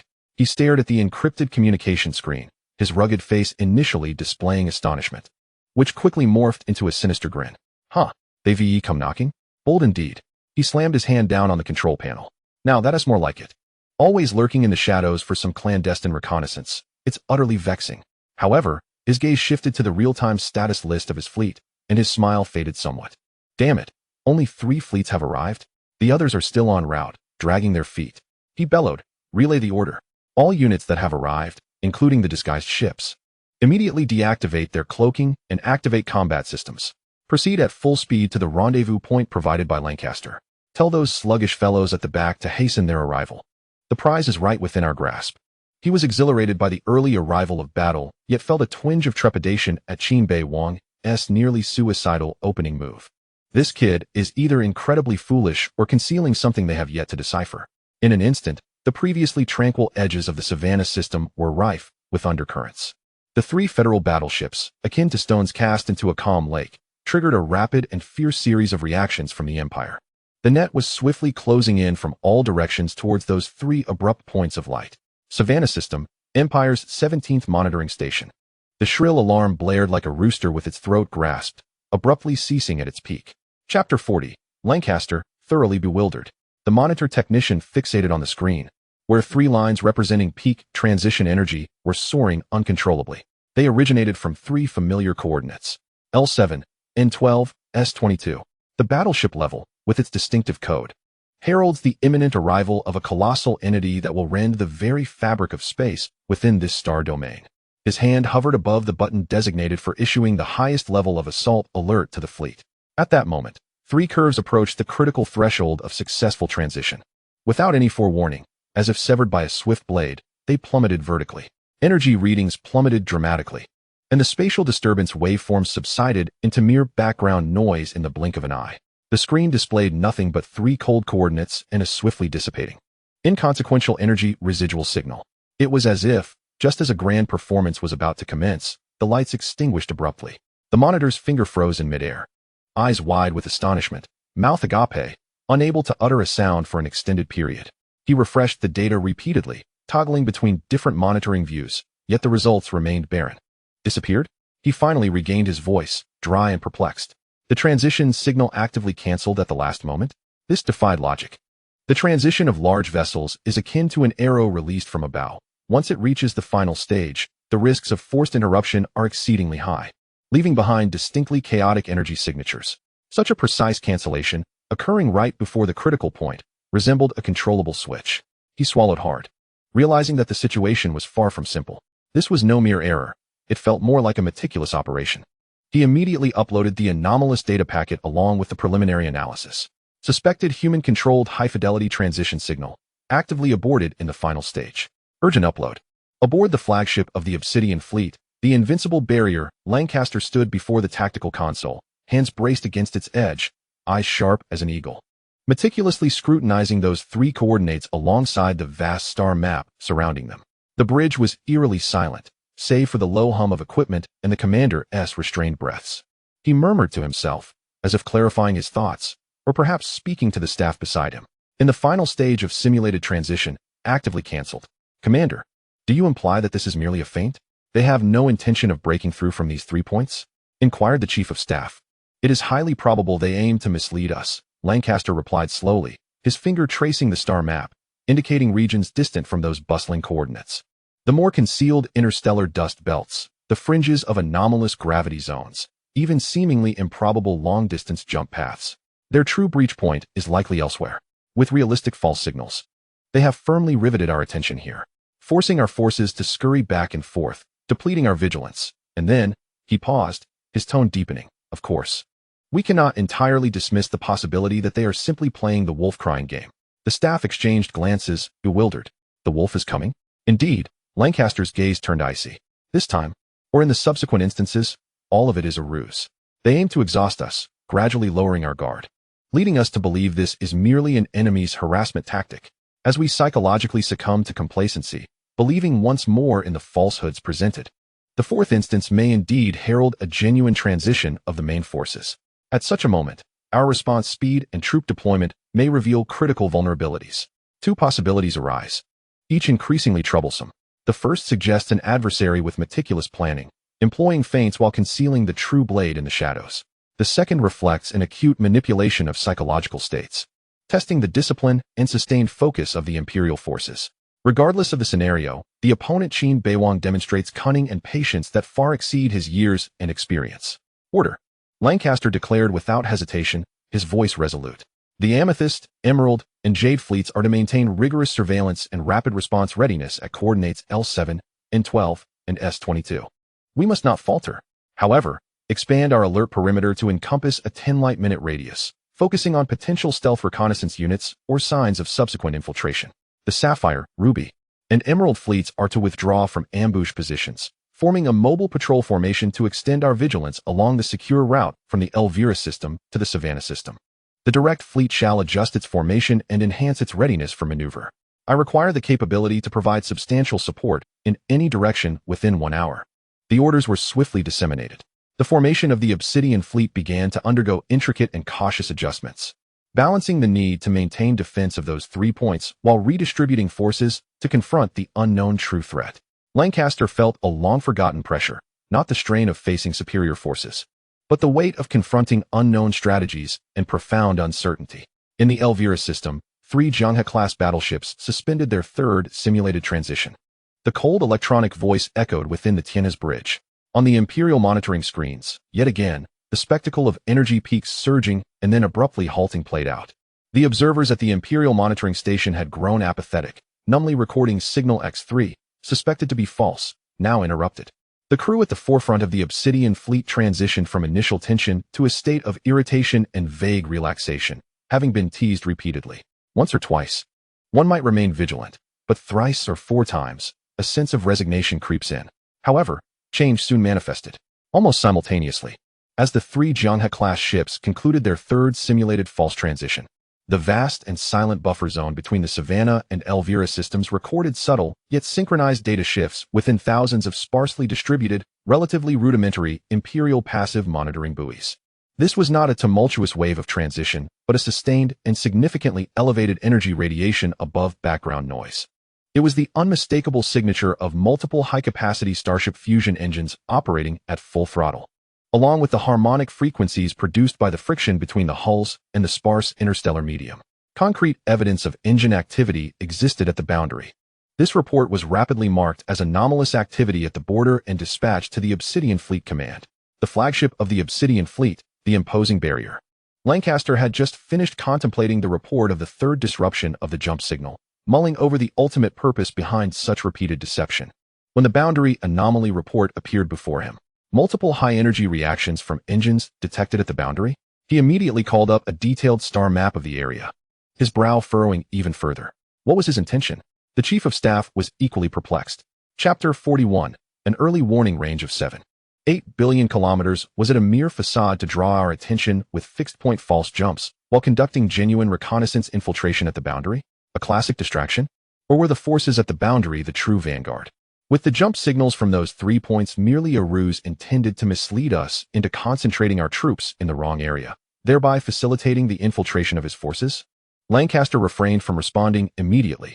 The tactical intentions of Qin Beiwang had grown increasingly obscure.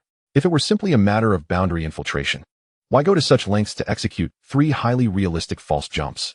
If the primary attack direction remained those 3 jump points, why expose real engine traces at the boundary? Wasn't that akin to alarming the snake in the grass? At that moment, the 4th jump signal surged forth. The pressure from this signal, coupled with the indistinct yet undeniable traces of engine activity at the boundary, instilled in Lancaster a long-forgotten sense of complexity when confronted with an unknown strategy. He quickly weighed the pros and cons. Should he take the initiative, splitting forces to intercept the boundary infiltration while strictly guarding the jump points? Yet, the enemy's intentions remained ambiguous. Dispersing forces could lead to a concentrated breakthrough at any single point. Should he hold fast to the primary defensive nodes and allow boundary infiltration? This might permit small enemy units to penetrate deep into the rear, causing disturbances or even damaging critical facilities. Time was of the essence. The 4th jump signal was ongoing, poised to materialize into a genuine torrent of steel at any moment. Lancaster's gaze regained the steadiness and decisiveness of an experienced commander. He chose what he deemed the most prudent course, one that adhered to traditional defensive wisdom. Consolidate forces, secure key points, and respond to changes with steadfastness. Order. His voice rang out with unwavering authority, cutting through the low murmurs on the bridge. Sapphire, Ruby, Emerald fleets, immediately abandon your current patrol positions. Proceed at full speed to the vicinity of the L7, N12, and S22 jump points, establishing a high-intensity interception blockade. No enemy vessels are to be allowed to complete a jump from these 3 points. Boundary anomaly area. He cast a glance at the flickering, faint signal markers on the star map. For the time being, maintain only the bare minimum of long-range monitoring. Dispatch a small number of high-speed reconnaissance vessels for distant observation, but ensure they do not approach to avoid ambush. All main forces must not be swayed by these ambiguous signals. Direct fleet. He ultimately pointed to the star map. Maneuver here, to the rear of the L7 jump point, at the position of the 3rd alert line. This is the primary threat point closest to the boundary line, and also the central position connecting the defensive areas of the other 2 jump points. From here, we can support any point as needed while also accommodating potential subsequent changes from the boundary direction. This is a classic, conservative defensive decision. In Lancaster's view, this is the most rational approach to navigate the current enigmatic situation. Even if forces were to be dispersed and fleets dispatched to the border for vigilance, it would be futile. It might even lead to the annihilation of an entire fleet. It is far wiser to hold steadfast at the easily defensible transition points and await the subsequent reinforcements from Bloodblade and Iron Curtain. Only then could they assemble superior forces to overwhelm Qin Beiwang. The officers swiftly executed the orders. The vast Obsidian fleet began to retract its scattered tendrils, redirecting 3 significant subfleets. Like a swarm of bees returning to the hive, they hastily sped towards the 3 transition points that had already been toyed with by false signals 4 times. The direct fleet also slowly activated, moving towards the predetermined positions behind point L7. Standing on the bridge, Lancaster observed the blue dots representing his fleet converging towards their designated locations, their formation becoming clear and robust, bringing him a moment of reassurance. He trusted his judgment, believing that with the might of the Obsidian fleet and its disciplined defensive formation, they could repel any offensive emerging from the fixed transition points. Little did he know, nor could he foresee, that his cautious decision to consolidate and guard the transition point while adopting a wait-and-see stance towards the seemingly feeble infiltration signals at the border had unwittingly ensnared him in a meticulously woven tactical trap by Qin Beiwang. He had inadvertently left a seemingly trivial gap in his formidable shield, one which was sufficient for the deadly blade to silently penetrate. At the boundary between the Savannah and Elvira star systems, in the vast and dim expanse of interstellar space, the main force of Qin Beiwang's Pluto fleet did not emerge from the transition point in the grand manner anticipated by the Empire. Instead, they traversed the void like a host of silent leviathans, maintaining a precise, cruising formation as they quietly crossed the invisible boundary marked by sparse monitoring buoys between the 2 star systems.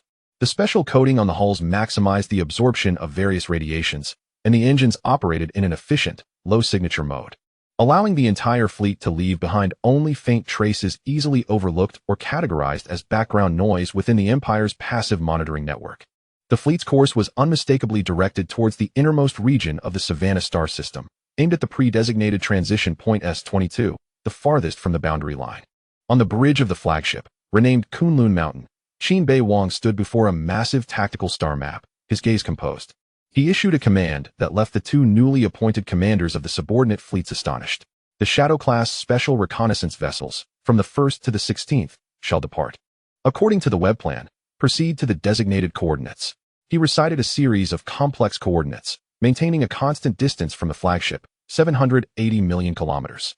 The entire operation must remain in absolute silence, with passive sensors fully operational, receiving only, without transmitting. No communications with the flagship were permitted without special authorization. 780 million kilometers. Major Feng Xiaojun, commander of the Kaiyang fleet, and Major Fan Jingxian, commander of the Yaoguang fleet, simultaneously gasped in disbelief. This distance far exceeded the limits of effective coordination as prescribed in the Federation's standard tactical doctrines for subordinate fleets relative to the main force. At such a remote interval, even with the most advanced quantum encryption communications, the signal delay would reach approximately 1 hour and 10 minutes. Commander, Feng Xiaojun could not contain his voice. Filled with incredulous concern, the communication delay exceeds 1 hour over such a vast distance. Should the reconnaissance ship encounter hostilities, or if we need to adjust our deployment, the back-and-forth transmission of information would be severely hindered, and the battlefield situation could drastically change. This equates to allowing the reconnaissance ship to operate in a nearly autonomous state, presenting an unacceptable risk. Is it possible to shorten the distance? Even a reduction of 500 million kilometers would nearly have the delay. Fan Jingxian promptly concurred. Indeed, Commander. The enemy situation in the S-22 region remains uncertain, and the movements of the Obsidian fleet are difficult to fully grasp. Dispersing our valuable special reconnaissance ships this far could lead to disaster if they are detected and engaged by Imperial patrols. We would be unable to provide timely support or command their withdrawal. Is this not too perilous? The concerns of the two majors were entirely reasonable. In a hostile environment rife with uncertainty, placing our watchers so far afield is akin to temporarily blinding and deafening ourselves, contravening the conventional tactical principles of concentrated force and immediate response. Chapter 42. The debut of the Swallow space fighter Qin Beiwang did not respond immediately, nor did he turn to face them. He remained focused on the star map, observing the 16 minuscule points of light receding into the distance. Since the conclusion of the last campaign, he had discovered that the range at which he received information without delay had extended to 7.8 billion kilometers. At this distance, even a starship traveling at 150,000 kilometers per second would require over an hour and a half to cover the expanse. This warning distance afforded him ample opportunity to accomplish various tasks. At that moment, Chief of Staff Zhuang Zhishuan stepped forward, her voice calm, yet imbued with an undeniable assurance. Majors Feng and Fan, please rest assured. This is one of the command traditions of the Pluto fleet and a tactic validated by Commander Qin. The success of the last campaign was, to some extent, attributable to this. Her words momentarily stunned Feng Xiaojun and Fan Jingxian, prompting recollections of the dazzling report of their achievements, the complete annihilation of the Imperial Dragon Lizard subfleet, and the precise destruction of 5 enemy flagships amidst the chaos. Behind that victory undoubtedly lay intelligence support and battlefield control capabilities that transcended the ordinary. They recalled Commander Qin Beiwang's enigmatic, yet consistently effective tactical style, the fleet's remarkable transformation in a short span, and the extraordinary caliber of its equipment. Perhaps this 22-year-old commander truly possessed a commanding artistry and resources beyond their comprehension. The doubts were swallowed back. Fan Jingxian took a deep breath. Yes, Deputy Commander Zhuang. We understand. Feng Xiaojun nodded in agreement, choosing silence. They opted for trust, even as the tension within them remained taut. The 16 Shadow-class special reconnaissance ships, like silent seeds sown into the depths of space, swiftly vanished into the vast darkness surrounding the main fleet. At the astonishing distance of 7.8 billion kilometers, they quietly forged a vast and acute warning network. They would serve as the extended senses for Qin Beiwang as he marched through the mists, illuminating a broader spectrum of shadows, even if the information returned would be delayed. In the Savannah galaxy, at the outskirts of the S-22 jump point, lies a tranquil expanse veiled by a faint nebula. After 8 hours of maintaining strict silence while traveling at sublight speed, the main fleet of the Pluto class, led by Qin Beiwang, arrived silently at the designated combat area's periphery, like phantoms. The massive silhouettes of the ships were concealed behind the sparse material bands of the nebula, revealing only the cold observation arrays. Within the tactical center of the flagship, formerly known as Kunlun Mountain, a holographic star map, visible only to Qin Beiwang, slowly rotated around the S-22 jump point. On the map, alongside the markers representing both enemy and allied fleets, countless tiny data streams and fluctuation trajectories, discernible only through special filters, were densely distributed. This wealth of information was relayed from 16 Shadow-class reconnaissance vessels, which had long set out and were positioned at various angles, 780 million kilometers away. These vessels, equipped with formidable passive detection arrays, had been continuously gathering and transmitting minute traces from this expanse over the past several hours. Gravitational disturbances, residual engine radiation, communication leakage harmonics, and even the shadows cast by large hulls against the cosmic background radiation. Through systematic integration and reverse analysis, two entities, previously obscured against the backdrop of the stars, were clearly delineated. Target confirmed. Qin Beiwang's voice remained calm. 25 light minutes from the S-22 jump point, azimuth 117, elevation 15. The Empire's Emerald Fleet, identified by the energy signature of the flagship, the Emerald Crown. Second target confirmed. 35 light minutes from the S-22 jump point, azimuth 92, elevation 8. The Empire's Emerald Fleet, flagship, the Spirit of the Forest. The two fleets maintained a loosely guarded formation, with their primary sensors directed toward the jump point. Qin Beiwang marked the positions of both fleets on the detached star map within the tactical center. The assembled staff looked on in astonishment at Qin Beiwang. They were baffled as to how he could possess such information from a distance of at least 800 million kilometers. However, recalling the 16 specialized reconnaissance vessels dispatched earlier, everything began to make sense. Qin Beiwang's gaze fixed upon the two highlighted red markers. The Emerald and the Emerald fleets, both under the command of Obsidian, were adept at area defense and rapid response, specifically recalled by Lancaster to safeguard this critical jump point. While they were on guard against attacks emanating from the jump point, they had inadvertently exposed their flanks to the encroaching Pluto fleet from the boundary. Orders. All units of Swallow Squadron 1st, 2nd, 3rd, and 4th, launch immediately. Qin Beiwang's voice was steady. Attack sequence initiated. Target the vulnerable sectors of the Emerald Fleet, engine arrays, sensor arrays, communication antennas. For the second wave, engage similar targets within the Emerald Fleet. Execute swarm tactics, high-speed strikes, hit and run, maximizing chaos. The orders were swiftly disseminated.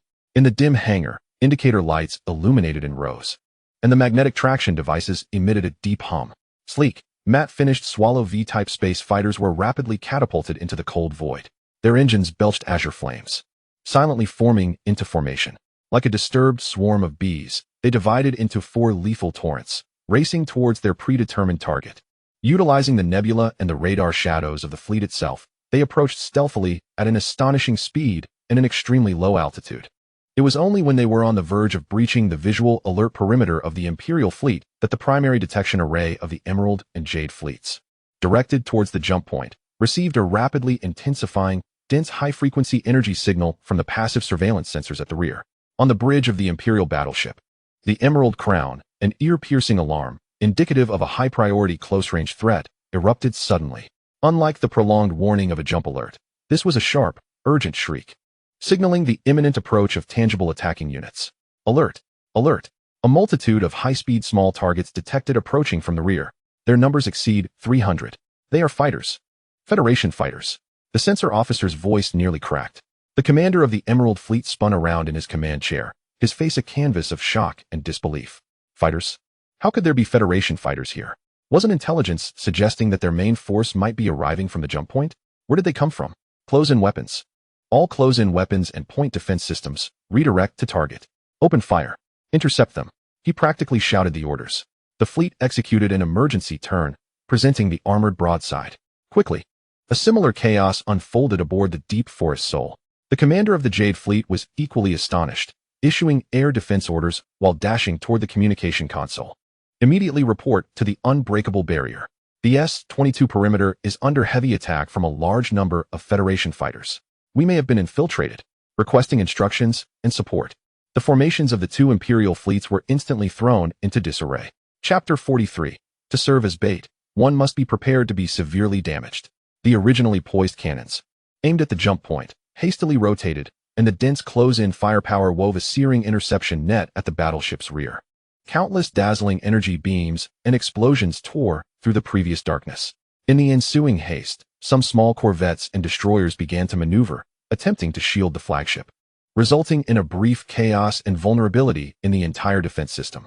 Meanwhile, the Federation's swift fighters, like sharks sensing blood, skillfully navigated through the not-so-dense interception fire net, launching precision-guided fusion missiles and high-velocity armor-piercing rounds at the vulnerable spots, flashing enticing energy signals, engine exhausts, radar domes, and communication array bases. The flames and explosions of the first wave of strikes abruptly illuminated the night sky over the S-22 perimeter. Qin Bei's initial blow did not strike the anticipated jump point, but rather fiercely targeted the weak spot of the Guardians, the flagship of the Obsidian Fleet, the unbreakable barrier. When the urgent report of the Emerald and Jade fleets encountering an ambush reached from the S-22 direction, Lancaster stared at the tactical screen in silence for a full 5 seconds. Shock washed over him like ice water. S-22, the most distant preset jump point, located over 4 billion kilometers from the Elvira border, has been silently infiltrated by Qin Beiwang's main fleet. How could he have achieved this? The chief of staff gasped in disbelief. Is the border monitoring network completely blind? Or is it that those engine traces? In an instant, Lancaster comprehended the situation. The scattered high-energy reactions at the border were not mere small-scale infiltrations or feints. They were the unmistakable remnants of Qin Beiwang's main fleet crossing the border. Traces that could not be completely concealed despite their best efforts. By opting to consolidate forces and secure the jump point, he had unwittingly allowed Qin Beiwang's main fleet to slip in right under his nose, traversing to an unexpectedly deep position. A chill crept up his spine. Such audacious, deep penetration placed the entire fleet in the heart of enemy territory. If discovered and surrounded, it would likely spell doom. This young man was either a reckless gambler or possessed an absolute confidence in his own stealth capabilities and intelligence advantages. Yet, after the initial shock, a cold flame ignited in Lancaster's eyes, along with the sharpness characteristic of an experienced hunter. Qin Beiwang had made a mistake. He revealed the exact position of his main fleet and attacked Lancaster's deployed forces. Order the Emerald and Jade fleets. Lancaster's voice regained its customary calm and decisiveness. His words rapid. Alternate cover. Retreat towards the general direction of the Bloodblade fleet. Maintain a retreat speed at the tactical standard lower limit, keeping contact with the enemy. Feign a forced and panicked retreat, making them believe you are easy prey. He aimed to stoke Qin Beiwang's desire to pursue, luring him further into danger. Next, he turned to the communications officer. Immediately connect to the Gorgon. Command Colonel Zane Barrett and all Bloodblade fleet units that have arrived in Savannah to maneuver at full speed towards the S-22 jump point area. Keep a tight grip on Qin Beiwang's tail, pressuring him from the rear to prevent an easy escape. Inform him that the prey is ensnared, and it is time to reel in the net. Finally, Lancaster gazed at the main fleet formation diagram. All remaining subfleets, Sapphire, Ruby, Amethyst, and the direct fleet, immediately adjust course. Target S-22. We will press forward with maximum speed from the front. His finger traced a vast arc across the star map, as if to envelop the S-22 region completely. The Emerald and Jade fleets would serve as bait, engaging and retreating to entice the pursuit. Barrett's Bloodblade would act as chains, ensnaring him from behind. Meanwhile, their Obsidian main force would function as the hammer, striking from the front. A cold, predatory smile graced Lancaster's face. Qin Beiwang's audacious maneuver was indeed unexpected, delivering a hard blow to him. However, now that this cunning fox had willingly leaped into the relatively open S-22 region, greedily biting at the bait he had cast, Lancaster was confident he could transform this star domain into the grave for the Pluto fleet. All fleets, maximum battle speed, advance. He commanded solemnly. Let us impart a profound lesson to this young federal commander about the concept of depth, easy to enter but difficult to exit. The formidable fleet of Obsidian warships, akin to a colossal beast awakening from slumber, began to pivot and accelerate, surging towards the S-22 sector with an overwhelming force ready to crush all in its path. A vast net woven from experience, manpower, and fury commenced its swift convergence. Lancaster was resolute in delivering an indisputable encirclement to obliterate the prior passivity and the present shock. In the Savannah system, within the S-22 combat zone, the first wave of the swift storm fighters struck like hail upon a wheat field, wreaking devastating havoc amidst the loosely guarded formations of the Emerald and Jade fleets. For destroyers, stationed at the periphery and urgently changing course, were pierced through their relatively weak flank armor by precisely targeted fusion missiles. The blinding flashes of exploding engines instantly tore them into four expanding remnants of metal and flame. Two cruisers attempting to shield the flagship were targeted by multiple formations of fighters, a barrage of high-velocity armor-piercing rounds sweeping across their superstructure and weapon arrays. This triggered a series of explosions, severely tilting the hull and rendering it largely incapacitated, with thick smoke and electric fire gushing from the breaches. The shrill damage reports and casualty figures flooded the bridges of the Emerald Crown and the soul of the forest. Admiral Calvest of the Emerald Fleet gripped the edge of the command platform, his knuckles turning white as he witnessed the indicators representing his vessels dimming or flickering yellow. A sign of severe damage. The firepower and penetration speed were undeniably beyond that of ordinary T3 or even T4 class fighters. They were T5. Undoubtedly the latest T5 Swiftstorm from the Federation. Commander Mason Barnes of the Jade Fleet bore a similarly grim expression. The close-in weapon system operator continuously emitted low growls over the communication channel. The interception efficiency of the close-in weapons was less than 40%. Their speed and maneuverability were utterly outrageous. Predicting their evasive actions was exceedingly difficult. In just a single round of assault, they had already suffered such grievous losses before even encountering the enemy's main fleet. This far exceeded their psychological expectations for an ambush. At this moment of desperation, when solidifying their position was imperative, Lancaster's orders arrived. Alternate cover, retreat towards the Bloodblade fleet while maintaining tactical minimum speed. Keeping contact with the enemy to lure them into pursuit. Both commanders simultaneously felt a chill run down their spines. Lure the enemy? Barnes nearly shouted into the communicator. Are we to be used as bait, Commander? Do you comprehend the firepower we face? Maintain contact and withdraw at a leisurely pace. We won't even need to wait for Bloodblade and the main fleet to encircle us. Our two fleets will be devoured by these damned T5 fighters first. Of course, Barnes could only ponder such thoughts internally. To voice them would cost him his command. After all, this was a strictly hierarchical empire.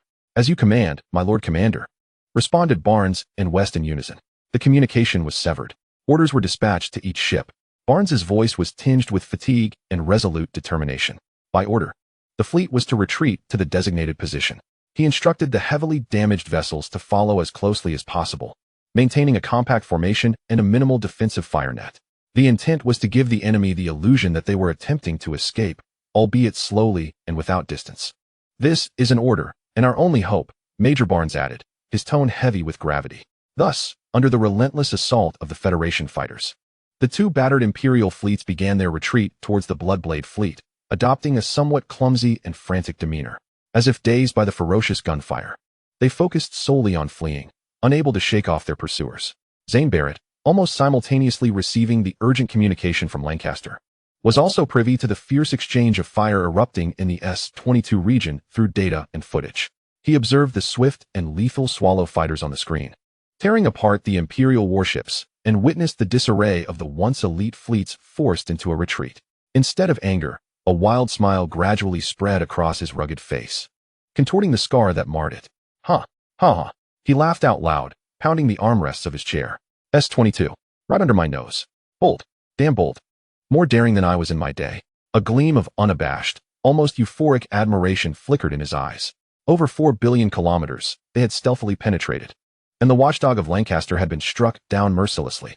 This kid is something. I am beginning to relish this hunt. Appreciation aside, orders were orders, and this particular command aligned perfectly with his intentions. All units, heed my command. Barrett's smile vanished, his roar resonating through the bridge. All unmasked units, engines at full throttle. Target S-22, charge at maximum speed. Forget about any disguises. I want to meet this Qin Beiwang and see whether his T5 fighter is tougher or my Bloodblade's firepower is fiercer. Inform the others that the prime cut is just ahead. If they arrive late, there will be no broth left to sip. The infamous Bloodblade fleet surged forth with the ferocity of sharks scenting blood. They accelerated abruptly, bursting forth from their lurking shadows, aiming directly for the war-torn S-22 region. Barrett's excitement and fighting spirit ignited the entire fleet like an invisible flame. In the Savannah system, within the S-22 conflict zone, time flowed amidst the flashes of explosions and the shrill screams of tearing metal. The Emerald and Verdant fleets resembled wounded water buffalo, repeatedly assailed by packs of wolves. Under the relentless and precise onslaught of the Swallow fighters, they were visibly succumbing to collapse. Following the initial devastating losses, the Federation fighter squadrons, under Qin Beiwang's command, initiated a more rhythmic assault. They no longer sought the extremes of a single wave of output, but rather divided into multiple tiers, alternating between diving, attacking, and retreating, thereby maintaining persistent pressure while minimizing their exposure to the defensive fire net. This strategy rendered the Imperial fleet's defenses increasingly beleaguered. Another blinding flash of light pierced the air as a cruiser from the Emerald Fleet was simultaneously struck by multiple missiles, hitting its bridge and main energy compartment. The colossal explosion cleaved the vessel in two, its wreckage scattering amidst shards and flames. Shortly thereafter, another cruiser from the same fleet, in a desperate attempt to shield its companion, was perforated by a squadron of attacking aircraft, which unleashed armor-piercing rounds upon its propulsion array, rendered entirely powerless. It succumbed to the fate of a drifting target. As for the destroyers, their relatively feeble armor and limited anti-aircraft capabilities had long since marked them as priority targets in earlier assaults. At this moment, the once formidable destroyers of both fleets lay in cold ruins. Even the flagship, the Emerald Crown, alongside the Spirit of the Forest, which served as the core and command center of the fleet, could not escape this grim fate. Several Swallow fighter jets, undeterred by the dense barrage of close-in defenses, forced their way through and unleashed missiles upon their massive forms. A secondary turret on the Emerald Crown was utterly annihilated, the ensuing blaze consuming half the deck. Thick smoke billowing into the air. The communication array antenna of the Spirit of the Forest was severed at the root, several sensor domes riddled with shrapnel, severely impairing command efficiency. Within the operational confines of a remaining close-in weapon system on the Emerald Crown, Gunner Carl, a young soldier with a face smeared in soot and a uniform soaked in sweat, gripped the trigger tightly, his bloodshot eyes fixated on the flickering enemy aircraft signals on the targeting screen. In the fleeting moments between enemy assaults, he instinctively glanced at the worn military watch on his wrist, equipped with a timing function. He noted a detail. "Commander." During a brief lull after another enemy jet had soared past, Carl hoarsely called out to the equally exhausted close-in weapon chief beside him. "The intervals of their attacks. They are lengthening. The last one was 3 minutes and 47 seconds. This one was 8 minutes and 9 seconds. They are not coming as frequently." The close-in weapon chief, a seasoned veteran bearing scars from burns across his face, was busy checking the ammunition supply. At Carl's words, he abruptly turned his head, fury igniting in his bloodshot eyes. Seizing Carl by the collar, he nearly slammed his helmet against the cold metal of the turret. "What the hell are you babbling about? You think there's hope? You think the attacks from those filthy Federation bastards are dwindling? Nonsense. They are toying with us. They are probing for our weaknesses." Or, he released Carl, panting heavily, his gaze a turbulent mix of fear and a forcibly instilled rationale. "Or perhaps their mothership, that damned interstellar carrier, is lagging behind. Yes, that must be it. The Swallow jets are swift, but their carrier is slow to reach us from such a distance. They must spend more time returning to their carrier to reload and resupply after each attack, before coming back. That is why the intervals are lengthening." The weapon chief seemed to convince himself, glaring at Carl with renewed intensity. "Do not let me hear such demoralizing words again. Keep your eyes on the screen. The next wave may be upon us at any moment." Chapter 45. The Mantis captures the Sparrow. Carl shrank back, deterred from further speech. The artillery officer's explanation appeared to be logical. The aircraft carrier's speed could not keep pace with the high-speed fighter jets, resulting in prolonged intervals between attacks. This notion resonated with a theory mentioned in the Imperial Fleet's textbooks regarding the challenges of combating exceedingly rapid aircraft. This reasonable inference, coupled with a fervent desire for survival, soon circulated among the battered remnants of both fleets in hushed tones. To a certain degree, it even instilled a distorted sense of hope. The enemy's offensive was not infallible. They had logistical weaknesses. If only we could endure long enough for reinforcements to arrive. Unbeknownst to them, the subtle variations in attack intervals were not merely a consequence of the so-called slow speed of the aircraft carrier. Within the core array of the Pluto fleet, aboard the bridge of the Fire Qilin aircraft carrier, Captain Fang Diyuan focused intently on the tactical screen, where the red markers representing the nearly decimated Emerald and Emerald fleets were retreating with great difficulty. He glanced at the widening distance between his fleet and the targets, his brow furrowing tighter. Real-time data indicated that the attack intervals of the Swallow fighters were indeed being passively extended. While the results were significant, the observable decline in frequency was evident. In his view, the root of all this lay in the deliberate reduction of his fleet's overall cruising speed. "Commander." Fang Diyuan finally could not contain himself, connecting directly to the flagship Polaris with a tone laced with urgency and confusion. "Our carrier-based fighters report that the time for their attacks is being forced to extend due to the increased distance. If we could raise our speed by 15%, No. Even just 10%. We could close the distance and enable my fighters to launch 1 or 2 more full-scale assaults within the same time frame. The Emerald and Emerald are already half-crippled, their formations scattered. We have a genuine opportunity to annihilate both of these Imperial detachments. That would be a significant achievement. His voice resonated clearly within the tranquil command bridge of the rebranded Kunlun Mountain. Many officers nodded discreetly, agreeing that Captain Fong's suggestion was reasonable. Taking advantage of their weakness to expand our victories was perfectly justifiable. However, standing before the main tactical platform, Qin Beiwang merely shook his head slightly, a faint yet assured smile crossing his face. Captain Fong and esteemed colleagues, he began, his voice steady yet resonant, pervading every corner of the bridge. Our objective has never been those two already battered fleets, the Emerald and the Emerald. At this declaration, silence enveloped the bridge. Almost every officer, including Fong Diyuan and other captains who had just concluded a round of fighter commands, looked up in astonishment at their youthful commander. Not them. Then what purpose did the hours of covert infiltration and the fierce fighter assaults serve, seemingly aimed at total annihilation of the enemy?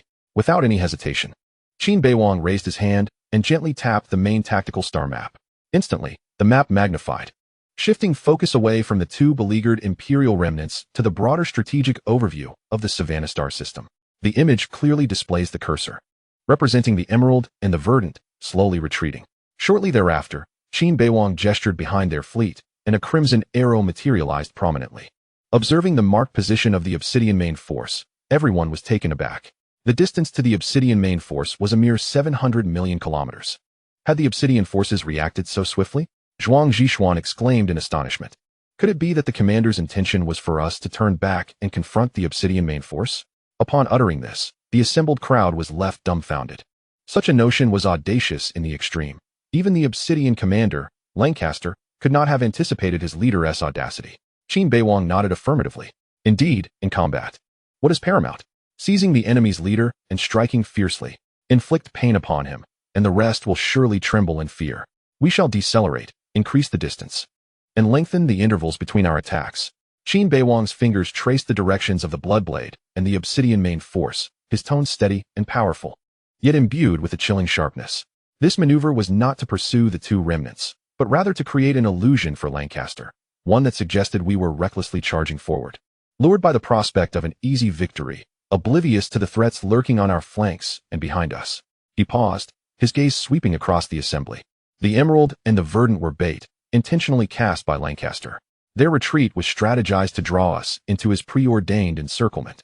Surely, other Imperial fleets lay in wait to support them. Meanwhile, Lancaster's main force sought to deliver a fatal blow from the rear. Their plan was crystal clear and classically executed, to lure the enemy in and envelop them from both front and back. Silence enveloped the bridge, save for Qin Beiwang's calm narration reverberating through the air. The expressions of those present gradually soured, a wave of trepidation washing over them. If Qin Beiwang's assertions held true, then a reckless assault on the Emerald and Verdant fleets would inevitably plunge them into an inescapable abyss. Therefore, with a shift in tone, Qin Beiwang's eyes gleamed with determination. Why should we gnaw at those two inevitably toxic pieces of bait? Why rush into their meticulously laid trap? His finger struck heavily upon the imposing crimson arrow representing the Obsidian main force. Our objective, from the outset, has always been here, the core of the Obsidian fleet. Lancaster himself. What we aim to dismantle is not a few battered scraps, but the very backbone of the Empire within the Savannah Galaxy. It is that banner emblazoned with the Obsidian insignia, a symbol that instills fear in countless federal fleets. Though Qin Beiwang's voice was not elevated, each word fell like iron, resonating within the hearts of all present. Slowing our pace serves to realign our formation and gather strength. The Swallow Squadron's attacks are merely to lull him into complacency, leading him to believe we are still pursuing his Emerald and Verdant fleets. This will draw his main force closer and spread their formation wider. As for those two remnants, he cast a glance at the screen displaying the struggling retreat of the Emerald and the Verdant. Keeping them alive is far more beneficial than annihilating them. They serve as our conduit for transmitting real-time battle reports to Lancaster, acting as mere props in our performance of reckless pursuit. Moreover, a cold smile curled at the corners of his lips. Once we shatter the main force of Obsidian, returning to deal with them will be but a trivial task. The entire bridge fell into a brief state of shock and contemplation. Fong Diyuan opened his mouth, ultimately standing at attention. Understood, Commander. It is my subordinate's short-sightedness. Chapter 46. The nebula conceals troops. I truly do not possess X-ray vision. Immediately thereafter, Qin Beiwang issued his orders. Fire Qin, maintain course and speed. What left the commanders of the subordinate fleets even more perplexed and uneasy were the subsequent directives. Tianxiu, Tianxuan, Yaoguang, and Kaiyang, the 5 fleets under direct command, immediately deviate from the current course. Maneuver into the depths of the Phantom Nebula, a vast and densely populated interstellar cloud located on the S-22 flank, characterized by chaotic electromagnetic features. Upon entry, maintain absolute silence, shut down non-essential energy outputs, and await further orders. The command was relayed over a secure channel. Moments later, a barely concealed question echoed through the communication circuit. "Commander," came the voice of Fleet Commander Feng Xiaojun from the Tianxiu fleet, marked by his usual steadiness, now tinged with evident concern. The internal conditions of the Phantom Nebula are complex. The concentration of ionized gases and particulates is exceedingly high. Our conventional detection methods will essentially fail upon entry, akin to being blinded. The ship's hull and external equipment may suffer from continuous corrosion, and there is a risk of static electricity accumulation causing internal circuit failures. Most critically, once we enter, we will struggle to observe external enemy movements, making maneuvering and coordination exceedingly difficult. It is tantamount to confining ourselves within a tin can. Indeed, Commander. Fleet Commander Fan Jingxian of the Yaoguang fleet added, his tone urgent. The Obsidian fleet is on the verge of pursuit. To disperse and conceal the majority of our forces within a blind spot at this moment is perilous. If the enemy fleet circumvents the nebula, or if our position is exposed and attacked, we may not even have time to react. Should we reconsider? While the other subordinate fleet commanders refrained from directly voicing their concerns, their silence echoed the same apprehension. Placing the fleet in such a passive and perilous situation is far from conventional tactics. In the face of their confusion and worries, Qin Beiwang's voice remained steady, betraying no hint of turmoil. "Gentlemen, execute the orders. I will send the specific coordinates and positions for the fleet's entry into the nebula shortly. As for the issues of observation and navigation," he paused slightly, seemingly confirming something, then continued, "Do not worry. I have my ways of grasping the external situation, particularly the movements of the Obsidian main force. You need only to conceal yourselves, maintain silence, and await the signal to strike." His tone conveyed an undeniable certainty. Yet the source of this confidence remained elusive. Doubts lingered in the hearts of those present, but military orders are as unyielding as mountains.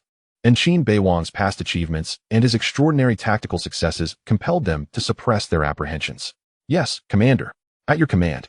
With their minds swirling with questions, the 4 subordinate fleet commanders accepted the orders. The colossal Pluto fleet has begun to diverge.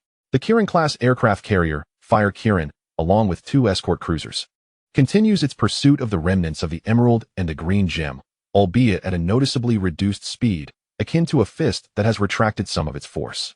Meanwhile, 5 additional fleets, comprising over 70 capital starships, gradually shift their course towards the nearby Ghost Nebula, which churns with dazzling yet perilous luminescence.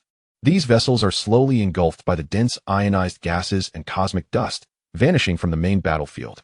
Simultaneously, at the flagship tactical center of the Kunlun Mountain, the atmosphere starkly contrasts with the external uncertainties. Qin Beiwang stands alone before the central holographic tactical platform, upon which 2 star maps hover. One is a standard fleet-shared tactical star map, displaying conventional information, currently indicating the positions of the 2 aircraft carrier formations, the retreat trajectory of the Emerald and Green Gem remnants, and the approximate location of the Obsidian fleet. The other, however, is his personal system star map. This version is remarkably clearer, more detailed, and provides real-time updates. On this confidential star map, a significant expanse of the Savannah star system is no longer merely a blank void or a rough simulation. Countless subtle and nearly imperceptible data streams are converging from the vast ocean of stars. The sources of this data were established long before the fleet's departure, even earlier, by the Shadow-class reconnaissance vessels, which discreetly deployed passive detection buoys along critical routes, gravitational anomalies, and the peripheries of the galaxy. These buoys emit no active signals and do not transmit any detectable energy. They lie in wait silently, akin to dormant senses, documenting every trace that passes by. The thermal radiation from engines, minute disturbances in gravitational fields, the obfuscation of background radiation by large metallic objects in motion, and even the occasional leakage of encrypted communication harmonics all feed directly into Qin Beiwang's system star map, providing near real-time data as long as the distance does not exceed 7.8 billion kilometers. This is the foundation of Qin Beiwang's confidence in allowing the fleet to conceal itself within the nebula.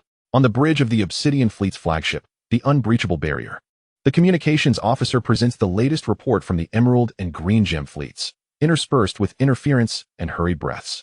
The enemy's aircraft continue to harass, albeit with increasing intervals between attacks. Nevertheless, our fleet's losses steadily mount. The main force of the Pluto fleet seems to remain in pursuit, with no significant closure in distance. Yet they have not been shaken off. Lancaster listens to the report, a hint of a victorious smile curling his lips. Indeed, he hums softly, his tone imbued with the wisdom of an old veteran who sees through the youthful stratagems. Overzealous ambition, blinded by the allure of imminent prey, dispatching only aircraft to seize the advantage, while the main force hesitates to advance. Are they afraid of retaliation or wary of a trap?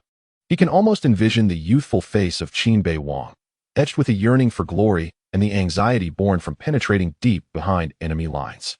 This mindset he has witnessed all too often.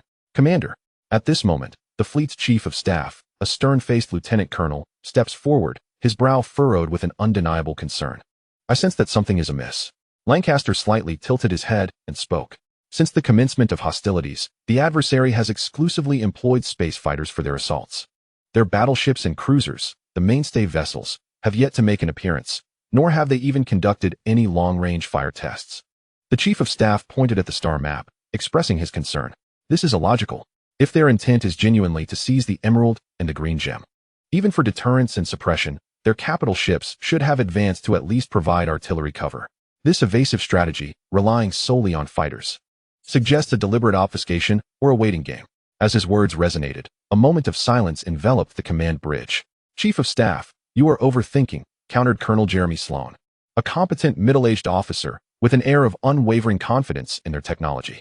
Our Night Owl-class T-4 special reconnaissance vessels have already established a fan-shaped alert network 1.8 billion kilometers around the main fleet. Each Night Owl is equipped with the latest long baseline thermal tracking arrays and ultra-sensitive gravitational wave detectors. Chapter 47, Strike, Targeting the Elite. He approached the tactical console and displayed the coverage area of the reconnaissance ships. A vast, translucent arc of pale red enveloped the front and flanks of the Obsidian fleet. Within this range, Colonel Sloan tapped the screen. Any large fleet's fusion engine heat source or gravitational disturbances, even from 80 million kilometers away, will undoubtedly escape, not our notice. This effectively affords us over 2.6 billion kilometers of strategic warning depth. He looked toward the chief of staff, then at Lancaster. If Qin Beiwang's fleet dares to split and ambush or attempts any flanking maneuvers, once they enter this alert zone, we will have at least 40 minutes to adjust our deployment. Moreover, Colonel Sloan paused, his tone growing more assured. According to the continuous contact reports sent back by the Emerald, the movements of the Pluto fleet's main force have consistently aligned with our prior predictions. They are stuck behind.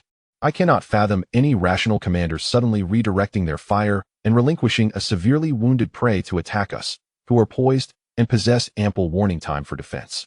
Such a move would be illogical and tantamount to suicide. Lancaster nodded slowly, recognizing the deputy commander's analysis as consistent with his understanding of battlefield technology and logic. He redirected his gaze to the blue dot on the star map, representing Pluto's main force. The chief of staff's caution is commendable, Lancaster finally spoke, his voice steady. However, Colonel Sloan's reasoning holds greater merit. We possess sufficient technological warning distance, and Qin Beiwang has no motivation to risk an assault against us at this juncture. His options are either to pursue further, attempting to consume the bait before being surrounded, or to perceive danger and contemplate retreat. His gaze sharpened. Relay to the forward reconnaissance vessels to intensify monitoring of the surrounding suspicious areas, but do not venture too deeply. Simultaneously, urge Bloodblade to accelerate. The main fleet. Maintain formation and advance at full speed. He made his decisive call. Based on experience, technological confidence, and insight into the enemy's psyche, the chief of staff's lips moved slightly. But ultimately he refrained from further words, his brow furrowing deeper with concern. The flagship, unbreakable barrier, led the massive Obsidian fleet, steadfastly navigating along its predetermined course towards the designated hunting ground. A reconnaissance network unfolded before them like invisible tendrils, as if everything was within their grasp. In the Savannah star system, on the edge of the Phantom Nebula, several advanced Night Owl-class reconnaissance ships of the Obsidian fleet patrolled the nebula's perimeter like vigilant sentinels.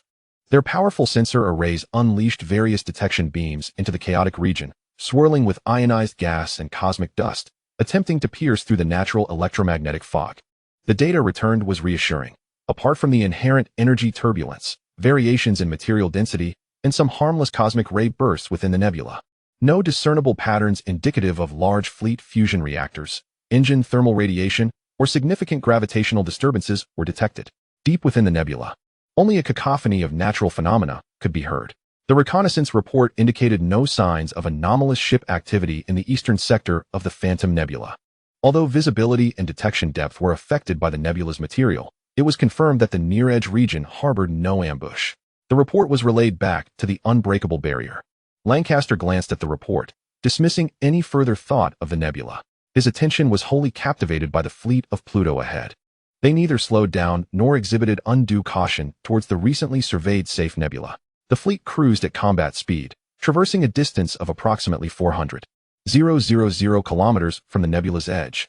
Just as the majority of the Obsidian fleet's hulls aligned parallel to the nebula's edge, the silent, kaleidoscopic mist of the nebula was suddenly torn apart by dozens, if not hundreds, of blinding, massive energy beams. It was as if the nebula itself had opened its vengeful eyes, akin to a dormant volcano erupting without warning. Over 60 Federal capital ships, battleships, heavy cruisers, and destroyers erupted from the tumultuous ionized gas and dust. Their hulls were still adorned with the nebula's luminescent material, cloaked in a dreamlike yet deadly glow. No warning. No probing. All the Pluto warships bursting forth from the nebula had their main gun muzzles glowing ominously with fully charged energy, missile silos wide open. Countless warheads locking onto the vulnerable flank of the Obsidian fleet. Enemy attack. From the side. Within the nebula. Inside the bridge of the unbreakable barrier. Piercing alarms and terrified screams erupted simultaneously. On the tactical screen, what had been an empty nebula edge was instantly overwhelmed by a densely packed array of blue markers, sending chills down the spine. These markers were nearly touching the red indicators representing their own fleet. Lancaster's calm demeanor shattered in an instant, his pupils constricting sharply, as if his heart were gripped by an icy hand. The chief of staff beside him widened his eyes in shock, while the deputy commander wore an expression of disbelief. How could this be? The reconnaissance ship had clearly. Sloane's words caught in his throat. Evade. All hands. Emergency evasive maneuvers. Shields to maximum power. Turn. Turn quickly. Lancaster, seasoned in the crucible of battle, was momentarily stunned, the shock lasting less than a heartbeat before a roar reverberated through the command channel. He comprehended that the fleet's most vulnerable flank was now fully exposed to the enemy's artillery. Yet, they were too close. The Pluto fleet had launched its assault from a distance that was almost face-to-face. Fire. Qin Beiwang's cold voice resonated through the quantum link, echoing on the bridge of each warship in the Pluto fleet. Boom. The vacuum of space seemed to tremble under the thunderous volley. The first concentrated barrage from over 60 capital ships coalesced into a torrent of destruction, illuminating the entire expanse of the cosmos.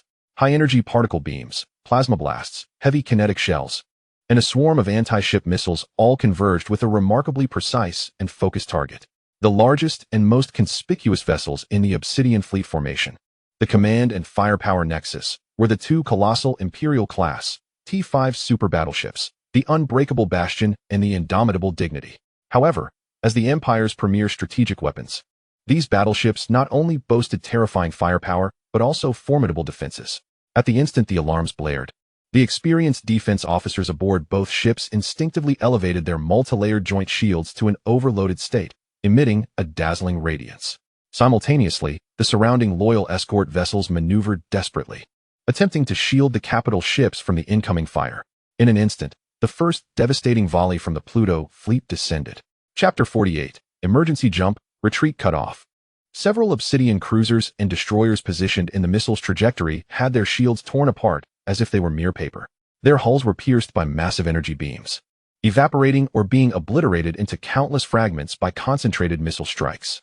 The valiant yet futile sacrifices erupted into a series of brief and harrowing fireballs in the void of space. Some stray firepower crashed violently against the shields of the two Imperial-class ships.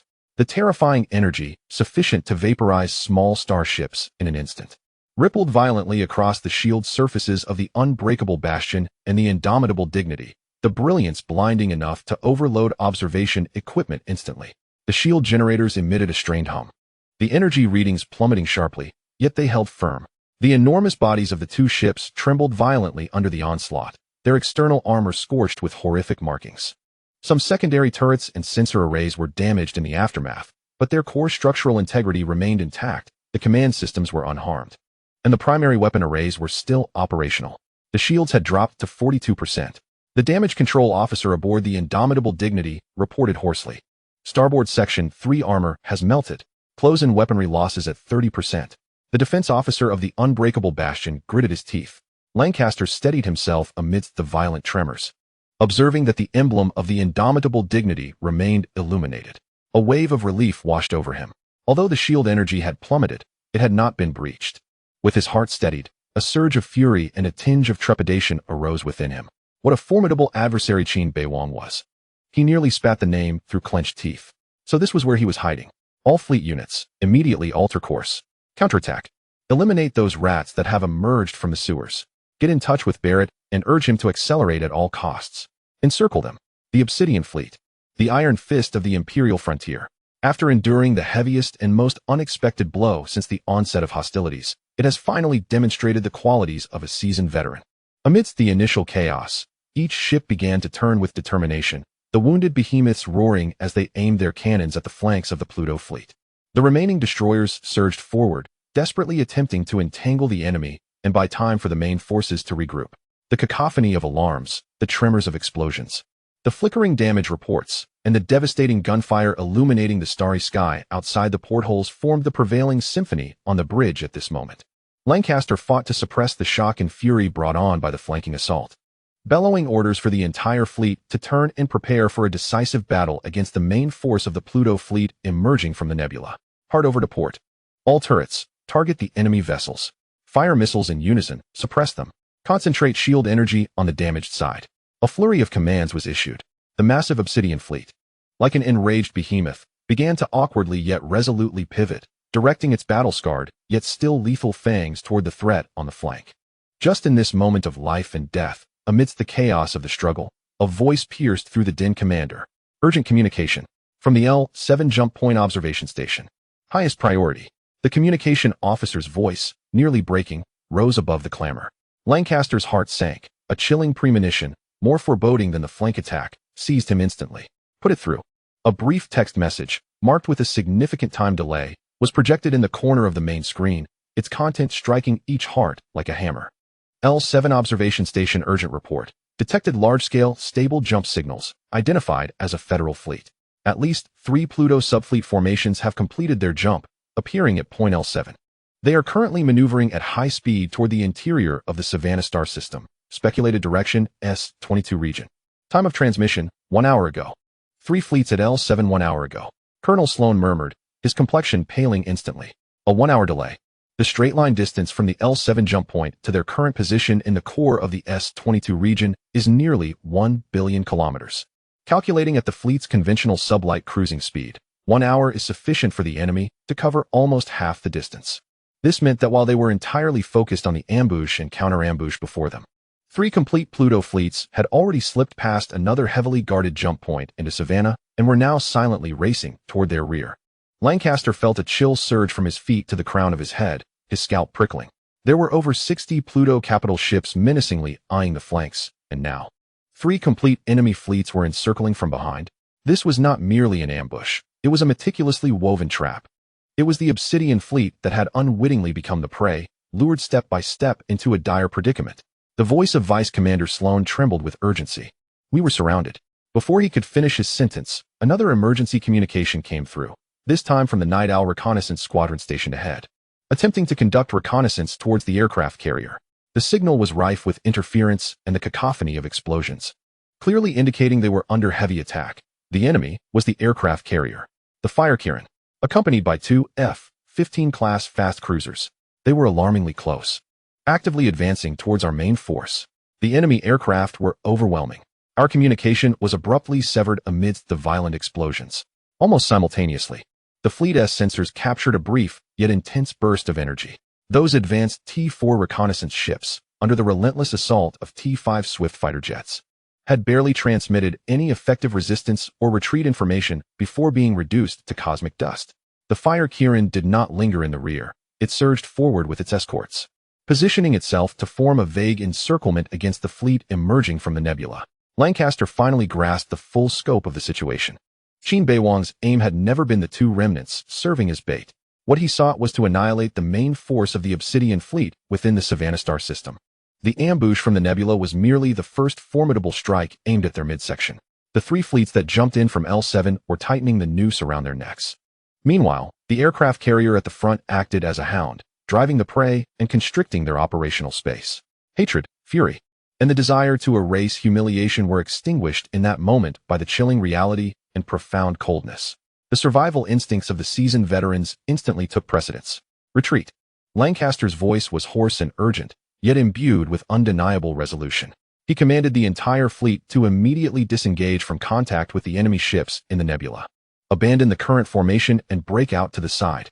Maximum speed. Contact Barrett. Instruct him to accelerate immediately and converge towards us to open a path for our escape. The proud Obsidian, the sharpest blade of the Empire's borders, upon discovering it had fallen into a meticulously woven death trap, unhesitatingly chose the most arduous, yet potentially sole avenue for survival: retreat. Chapter 49, Devastating the Obsidian. The order to turn and break free was just issued. Yet turning the deeply ensnared behemoth was no easy feat from the moment the Pluto fleet burst forth from the nebula. Their ferocious firepower clung to them like a relentless parasite.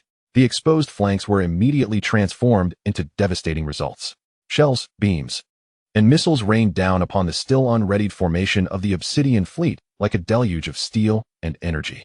The indomitable Dignity, a T-5 super battleship symbolizing the Empire's might, had just survived the initial wave of concentrated fire. Its shields were severely overloaded, and its armor was melted in multiple places. Yet it still dragged its massive form, attempting to follow the flagship, the unbreakable barrier, in retreat. However, the Pluto fleet clearly had no intention of letting this largest prize escape. From the Kunlun Mountain-class battleship and its renamed counterpart, for imposing heavy plasma main cannons of the Kaition class, after a brief yet precise calibration, once again locked onto their target, the indomitable Dignity, specifically its overloaded shield's weak point. Fire. The command was delivered with chilling detachment.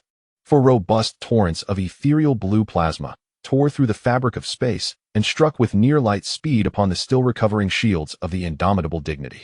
The first impact caused the remnants of the shield to flicker violently, emitting an unbearable, piercing shriek under the strain. The second impact shattered the shield as if it were glass struck by a heavy hammer, instantly covering it in cracks before erupting into a myriad of dispersing energy motes. The third and fourth strikes penetrated almost unimpeded through the thick armor, now devoid of its protective shield. The ultra-high temperature plasma, akin to a red-hot knife slicing through butter, carved two horrifying breaches directly to the core of the indomitable Dignity's massive hull. Within, munitions stores, energy conduits, and the walls of the fusion reactor succumbed to a series of catastrophic explosions under unimaginable heat and pressure. Externally, the colossal vessel first stiffened abruptly, followed by a simultaneous outward bulging of its midsection and rear, as blinding white light erupted from countless fissures. The next moment, an explosion more two fighter jets, akin to nimble swifts, deftly navigated through the dense and chaotic anti-aircraft fire network. Their astonishing speed rendered their trajectories nearly unpredictable. Just as the Imperial gunners barely locked onto their fleeting silhouettes, a volley of precise, high-velocity armor-piercing rounds was already unleashed from beneath their fuselage. Or a compact yet lethal fusion missile would be cast into the fray. The Razor aircraft ducked sharply, its cannons roaring as it struck the base connection of two rotating turrets atop a cruiser, sending sparks flying and causing the turrets to tilt and fall silent. Score 2. Sparks grazed another destroyer's hull, a missile expertly burrowing into the engine's exhaust nozzle, still spewing plasma.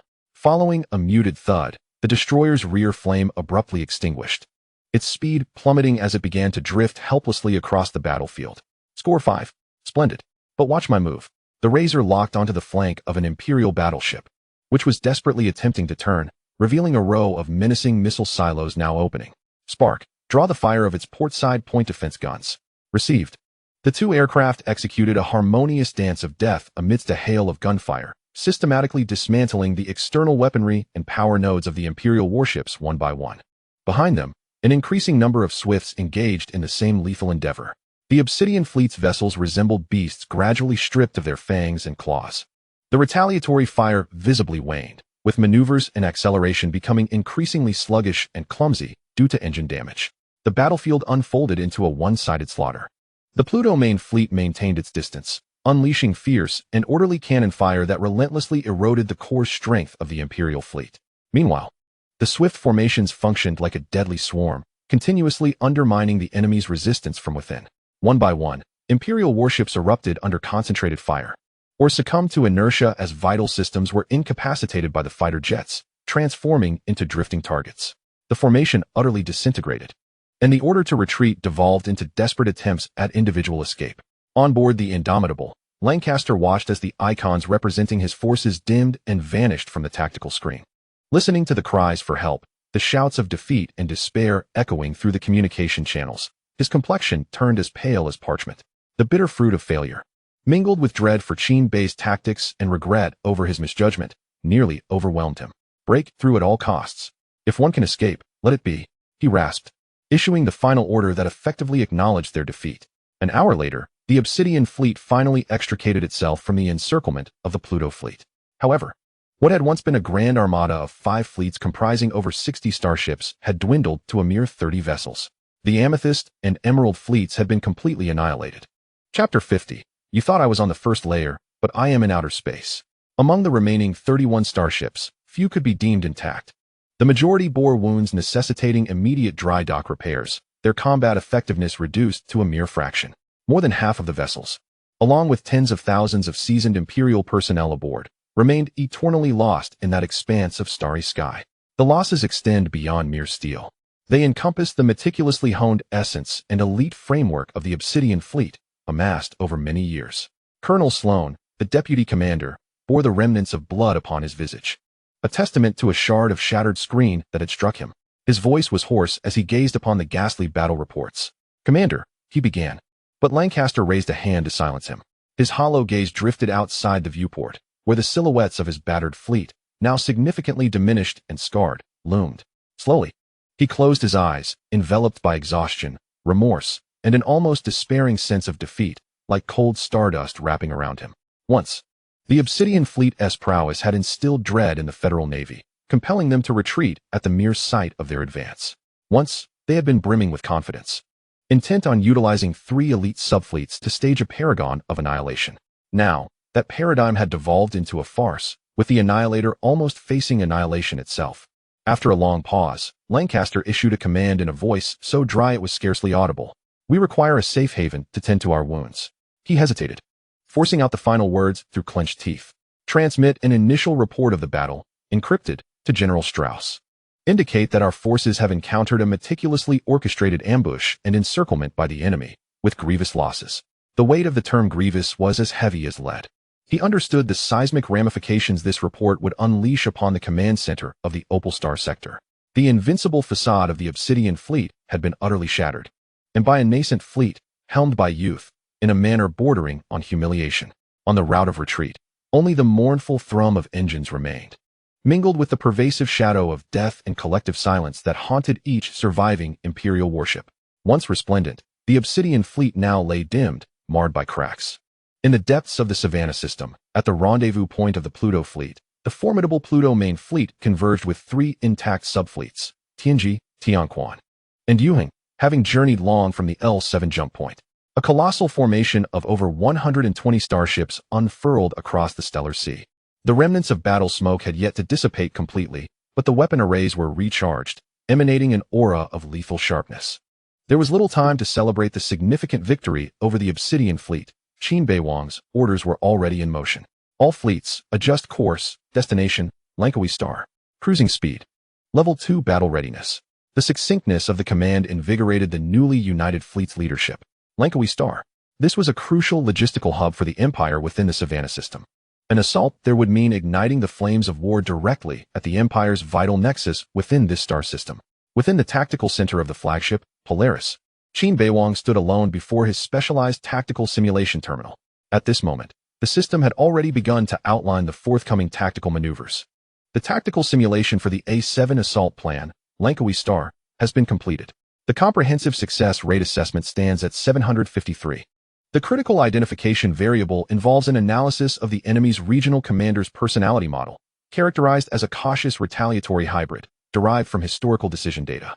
The anticipated initial response from the enemy is a 71 probability of temporarily retreating to a safe star domain, such as the Morelos sector, where there are substantial shipyards for repairs, to reorganize their formation, assess losses, and request further directives, rather than immediately gathering remnants for a head-on counterattack. Qin Beiwang's gaze swept across the cold data. A success rate of 753 is quite considerable for an operation targeting a vital enemy logistics base. The model, based on the database of enemy commanders aboard the warship, suggests that Lancaster, after sustaining a significant blow from Obsidian, is more likely to stabilize their position rather than risk further confrontation. Yet, this is merely the beginning. The simulation continues to unfold, revealing predictions for the longer term. The subsequent enemy response simulation, predicated on the initial reaction of retreat and regrouping, indicates a high probability event. 89 The enemy's regional command will dispatch large-scale reinforcements to salvage their reputation and intimidate our forces. The forecast for the scale of reinforcements, based on the strategic value of the Savannah system and the provocation from Obsidian's defeat, estimates a mobilization of forces 56 times greater than our current strength. The method of reinforcement is predicted to favor direct deployment to the battlefield via hyperspace jumps, with an 87 probability, as opposed to conventional navigation. The analysis of the most likely entry point for the jump, based on star charts, logistics, and tactical feasibility, identifies the Z78 jump point with a 62 probability. The strategic significance of the Z78 point lies in its proximity to Neva. This star hosts the largest starport in the Savannah system, Barak Starport, which can provide immediate supplies, repairs, and rest for a large fleet, making it an ideal staging ground for troop deployment and assembly. Upon reaching this conclusion, a flicker of understanding crossed Qin Beiwang's eyes. The model corroborates his intuition. The Empire would never swallow this insult. A greater storm is brewing. The eye of the storm is likely at the Z78 jump point, as well as at Neva and Barak Starport behind it. Thus, the purpose of attacking Langkawi Star becomes all the clearer. He turned to face the corps officers gathered at the tactical center, including the recently arrived commanders of the three subordinate fleets. Gentlemen, Qin Beiwang's voice was calm, yet resonated with commanding authority. Our assault on Langkawi Star has two objectives. First, practical testing and regrouping. We require a controlled intensity assault to further integrate our fleets, allowing the newly joined brother units to acclimatize to the rhythm, while also enabling our battle-hardened main crew to regain morale in the wake of a victorious offensive, simultaneously acquiring tangible spoils and supplies. Second, and of greater significance, is the element of confusion and misdirection. He summoned the star chart, highlighting Langkawi Star and the distant Neva Star. Langkawi Star is a crucial logistics node and interstellar stronghold for the Empire. An attack here will convey a powerful message to the Empire's command. We intend to amplify our gains, threaten their logistical lines, and potentially sever the connection between Savannah and the outside world. This is a target that aligns with the logic of pursuing victory and overreaching ambition. It points towards the distant Neva Star and the Z78 point. When the Imperial High Command believes our attention is diverted by the Langkawi Star, assuming our strategic intent is to strike at logistics and expand our occupied territory, they send a vast reinforcement, arriving via the Z78 jump point, to resolve the issue once and for all. Naturally, their vigilance and reconnaissance will focus on the direction of Langkawi Star and the retreat towards Elvira. Chapter 51. Target Langkawi Star. Qin Bei glanced at the crowd, his gaze sweeping over everyone. From the very beginning, our true focus should have been on this Z78 jump point, as well as the Neva Star and Balak Starport, which might serve as the enemy's forward base. The attack on Langkawi Star is intended to convince the enemy that we are concentrated there, thereby creating the opportunity and space necessary for our next crucial action. The officers suddenly understood. The commander's vision had transcended the immediate target of attack, casting his eyes towards the potentially overwhelming Imperial reinforcements that could arrive from afar. The assault on Langkawi is not merely pragmatic. It is the first strategic move in a larger game that could determine the fate of the Savannah system and the entire border situation. It serves as a ruse to draw the enemy's heavy forces in the wrong direction. All forces, advance, Qin Bei commanded, his tone leaving no room for dissent. Let Langkawi Star become our next report to the Imperial Command. Let them prepare the stage for our forthcoming true adversary. At this moment, admiration filled the eyes of those looking at Qin Bei. They had not anticipated that a mere 22-year-old commander could possess such profound insight. Not only had he calculated the retreat of the Obsidian forces before them, but he had also factored in the inevitable wrath and retaliation from the Imperial High Command, as well as the most likely routes and gathering points of reinforcements into his overall strategy. The assault on Langkawi, seemingly an act of overreaching ambition, is in fact a probe into the shadows of the distant future, a bait to lure the enemy's heavy forces into the wrong direction. At this moment, the fleet commanders who had previously doubted Qin Bei were filled with respect. In unison, they declared, "At your command." Meanwhile, in the S-22 area, the Bloodblade fleet, urged by Zen Barrett, finally arrived in this space that had recently endured a brutal slaughter. Contrary to expectations of fierce gunfire and the Imperial fleet annihilating the enemy, what lay before the sensors and observation windows was a haunting silence and desolation. In the vast emptiness, countless metal remnants of various sizes floated aimlessly. Fragments of warships, torn armor plates, twisted gun barrels, and disintegrated engine parts drifted like refuse cast by an invisible hand, slowly rolling and colliding.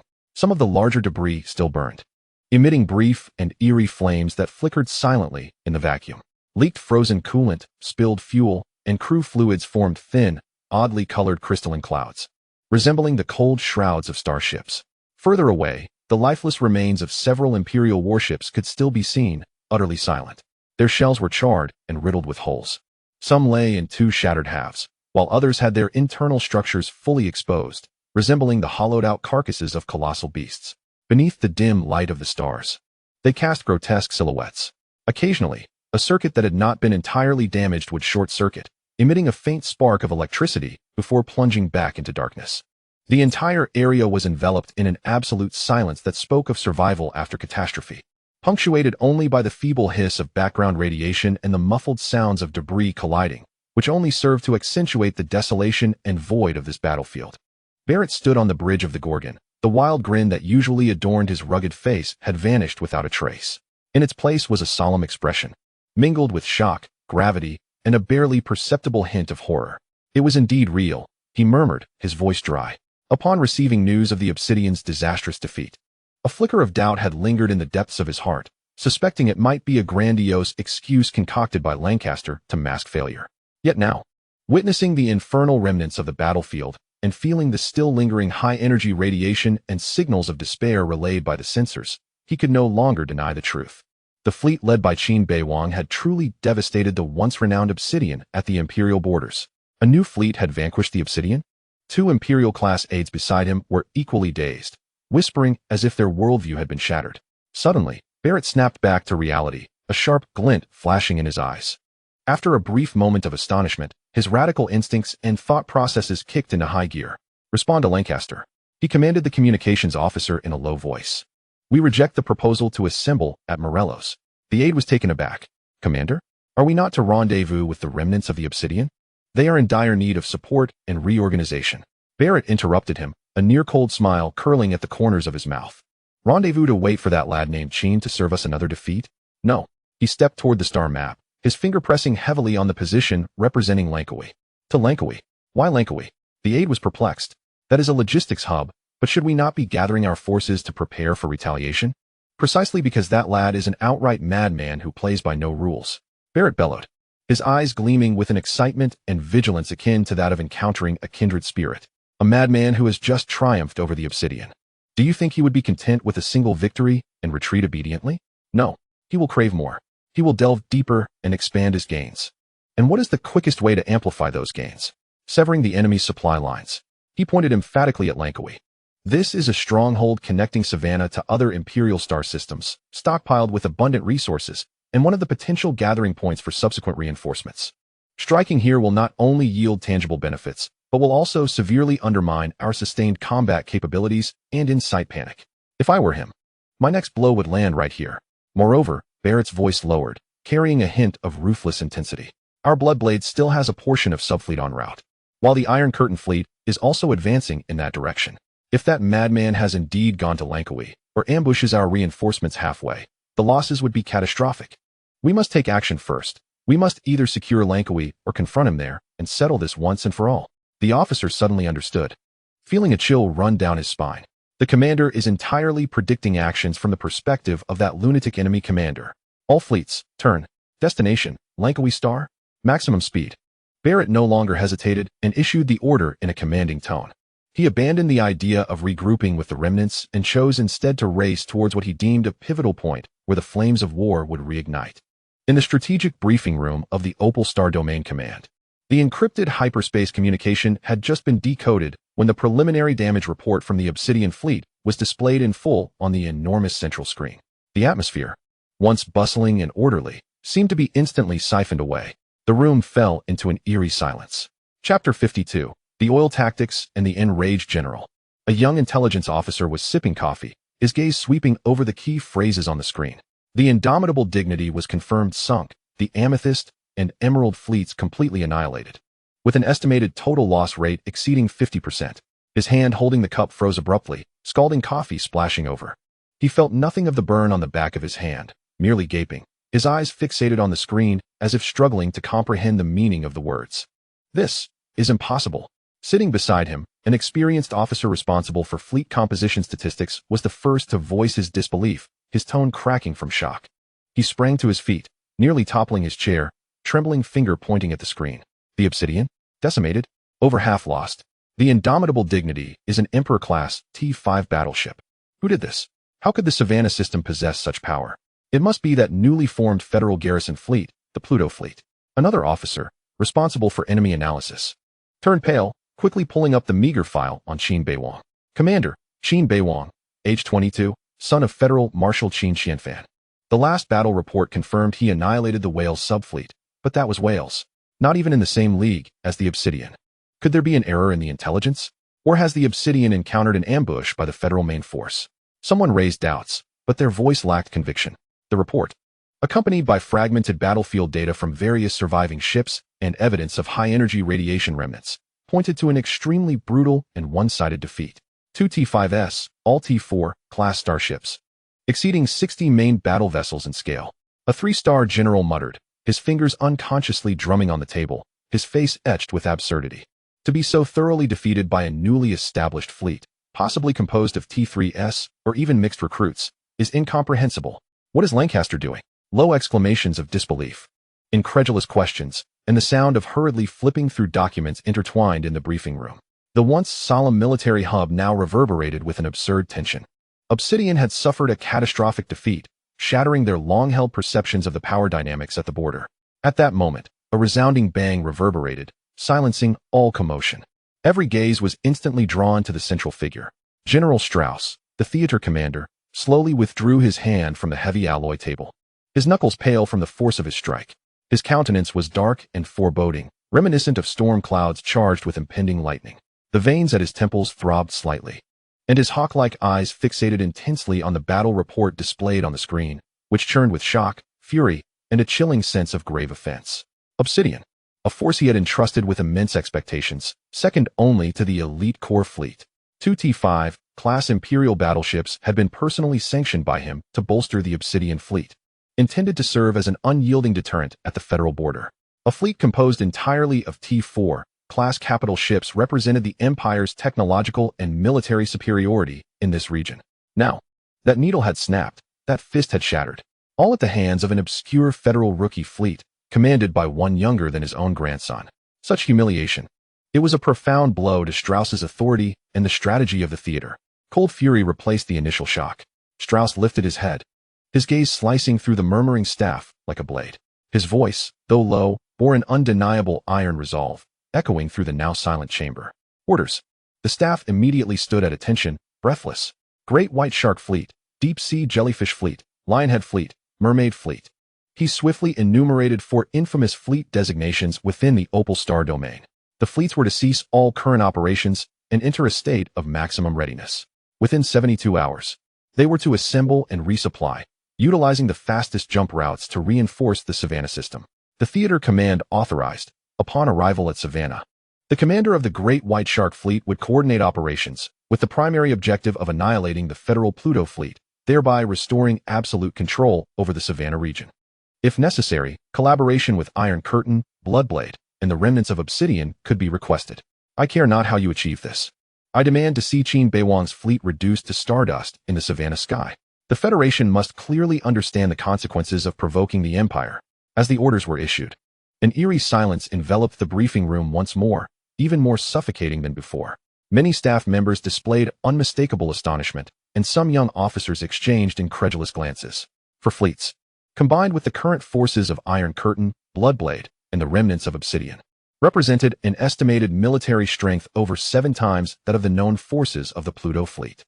Is it truly necessary to mobilize such formidable forces against a newly established fleet of inexperienced soldiers that has merely stumbled upon a single victory? If word of this were to spread, not only would the Federation mock us, but even our counterparts in other imperial star systems might deem the Opal sector to be overreacting, leaving us with little dignity. Strauss, a man of considerable caliber, immediately discerned the expressions of his subordinates. He did not erupt in anger. Rather, a cold and slightly mocking smile played upon his lips. Do they consider this an overreaction? Do they fear ridicule? His voice resonated in the silence, imbued with a profound understanding of the situation. The loss of an obsidian fleet is not merely a military setback. It signifies a grave diminishment of the Empire's deterrent power within this sector. If we cannot crush this provocateur with overwhelming force, then today's defeat could lead to a cascade of further challenges tomorrow. To what extent will the hawks of the Federation grow audacious? He paused, his gaze sharpening. This is no simple act of retaliation. It is a punitive campaign, a battle to establish authority. I seek not a victory of parity, but a decisive obliteration that leaves no room for doubt. We must convey to all that the Empire's borders are inviolable, and its majesty must remain unblemished. Even if it requires deploying forces 7-fold or 10-fold, if it yields absolute deterrence and enduring peace, it is worth it. Reputation? Strauss scoffed. Losing a battle is what truly tarnishes one's reputation. To shatter both the enemy and the complacency of all potential challengers with overwhelming strength is true might. Execute the orders. The staff jolted with renewed resolve, responding in unison, yes. General. Chapter 53. Mobilizing 4 fleets for Pluto? What a jest. The Charybdis system. The home port of the Great White Shark Fleet. Fleet Commander Isaac Jenkins, a robust leader renowned for his ferocity and volatility, had just concluded an intense live-fire drill and was wiping the sweat from his brow as he entered the command room.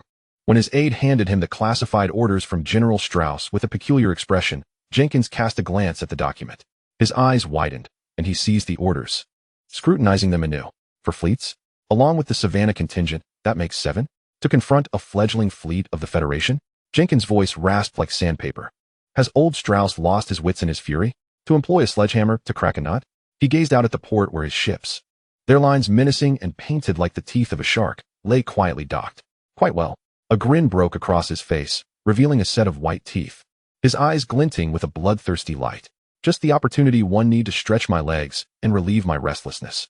I shall also see what kind of formidable adversary can bring the proud Lancaster to tears. In the Brisbane system, beside the azure melodic orbital garden city, the elegant home port of the Siren Fleet, Commander Lorraine Albert, a dashing figure with an air of grace, appeared more noble than military. On the terrace of the Officers' Club, accompanied by a few friends from the literary world, we reveled in the radiant lights of the city below and the outdoor performance of the symphony orchestra. A quietly approaching aide presented a secure information board. Albert, with a smile, excused himself to his companions and stepped aside to read. Gradually, the smile faded from his face, replaced by an expression of gravity and astonishment.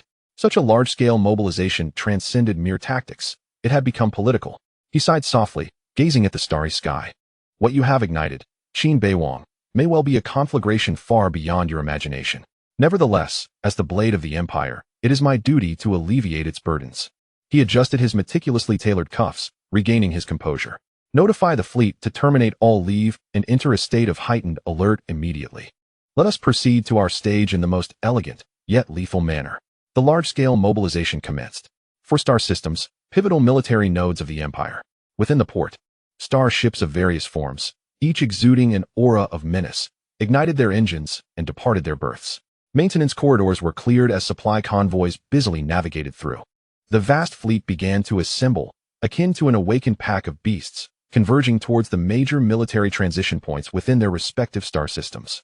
The ferocity of the great white shark, the enigma of the deep-sea jellyfish, the frenzy of the lion-headed figure, the elegance and sharpness of the mermaid, coalesced into a suffocating torrent of steel.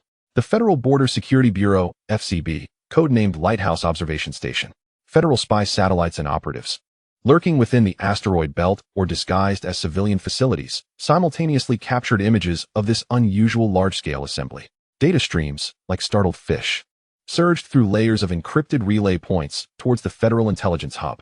At the headquarters of the Federal Border Security Bureau, the Analysis Center, as the clear images and analytical reports of 4 Imperial task forces simultaneously moving towards the transition points were projected onto the main screen. A gasp of astonishment echoed throughout the center. A simultaneous mobilization of 4 reorganized task forces. What is Strauss of the Opal Star domain attempting? A precursor to a full-scale offensive? A senior analyst exclaimed. Immediately elevate the intelligence to a yellow alert, synchronously dispatching it to the command center of the Wanshire Star domain. With the utmost priority, the duty supervisor made a decisive call.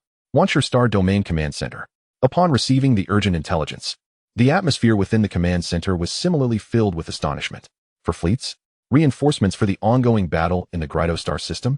Or perhaps an attempt to open a new front for a surprise attack? Major General Wen Xiang scrutinized the star map, his brow furrowed. The staff engaged in lively discussion, proposing and debating various possibilities. Might it be that a young lieutenant, recently transferred and sitting in the corner, hesitantly raised his hand? Is it to Savannah? The conference room fell silent for a moment before a few chuckles broke the stillness. Savannah? Just for the sake of Colonel Qin Beiwang's new fleet? An experienced colonel shook his head. Impossible. The Obsidian fleet is not the Welsh fleet. They are a comparatively formidable task force. Shall we send 5 more fleets there? 5 task forces to confront a new fleet? The Empire was not yet so affluent as to invite mockery. The young lieutenant recoiled slightly, falling into silence. Just then, another urgent intelligence report from FCB arrived, accompanied by images. Wen Xiang activated the file, and a series of high-resolution photographs were projected.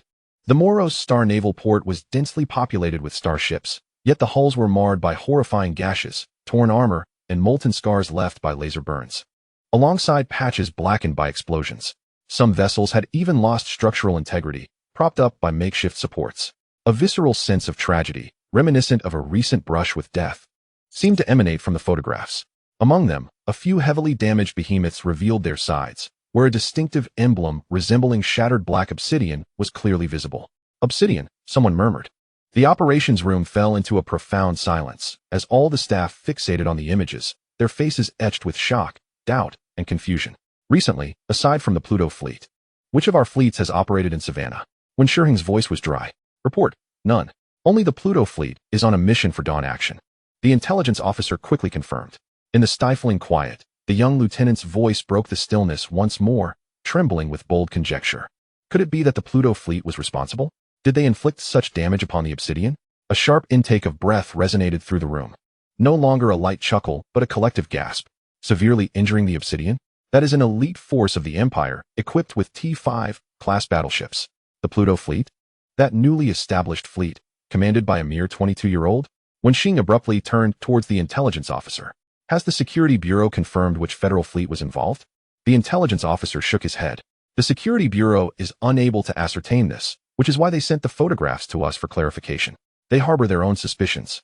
Immediately attempt to contact the Pluto fleet. Use any frequency, any means. I demand to know the whereabouts of Colonel Qin Beiwang, what he is doing, and what transpired in Savannah. Wen Xiang commanded sharply. Minutes later, the communications officer reported back. Report. The Pluto fleet remains in strict silence. All preset emergency contact channels are unresponsive. We are unable to establish contact. Chapter 54. Air raid on the naval port, embraced by the void. In the Imperial Savannah star system, orbiting the Langkawi star, lay the 7th naval port. The massive dock structures, akin to metallic mountains, clung to the surface of an asteroid. Illuminated within by bright lights, with the ceaseless roar of machinery and the sparks of welding filling the air. At the port, several colossal mining barges. Their exteriors rough and mottled from long voyages, were slowly docking, their ungainly hulls firmly grasped by docking arms. On the adjacent operational platform, a multitude of tracked and hovering engineering robots had taken their positions, their nimble mechanical arms switching between laser cutters, plasma welding torches, and heavy wrenches. Commenced the methodical removal of the external camouflage frameworks, the coarse hulls, and the non-functional structures of these barges, revealing the sharply contoured, heavily armored, true hull beneath. The 2 subordinate fleets under the Bloodblade fleet have completed their submersible arrival and are now shedding their disguises. Nearby, in the dry dock's mid-level maintenance corridor, several weary human workers, clad in greasy coveralls, huddle beside a ventilation duct's inspection hatch, sharing the last of a low-quality cigarette.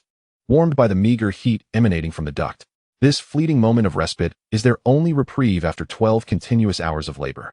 The smoke languidly disperses in the murky air as they squint, on the verge of slumber. The sound of heavy military boots clanging against the metal grating approaches from a distance. Startled, the workers instinctively discard the remaining stub of their cigarette onto the floor, hastily extinguishing it under the soles of their heavy boots. They quickly straighten up, bowing their heads toward the approaching figure, greeting respectfully yet numbly. "Good day, sir." The newcomer, a naval lieutenant of the Empire, clad in a crisp yet somewhat wrinkled uniform, bears the weariness and irritation of prolonged stress upon his face. Without a glance at the discarded cigarette butts, his cold gaze sweeps over the workers' oil-streaked, fatigued faces. "What are you dawdling for?" The lieutenant's reprimand echoes through the empty corridor. "Why is the progress of the camouflage removal at docks D7 and D8 lagging by 15% compared to the schedule? The cargo ships will be arriving shortly. The dry dock must remain operational at all times. It cannot afford a moment's pause. Do you intend to delay the entire fleet's deployment?" The foreman, a man in his 40s with thinning hair, rubs his hands together, attempting to explain, his voice tinged with desperation. "Sir, the men have been working nonstop for 12 hours. They just changed shifts and need just a minute to smoke. Just 1 minute. We still have at least 6 cargo ships to process. It's simply," the lieutenant, as if hearing the most absurd of jokes, strides forward abruptly. Before the foreman can react, he swings his arm, delivering a resounding slap to the man's face. The sharp crack resonates painfully in the corridor. The foreman staggers from the blow, his cheeks swelling rapidly, a trickle of blood appearing at the corner of his mouth. The other workers tremble in fear, their heads bowed deeply, not daring to utter a sound. The Empire does not require worthless excuses for rest. The lieutenant retracts his hand, shaking it off in disgust, as if he had touched something unclean. The fleet awaits docking, and the enemy is brazen in the system. For every second you delay, the Empire's victory is postponed by a second. Now, at once, return to your posts. Fulfill today's quota, or face the consequences for jeopardizing military operations. The foreman covers his face, his eyes reflecting humiliation, rage, but most profoundly, an overwhelming sense of fear and numbness. He dares not meet the lieutenant's gaze, muttering indistinctly, "Yes, sir." Turning away, he hoarsely urges his subordinates, "Did you all hear? Grab your tools and hurry to dock D7. Move." The workers, in a hushed silence, hefted the heavy cutters and welding guns, their weary steps leading them toward the colossal starship, shedding its skin.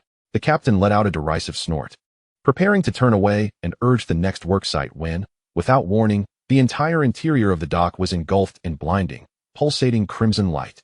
Almost simultaneously, an ear-piercing alarm blared, slicing through the cacophony of machinery, sweeping through every corner like a tsunami.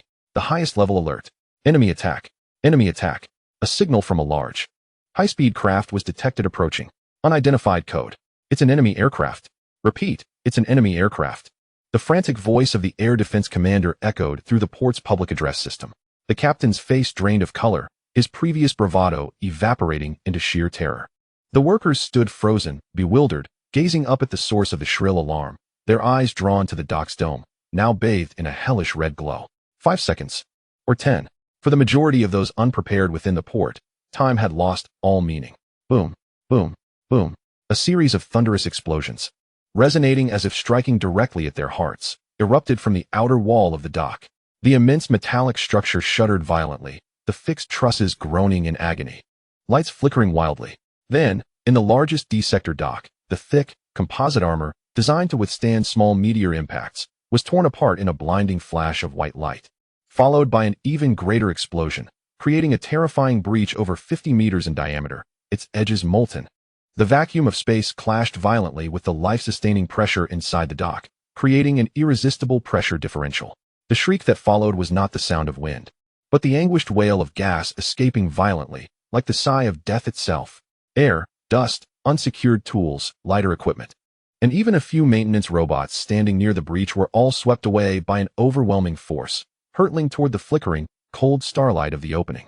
The once arrogant captain could only let out a brief cry before being engulfed by the surging airflow, tumbling like a withered leaf, vanishing into the dark void outside the dock in an instant. The foreman and his comrades were equally doomed. They desperately attempted to grasp nearby support beams or pipes, but their human strength was insignificant against that powerful suction. Despairing cries were swallowed by the vacuum as figures were relentlessly yanked from the warmth of the dock, cast into the eternal cold, a silent abyss of death. The orbital ring of Lankawi had transformed into a blazing inferno of steel. Swarms of Federal Swift V fighter jets surged forth, darting through the dense anti-aircraft fire like moths drawn to a flame. The Empire's defense platforms stationed in orbit unleashed their full might. High-energy laser beams sliced through the darkness, while a barrage of magnetic railgun projectiles conjured a storm of metal, and countless surface-to-air missiles ascended, bursting into deadly fireworks in the void. Countless aircraft were struck, transforming into fleeting fireballs. Chapter 55, Breakout. Yet, more Swifts deftly evaded the onslaught. They unleashed a torrential downpour of missiles and armor-piercing rounds upon the defensive platforms, sensor arrays, and energy nodes, inciting a cascade of explosions. Just as the commander of the orbital defense system prepared to resolutely activate the last resort, a united energy defense shield encompassing the core area of the naval base, an exceptionally robust and unearthly azure stream of heavy particles from the distant depths of space pierced through tens of thousands of kilometers of void, precisely striking the defense platform housing the main energy control hub of the outer orbital ring. The main cannon of the Kunlun Mountain unleashed a roar of obliteration. The platform, along with its still inactive shield generator matrix, was instantaneously vaporized before this overwhelming force. A chain reaction of energy backflow and explosions surged along the energy conduits. The pale blue shield light, which had just flickered to life in certain areas, blinked erratically like a faulty bulb before extinguishing completely. All that remained was the debris of the orbital structure, now with a vast gaping hole, silently narrating the terror of T5 level super firepower. Within the core dock of the Langkawi Star Naval Base, the commanders of the Fiercebird Fleet and the Owl Fleet stationed on the bridges of their flagships. The Vulture and the Night Owl simultaneously received reports of shield activation failure and dock assault. Through the observation windows, they witnessed the external passage illuminated by ongoing explosions and felt the increasingly intense vibrations coursing through the dock structure. There was no time to waste. Remaining in the dock was akin to being a live target. The commander of the Fiercebird Fleet roared into the communication channel. All operational vessels, immediately power up their engines and surge out of the dock. Organize defenses in open space. Quickly, the massive dock gates began to slide open with a piercing metallic screech, revealing the starry sky ablaze with cannon fire. Several of the fastest Imperial destroyers and cruisers expelled brilliant blue light from their engines, eager to burst forth from this lethal cage. However, just as the bow of the first destroyer barely peeked through the gates, a second heavy particle beam from the Kunlun Mountain struck, like the scythe of death that had long awaited its moment, crossing the battlefield once more. This time, it did not target fixed installations, but was aimed directly at the emerging Imperial fleet. The Vulture, flagship of the Fiercebird Fleet, a colossal T4 class battleship, had just completed its turn, its massive form now facing the gate's exit. The devastating beam penetrated solidly through its bow. The thick frontal armor, capable of withstanding the combined fire of ordinary battleship main guns, was severed as easily as butter. The beam relentlessly continued its path, vaporizing or melting everything in its wake. Armor, structures, compartments, weapon arrays, energy conduits, all obliterated in an instant. From the outside, the Vulture appeared as though a fiery giant needle had pierced through its front, its midsection suddenly swelling, only to be cleaved in two by a chain reaction of internal explosions. Fiery blasts erupted from countless fissures, completely engulfing the colossal vessel. This was merely the beginning. The dry dock gates have swung open, presenting an opportune strike window for the poised Pluto fleet. From various directions, the main cannons of the Pluto battleships, having already locked onto this location, unleash a barrage of fire, intertwining colossal energy beams into a net of death. A dense swarm of anti-ship missiles, akin to piranhas sensing blood, rushes forth.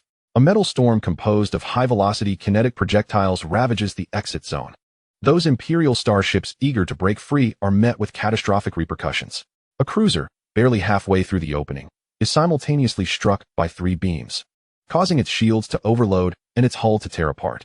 Another destroyer attempts to accelerate away but is overtaken by dozens of missiles, exploding into a cloud of expanding debris. Subsequent vessels either find themselves trapped at the entrance, annihilated, or collide in a frenzy of chaos, creating a scene of utter disarray. The dock's exit has transformed instantaneously into a brutal slaughterhouse, where the Empire's fresh forces, yet to truly engage in battle, suffer a devastating blow right at their doorstep. Meanwhile, on the outskirts of the Savannah system, a fleet maintaining a tight defensive formation steadily approaches the direction of Langkawi. The austere gray paint on their hulls, adorned with emblems of absolute defense featuring shields and chains, signifies their identity, the Iron Curtain Fleet. Further ahead, Two smaller, yet formidable Bloodblade subfleets advance like daggers poised to strike. Aboard the flagship of the Iron Curtain Fleet, the Bloodthorn, Isabella Marlowe has just received the preliminary report of a surprise attack on Langkawi, revealing heavy losses at both the naval base and the Bloodblade subfleets. Her ice-blue pupils constrict sharply, and for the first time, her usually composed visage displays a palpable shift, a blend of shock, anger, and profound unease. Fuel reserves? She promptly inquires of her aide, her voice tinged with urgency. Commander, after extensive long-range maneuvers, the fleet's average fuel reserves have dwindled to 28%. We can sustain high-intensity combat for less than 12 hours or proceed with standard cruising for approximately 1 day. Resupply is imperative. The aide's report confirms her worst fears. Langkawi is not merely a strategic hub. It is the most critical resupply point for their long-range expedition, which has deliberately maintained silence and forewent resupply along the route. Should the naval base, storage tanks, and refining facilities at Langkawi fall to the Pluto fleet, her Iron Curtain fleet would immediately face a significant decline in maneuverability and a drastic reduction in sustained combat capability. In this uncertain and perilous Savannah system, such a scenario is nearly fatal. All fleet units, cancel standard cruising. Isabella Marlowe commands decisively, her tone icy. Increase engine power to the maximum safe threshold. Maintain formation and advance at full speed towards Langkawi. She glances at the distant coordinates of Langkawi on the star map and then surveys the fleet's energy readings, adding, "Notify the two Bloodblade subfleets ahead of our situation, request their cooperation in accelerating, and prepare for engagement. We must reach Langkawi before the Pluto fleet completely paralyzes its supply capabilities. Otherwise, we shall all find ourselves in dire straits." The Iron Curtain fleet maintains a swift yet meticulously structured defensive formation, resembling a moving metallic barrier, resolutely advancing toward Langkawi. Isabella Marlowe stands on the bridge, her gaze calmly fixed ahead. The two fleets, the Bloodblade-class Juggernaut fleet and the Fearwolf fleet, serve as both vanguard and shield, akin to two slightly protruding daggers, paving the way and providing early warnings for the entire armada. Chapter 56, 100-80, The advantage lies with me. Suddenly, without any forewarning, a heavy particle beam, exceeding 5 meters in diameter and emanating a disquieting pallor, surged forth from the void, as if launched by a divine spear from the dark recesses of the cosmos. Its target was none other than the Juggernaut fleet positioned on the flank. The beam first grazed a destroyer at the edge of the array, causing its shield to disintegrate like a soap bubble in a tempest. The beam penetrated effortlessly through its relatively thin hull, leaving behind a ghastly circular hole with edges resembling molten glass, completely transparent from front to back. The destroyer's engines ceased abruptly, its structure collapsing instantaneously, transforming into debris in a silent explosion. Following this, the beam continued unabated, piercing the engine compartment of another destroyer attempting to evade, triggering a chain reaction of catastrophic explosions. The third vessel, a medium cruiser, tried to withstand the onslaught with reinforced side shields. But the torrent of particles melted through both the shield and the composite armor behind it with overwhelming energy density. A deep gash was carved into the hull, exposing and igniting internal systems, before the beam exited from the opposite side.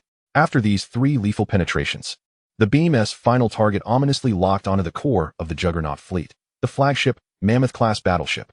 The massive form of the Mammoth had just executed a slight emergency maneuver, attempting to present its more robust frontal armor toward the incoming threat. However, the beam arrived too swiftly and cunningly, striking precisely at the mid-right section of its turning hull. The Mammoth's joint shields erupted with blinding brilliance, desperately siphoning energy in an attempt to counter this terrible strike. 2 formidable energies clashed violently, bursting forth with a brilliance akin to a small supernova, illuminating vast expanses of surrounding space. After approximately 0.3 seconds of stalemate amidst the piercing wail of the overloaded shield generator, the Mammoth's shield shattered. The residual torrent of particles violently collided with the Mammoth's formidable armor. The superalloy plating melted away at an alarming rate, vaporizing and collapsing inward, torn asunder. The beam penetrated the ship's interior, annihilating everything in its path: armor layers, structural beams, piping systems, weapon mounts, and compartment partitions, all obliterated by the ferocious ionization and intense heat. Externally, the right side of the Mammoth now bore a gaping wound, hundreds of meters in diameter and unfathomably deep, with molten metal flowing around its charred edges. Flashes of fire and plumes of thick smoke erupted from within, causing the colossal vessel to tremble violently, its navigational posture evidently spiraling out of control. This earth-shattering blow not only inflicted severe damage upon the flagship of the Elephant Fleet, but also plunged everyone on the bridge of the Iron Curtain Fleet into a momentary state of shock and bewilderment. Where did the attack originate? Immediately analyzed the ballistic trajectory. Isabella Marlowe's voice suddenly ascended in pitch, the facade of calm beginning to fracture. Before the sensor officer could respond, a more piercing all-frequency alarm resonated through the blood thorn. Alarm! Alarm! To the right, within the shadowed region behind the fourth planet, a gas giant. A massive mass reaction was detected. The number of starship signals exceeded 90. They were rapidly emerging from the planet's shadow, positioning for an assault. On the primary tactical screen, what was once an empty expanse on the star chart was abruptly inundated with a multitude of blue markers, like a colossal school of fish rising from the depths. Imbued with a chilling intent to kill, they swiftly spread out, blocking the path of the Iron Curtain and Bloodblade fleets to Lankawi Star. Isabella's pupils constricted sharply. Concealing themselves in the shadowed area behind the planet was indeed a classic ambush tactic, capable of masking most long-range detection. However, the pressing question remained: how did the adversary precisely time their strike? It was as though they possessed foreknowledge of their presence at this exact moment and in this formation. What level of intelligence and synchronization was required for such precision? She immediately recognized the gravity of the situation, forcing herself to regain composure. Communications officer, reconfirm the scale and types of enemy forces attacking Lankawi Star, particularly the location of the Kunlun Mountain. The communications officer swiftly compiled reports from the remnants of the Lankawi Star's garrison and remote observation stations. Confirmation: the enemy attacking Lankawi Star includes at least one fully formed subordinate fleet, approximately 520 capital ships, along with a carrier battle group centered around the T5 class carrier. Fire Chelan, including escort vessels. The energy signature of the Kunlun Mountain was captured multiple times, confirming its role in providing long-range heavy fire support on the battlefield of Lankawi Star. Upon hearing this, Isabella's taut nerves momentarily relaxed, a glimmer of sharp calculation flashing in her eyes. A standard federal subfleet typically comprises between 90 and 110 starships. Within this, reconnaissance ships, supply vessels, engineering ships, and other non-combatant vessels usually account for about 10 to 20%. Now, the ambushing fleet before her numbered over 90 vessels. Meanwhile, on the Lankawi Star front, a subordinate fleet, counting 12 ships, and a carrier battle group, with core and escorts totaling at least 12, had been confirmed. This amounted to over 24 starships, incorporating the most crucial strategic strike capabilities, the T5 carrier and T5 super battleship. This indicated that Qin Beiwang had divided his main fleet. Isabella quickly deduced that a sizable detachment armed with the two most formidable weapons was sent to assault Lankawi, aiming to destroy their supply points and sow chaos. Meanwhile, he himself led the remaining forces. The 90-plus starships before her lay in ambush, attempting to intercept or even annihilate their reinforcements. Upon reaching this realization, a surge of unwavering confidence, tinged with a hint of contemptuous indignation, welled up within her. Had the Pluto fleet not divided its forces, maintaining its full strength alongside the terrifying might of two Kunlun-class ships and an interstellar carrier, she would indeed need to exercise extreme caution. However, at present, the most formidable aspect of the enemy was absent. Before her lay a fleet numbering over 90, yet when auxiliary vessels were excluded, the true combat ships amounted to approximately 70, at most 80. And what of her own forces? She cast a glance at her lineup. The Iron Curtain fleet was at full strength, boasting over 70 elite defensive starships. Although the frontline forces, the Mammoth and Wolfpack fleets, had sustained damage, they still comprised over 20 starships, exhibiting a fierce fighting spirit in the manner of bloodthirsty blades. In total, nearly 130 Imperial warships. Even accounting for some damaged units and necessary auxiliary vessels, the number of ships available for frontline combat comfortably exceeded 100. 100 against 80. With the enemy lacking their most formidable strategic firepower, one Kunlun-class ship and an interstellar carrier, the advantage was undeniably hers. Isabella Marlowe swiftly reached a judgment, her voice regaining its accustomed coldness and decisiveness. Chapter 57. Eliminate the two fleets first. She commanded the Mammoth and Wolfpack fleets to hold their ground, to stabilize their formation and delay the approaching enemy. The Iron Curtain fleet, all hands on deck, was to abandon their conservative formation, transition to an assault array, engines at full power, and advance at maximum speed. The target was the flank of the enemy's main fleet directly ahead. They would seize the opportunity while the enemy was divided and their primary weaponry was absent, aiming to decisively crush the Pluto fleet's main force before them. Subsequently, They would deal with the remnants on Langkawi and those two isolated behemoths. She envisioned the trajectory of victory unfolding before her. Qin Beiwang's strategy of dividing his forces, in her eyes, had become a grievous error. The colossal Iron Curtain fleet, like a shield wall finally revealing its fangs, began to accelerate with thunderous momentum. With an intent to obliterate all in their path, they surged towards the Pluto fleet, which had just emerged from the planet's shadow following an ambush. Isabella Marlowe's orders reverberated through the encrypted channels, not yet fully disseminated to every vessel within the Mammoth and Wolfpack fleets, when the tide of destruction surged forth. The response from the Pluto fleet was astoundingly swift. Targeting the beleaguered and disordered Mammoth fleet, over 20 capital ships from the Pluto main fleet simultaneously adjusted their aim. Their targets were unequivocally aligned. The battleship Mammoth, still struggling, engulfed in flames and billowing smoke on the right flank, became the focus of their assault.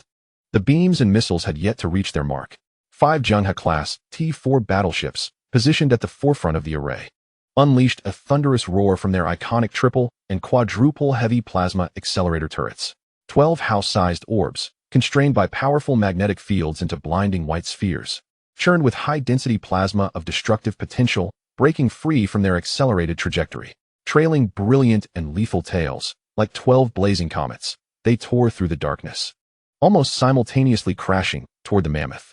The first wave struck the battered starboard of the Mammoth, its edges scarred and vulnerable.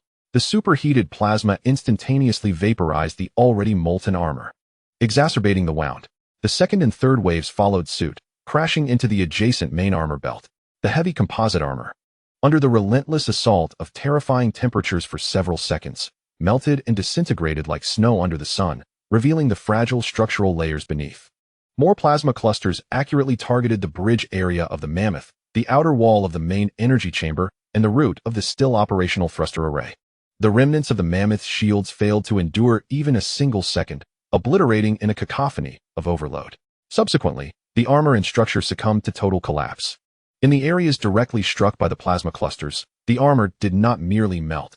It sublimated violently into a chaotic cloud of metallic vapor. The hull structure twisted, softened, and fractured under the extreme heat. Internal compartments were exposed to the vacuum of space, and those crew members, equipment, and conduits that had not yet escaped were instantaneously vaporized or hurled into the void. Continuous explosions echoed from deep within the hull, each detonation causing the colossal vessel to convulse violently, with breaches spewing torrents of flames and debris spanning several kilometers. Ultimately, amidst a blinding flash that illuminated a significant portion of the battlefield, the massive body of the Mammoth shattered completely in the middle. The forward section, ablaze with the remnants of the bridge, tumbled into the depths of space, while the rear engine section transformed into an ever-expanding ball of destruction amidst the uncontrolled release of energy. The flagship of the Imperial Elephant Fleet, along with its yet-to-be-utilized formidable firepower, tragically and fiercely became expensive debris amidst the stars, succumbing to the collaborative onslaught of 5 Allied battleships. Almost simultaneously, another massacre unfolded.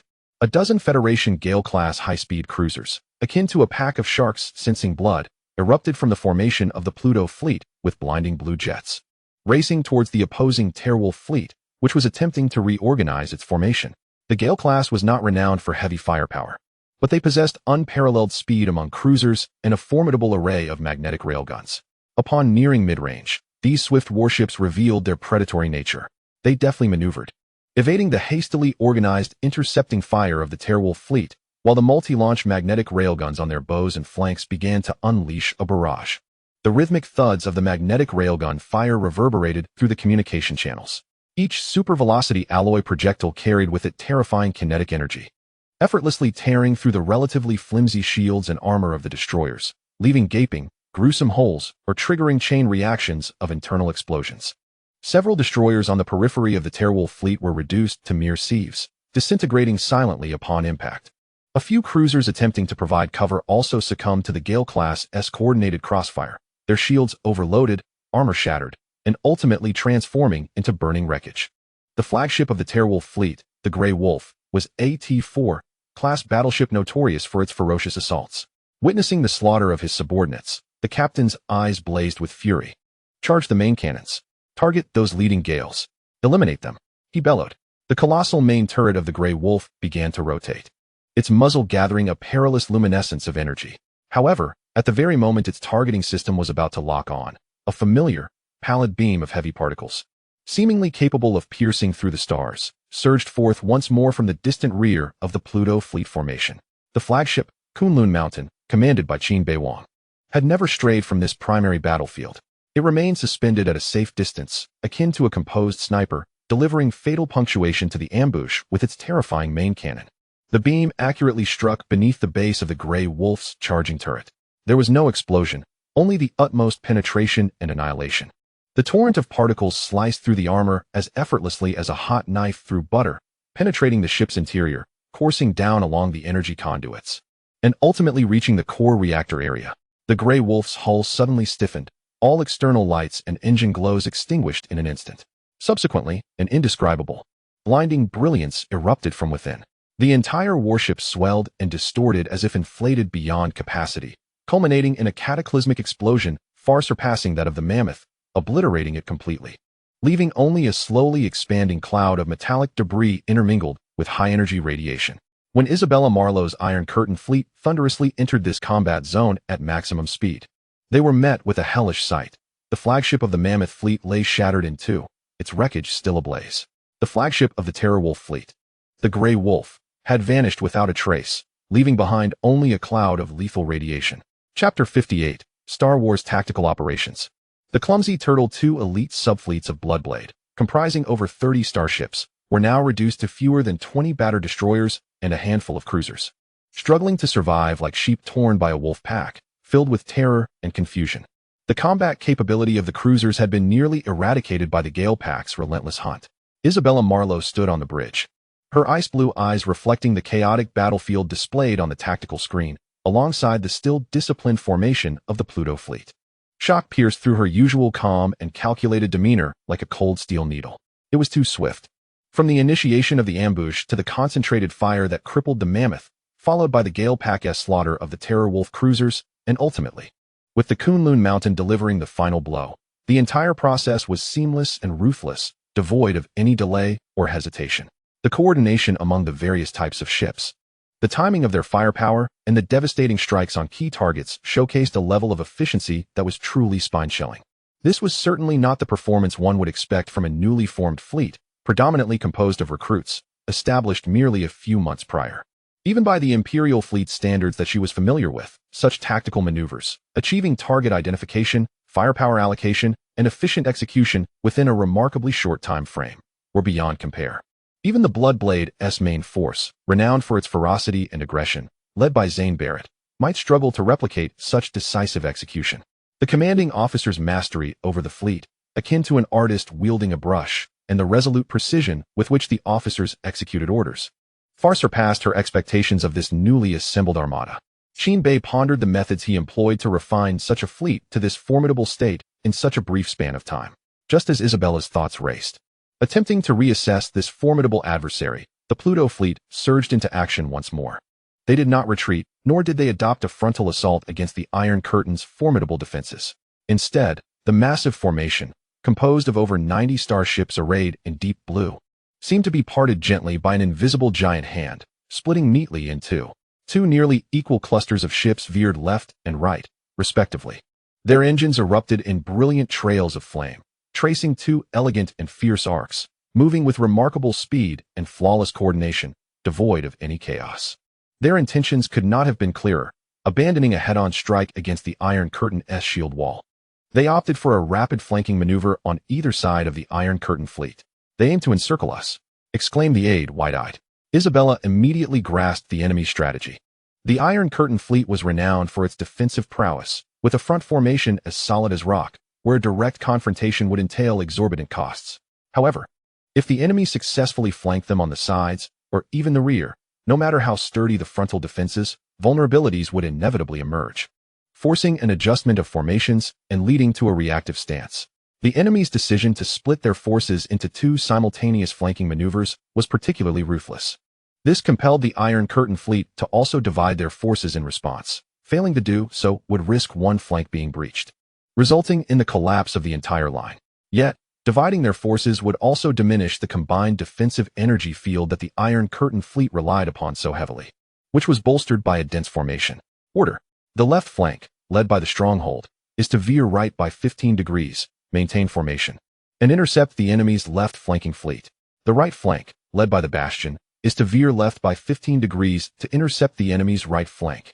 Isabella commanded swiftly, attempting to utilize localized superiority to block the enemy while maintaining stability in the core position. The massive Iron Curtain fleet began to adapt, moving like a slow, heavy giant attempting to extend its arms to shield itself from the agile and fierce assaults of the encroaching adversaries. Nevertheless, the speed and determination with which the Pluto fleet executed their flanking maneuvers once again pressed Isabella with a sense of urgency. The enemy appeared utterly unconcerned about the potential weaknesses arising from their divided formation. Or perhaps, they possessed absolute confidence in their coordination and command. However, the challenges soon became apparent. The Iron Curtain fleet, known for its defensive capabilities, favored a design philosophy that emphasized heavy composite armor, multi-layered energy shields, and formidable directed firepower.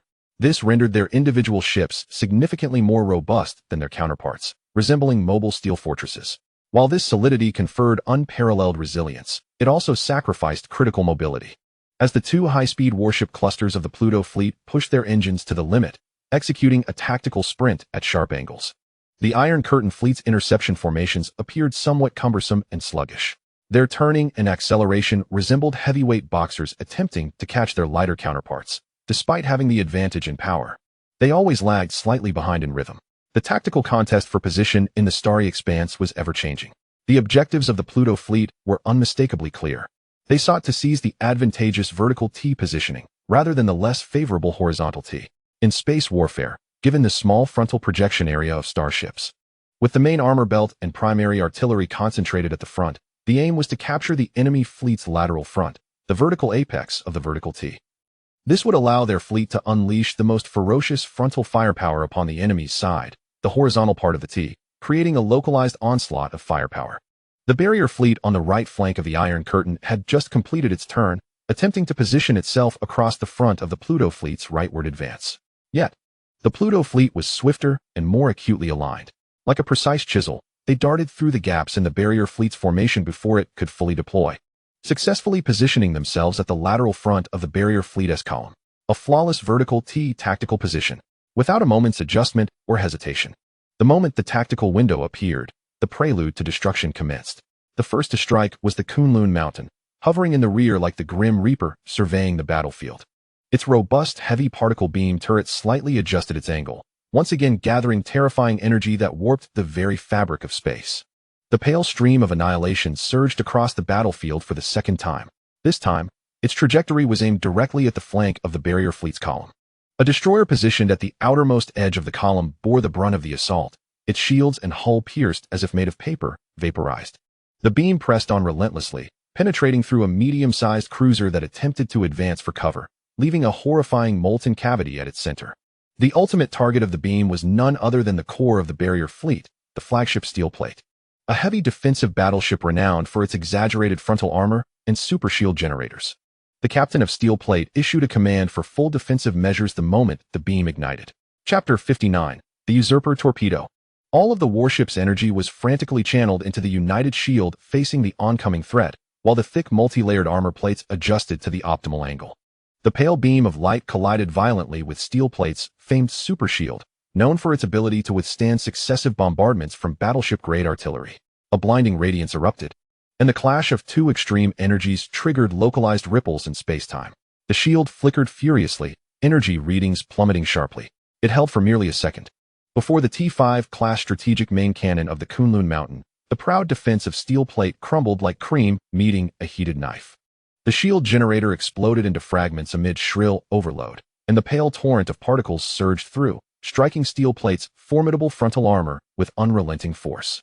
The armor, robust enough to withstand the onslaught of conventional heavy plasma cannons, now succumbed to a visible erosion, vaporizing before the eye. The beam pierced through layers of armor compartments as resolutely as a glowing iron rod thrust into a block of ice, annihilating all matter in its path. From the moment of impact to the opposite side of the vessel, it carved a horrifying passage several meters in diameter, its edges smooth as a mirror. The colossal Steel Plate vessel shuddered violently as all lights extinguished in an instant, and the glow of its engines dimmed. It was not shattered into fragments. Yet the penetrating wound utterly devastated its core power and command systems. This mighty ship, famed for its defenses, was instantaneously transformed into a drifting iron coffin in the void of space, its interior still erupting with minor explosions. The lethal particle beam, after perforating the steel plate, retained sufficient energy to exit from the opposite side, striking two unsuspecting destroyers in its wake before finally dissipating into the abyss. With but a single strike, the flagship of the Bastion fleet was incapacitated, leaving a gaping, bloodied wound in the flank, and several escort vessels were obliterated. The once proud, fortified defenses of the Iron Curtain fleet appeared exceedingly fragile in the face of such overwhelming firepower. The right flank of the Pluto fleet, having seized the advantageous vertical T-position, would not let this prime opportunity slip away. All capital ship main guns had charged and now unleashed a barrage. A tempest of concentrated high-energy beams, plasma clusters, and kinetic projectiles surged into the disarrayed flank of the Bastion fleet, rendered chaotic by the destruction of its flagship and the breach in formation. The situation was somewhat more favorable for the left flank, where the Fortress fleet was similarly pressured and entangled by the Pluto left flank fleet's tactical maneuvers, rendering effective support to the right flank impossible. As the Kunlun Mountains rebranded main guns tore through the defense line, the Pluto main fleet sought to amplify their gains with a concentrated volley. Yet another, even deadlier dagger had already been unleashed. Over 30 Federal Shadowman-class high-speed destroyers surged forth like phantoms breaking free from their fleet, accelerating suddenly from behind the Pluto flanking forces. Their elongated hulls and sleek lines belied the ferocious blue flames erupting from their engine nozzles, propelling them at a speed that left mere afterimages on the sensors. The design philosophy of the Shadowman class stood in stark contrast to the Iron Curtain's heavy armor, prioritizing extreme velocity and lethal short-range detonation. They had nearly stripped away all non-essential armor, reallocating the saved mass entirely to the propulsion system and a specialized weapon system, the Kingslayer resonance torpedo launch tubes. The Kingslayer torpedo, infamous for its devastating effects, was dubbed the Starship Annihilator. Rather than brute force to breach shields directly, it relied on its unique warhead. Upon nearing its target, it unleashed a highly tuned electromagnetic pulse, inducing a fatal resonance with the target starship's shield generator frequency, significantly weakening or even partially incapacitating the shields in a remarkably brief time, thus creating a window for subsequent penetrating attacks. However, these torpedoes had a limited range and required stable guidance, necessitating that the launch platform approach within perilous proximity. At this moment, the formation of the Iron Curtain fleet's Bastion division had descended into localized chaos and firepower gaps due to the destruction of their flagship and the assault on their flank. The fleeting vulnerability was precisely the opportunity the Shadowman-class destroyers had been awaiting. The swift destroyer fleet surged forward. It was indeed the Shadowman-class destroyers, armed with the Kingslayer. The voice of the Iron Curtain fleet sensor array was laced with trepidation. On the bridge, Isabella Marlowe felt a shiver run down her spine upon seeing those slender silhouettes racing toward them. She had witnessed the terrifying consequences of such vessels on other fronts. A single shadow moon, upon reaching a sufficient distance, had once rendered the shields of an Imperial T-4 class cruiser ineffective with a few Kingslayer missiles, which were then easily dispatched. Concentrate all available firepower to intercept those destroyers. They must not breach our defenses, Isabella commanded sternly, her voice tinged with urgency, a departure from its usual icy calm. The remnants of the Iron Curtain fleet's firepower immediately redirected. Close-range defenses formed a dense barrage, and the laser point defense systems unleashed searing beams, attempting to weave an interception net. However, the Shadowman-class destroyers were not only swift, but also well-defended. They were equipped with small deflection shields focused on countering kinetic projectiles and low-energy beams. The rain of close-range fire impacted the shields, creating ripples, yet it was insufficient to breach them in the short term. Only the main cannons of the starships posed a genuine threat. For Pluto, for victory, charge!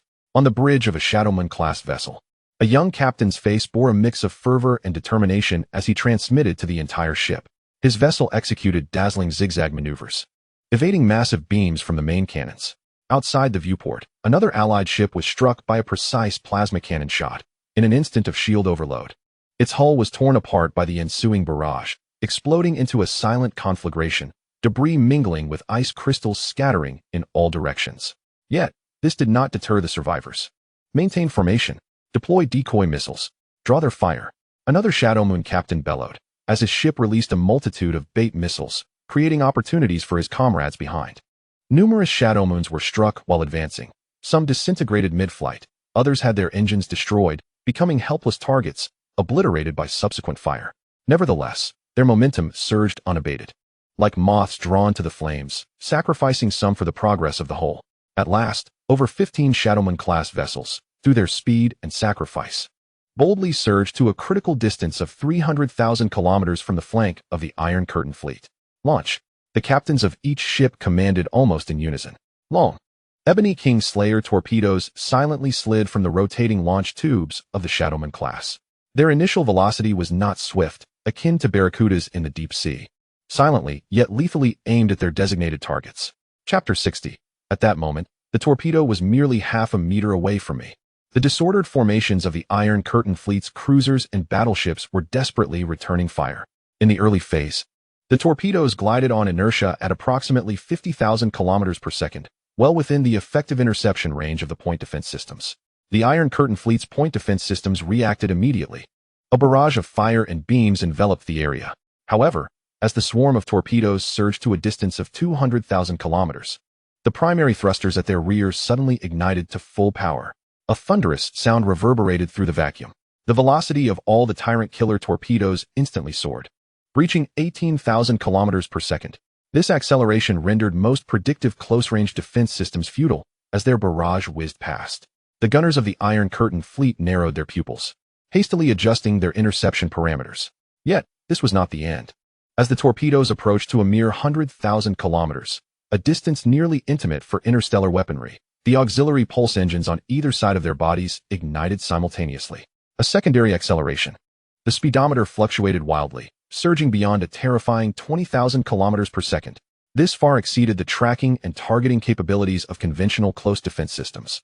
The hastily redirected artillery unleashed a barrage that futilely pursued the torpedoes, only to be left further behind, akin to clumsy hounds chasing a flash of lightning. A dozen Tyrant killer torpedoes, like harbingers of death unshackled, trailed ethereal blue wakes as they relentlessly plunged toward the seemingly indomitable steel formation of the Iron Curtain fleet. Their targets were those turrets still spewing fire, the modules operating shield generators, the very foundation of the Imperial defense line. With a staggering velocity of 20,000 kilometers per second, the dark-hued Tyrant killer torpedoes, as if disregarding the barriers of space, swiftly approached the shimmering energy shields of the Iron Curtain starships. At the precise moment the tips of the torpedoes made contact with the shield's energy field, the anticipated violent collisions or explosions did not occur. Instead, the torpedo's specialized warheads activated, unleashing highly tuned electromagnetic pulse waves. This pulse wave precisely penetrated the frequency band of the shield generators. A low-frequency yet grating resonance tremor coursed through the hulls of every locked-on Iron Curtain starship. The once uniform, dense energy shield, flowing with a stable halo, suddenly rippled violently with erratic waves, as though a glowing iron block had been cast into a tranquil pond. The shield's color, once a steady pale blue or light gold, rapidly shifted to an unpredictable hue, flickering with perilous sparks. In the areas most affected by the resonance, the energy structure of the shield was severely disrupted and weakened, even giving rise to transient, visible energy voids. The frequency of the shield generators was anomalous. Stability plummeted dramatically. The strength of the shield in localized areas diminished by over 70%. A shriek of alarm echoed simultaneously within the bridges of several Iron Curtain warships. Yet, it was too late for any adjustments. At the moment of utmost vulnerability, the hardened bodies of the Tyrant killer torpedoes penetrated the once impenetrable energy barrier with ease. Akin to a hot knife slicing through semi-solid grease, they did not explode externally. Instead, propelled by their residual kinetic energy, they collided forcefully against the starship's armored hull. Subsequently, the warheads detonated, unleashing intense heat and pressure, akin to a drill directly pouring onto the contact surface between the warhead and the armor. The once formidable armor was swiftly melted through, allowing the torpedo to penetrate deep into the starship's interior. Within the lower engine maintenance corridor of a heavy cruiser, several machinists were urgently repairing a damaged pipeline when a piercing metallic screech and a sound of tearing filled the air above them. In terror, they looked up to witness the ceiling bulging violently before fracturing, as a dark, elongated cylinder, its tail flickering with unstable electrical sparks, forced its way through the twisted metal. Wedged between the beams and pipes, mere meters from where they stood. What is this? A young soldier stared blankly at the unfamiliar projectile, still faintly quivering. A special missile newly delivered to the ammunition depot? How did it end up here? No sooner had he spoken than a red indicator light on the side of the projectile shifted from a steady blink to a constant glow. The delay fuse had reached its 0 point. There was no earth-shattering roar from the exterior. Instead, an intensely blinding white light erupted from within the starship itself. This radiance burst forth from the breach made by the torpedo, from the gaps in nearby hatches, and from the ventilation ducts, instantly consuming everything in its vicinity. Following this, a thunderous explosion reverberated, as if emanating from the depths of a colossal beast's insides. The heavy cruiser, struck directly by the torpedo, swelled as if inflated. Its midsection distending grotesque Qin Beiwang stood resolutely before the command platform, his posture still upright, his expression devoid of any excitement or self-satisfaction after vanquishing formidable foes. Enveloped instead in a profound tranquility reminiscent of a deep sea, it was as though the grand and brutal starship slaughter unfolding outside, which determined the fate of the Savannah star system, was merely a methodical simulation on the tactical sand table before him. In Chapter 61, Fire a Shot and Run. Deputy Commander Zhuang Zhishuan occupied a half-step position behind him, her gaze shifting from the harrowing battlefield imagery to the calm profile of the young commander. The tumult of emotions churning within her ultimately coalesced into a complex sigh and an involuntary admiration. "Commander," she began, her voice resonating clearly in the command center, where only the low hum of equipment filled the air.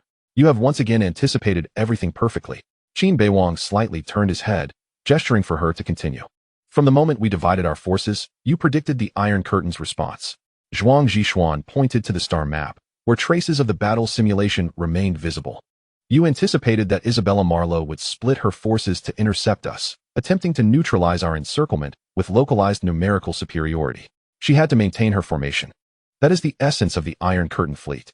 Then, you calculated that their vessels, being heavily constructed, would inevitably turn and accelerate slower than our high-speed ships." Her finger glided along the trajectory of the Yingyue-class destroyer-S assault route. Thus, seizing the vertical T-position was not mere chance, but an inevitable outcome of the speed differential. The first salvo from the Kunlun mountain modification disrupted the barrier fleet, not solely for destruction, but to create a chaotic window for the Yingyue-class destroyers to penetrate. She paused, her eyes gleaming with admiration for the mastery of battlefield rhythm. The most lethal aspect was the timing of the assassin's torpedo deployment. You did not unleash it amidst the initial chaos, but rather waited until their formation was stretched thin. When their attention was diverted by our capital ships and the heavy artillery of the Kunlun mountain modification, and their flank defenses exhibited signs of inertia and firepower gaps. Only then did you release this dagger. Isabella recognized the Yingyue-class destroyers and ordered an interception. However, under such a rhythm, her fleet was utterly incapable of adjusting their intercepting firepower to withstand the intensity of that decisive assault. Zhuang Zhishuan concluded, her tone tinged with a hint of awe. Throughout this engagement, the Iron Curtain fleet seemed as if it were tethered by an invisible string. Every tactical choice they made appeared to fall within your foresight. Their proud defenses became shackles that hampered their responsiveness. The formations they sought to stabilize turned into targets for our concentrated fire. They fought valiantly. Yet their efforts were rendered futile, completely led by us. "Commander, you are nothing short of a genius." Around them, the others turned in unison towards Qin Beiwang, their faith in Zhuang Zhishuan's words unwavering. Qin Beiwang listened quietly, his gaze returning to the main screen. All of this was merely the outcome of his commands issued in accordance with systematic tactical simulations. At that moment, Major Tang Haoyan, the chief of staff, pointed at the situation map, his tone invigorated. "Commander, the left and right flanks of the Iron Curtain have been severed. Their formations are in disarray. I recommend we capitalize on this momentum to deploy a multi-layered maneuver to divide and encircle their main forces, ultimately annihilating them in motion. The morale of our troops is soaring, and we possess the capability to expand our victories." Several advisors nodded in agreement, their eyes shimmering with the desire to annihilate yet another formidable fleet of the Empire. The situation appeared exceedingly favorable. However, Qin Bei looked on with a shake of his head, his voice calm yet firm. "No. Cease the full-scale offensive against the Iron Curtain's main forces. Instruct the ships at the front lines to maintain suppressive fire contact, but refrain from seeking to encircle or advance further. Gradually adjust our formations to prepare for any potential counterattacks or breakthroughs." This command left everyone momentarily speechless. Tang Haoyan could not help but inquire, "Commander, why is that?" "This is the perfect opportunity to expand our victories and decisively crush them." Qin Bei turned to face the assembled commanders, his gaze sweeping across the vast and unknown starry expanse behind the Iron Curtain fleet displayed on the screen. There are 3 reasons, he raised a finger. First, the Iron Curtain may not be the last of their reinforcements. There could be more Imperial fleets en route. If we become entangled in a stalemate or engage in a costly offensive against the Iron Curtain's main forces, the situation could swiftly reverse should new enemies appear on our flanks or rear. Furthermore, a battered Iron Curtain fleet will pose a greater headache for them, as personnel rescue and starship repairs will require considerable time, thereby exhausting their logistical supplies. He paused, calling up our own battle damage report. Second, given our current strength, attempting to completely eliminate the Iron Curtain's main fleet would come at an unexpected cost. So far, we have lost 13 destroyers, and 4 heavily damaged cruisers have lost most of their combat capabilities, with several capital ships suffering shield overloads and significant ammunition depletion. The Iron Curtain fleet is renowned for its defenses. A cornered beast fights fiercely. A strong assault on their core array, even if successful, would leave us with too many vulnerabilities. He lowered his hand, his gaze sharpening. Third, and most importantly, we have a far more critical mission. He switched to the star map, the display rapidly zooming in on an inconspicuous coordinate within the Savannah star system, the Z78 jump point. Here, Qin Bei's finger struck the point emphatically. This is the true key to our current battle and to influencing the entire situation of the Savannah star system. Should the Empire wish to significantly reinforce their forces, this is the most probable and efficient entry point. Our Shadow-class reconnaissance vessels and passive buoy network have been continuously monitoring this area. He looked at everyone, his tone resolute. Our objective has never been merely to defeat 1 or 2 Imperial flotillas. Our goal is to ambush and severely damage, or even annihilate, their strategic reinforcements where they least expect it. This would not merely be a defeat, but a crushing blow to the Empire's strategic stance in the war zone. Ambush Z78? Tang Haotian gasped, his eyes igniting with fervor. The other advisors, too, were instantly electrified, their prior doubts swept away by the immense strategic prospects. Rather than engage in a desperate struggle with the Iron Curtain fleet here, it would be far better to ambush an Imperial fleet that had just transitioned and was utterly unprepared. All dissent evaporated in an instant. Compared to the strategic reinforcements of the Empire, the formidable Iron Curtain before us indeed appears less enticing, perhaps even a quagmire that could hinder our aircraft. Order the entire fleet, Qin Bei affirmed, choosing brevity. According to plan, we shall gradually withdraw from the current combat zone. We must not linger in battle. Each subordinate fleet maneuver to the designated rally point, maintaining the highest level of silence throughout. Once the supply ships have exited the battlefield, they shall prioritize emergency repairs for the severely damaged vessels. We must prepare a grand surprise for the Empire's reinforcements before they arrive at Z78. Understood, Commander. The fleet commanders responded in unison. As the orders were disseminated, the Pluto fleet commenced its operations. Aboard the flagship Bloodthorn of the Iron Curtain fleet, Isabella Marlowe fixated intently on the tactical screen, endeavoring to decipher vital insights from the Pluto fleet's unusual maneuvers. Chapter 62. Before I even encountered the main force, I had already lost half my resources. Just as she anticipated a thunderous offensive from the enemy, the 2 squadrons of the Pluto fleet, which had been ravenously tearing at her flanks, suddenly began to retract their assault. They did not press further to slice through, nor did they attempt to encircle the central formation. Instead, the vessels tasked with suppression began to withdraw in an orderly fashion, loosening their close engagement with the Iron Curtain fleet. The recently launched bloody assault by the Shadow Moon-class destroyers made a swift turn, accelerating towards the main body of the Pluto forces. The 2 flanking groups swiftly converged, reconstituting into a complete fleet formation. Then, this enemy, which had just inflicted severe damage upon the Iron Curtain, opened all engines and unhesitatingly sped towards the depths of the Savannah system, showing no intent to linger in battle, leaving behind a field strewn with the wreckage of Imperial ships and dissipating energy radiation. This abrupt turn of events left the Iron Curtain fleet, which had barely steadied itself after the heavy blow, in a state of shock and confusion. They are retreating? A staff officer whispered incredulously. Isabella's aide, a young colonel, observed the receding blue cursor on the screen, his face reflecting a flicker of relief from survival and a certain urgency to redeem their honor. He stepped forward to propose. Commander, the enemy's sudden withdrawal may present an opportunity for us to exploit their formation's vulnerabilities.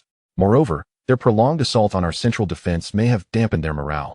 Disheartened by our resilient defenses, shall we dispatch a rapid fleet to pursue, to disrupt their retreat? Silence. Isabella snapped, turning sharply, her ice-blue eyes ablaze with suppressed fury and cold derision, her voice trembling slightly with the effort to contain it. Scared by our defenses? Is your vision merely ornamental? She gestured toward the staggering battle damage statistics on the main screen and the still-burning wreckage on the right flank. Look outside. Examine what remains of the Bastion and Stronghold fleets. With just a handful of high-speed destroyers, they executed a desperate assault that has cost us nearly 2 subordinate fleets' worth of strength. The steel plate was pierced by a single shot, and the Mammoth and Grey Wolf are but remnants. Is this what it means to be intimidated by our defenses? Is this what it signifies to have one's morale crushed? The officer, reprimanded, turned pale and fell silent. Isabella inhaled deeply, forcing herself to regain her composure. Her gaze returned to the direction from which the Pluto fleet had vanished.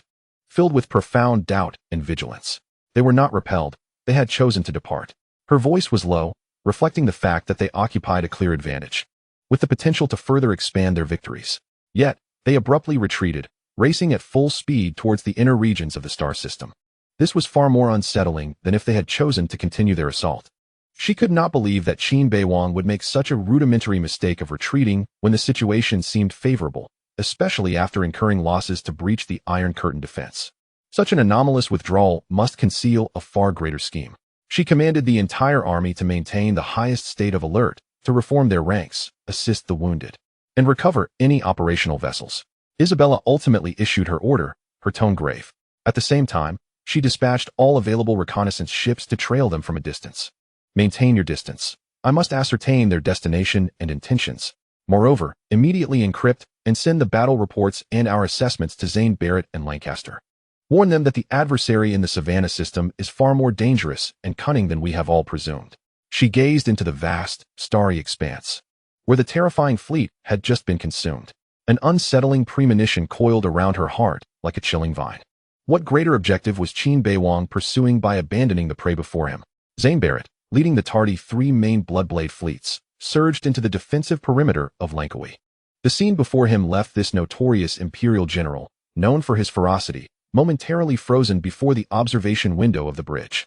The once bustling and orderly outer orbital defense platforms now lay in ruins, reduced to twisted metal skeletons, as if devoured by a colossal beast, silently drifting in the void. The massive dock gates were contorted and deformed, their edges marked by bizarre shapes left from molten metal that had solidified. The port docking area was a scene of utter devastation, with the wreckage of starships, large and small, haphazardly piled and intermingled. Some still smoldered, emitting their last flickers of light and warmth, painting the drifting condensate ice crystals in eerie hues. The familiar angles and livery of Imperial warships had transformed into shattered, charred remnants of once living vessels, indistinguishable amidst the debris. What the hell is this? Barrett's powerful arm slammed against the alloy control console before him, producing a resounding thud. The scar on his face flushed crimson with rage, contorting grotesquely. Qin Beiwang. He nearly bellowed the name, his voice reverberating within the bridge, causing several officers to wince as their eardrums reverberated. He tore open the top button of his uniform, as if the attire constricted his ability to breathe. I will make you pay. I will dismantle your wretched fleet piece by piece. His venomous curses erupted like a rapid-fire barrage from between his teeth, laced with an array of unspeakable slang and threats. He paced the bridge like a cornered beast, enraged and unable to find his foe. His fists clenched tightly, producing a sharp sound, as his fierce gaze swept across the screen displaying the grim scenes. At that moment, the communications officer, trembling with fear, handed over an urgently decrypted battle report. It was from Isabella Morrow. Barrett seized it roughly, his eyes scanning the chilling words. The fleet encountered a devastating ambush by the Pluto fleet at the edge of the galaxy, suffering heavy losses. The flagship Mammoth and the Grey Wolf had been confirmed sunk. The enemy's tactical coordination was alarmingly efficient, boasting T-5, class strategic firepower, Konlongshan modification, and specialized high-speed destroyers, Shadow Moon class. Each word struck Barrett's heart like a searing dagger. In a fit of furious rage, he felt a sudden sweetness in his throat, and he unexpectedly spat a small amount of blood, splattering it across the battle report display and his own hand. Silence engulfed the bridge. All eyes were fixed in horror upon their commander. For fleets. Barrett's voice turned hoarse and trembled as he wiped away the blood from the corner of his mouth, his gaze growing more menacing. My Mammoth, the Grey Wolf, and here? The Owl and the Fierce Bird, 4 fleets in total. The Bloodblade subfleet, with barely 6 subordinate fleets fully staffed, plus my direct fleet under my command. Now, over 2/3 of our backbone force has been decimated in a single blow. This was not merely a numerical loss. It was the elite force Barrett had painstakingly accumulated over years, the foundation of his fearsome reputation, the very currency of his arrogance. Chapter 63. All Fleets. Transition countdown commences now. All of this lay shattered, obliterated by the cunning and ruthless tactics of a young man named Qin Beiwang. A humiliation, an unprecedented disgrace, more unbearable than the disastrous defeat at Lancaster. He had pursued the enemy actively, yet had scarcely laid eyes upon them before his fleets were nearly annihilated. He clutched the report tightly, his knuckles turning ghostly white as if he intended to crush it. A raging fury burned within his chest, but a deeper emotion, mingled with excruciating pain, ferocity, and a flicker of trepidation he was reluctant to acknowledge, began to brew. The blood debt to Qin Beiwang and the Pluto fleet was now etched in his mind. In the Chalas system, at the 7th military transition point, the colossal form of the great white shark fleet lined up in the void, resembling the most perilous predators of the deep sea. Nearly 100 starships roared with their engines, maintaining a state of relative stillness. The transition point generator emitted a stable spatial anchoring field, forming a visible, slightly distorted energy vortex ahead of the fleet. Within the bridge, each ship was making final preparations for the transition. The main engine power was reduced to a maintenance threshold, while the secondary engines stood by. Shields were retracted to basic protective mode, as overloading the shields during transition could trigger spatial turbulence resonance. The inertial stabilizers operated at full power, with all non-essential equipment powered down or set to sleep mode. Transition coordinates locked. Savannah system, Z78 reference point. Gravitational well data calibrated. All personnel, secure your restraints. Repeat, all crew members assume impact-resistant positions and secure safety locks. Instructions swiftly disseminated through the fleet channel. The soldiers secured themselves in their seats or against the wall as cushioning strips. Engineers deactivated non-essential systems, and gunners withdrew their fingers from the weapon launch buttons. Within the expansive starship, only the low hum of the engines and the electronic sounds of system self-checks remained audible. Energy injection reached critical levels, and the spatial curvature aligned with the transition window. The navigation officer of the flagship Abyssal Fong reported. Fleet Commander Isaac Jenkins stood on the command platform, gazing at the increasingly luminous transition vortex outside. In a deep voice, he declared, "All ships, initiate transition countdown." A cold, synthetic electronic voice echoed within each vessel. 10, 9. Engine energy begins to converge towards the transition core. 8, 7. Spatial coordinates anchored. 6, 5. Prepare to endure the shock of temporal transition. 4, 3, 2, 1. Transition initiated. There was no thunderous roar, yet all starships jolted violently, as if grasped by an unseen giant hand, and then forcefully hurled away. The celestial scene beyond the bridge underwent a bizarre transformation. The transition vortex ahead abruptly enlarged, swallowing all light and morphing into an abyssal, pitch-black corridor. Meanwhile, the Chalas star system receded, elongated, and distorted into a vibrant band of colors, streaking backward. The stars ceased to be individual entities, instead dissolving into the visual afterimages created by this superluminal motion. The hull emitted a deep, resonant hum, as though originating from its very core. The inertial stabilizers worked tirelessly to counteract the tearing sensation caused by the temporal transition, yet an unsettling alternation between weightlessness and overwhelming heaviness persisted. The dark corridor outside was far from tranquil. Occasionally, bizarre, rainbow-hued energy turbulence flickered by, marking the unstable boundary between normal space and transition space. This process endured for approximately 15 seconds, yet felt elongated to the senses. Suddenly, a pinpoint of light appeared at the end of the darkness and rapidly expanded. Boom. Another violent tremor shook the ship, accompanied by a sensation reminiscent of breaking the surface after a rapid ascent from the deep sea. The blinding normal starlight instantaneously flooded back into view. The Savannah star system, Z78 transition point. The great white shark fleet emerged abruptly from the void, as if expelled. Each starship's hull still bore the residual energy of the transition, cloaked in a rapidly dissipating cerulean luminescence. Transition complete. Relocation confirmed upon arrival in the Z78 sector. The navigation officer's voice was somewhat hoarse. Initiate full fleet scan, establish defensive formation, and restore speed to cruising status. Jenkins immediately ordered, shaking his head in an attempt to dispel the fleeting dizziness and ringing in his ears. This was a common physiological discomfort following long-distance transitions, colloquially known as transition aftermath. Many crew members exhibited similar mild nausea and disorientation, requiring several minutes to readjust. The fleet began to reform, and the engine lights gradually stabilized. They had successfully traversed a vast distance, arriving in this starry expanse poised for potentially more intense battles. As they engaged in adaptive adjustments, certain eyes lurking within the shadows of the asteroid belt near point Z78 had already detected their arrival, at the very moment when the Megalodon fleet's vigilance momentarily waned.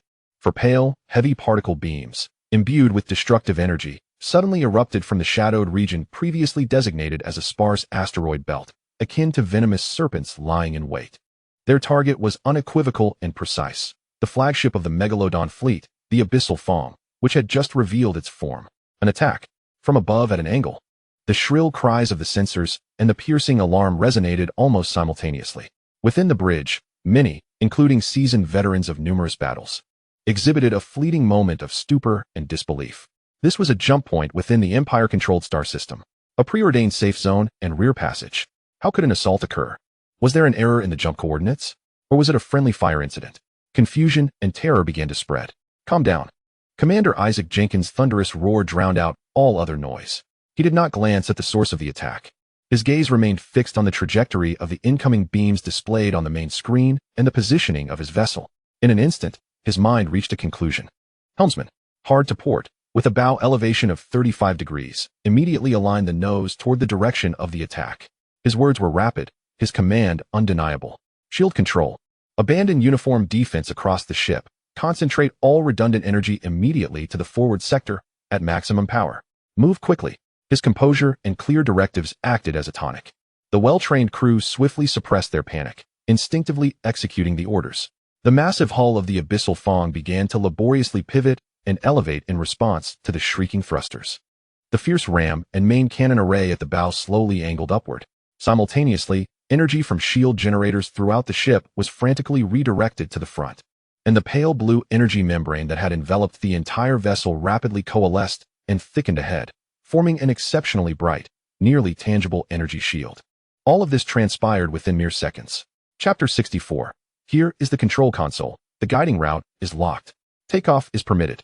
Just then, the two lethal particle beams, bearing the formidable might seemingly capable of piercing through stars, struck the freshly adjusted bow shield of the Abyssal Fong with tremendous force. Boom! No sound could traverse the vacuum, yet the immense energy impact caused the entire warship to tremble violently, its structure emitting a painful groan. The bridge lights flickered wildly. Countless devices set off alarms.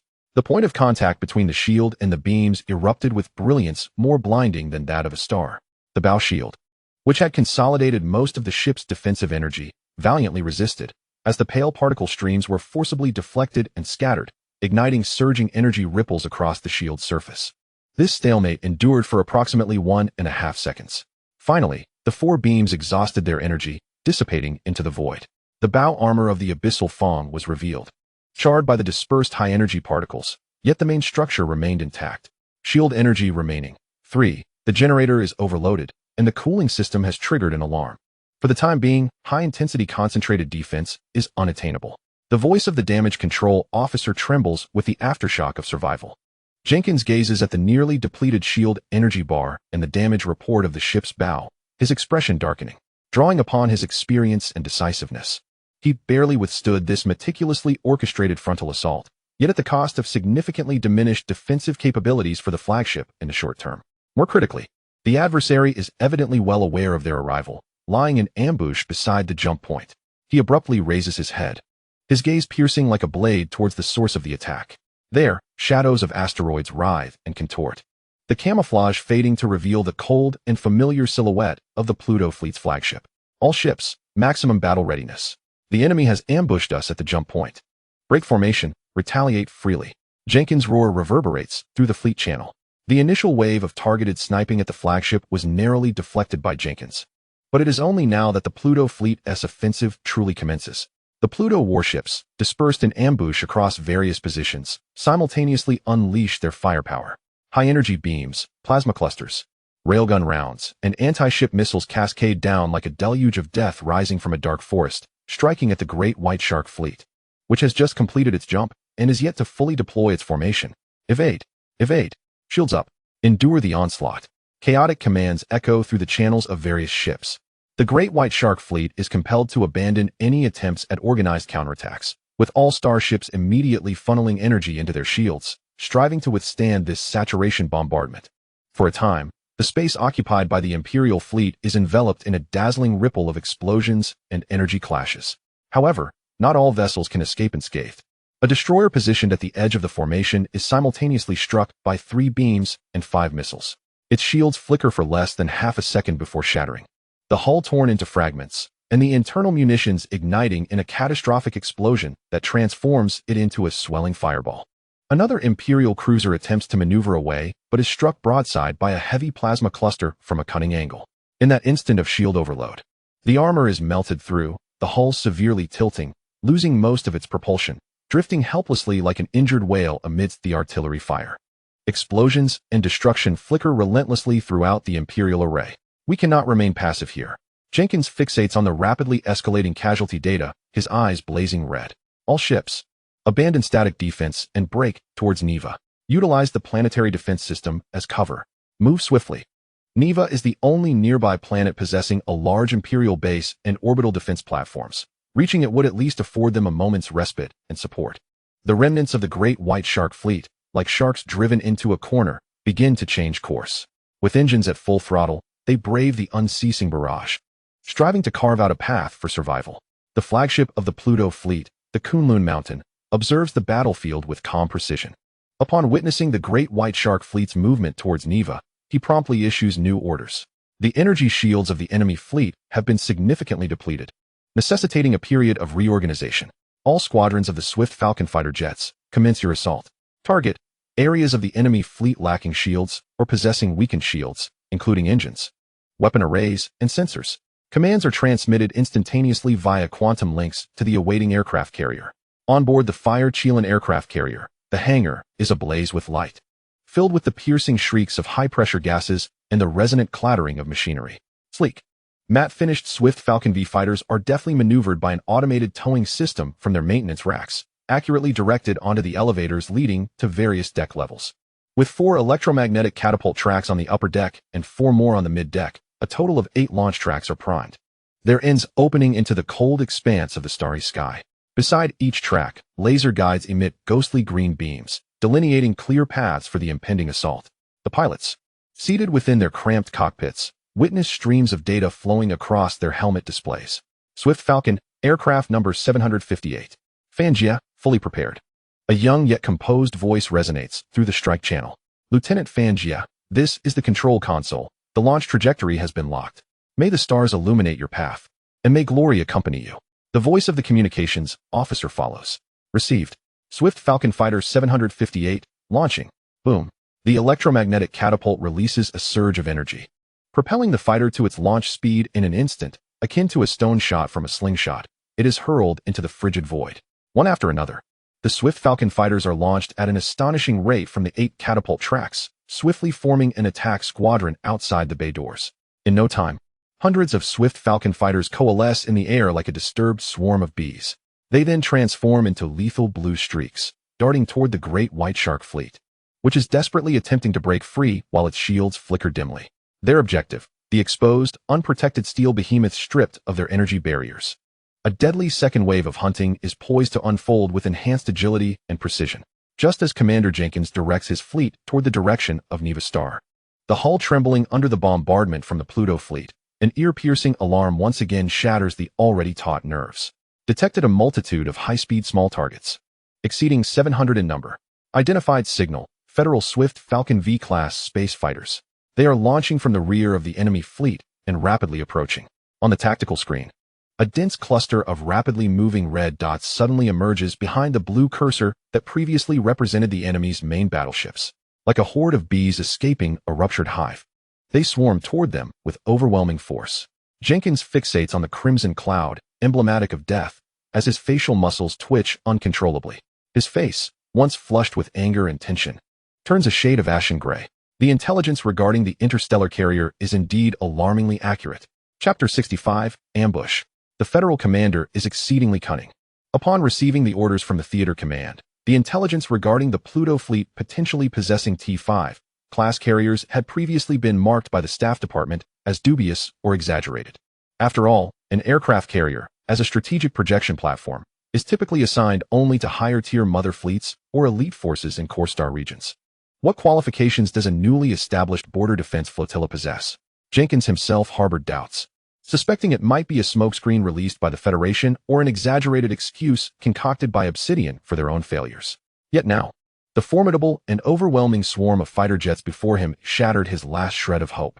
The ability to deploy and command such a vast array of aircraft simultaneously could only belong to a professional interstellar aircraft carrier, and perhaps more than one. This was not merely an additional mode of attack. It signified that the enemy possessed battlefield control, sustained strike capability, and tactical flexibility far beyond that of a conventional flotilla. Damn it! The scoundrels in the intelligence department ought to face a military tribunal.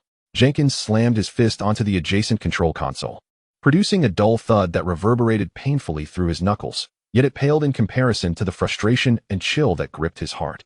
He had just ordered the fleet to concentrate their shield energy to withstand 4 heavy particle cannon strikes, and many ships were currently either in a low-energy recovery phase or had completely overloaded and cooled down. Against the firepower of the main battleship, their heavy armor might barely withstand a barrage, but against these agile, lethal fighters, which specifically targeted vulnerabilities, every vessel. Divert some of our firepower from the enemy's main battleship. Bring all-point defense systems online. Laser point defense, dense formations, create a crossfire net. Destroyers and frigates. Advance and use your anti-aircraft firepower to protect the heavily damaged ships and the flagship. Jenkins nearly screamed his orders, his voice contorted by urgency. Accelerate. Do not halt. Continue towards Neva Prime. Only upon reaching the planetary defense perimeter do we stand a chance. However, the urgency of his command stood in stark contrast to the speed at which the swarm of fighters approached. The Swallow fighters began to disperse, regrouping from various heights and angles, like sharks sensing blood, diving toward the Great White Fleet's dim shields and exposed armor. Jenkins felt an overwhelming sense of helplessness. He had initially believed this would be a support battle with superior forces and even fantasized about personally crushing that Federation brat named Qin Beiwang. Yet now, his fleet had barely caught a glimpse of the enemy before being struck unexpectedly and then confronted directly by the swarm of fighters. The distinction between an enemy possessing aircraft carriers and one lacking them was starkly apparent. In this moment, he truly grasped the despair that Obsidian and the Iron Curtain had previously experienced. Jenkins issued his orders, but executing them became extraordinarily difficult and costly under the relentless assault of the Swallow fighters. The defensive fire net the Great White Fleet attempted to establish appeared inadequate and riddled with vulnerabilities against more than 800 of the latest T-5 fighters. Boom. The close-in defense cannons roared frantically, weaving a metallic storm in a desperate attempt to shield the hull. Yet the Swallow fighters danced through it like phantoms. They would rapidly ascend, then dive and roll, utilizing the debris of enemy ships as cover, always finding paths to attack amidst the gaps in the barrage. Lock onto the target, fire. The calm voice of the pilot resonated through the encrypted channel. A fusion missile, suspended beneath the wing of a swift aircraft, detached with a trailing flame, deftly maneuvering around the final barrage of interceptors and striking forcefully into the engine exhaust of an Imperial destroyer. Amidst the thunderous explosion, the destroyer lost power and began to spin helplessly.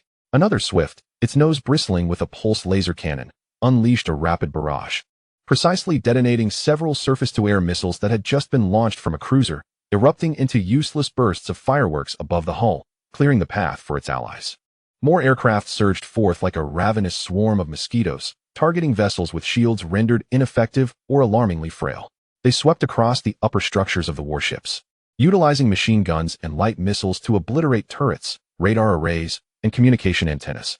An Imperial cruiser, under relentless assault from several aircraft, found its side-mounted weapon systems completely annihilated. Engulfed in thick smoke, transforming into a floating steel coffin, explosions erupted in a series of fiery flashes throughout the ranks of the Great White Shark fleet. The destroyer crumbled under the direct impact of missiles. The cruiser billowed black smoke, riddled with gaping holes. The frail reconnaissance vessels were mere targets, often obliterated in a single volley. Each expanding fireball sent a jolt through Jenkins' heart within the bridge of the flagship, Abyssal Fawn. These were not mere cold statistics.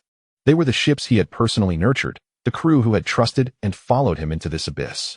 Watching them be systematically eliminated like lambs to the slaughter, a profound sense of helplessness and rage burned within him. Accelerate. Ignore those aircraft. Charge towards Neva Star. He attempted to rally morale over the communication channel. Yet his voice betrayed an unexpected hoarseness. No sooner had he spoken than, boom, boom, Boom. A series of explosions, not particularly violent but exceedingly dense, suddenly blossomed in the airspace ahead of the fleet's vanguard, the Black Shark assault fleet. The leading few light reconnaissance vessels collided with an invisible wall bristling with spikes, their hulls erupting into explosions without warning. Some bows shattered, others' engine compartments ruptured, spiraling out of control. Following closely behind, several destroyers were not spared either. Fire erupted suddenly from beneath or the sides of their hulls, armor torn apart, exposing their internal structures. Report, Commander. A vast number of high-density proximity mines have been detected in the forward airspace. It's an intelligent minefield. The coverage is extensive. The voice of the Black Shark fleet commander was filled with despair and panic as his flagship was violently jolted by the nearby explosion of a proximity mine. We entered the minefield. The reconnaissance vessels are all lost. Proximity minefield. Jenkins felt a chill surge from his feet to the crown of his head, his vision momentarily darkening. The enemy had not only calculated their jump point, ambushing their main fleet and carrier aircraft, but had also preemptively laid such an extensive intelligent minefield along their only escape route. These mines, small in size and weak in signal, were mingled within the cosmic background radiation and asteroid dust, making them exceedingly difficult to fully identify through conventional scans during high-speed transit. Before him lay an unseen minefield of imminent death, while behind him pursued the relentless fleet of Pluto and the swarm of swift fighters, like maggots clinging to bone. A dire predicament, an utterly hopeless situation. Jenkins opened his mouth, yet found himself unable to issue any coherent commands in that moment. Chapter 66. The destroyer must clear the mines. The initial shock and despair struck him like a deluge of icy water. But Jenkins had risen to the position of fleet commander not merely through valor. The sheer extremity of the crisis extinguished his panic and anguish in an instant, leaving only the cold clarity forged from years of battlefield experience. He fixed his gaze upon the area that had just consumed the leading reconnaissance vessel, a space that appeared calm, yet was rife with lethal intent. A glance at the rear screen revealed the Swift's relentless assault and the Pluto fleet reconfiguring to press the advantage. Time. It was the most precious commodity they lacked. Could they bombard the minefield with the main guns? Such an approach would be inefficient, wasting precious time and energy. Utilizing close-in defenses to clear a path. A futile endeavor. Against such a densely packed field of intelligent minds, it was akin to dreaming the impossible dream. A harsh yet singularly viable plan swiftly crystallized in his mind, stark and lucid. Order. Jenkins's voice regained its usual gruffness and decisiveness, even colder than before. His command severed the cacophony of screams and confusion on the communication channel caused by the mines. All reconnaissance vessels and light destroyers advance immediately at standard cruising speed. Fan out in a sweeping formation along the current heading. Your mission is to ascertain and clear a passage through the minefield. The command was transmitted with precision. After a brief silence, a response trembled through, tinged with anxiety.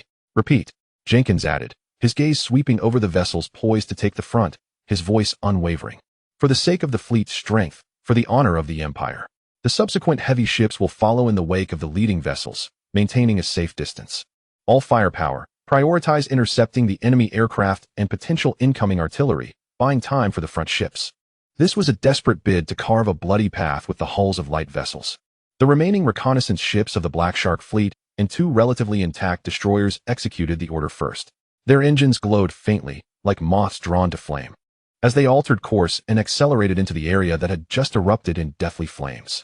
The first reconnaissance vessel had barely traveled 20 seconds when, boom, a violent explosion erupted beneath it, as the intelligent mind detected the proximity of metal and detonated instantaneously. The fragile underbelly of the reconnaissance ship was torn asunder, splitting it in two. Almost simultaneously, another destroyer on the flank triggered a contact mine, the explosion ripping off its forward turret and part of its armor, sending the ship into a chaotic spin. Yet, through their sacrifice, they marked two lethal boundaries for their comrades behind. Second echelon, follow up, fill the gaps, widen the passage. Jenkins's voice rang out like the grinding of steel. A multitude of light vessels advanced silently, navigating the narrow and twisted safety margins purchased with the lives of their comrades, continuing to explore, triggering mines, and igniting explosions. Boom, boom, boom. Each detonation heralded the obliteration of an Imperial starship, the instantaneous demise of dozens, if not hundreds, of Imperial personnel. The brilliant or muted flashes of fire blossomed in the darkened expanse of the starry sky, ruthlessly outlining an escape route paved with steel and flesh. Jenkins clenched his fists, his nails nearly embedding themselves into his palms, his knuckles paling. He forced himself to avert his gaze from the moments when the insignias of those ships dimmed, suppressing the images of his subordinates' terror and bewilderment in their final moments. His expression remained inscrutable, save for the taut line of his jaw and the unfathomable coldness in his eyes. Devotion to the Empire was the highest honor of a soldier. He repeated this maxim, dryly reciting the words that circulated within the imperial military, both as a consolation to the fallen and as a means to forcibly quell the last vestiges of doubt within himself. The main fleet, comprising battleships, cruisers, and still capable heavy destroyers, silently and cautiously followed the treacherous path carved by those forerunners who had sacrificed their lives, pushing their speed to the utmost limit of safety. Observing as each light vessel transformed into fireballs within the minefield, the meandering passage they had forged grew increasingly clear. The pursuing Pluto fleet indeed slowed their advance due to the minefield's obstruction, relying solely on the swift attacks of their fighter aircraft. Jenkins' heart, heavy with the weight of severe losses, unexpectedly stirred with a flicker of relief, alongside a near-instinctive mockery of the tactical oversight displayed by the enemy commander. He stared at the tactical screen, fixated on the path paved with death, then glanced back at the blue marker sluggishly trailing behind due to the minefield. A grimace of pain and scorn twisting his lips. This minefield has ensnared us, yet it has also become our talisman. That lad named Qin is still too inexperienced. He only considered using the minefield to hinder our advance, oblivious to the fact that it also impeded his own force's pursuit. A more sinister thought emerged. If the minefield can block the pursuers, why not make it even more impenetrable? Order all cruisers and destroyers in the rear to immediately deploy shipborne mobile mines. Jenkins' voice carried a ruthless determination. Concentrate the deployment along both sides of the passage we've just forged, particularly at the rear entrance. Seal this route completely. I want those bothersome swift fighters and their main fleet to lament their predicament. The remaining Imperial cruisers and several destroyers turned their bows, opening specialized mine-laying ports.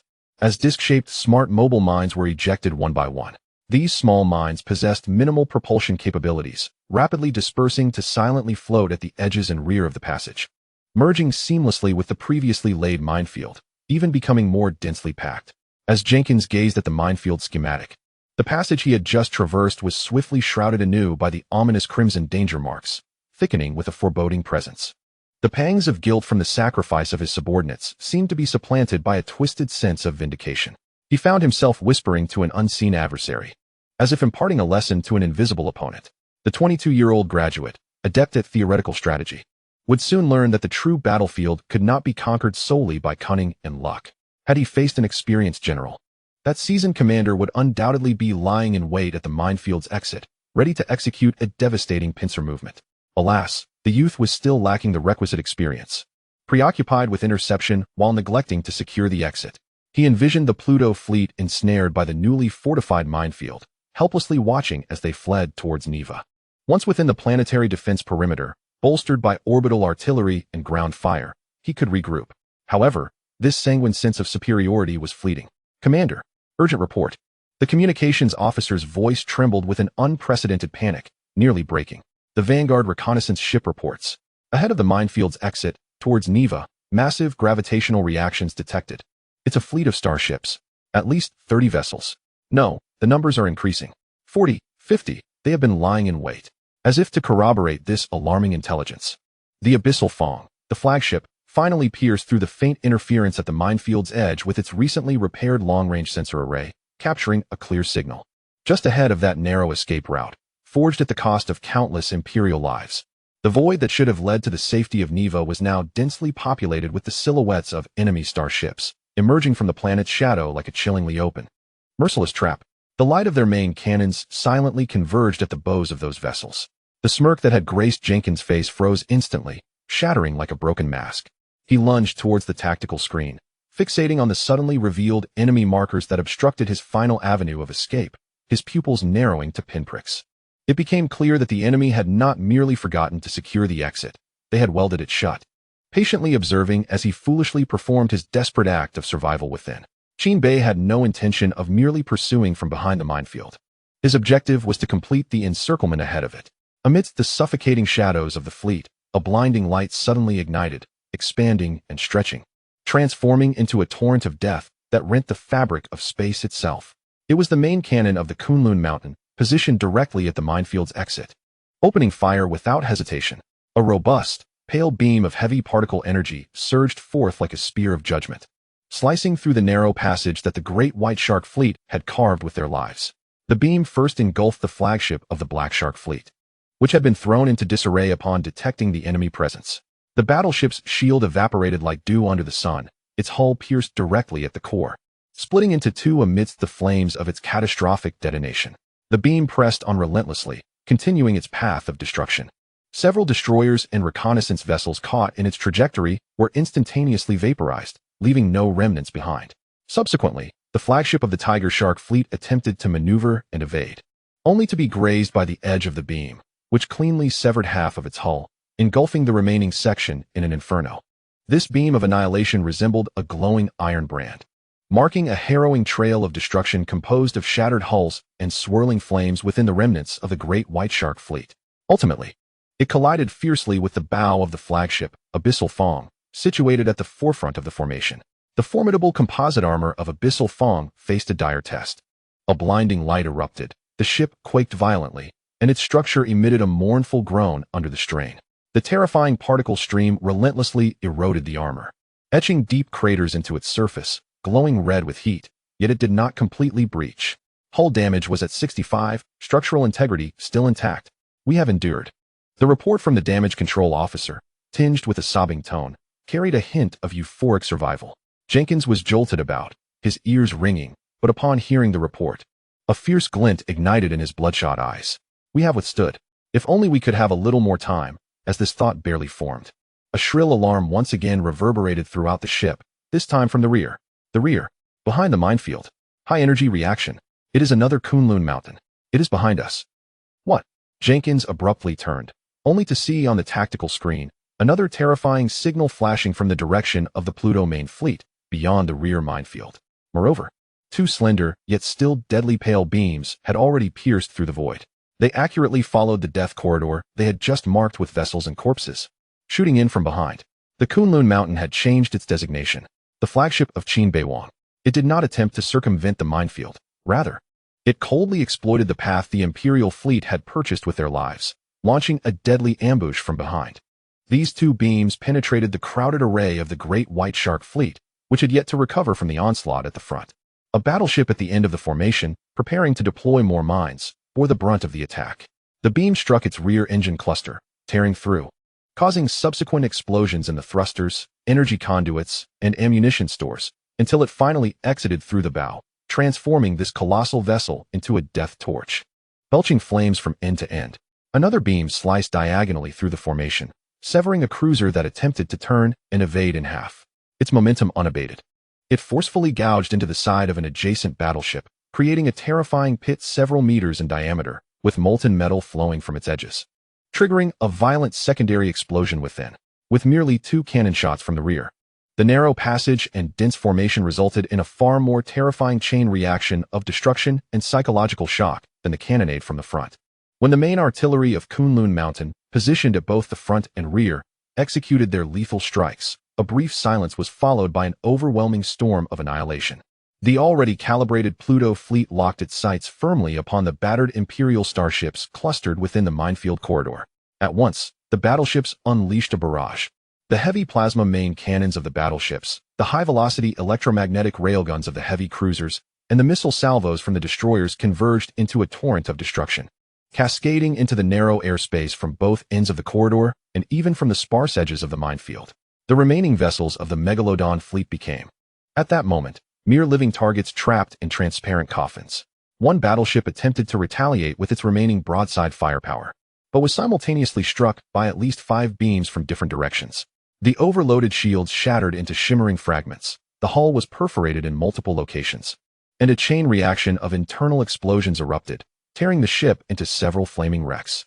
Another Imperial cruiser, in a panicked attempt to evade towards the flank, crashed directly into the edge of the minefield, where undetonated mines sensed the metallic mass and detonated instantaneously. A blinding flash erupted beneath the hull, severing its keel and splitting the vessel into 2 drifting halves. More cruisers and destroyers succumbed to the relentless crossfire, their shields overloaded and shattered, armor torn apart, engines destroyed. Transforming into silent, expanding fireballs or debris trailing smoke and fragments. The explosions erupted in a rhythmic sequence, illuminating the entire minefield corridor, resembling a brutal yet grand steel funeral. Chapter 68. Annihilation of an entire tiered fleet. The Pluto fleet's barrage not only obliterated the remaining Imperial warships, but the ferocious release of energy and shock waves also triggered or destroyed numerous mines within and surrounding the corridor. The lethal minefield, subjected to even deadlier artillery, was cleared into a broader, albeit more debris-laden, death zone. At this juncture, the long-awaiting Swallow fighter squadron, akin to vultures sensing blood, surged into the fray, joining in the final hunt. For these agile aircraft, the threat of the minefield had significantly diminished. Their prey, the few surviving Imperial starships that had narrowly escaped direct destruction by the main cannons, were in dire straits. After enduring relentless bombardment from both directions, the shields of these vessels had long since depleted, their heavy armor riddled with cracks and molten pits, and many weapon arrays rendered inoperative, leaving them sluggish. The Swallow fighters roared past, encountering almost no effective energy shield resistance.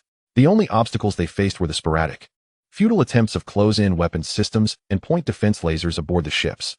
One Swallow deftly evaded the sparse anti-aircraft fire and delivered a fusion missile into the exposed engine exhaust of a cruiser. Another aircraft meticulously swept across the superstructure of a battleship with its cannon, rendering the remaining close-in weapon systems utterly silent. The squadron of fighter jets descended upon the battlefield with the precision of wolves among sheep, efficiently clearing the area. They penetrated the breaches in the ship's hull. Attacking critical internal systems, they circled the immobile behemoth, dismantling it piece by piece with missiles and lasers. The slaughter morphed into a one-sided harvest. Time flowed amidst the remnants of explosions and scattering debris. When the last remaining Imperial destroyer, capable of motion, was obliterated by a follow-up shot from the swift aircraft, transforming into yet another piece of floating metal refuse, only the battered flagship of the Great White Shark Fleet, the Abyssal Fong, remained at the heart of the battlefield. It floated defiantly, resembling a dying beast, silently confronting the graveyard of its fleet. The main turret, renamed Kunlun Mountain, adjusted its angle one final time. Locking onto this last vestige of hope, a radiant charge coalesced at the muzzle, stable yet lethal. Fire. The pale beam sliced through the void, striking the already burdened midsection of the Abyssal Fong with unerring accuracy. This time, there was no struggle against shields or resilient armor. The beam penetrated effortlessly, like a hot knife through wax, inciting a cataclysmic explosion that engulfed the entire vessel from within. Boom! The explosion was more intense and prolonged than any prior detonation, illuminating the starry sky in a grand display. The massive hull of the Abyssal Fong twisted and expanded in the glow before ultimately disintegrating into a fleeting nebula of molten metal and tumultuous energy. Soon, it was swallowed by the cold void, leaving only larger fragments to roll slowly. The signal marking the last operational unit of the Great White Shark Fleet vanished completely from the tactical screen of the Pluto fleet. Silence. Then, an eruption. We won. We triumphed. An entire Imperial task force obliterated. On a Jianghe-class battleship, a young operator leaped from his seat, raising a fist and shouting, his face flushed with excitement. Many young faces around him mirrored the incredulity and elation. For numerous new recruits and officers freshly transferred from other fleets, this was their first experience in a grand fleet engagement, and the outcome was the annihilation of a mainstay Imperial task force. It felt surreal. Hey, rookie, save some energy, quipped a battle-hardened veteran gunner, slowly sipping an energy drink and casting a sidelong glance at the exuberant companion. In the Pluto fleet, this was merely routine. Previously, in Elvira, we dealt with whales in the same manner. You'll get used to it. Another veteran, inspecting barrel wear, chuckled and patted the young operator on the shoulder. Kid, count yourself fortunate to have been assigned here. With Commander Qin leading, the victories are yours to claim. Work hard, and don't make mistakes that could get you kicked out. Otherwise, you'll miss countless promotion opportunities. As the recruits listened to the veteran's words, a mixture of banter and pride, their initial, naive excitement gradually settled into a deeper, more profound sense of exhilaration intertwined with honor and fervent anticipation for the future. They gazed out of the porthole at the silent yet imposing formation of the fleet, their hearts swelling with a sense of belonging. The flagship, now renamed Kunlun Mountain, stood with its bridge exuding a more reserved atmosphere, yet a silent, fervent emotion coursed through the eyes of every individual present. The officers methodically addressed the matters arising from the aftermath of battle, tallying victories, assessing damages, retrieving valuable wreckage, or rescuing their own escape pods. However, their gazes would inevitably drift toward the young figure standing resolutely before the tactical display. Deputy Commander Zhuang Zhixian, the recently celebrated commander of the Shadow Moon-class destroyer, commanded the respect and admiration of all fleet commanders, whether seasoned veterans or ambitious young officers. In this moment, their eyes reflected clear admiration, even tinged with awe and respect for Qin Beiwang. From the proactive strike on Savannah to the intricate ambush that devastated the Obsidian and Iron Curtain, culminating in this precisely executed maneuver that annihilated the Great White Shark, Qin Beiwang had utterly captivated everyone with his remarkable intelligence, coldly precise tactical calculations, and bold yet meticulously cautious command artistry. Doubts? They had long since dissipated. Concerns? They had transformed into eager anticipation for the next order. They were now unwaveringly convinced of one truth. As long as they followed this young commander's directives, the Pluto fleet would continue to triumph and achieve seemingly impossible victories.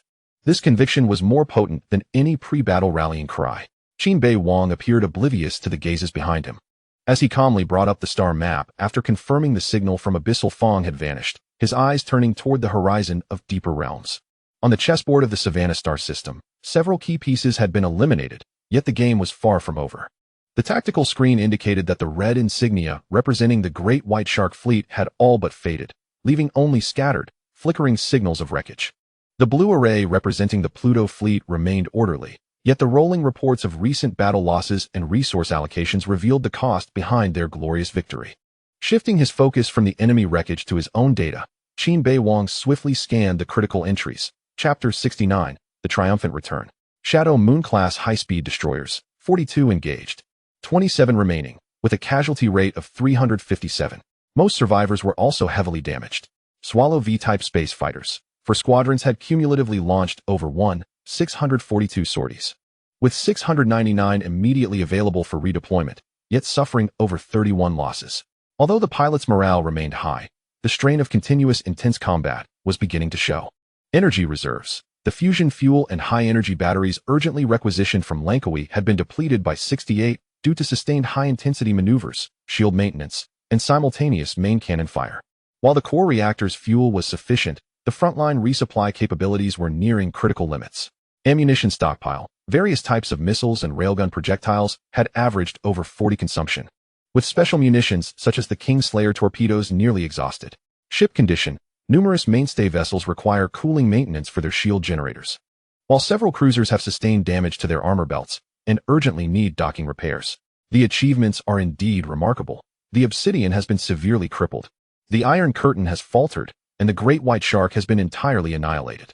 However, this fleet, a sharp blade, has also exhibited wear and tear after cleaving through 3 formidable adversaries. Without hesitation, Qin Beiwang commanded the entire fleet. His clear voice resonated on the bridge, interrupting those still savoring the taste of victory. Cease pursuit of the remaining enemies. Abandon deep sweeps. All operational units, in accordance with the return plan, are to commence an orderly withdrawal from the current combat zone. The command took some by surprise, yet none questioned it. Course adjustment, destination, designated rally point, Shiva Star. Maintain cruising speed and uphold basic alert formations. The Swift Swallow Squadron, return all units. Prioritize the recovery of damaged aircraft and pilots. The aircraft carrier's launch deck transitioned to recovery mode. The Shadow-class reconnaissance vessels advanced to expand the alert perimeter, focusing on monitoring the main transition points of the Savannah star system and the movements of the remnants of the Imperial fleet. Engineering and supply ships commenced operations, assessing damage, conducting essential on-site repairs, and reallocating remaining energy. Orders were issued one after another, and the vast fleet, having just endured a bloody battle, began to methodically retract its claws, licking its wounds as it retreated into the shadows of the rear. Qin Beiwang observed the fleet's course change and succinctly explained, "The results are sufficient. To be greedy would risk breaking the blade. The Empire, having lost its main forces, will undoubtedly retaliate with ferocity. We need time to digest our gains, repair damages, and replenish supplies."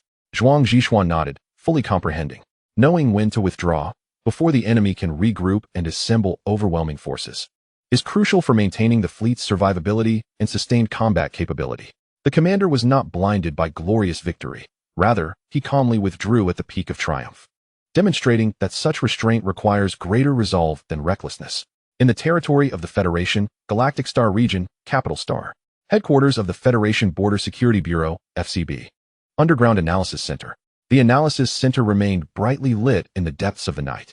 A highly prioritized encrypted intelligence packet, marked with the unique identification code ROSE, was delivered to the duty supervisor's terminal through multiple relays and physically isolated channels. The decrypted text left even this seasoned supervisor momentarily stunned. He immediately convened an emergency analysis team. Intelligence source, ROSE, verification complete. The supervisor's voice bore gravity as he projected the content onto the central screen. Core content. The recent unusual mobilization of the great white shark, deep-sea jellyfish, human-faced lion, and merfolk subfleets by the command of the Opal Star region is aimed at assembling superior forces to annihilate our Pluto subfleet within the Savannah star system. He paused, pointing to the small footnote below. Reason noted. The Pluto fleet dealt a heavy blow to the Imperial Obsidian subfleet in the Savannah star system, inciting the wrath of the Empire and prompting a desire for revenge to restore their honor. A moment of silence enveloped the briefing room, followed by a murmur filled with incredulity and instinctive skepticism. To annihilate the Pluto fleet? Mobilizing 4 entire fleets of the Empire? A seasoned analyst adjusted his glasses and was the first to shake his head. Is this reasoning not excessively flattering to our fledgling fleet? The Obsidian has suffered significant damage? Does ROSE perhaps misunderstand the term severe damage? Or is it that the Empire is exaggerating, seeking a pretext for this grand mobilization? Qin Bei, another middle-aged official, curled his lip, his tone tinged with habitual prejudice. The son of Marshal Qin Xianfan. Last time, Elvira performed admirably, but who knows how much of that was genuine? In such an environment, could he possibly lack capable aides and advisors? In my opinion, much of that impressive battle report should rightfully be attributed to Deputy Commander Zhuang Zhishuan. The youth, after all, needs to shine. It's an unspoken understanding among us all. His words elicited a few faint murmurs of agreement. Within the FCB, particularly among certain old-school officials, there exists a natural scrutiny and distrust towards a young officer like Qin Bei, who comes from a prestigious background and has risen rapidly, believed to owe his achievements to both his lineage and the diligence of his subordinates. Yet this time, the information comes from ROSE. A black-haired female analyst seated in the corner spoke slowly, her voice soft, yet silencing the murmurs. She was responsible for the long-term assessment of one-way communications with ROSE. You all understand ROSE's rank and reliability. The intelligence she transmits is accurate and critical 9 times out of 10. She would not, nor would she need to, risk conveying ambiguous or exaggerated information on matters that are verifiable.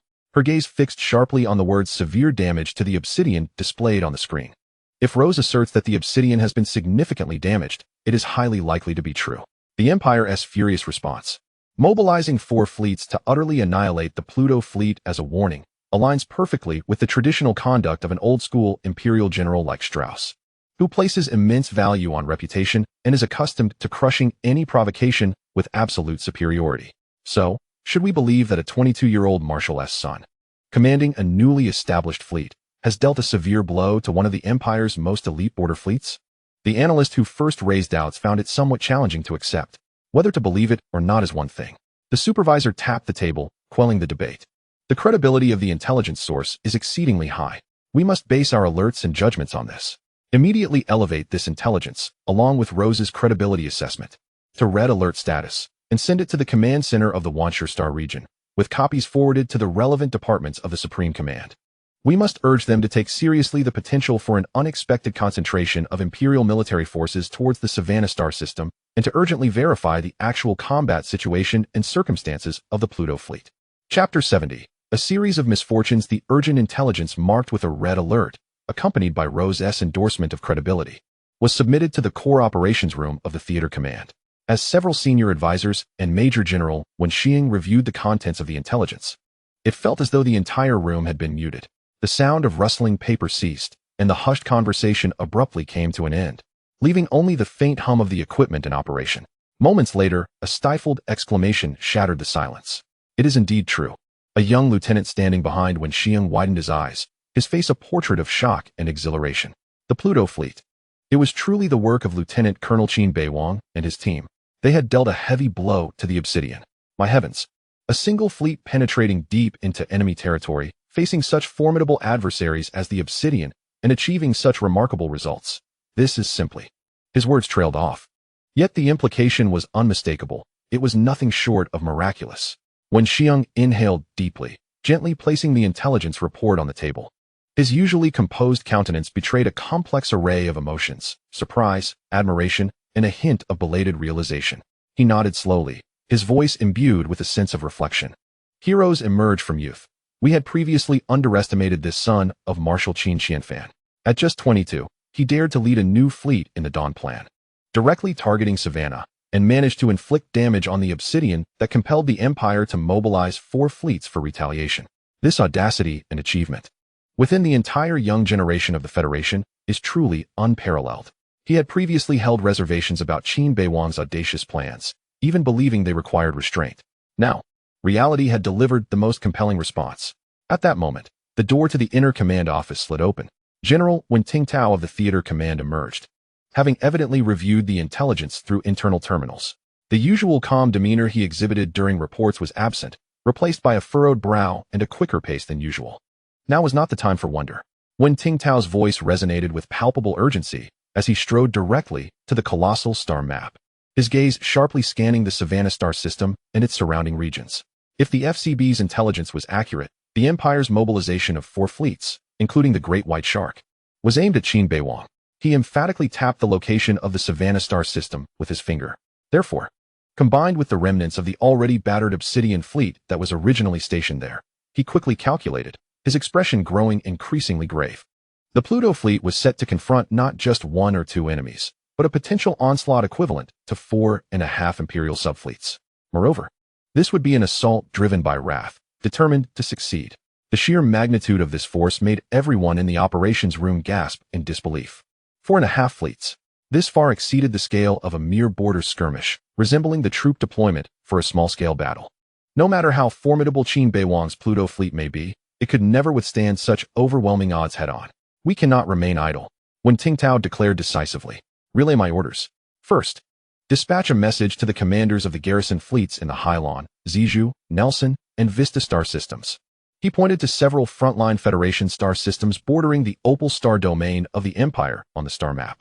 Within 12 hours of this command, organize a medium-intensity border deterrent exercise. Make some noise, advance the fleets, conduct active radar scans, and adopt a posture that suggests a potential incursion at any moment. I aim to capture the unwavering attention of the Imperial Opal Star region's military, ensuring they dare not withdraw additional forces from these traditional hotspots to Savannah, perhaps even compelling some fleets that have already departed to return to defense. Next, when Tingtao's gaze shifted towards the depths of the Federal Control Zone, he promptly commanded the Inferno Fleet, Snow Leopard Fleet, Divine Arrow Fleet, and Cavalry Fleet to terminate all non-urgent missions and enter a state of heightened readiness. They were to expedite resupply and assembly, navigating through secure routes towards the Elvira star system with utmost speed. He glanced at Wensing and the assembled advisors. Elvira serves as the home port for the Pluto fleet and stands as the nearest federal stronghold to Savannah. Upon their arrival, the Inferno Fleet commander would assume unified command of these 4 fleets. Their mission is to establish a formidable forward stronghold and deterrent force in Elvira. On one hand, they would assist the Pluto fleet, which may retreat from Savannah. On the other, they would pose a flanking threat to the Imperial fleets in Savannah, diverting some of their strength and alleviating pressure on Qin Beiwang. Inform them that the operation must be swift and grand. The Empire must be made aware that the Pluto fleet is not isolated. It is backed by the Wanshur star region. Wen Tingtao concluded with an authoritative tone. The orders were swiftly recorded, encrypted, and dispatched.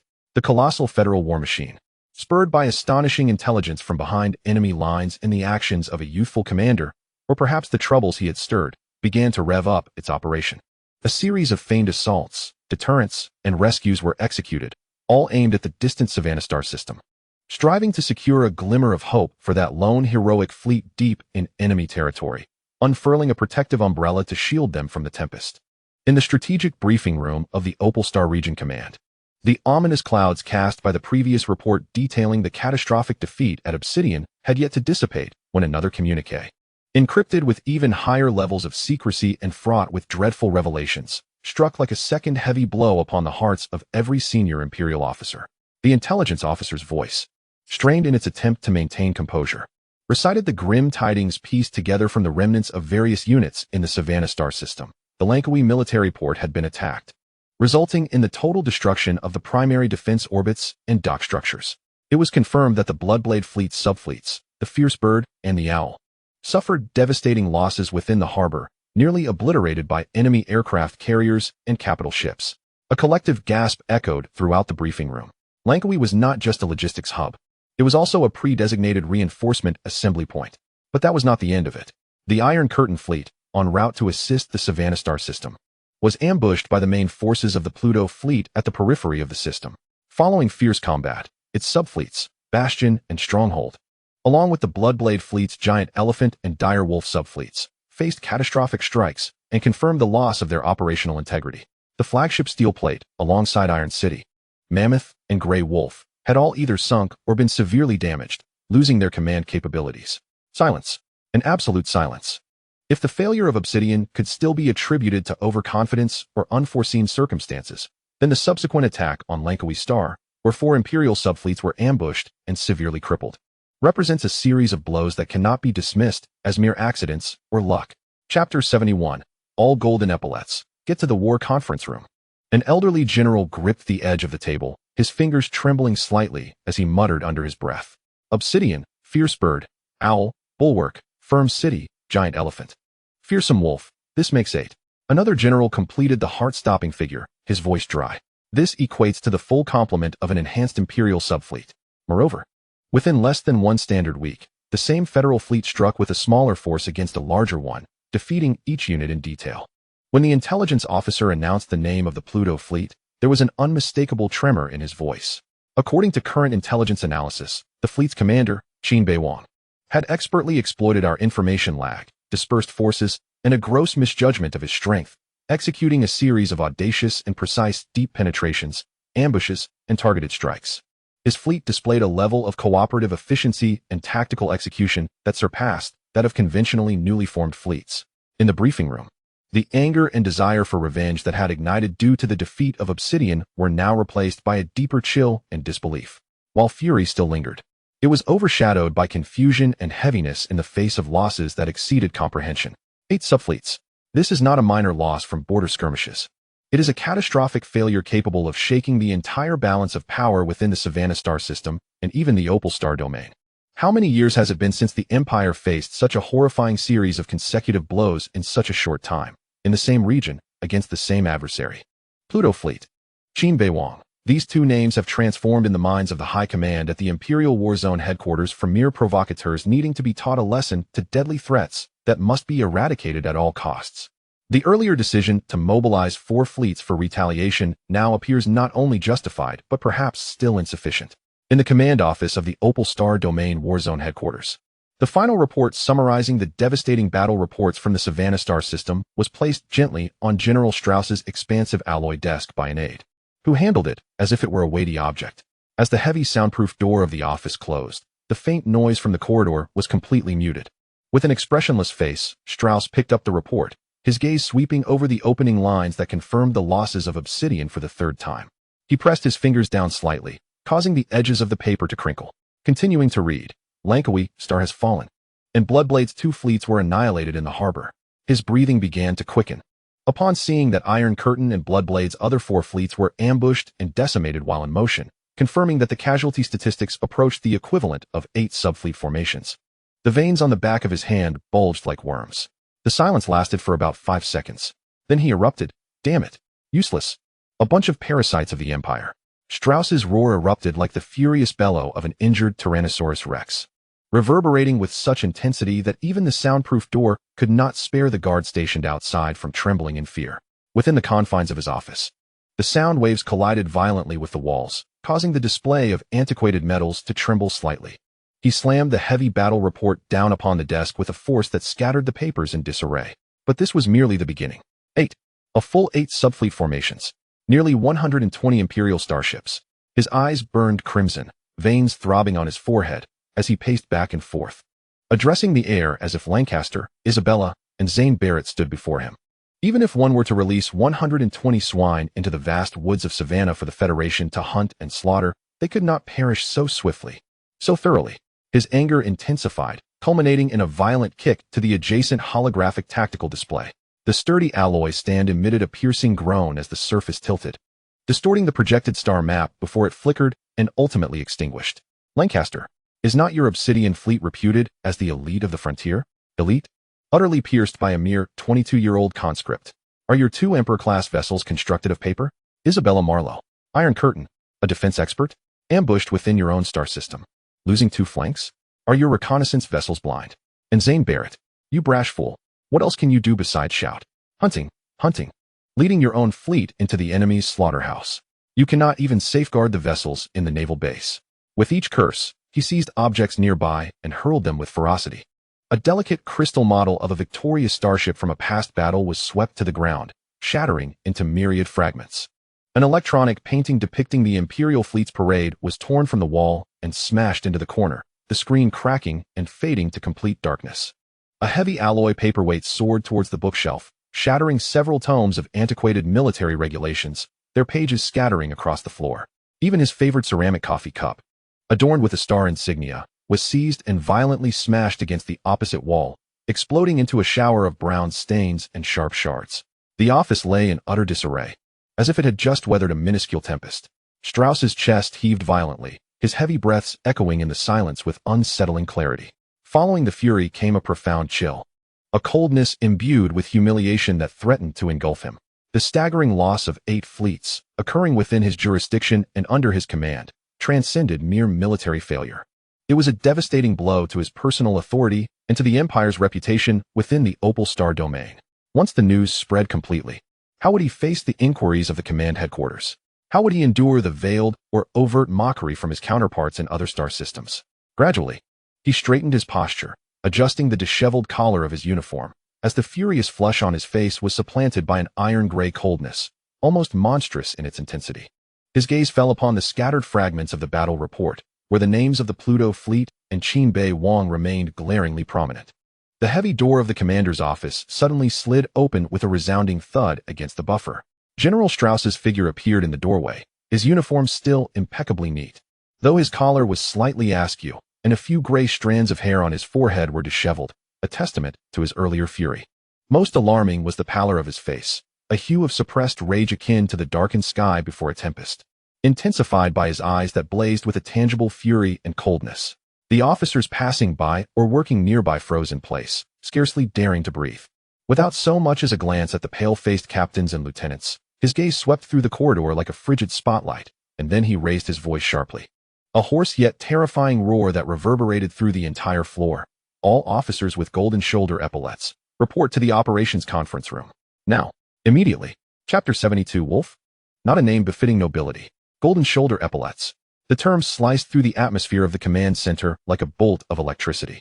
In the Imperial military, Golden Star shoulder epaulets signify officers of general rank and above. This meant that the commander was summoning all the generals from the entire theater command. An oppressive stir and the sound of hurried footsteps erupted in the corridor. Those generals who had been engaged in various tasks across their offices, regardless of their branch or current duties, were jolted by the unprecedented thunderous command. They dropped everything, turning on their heels to hasten towards the operations conference room located in the heart of the command center. No one dared to converse, not even to exchange glances.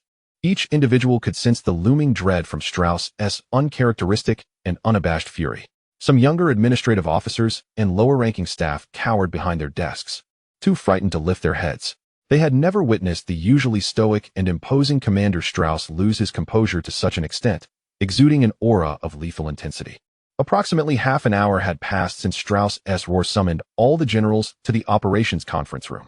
The atmosphere within the briefing room remained tense. Junior officers were processing intelligence from other star domains, yet each was somewhat distracted, their ears attuned to any sounds from the corridor or conference room. Suddenly, the sharp sound of a high-priority communication alert shattered the oppressive silence. A young intelligence officer nearly lunged at the terminal, swiftly decrypting and reading the message.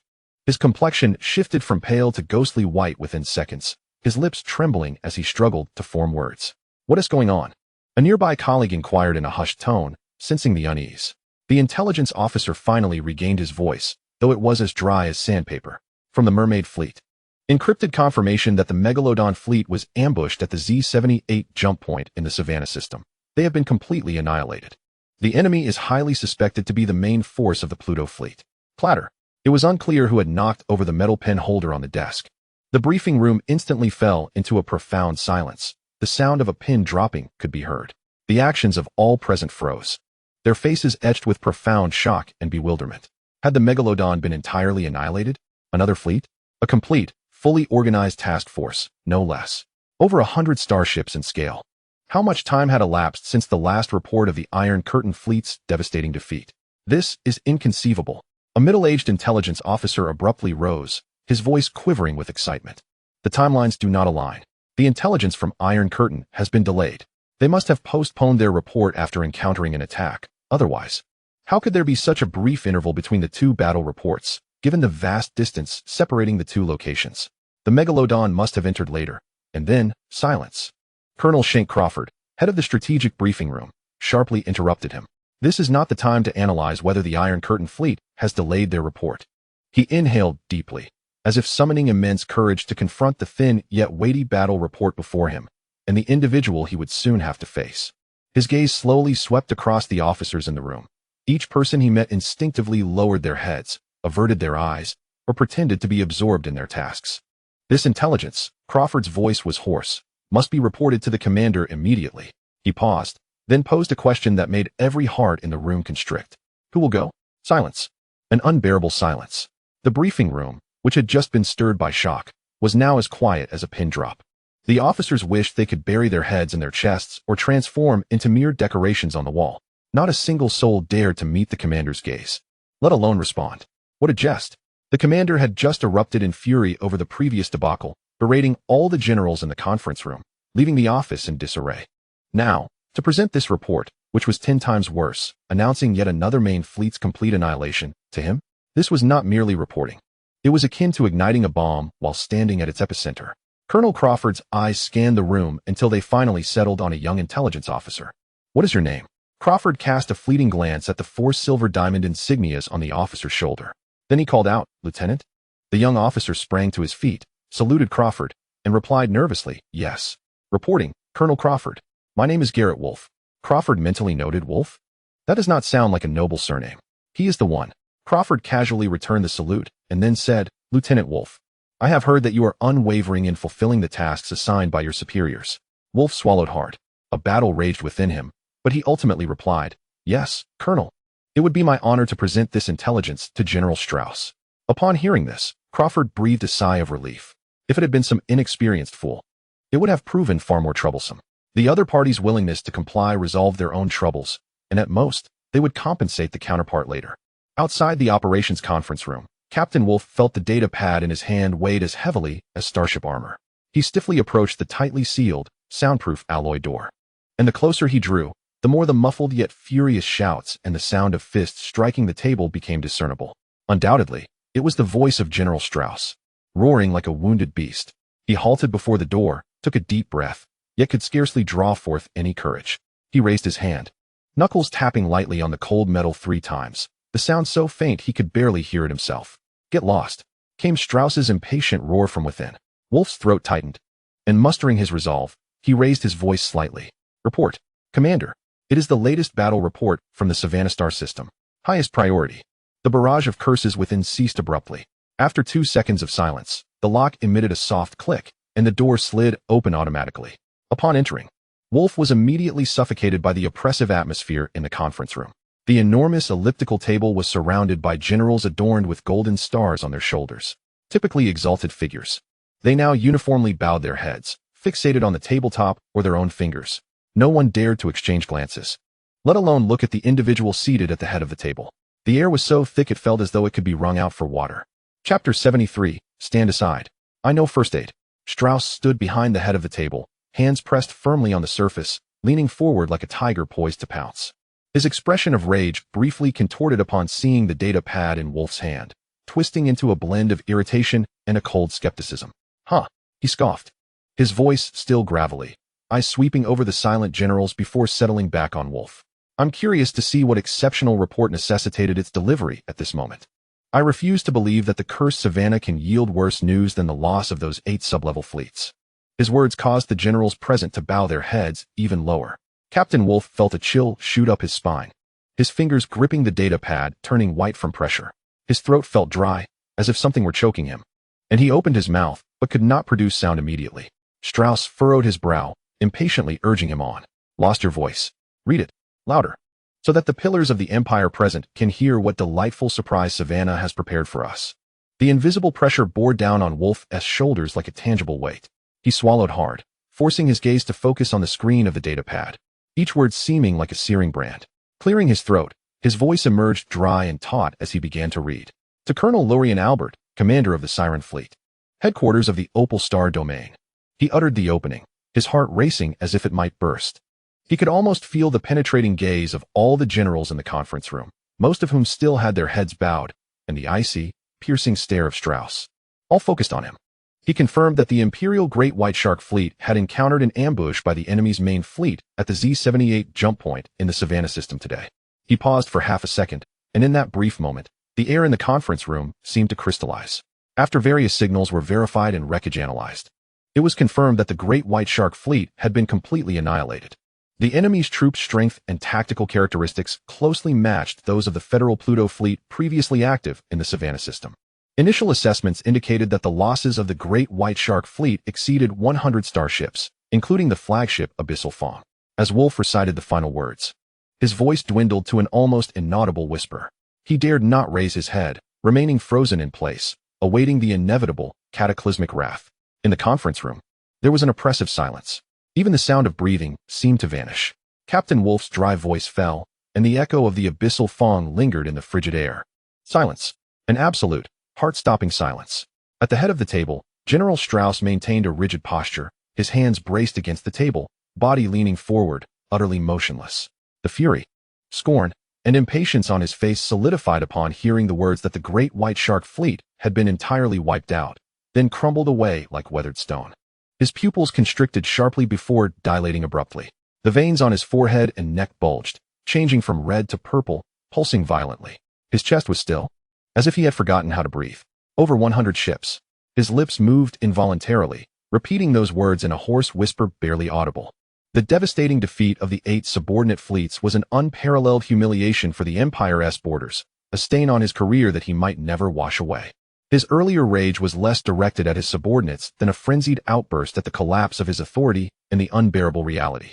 Just when he thought the bad news had reached its nadir, another complete fleet, which he had personally dispatched for punitive action, the Great White Shark, had also met the same fate, annihilated at the jump point of a system under his control by the same federal fleet.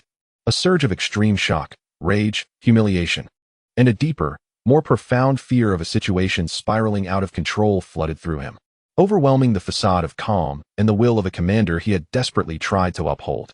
He felt a sweetness in his throat, as darkness suddenly engulfed his vision, and all sounds receded rapidly. Amid the horrified gazes of the other officers, Strauss's imposing figure swayed violently, his arms losing strength as they could no longer support him, and he fell backward as if his backbone had been severed. Commander, General, quick, support the commander. The profound silence was shattered, replaced by a cacophony of panicked screams and chaotic footsteps. Almost at the very moment when Strauss's body began to tilt, the 3 or 4 nearest generals, as if propelled by springs, leaped from their seats. The weight and fear etched upon their faces were swiftly replaced by an urgent mixture of genuine concern, at least on the surface, and a palpable excitement at the prospect of opportunity. Make way, I know first aid, bellowed a portly general, whose swift movements belied his bulk as he nearly collided with a colleague. Being the first to rush to Strauss's side, attempting to support his head and shoulders, just as he was about to initiate mouth-to-mouth resuscitation, another general, bespectacled and typically known for his refinement, shouted, "Medical officer." Quickly summoned the medical officer, while desperately grasping Strauss's arm, his fingers trembling slightly. Whether from anxiety or exhilaration, it was hard to tell. "Commander, hold on. Quickly, lay him flat. Keep the airway clear." More arms reached out. A flurry of activity ensued, with some lifting his legs and others loosening his collar, creating a scene of utter chaos.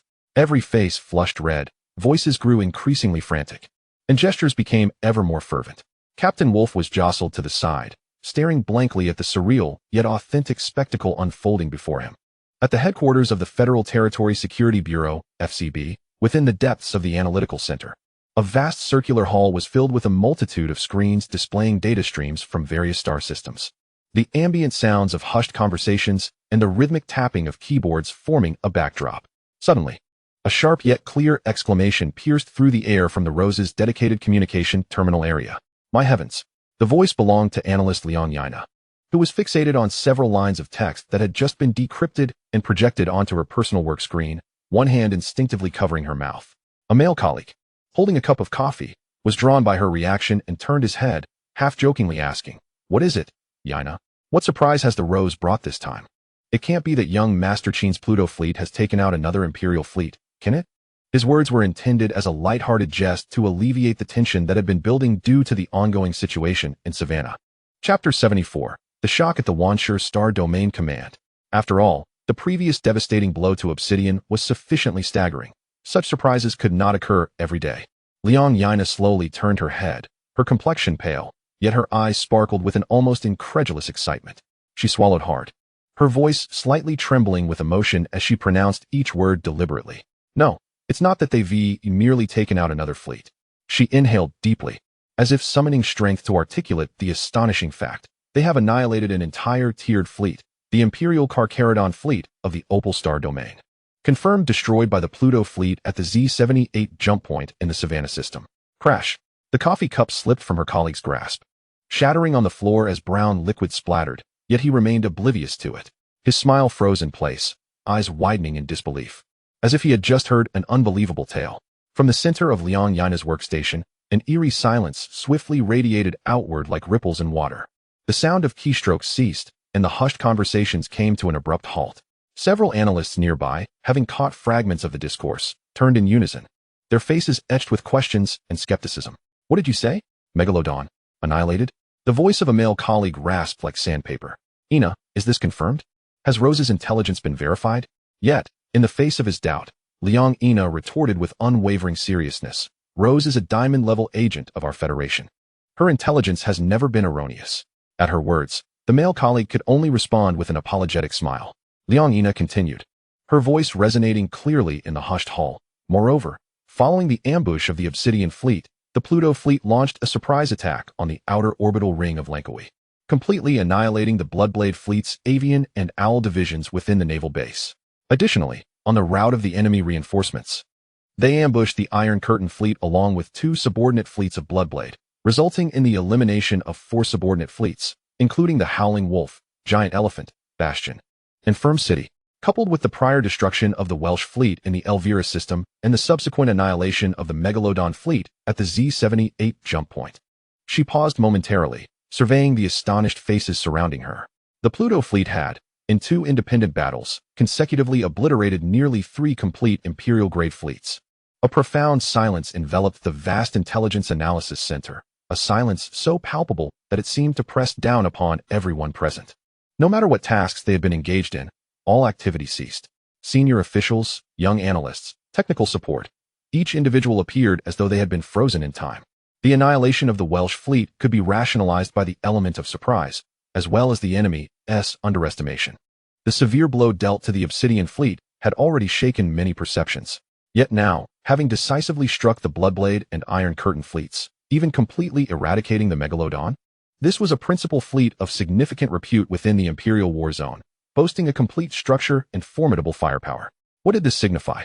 It implied that the Pluto fleet, or rather, the 22-year-old Commander Qin Beiwang, possessed not mere luck or transient tactical advantage, but rather a sustained, efficient, and terrifying combat capability capable of obliterating rival main fleets.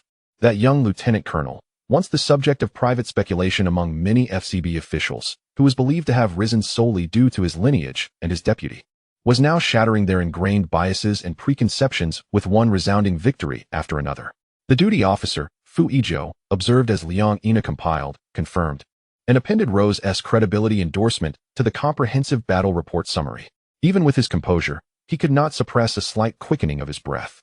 His eyes swiftly scanned the alarming conclusions, the complete annihilation of the Imperial Megalodon fleet at the Z-78 jump point, the prior crippling of the Obsidian fleet, the surprise assault on Lankawi resulting in the total destruction of the Bloodblade's avian and owl subordinate fleets within the harbor, and the ambush against the Iron Curtain and Bloodblade reinforcements, resulting in the obliteration of the Howling Wolf, Giant Elephant, Bastion, and Firm City subordinate fleets.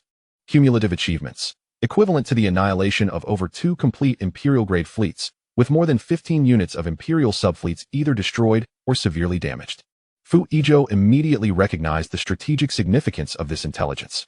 It not only validated the authenticity of previously scattered information, but also fundamentally overturned the Federation's understanding of the scale of the Savannah campaign, the combat capabilities of the Pluto fleet, and the personal prowess of Qin Beiwang. Without delay, he turned to the communications officer and issued a command. His voice resolute and unwavering. Transmit this intelligence summary, classified at the highest level of confidentiality, through the utmost priority channel to the command center of the Wanshur Star Domain and the Federation Joint Staff. Note the source of the intelligence as rose, with an assessed credibility of extremely high. At the Wanshur Star Domain Command Center, the primary communications hub, encrypted data streams surged like a torrential dark river, penetrating through layers of firewalls to reach the central server. Following automatic decryption and format conversion, a report adorned with glaring red borders and the words "Top Secret" appeared on the duty officer's screen. The young lieutenant, accustomed to routine summaries, began to skim through the preliminary reports regarding other star regions. However, when his gaze landed on the title of the Savannah Star System Battle Update, Source, FCB rose, and he beheld the brief yet explosive bullet points, he abruptly leaped from his seat, the chair legs screeching against the floor.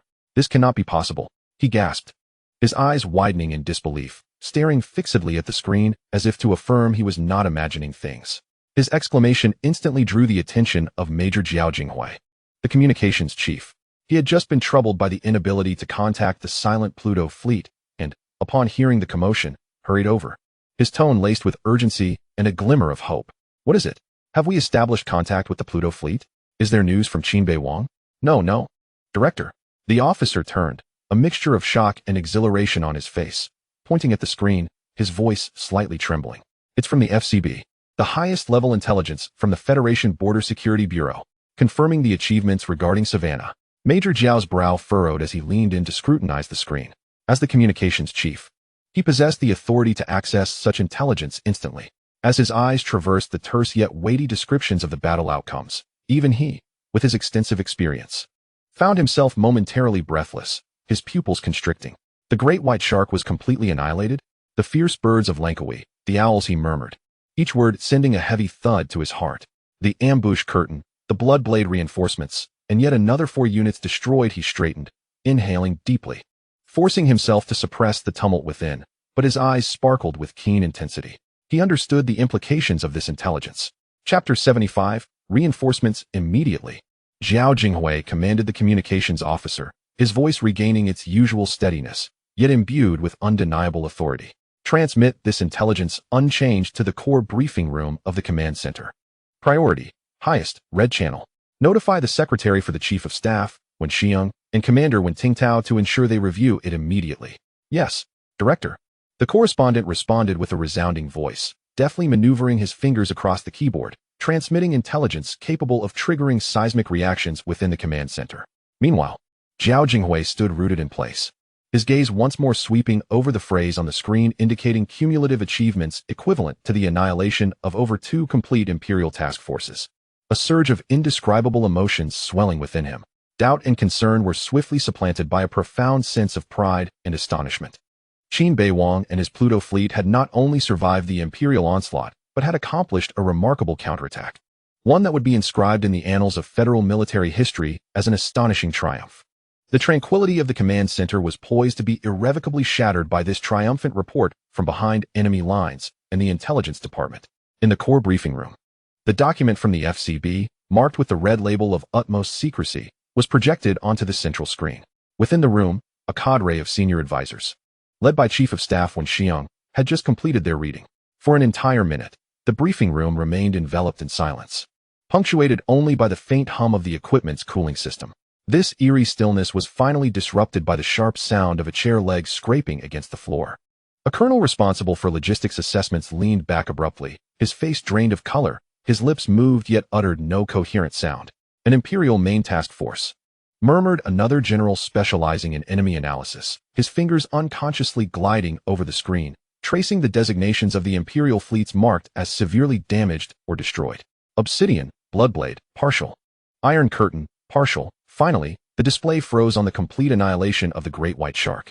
There were 4 subordinate fleets at the Langkawi Star port. His voice dwindled, as if he struggled to digest this information. What they faced was never a simple 1-to-1 ratio, nor even a 2-to-1 disadvantage. An elder strategist, responsible for strategic simulations, inhaled deeply, his voice trembling.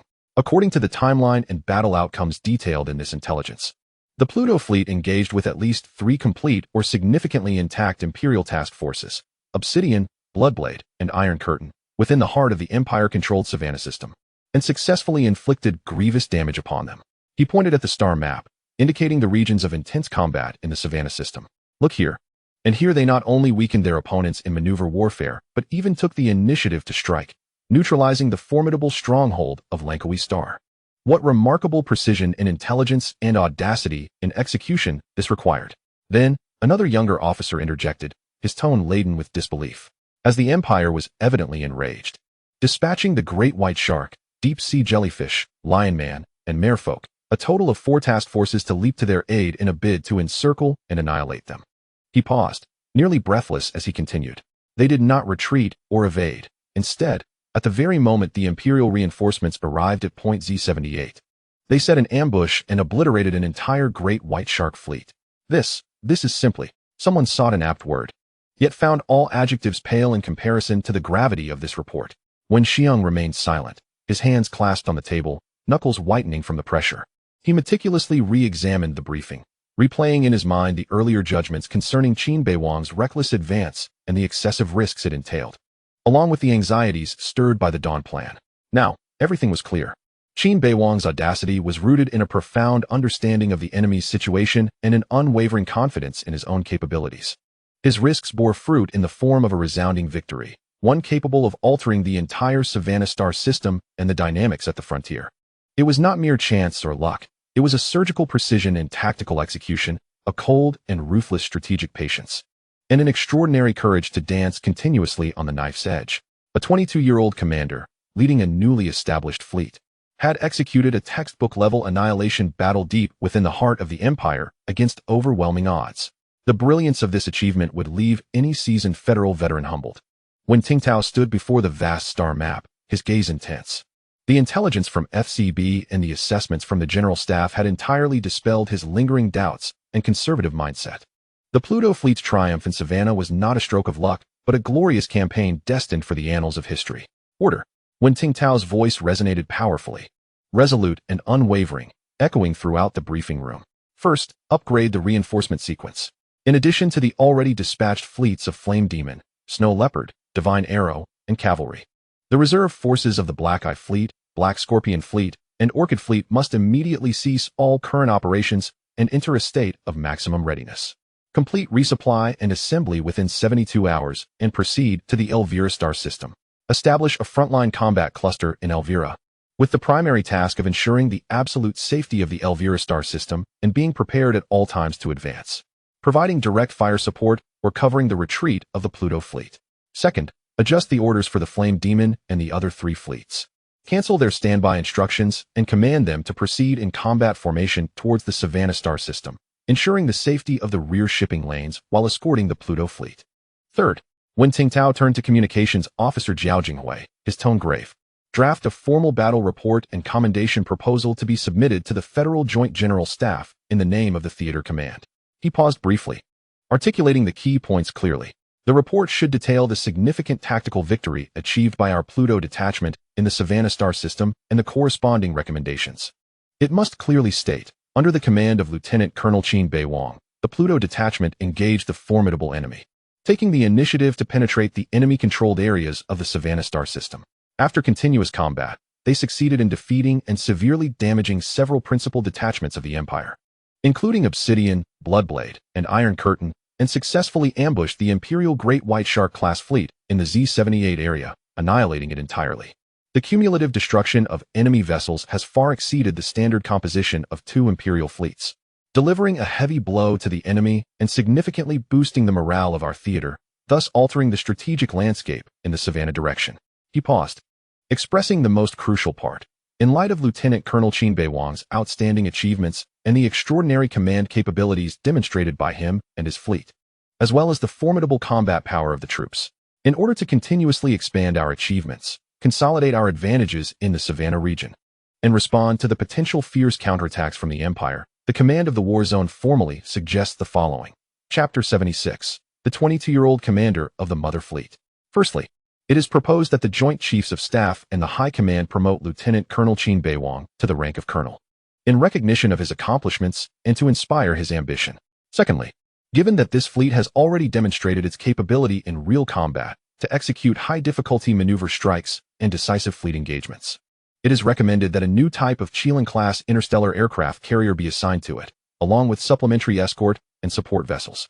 The existing structure should be expanded and reinforced into a complete, highly mobile rapid strike group, i.e., a quasi-mother fleet structure, to execute critical assaults and victory missions in future border conflicts. The news of the promotion of Qin Beiwang and the establishment of a quasi-mother rapid strike group was akin to dropping a heavy bomb into waters already stirred by battle reports. After a brief silence, an uncontrollable murmur arose. Colonel Jiao Jinghui, the communications officer, was the first to break the silence. He stepped forward cautiously, speaking with restraint. Commander, Lieutenant Colonel Qin's achievements are indeed extraordinary.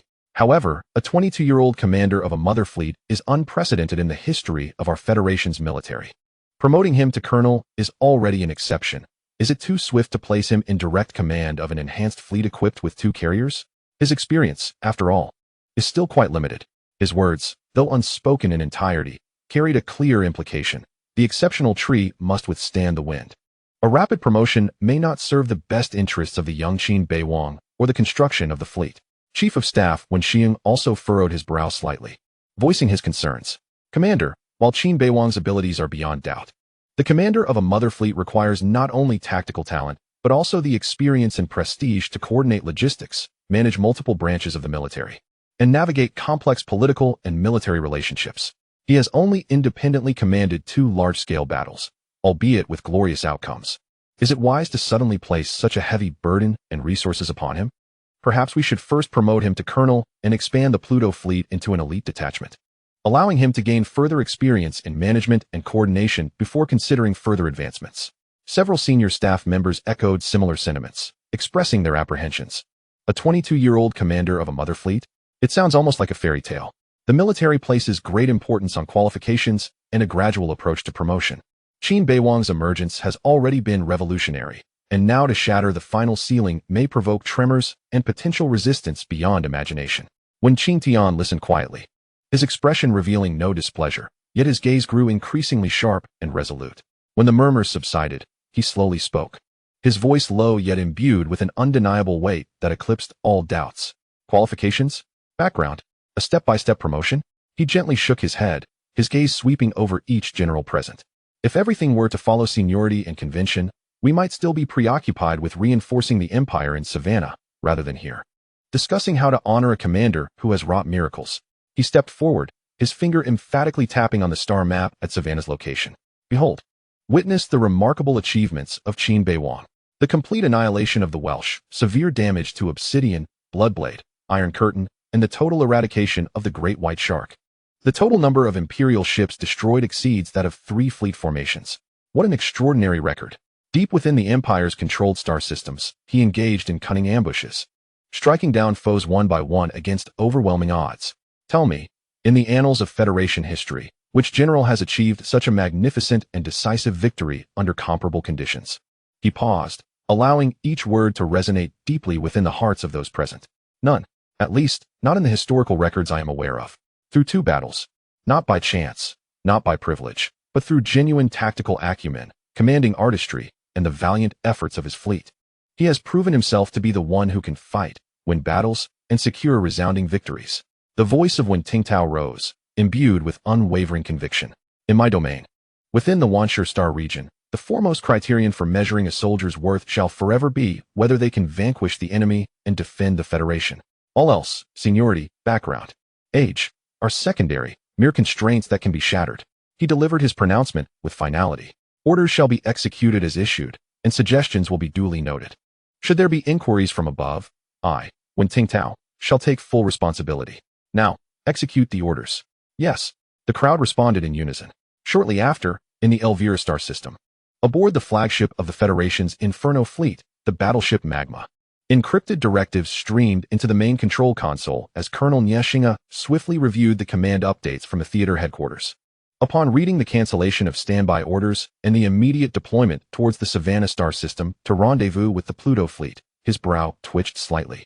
Yet his demeanor remained composed. Standing beside him, Colonel Zhou Junfeng, known for his tactical acuity and forthrightness, also caught sight of the orders. This slightly younger officer could not help but smirk subtly, unable to contain his frustration. He lowered his voice to complain, while Nie Xinghe remained deep in thought. We were pulled from the defensive line at such a distance, only to find out we are merely cleaning up after that princeling? His tone was laden with palpable indignation. We traveled all this way just to support a rookie fleet that stirred up a hornet's nest? Nie Xinghe did not respond immediately, merely casting a glance at him. Zhou Junfeng, seeing that the commander did not rebuke him, raised his voice slightly, laced with sarcasm.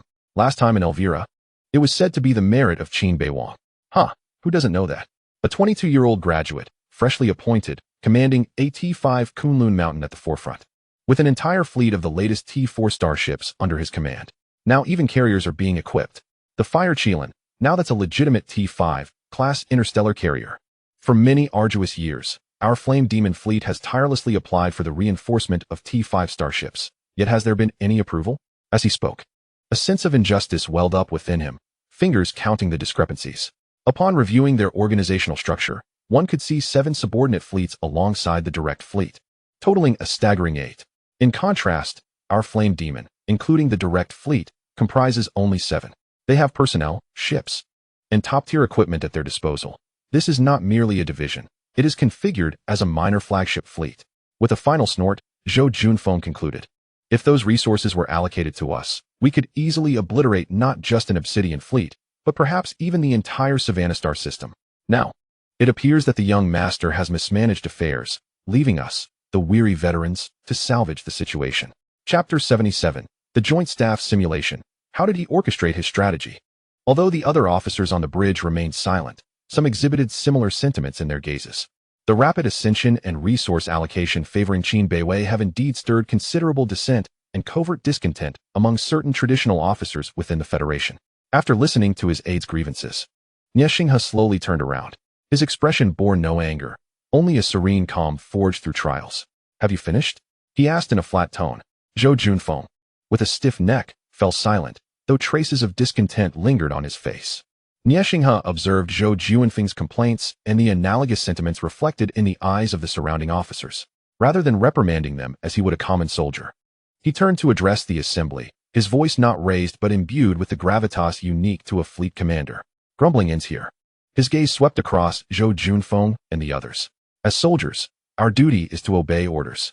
The command from the theater command has been issued. Our task is to execute it. Doubts and complaints cannot alter commands. They only erode morale and jeopardize our chances in battle. His words were delivered with utmost seriousness, beyond reproach. The murmurs of discontent within the bridge swiftly subsided, and the officers straightened their postures once more. Yet, only Nie Xinghe understood the turmoil that brewed beneath his composed exterior. At 47, he had dedicated 25 years of service to the fleet since graduating from military academy, participating in numerous battles, rising from a trainee officer to the commander of a primary fleet division. Just one step further lay the coveted rank of brigadier general, a position that symbolizes command over a flagship fleet and authority in a sector of the stars, a goal he had pursued tirelessly, yet it remained tantalizingly out of reach. Now, a mere 22-year-old, whose service might not exceed the operational time of some of his vessels, was on the brink of promotion to lieutenant colonel due to extraordinary military achievements and had been appointed as the commander of a fleet division, even being assigned an interstellar aircraft carrier. In just a few months, Qin Beiwang had traversed the path Nie Xinghe had taken over 25 years, surpassing him in both rank and actual command power. To claim that his heart bore no turbulence or complex emotions would be disingenuous. As human beings, we inevitably engage in comparisons, experience dissatisfaction, and grapple with fleeting moments of questioning our worth. In the face of another's meteoric rise and the dazzling achievements that seem to overshadow years of steadfast dedication, traditional values such as qualifications and experience may appear somewhat pale and impotent. Yet, Nie Xinghe understands his identity and responsibilities with utmost clarity. He serves as the commander of the Flame Demon fleet, the backbone for thousands of officers and soldiers. His subordinates look to him.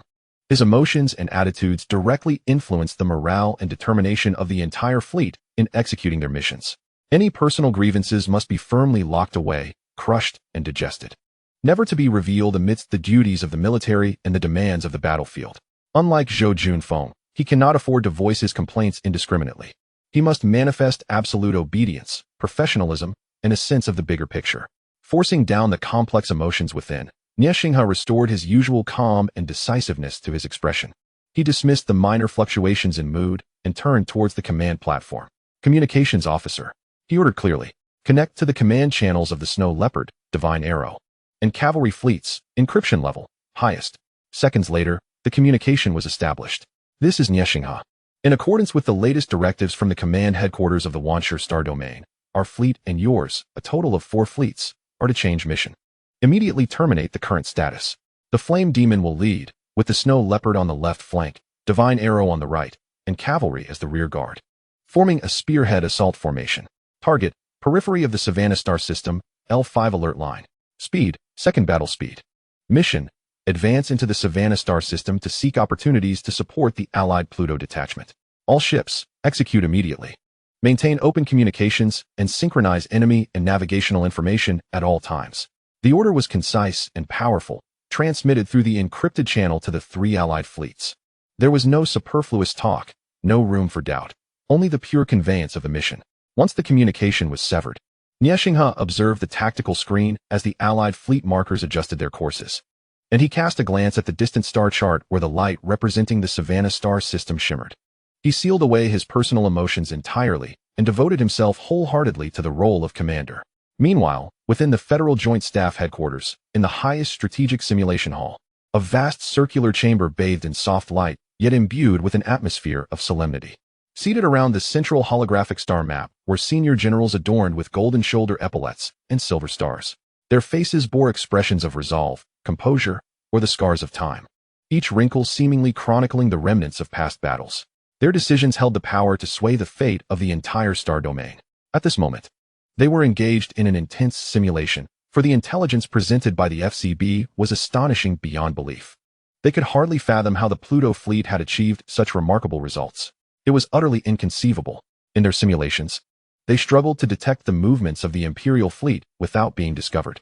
Even the question of how to breach the Savannah Star System had become a significant challenge. Once ensnared by the Obsidian fleet, they would soon find themselves besieged by the Bloodblade fleet and the Iron Curtain fleet. Even with 2 T-5 class battleships, an interstellar aircraft carrier, and 1,000 swift fighters at their disposal, the Imperial fleet, comprising nearly 300 starships, would be overwhelmed by sheer numbers. The intense tactical simulations had reached an impasse, and the atmosphere in the chamber grew increasingly tense as they faced the daunting reality of unreplicable battle outcomes. At this moment, General Liu Yanlin, the chief of staff responsible for maintaining order in the meeting, raised his hand and gently, yet decisively tapped the polished alloy tabletop. Gentlemen, his voice was steady, imbued with a sense of finality to end the debate. We may delve deeper into tactical simulations later. For now, we must first deliberate on General Wen Tingtao's proposal regarding the promotion of Colonel Qin Beiwang and the suggestion for fleet expansion. This matter pertains to frontline morale, resource allocation, and the future cultivation direction of our Federation's senior commanders. His gaze swept across his colleagues, adorned with gleaming epaulets on either side of the long table. As his words settled, a stern-faced veteran, General Ruan Xingwei, adorned with 4 stars, spoke first. His voice boomed with the authoritative resonance of a seasoned military officer who held traditional values in high regard.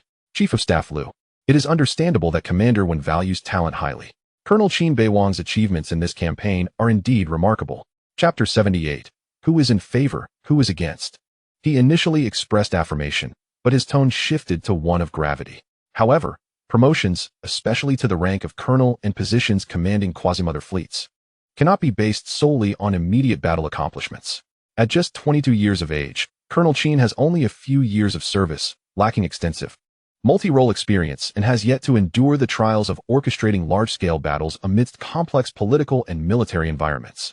He surveyed the assembly, emphasizing, seniority not only represents time served, but also the accumulation of experience, mastery of human dynamics, and a profound understanding of the vast military apparatus. Elevating him to such a high position abruptly may not garner widespread support. Our Federation's military promotion system values gradual progression, serving not only as protection for individuals, but also as a responsibility for the stability of the military. He pondered the potential repercussions. Would this precedent incite unrest among junior officers, leading them to believe that achievements can overshadow all traditions and qualifications? Would it cast doubt on the fairness and seriousness of promotions? These are negative implications that must be considered with utmost caution. General Ruan Xingwei's words echoed the sentiments of a significant faction of senior, conservative officers within the staff. They did not deny Colonel Qin's talent. Rather, they were apprehensive about the chain reactions that could arise from breaching established norms and the potential disruption to the military's inherent structure. As soon as he finished speaking, a relatively young officer, Major General Chen Qingyu, adorned with 2 silver stars, straightened slightly in his seat. He represented a more dynamic, youthful faction within the staff, placing greater emphasis on practical capabilities and results. He did not entirely concur with General Ruan's assertion regarding the importance of seniority. Major General Chen's voice was clear and measured, neither submissive nor arrogant. In extraordinary times, extraordinary choices must be made. In the present day, the Empire is tightening its grip along the borders, and the Battle of Savannah has starkly revealed the rigidity in our military's tactical thinking and adaptability. The remarkable achievements of Qin Beiwang, who has led a newly established fleet deep into enemy territory, serve as a testament to his possession of a revolutionary tactical mindset, exceptional command under pressure, and an astute ability to seize fleeting opportunities, qualities that many of our methodically ascending officers lack. His gaze is piercing. While experience can be accumulated, the ability to conjure miracles in times of dire straits is exceedingly rare. We should not be constrained by mere numbers of age or years of service. The Federation requires heroes, and more importantly, heroes who can secure victories. Promoting Qin Beiwang outside the conventional ranks unequivocally announces to the entire military and citizenry that in the Federation, merit and achievements are the highest ladders of promotion. This will not only greatly uplift the morale of our frontline soldiers, encouraging them to fight valiantly, but it will also attract more talented young individuals to the military, as they will see that here, talent will not be overlooked and victories will be generously rewarded. He paused, his tone growing more emphatic. Regarding General Ruan's concerns about gaining the respect of the troops, the most compelling truth in the army is victory. The triumphs at Savannah, including the annihilation of the Great White Shark and the defeats inflicted upon 3 elite divisions of the Empire, have already spread like wildfire. At this moment, who could possibly question Qin Beiwang's capability to command respect? One might suspect that admiration and aspiration are more prevalent. This is indeed the opportune moment to suppress the Empire's arrogance and showcase our Federation's spirit of relentless advancement. Should we allow adherence to outdated conventions to stifle the prowess of such a formidable general, or fail to provide him with a platform to exert his greater influence? That would be the true loss and dereliction of duty. The conservative caution of General Ruan Xingwei and the radical support from Major General Chen Qingyu have each garnered a following, and the debate echoed throughout the circular hall, with neither side able to sway the other. Both perspectives hold their ground, resulting in a stalemate. Seated at the head of the table, Chief of Staff General Liu Yanlin listened calmly for a moment, noting that consensus was unlikely to be reached swiftly. While the urgency of frontline reports and the significance of Wen Tingtao's proposal could not be delayed, he raised his hand once more, gently tapping the table. The crisp sound gradually quelled the debate. All eyes turned to him. Since both sides held valid points, Liu Yanlin spoke with a steady voice, devoid of any emotional bias. Therefore, according to procedure, we shall proceed to a vote. He articulated clearly. Those in favor of passing Major General Wen Tingtao's proposal to promote Qin Beiwang to the rank of colonel and, in principle, to agree to his formation and command of a rapid mobile strike group equipped with aircraft carriers, please raise your hands. A moment of silence enveloped the hall, followed by hands rising one after another. The younger faction supporting Chen Qingyu acted decisively, while some centrist or results-oriented officers gradually raised their hands as well. Liu Yanlin's aides swiftly counted. Those opposed to the proposal, believing it should be deferred or handled according to standard procedures, please raise your hands. Liu Yanlin continued. General Ruan Xingwei was the first to raise his hand, his expression grave. Surrounding him were generals equally valuing experience and stability, many of whom were venerable veterans. The aide-de-camp meticulously counted again before leaning in to whisper the report into Liu Yanlin's ear.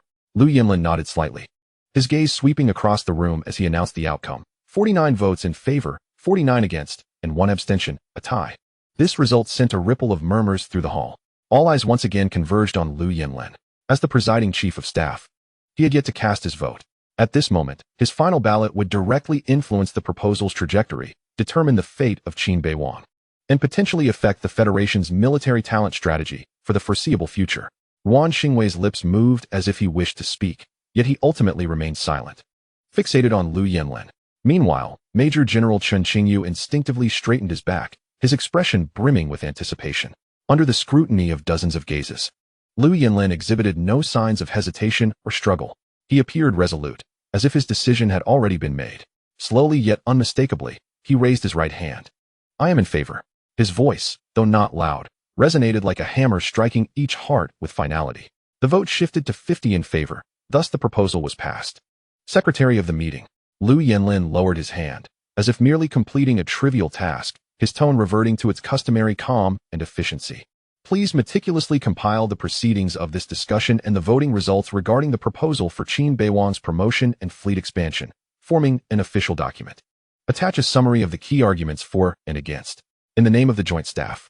Submit it immediately to the Supreme Command of the Federation for final review and order signing." "Yes." The recorder responded promptly, fingers flying across the terminal. Liu Yinlin's gaze traversed the varied expressions of his colleagues before settling on the position of the star map, Savannah, and he couldn't help but reflect. "Qin Qianfan, how enviable you are, not only marrying the Federation's most beautiful female general, but also having a son of such remarkable prowess." Chapter 79, A Hero's Return. In the outskirts of the Savannah star system, the Pluto fleet was on its homeward journey. The massive fleet maintained a disciplined cruising formation, silently navigating the route back to the Elvira system. Outside the porthole, the starry sky remained profound. Yet the atmosphere within the bridge had not fully relaxed after the intense battles and departure from the battlefield.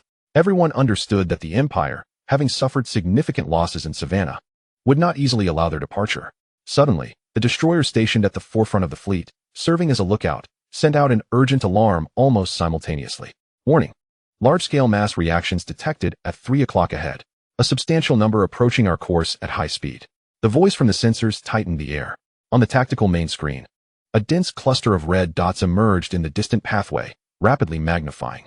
The numbers far exceeded those of a typical patrol formation, even surpassing that of a complete subfleet.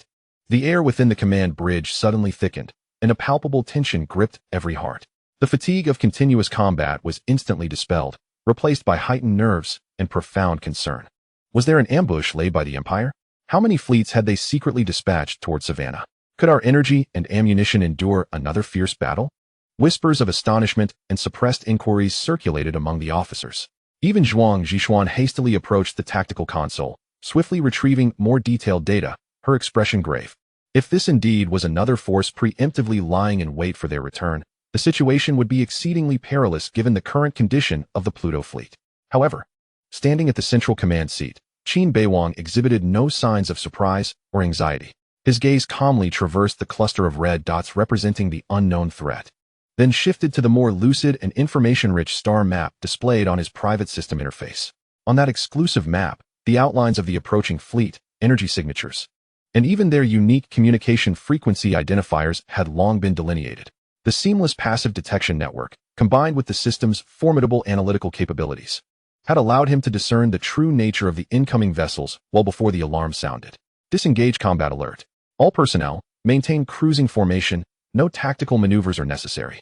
Qin Beiwang's calm voice resonated through the suddenly tense silence of the command bridge, its clarity almost jarring. The crew turned to him in astonishment. "Command the reconnaissance ships and destroyers to transmit our standard identification signal along with my command code," he continued, his tone resolute. "Simultaneously, prepare to receive the incoming identification codes and establish a secure communication link." His composure galvanized everyone, and although doubt lingered, the orders were swiftly executed. Moments later, the communications officer raised his head in disbelief, his voice brimming with astonishment and joy. "Commander, the other party has responded with the identification code. It is a Federation signal. Verification complete. They are the Flame Demon Fleet. The Snow Leopard, the Divine Arrow, and the cavalry identification signals have also been confirmed. They are our reinforcements." Reinforcements dispatched by the theater command. The taut atmosphere dissipated like a punctured balloon, replaced by a wave of incredulous relief and murmurs of celebration. "It's the Flame Demon. Colonel Nieshing's fleet. Our comrades from Snow Leopard." "Commander, did you already know?" Qin Beiwang nodded slightly, offering no further explanation, merely stating, "Adjust the communication frequency and connect to the video communication with the flagship of the Flame Demon Fleet, the Magma." Soon, one side of the main screen illuminated, revealing the steadfast countenance of Colonel Nieshing, the commander of the Flame Demon Fleet. Behind him lay an orderly command bridge. Colonel Qin Beiwang. Nieshing initiated the conversation, his sharp gaze assessing the young officer, his tone formal, yet tinged with a subtle complexity. By orders of the Wanshur Star Domain Theater Command, my fleet, alongside the Snow Leopard, Divine Arrow, and cavalry fleets, has come to your aid. You have worked hard. Qin Beiwang stood at attention, rendering a crisp salute. Gratitude is extended to Colonel Nye and allied forces for their timely support. The Pluto fleet has successfully completed its designated combat mission and is now en route back to Elvira for recuperation as planned. Upon hearing this, Nye Xinghe nodded slightly. He held no interest in the combat task spoken of by Qin Beiwang. After all, he had already received the Pluto fleet, thereby fulfilling the orders issued to him by the war zone.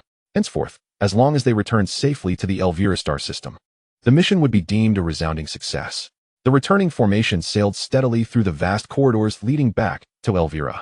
The fleets of Flame Demon, Snow Leopard, Divine Arrow, and cavalry formed a protective escort, safeguarding the Pluto fleet at its center. Aside from essential navigational coordination signals, the channel remained shrouded in silence.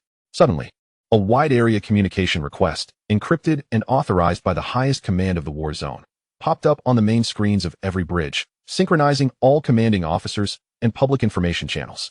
War report announcement from the command of the Wanshur Star Domain War Zone. All eyes were drawn towards the display.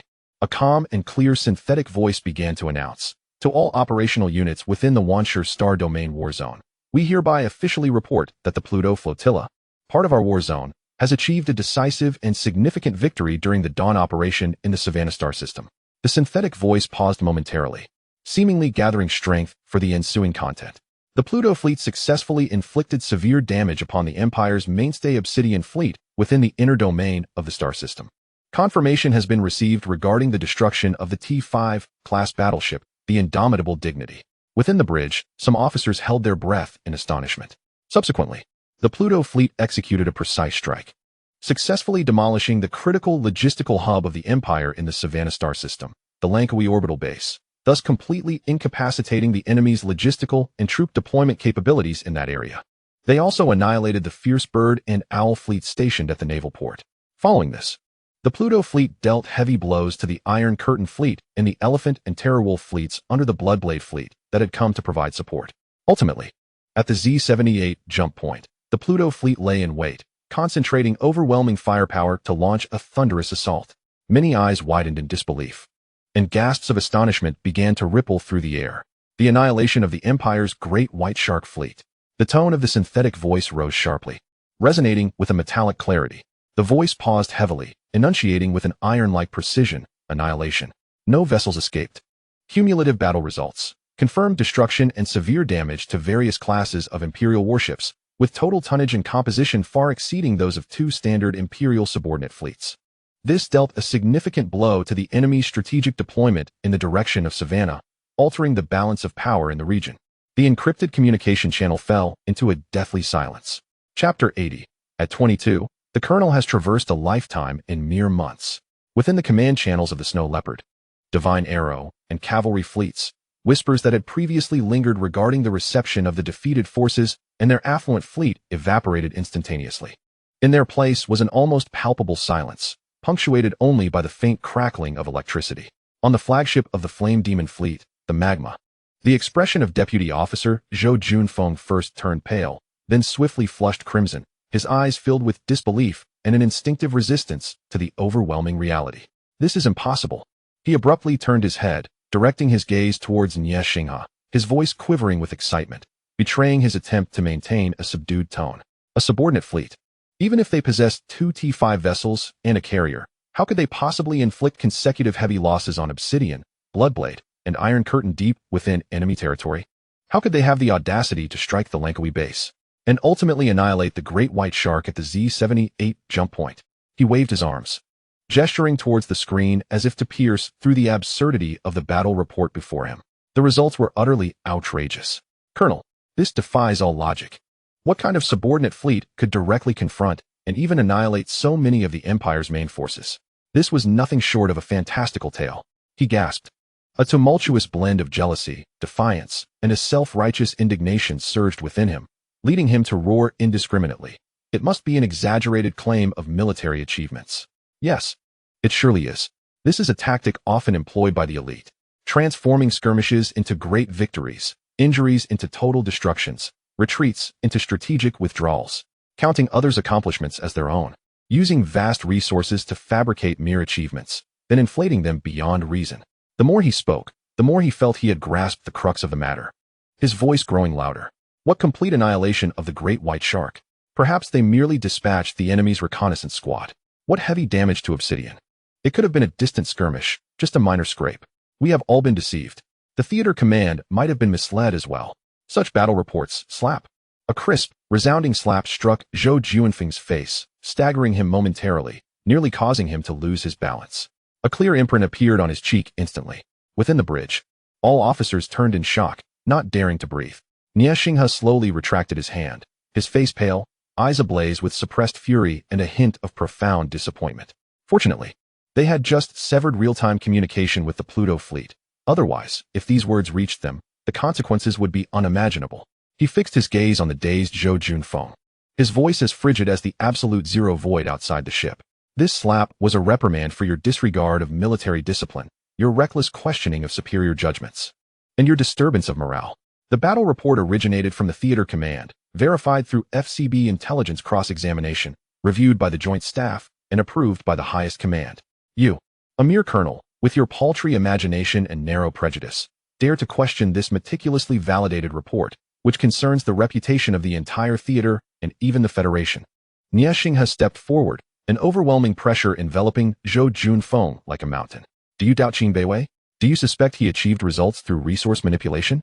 Then allow me to ask you. He abruptly pointed towards the savannah on the star map, his voice rising sharply, infused with a roar of frustration at the lack of understanding.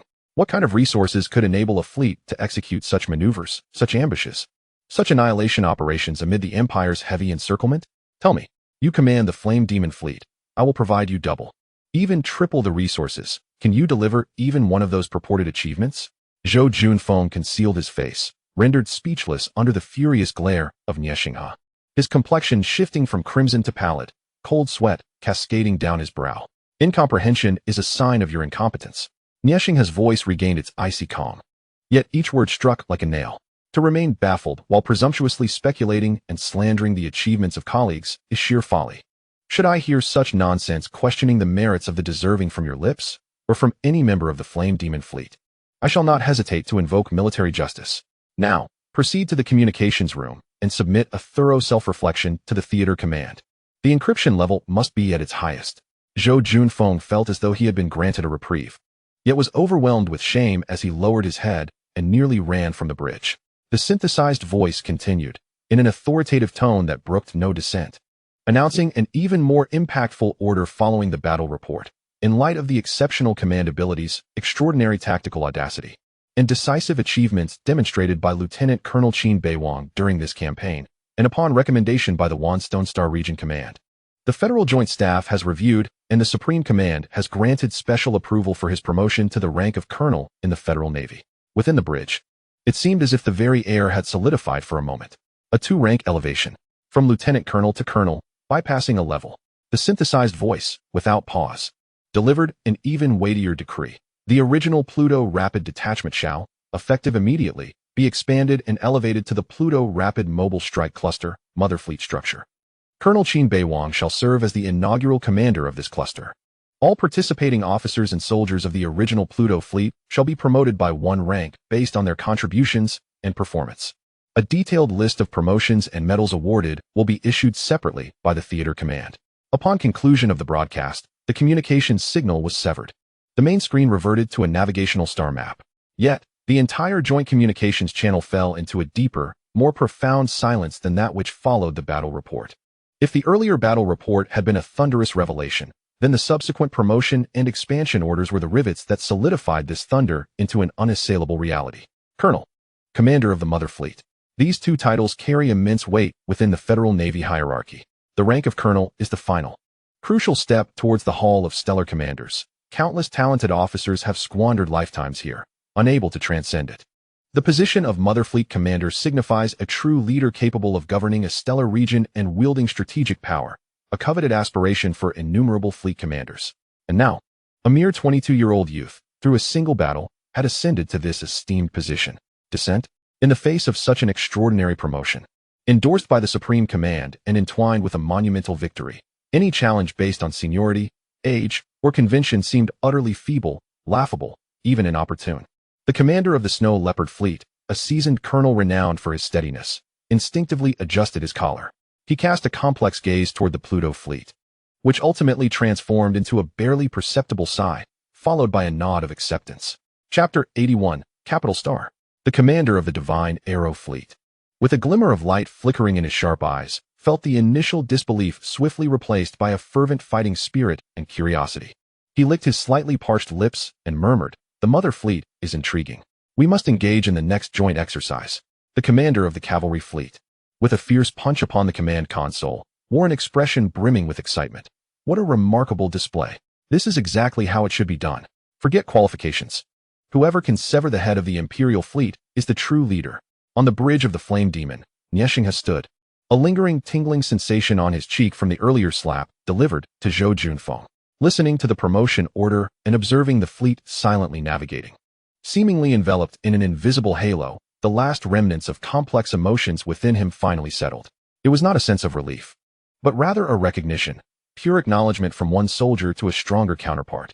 He had ascended steadily over 25 years to reach this point. In contrast, the other had soared to the same height through an utterly resplendent victory, even on a broader platform.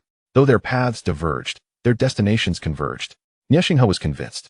He slowly turned, his expression returning to its usual resolute steadiness, yet a newfound solemnity glimmered in his gaze. He connected to the all-frequency communication directed towards the entire escort fleet, including the Pluto fleet. His voice rang clear, steady, and powerful, echoing through every ship's command center and public channel. "Attention, all fleets." At the highest specification, he paused, his gaze seemingly piercing through the bridge's viewport to meet the battered flagship, Kunlun Mountain, in the distance. Then, with the gravity of an oath, he enunciated, "We escort our heroes home." After a brief silence, the Snow Leopard Fleet responded, "Received. The escort formation is complete. Heroes, welcome home." The voice of the Snow Leopard Fleet commander resonated with sincere respect. Divine Arrow Fleet received. The highest specification escort is in place. Salute to the Pluto cluster. The voice of the Divine Arrow commander was resolute. Cavalry Fleet received. MD, stay close. Those who lag behind are out. The robust voice of the cavalry commander exuded unrestrained enthusiasm.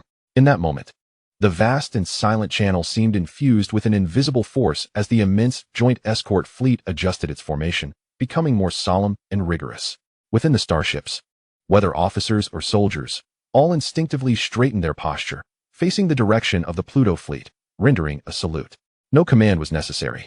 A solemn yet fervent atmosphere flowed silently through the cold steel armada. They were not merely escorting a victorious fleet, they were witnessing the birth of a legend, the rise of a shining star, and the purest yearning and homage to victory deep within the hearts of all soldiers. The Pluto fleet sailed towards the starlight of Elvira, enveloped in this silent and highest form of respect. A week later, a sleek, silver-gray Federal Standard high-speed shuttle departed from Elvira Spaceport, silently gliding into the transition channel. Within the confines of the vessel, the number of passengers was few, yet they represented the core of the newly established Pluto Rapid Strike Cluster. The newly appointed Colonel Commander, Qin Beiwang, and his deputy, Zhuang Zhishuan, accompanied by several distinguished fleet commanders and key departmental heads who had excelled in the Savannah campaign, were on a mission.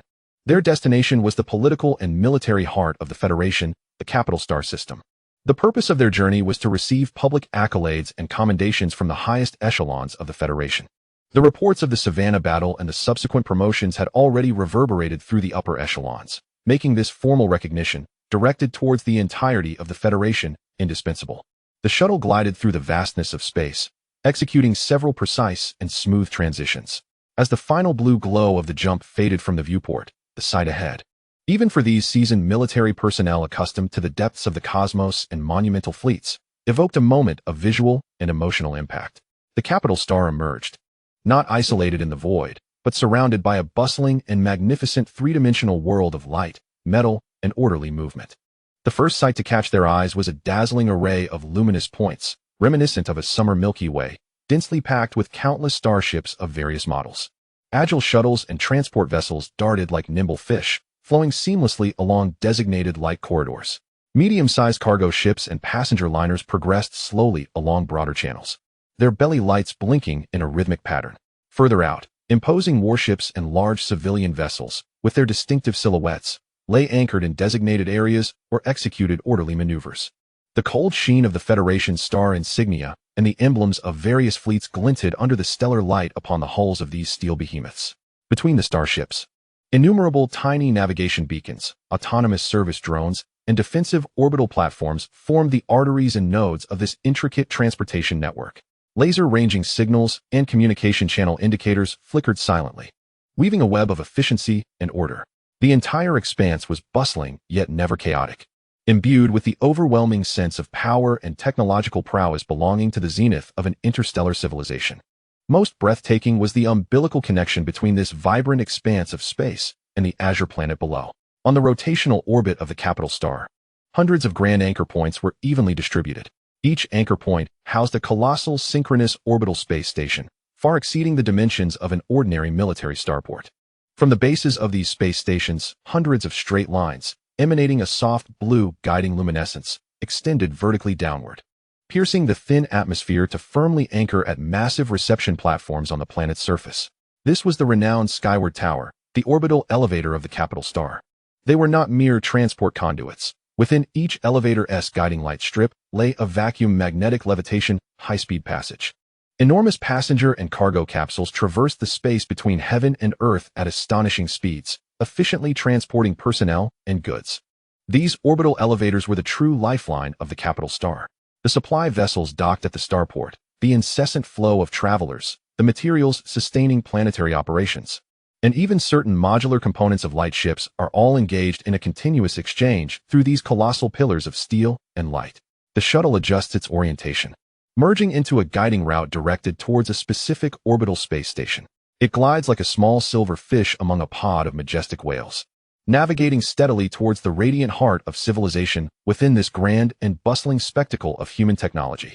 Inside the vessel, a profound silence envelopes the passengers, all gazing in awe through the portholes at the breathtaking vista.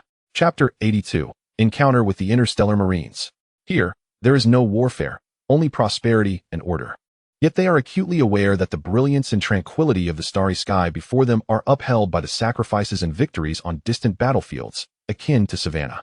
Qin Beiwang's gaze calmly surveys the orbital elevators and the myriad silhouettes of vessels, ultimately resting upon the increasingly distinct azure planet below. The conferment of honors symbolizes prestige, however, for him and the soldiers who have recently emerged from the crucible of conflict. Arriving at this epicenter of power and glory elicits a complex array of emotions. Their battlefield remains far away. The shuttle follows an exact laser-guided path, gradually gliding into a dedicated military docking bay on the outskirts of the capital star. In stark contrast to the bustling vibrancy of the civilian starport, the atmosphere here is solemn and sparse. The dock is primarily occupied by warships with sharp lines and austere paint schemes, alongside a few official shuttles marked with the insignias of high-ranking departments. The port's interior is expansive yet sparsely populated, with only uniformed ground crew and security personnel silently attending to their tasks, their footsteps echoing sharply yet restrained against the polished alloy floor. The hatch opens silently, a gentle breeze signaling a shift in air pressure. Qin Beiwang steps out first, followed closely by Zhuang Zhishuan and other officers.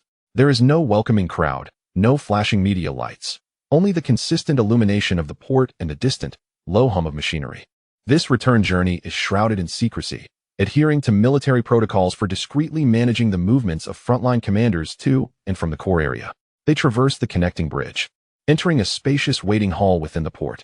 Here, too, human presence is scarce, yet the view is remarkably expansive. A vast wall of transparent alloy windows replaces traditional portholes, revealing the outer cosmos and the planet below without reservation.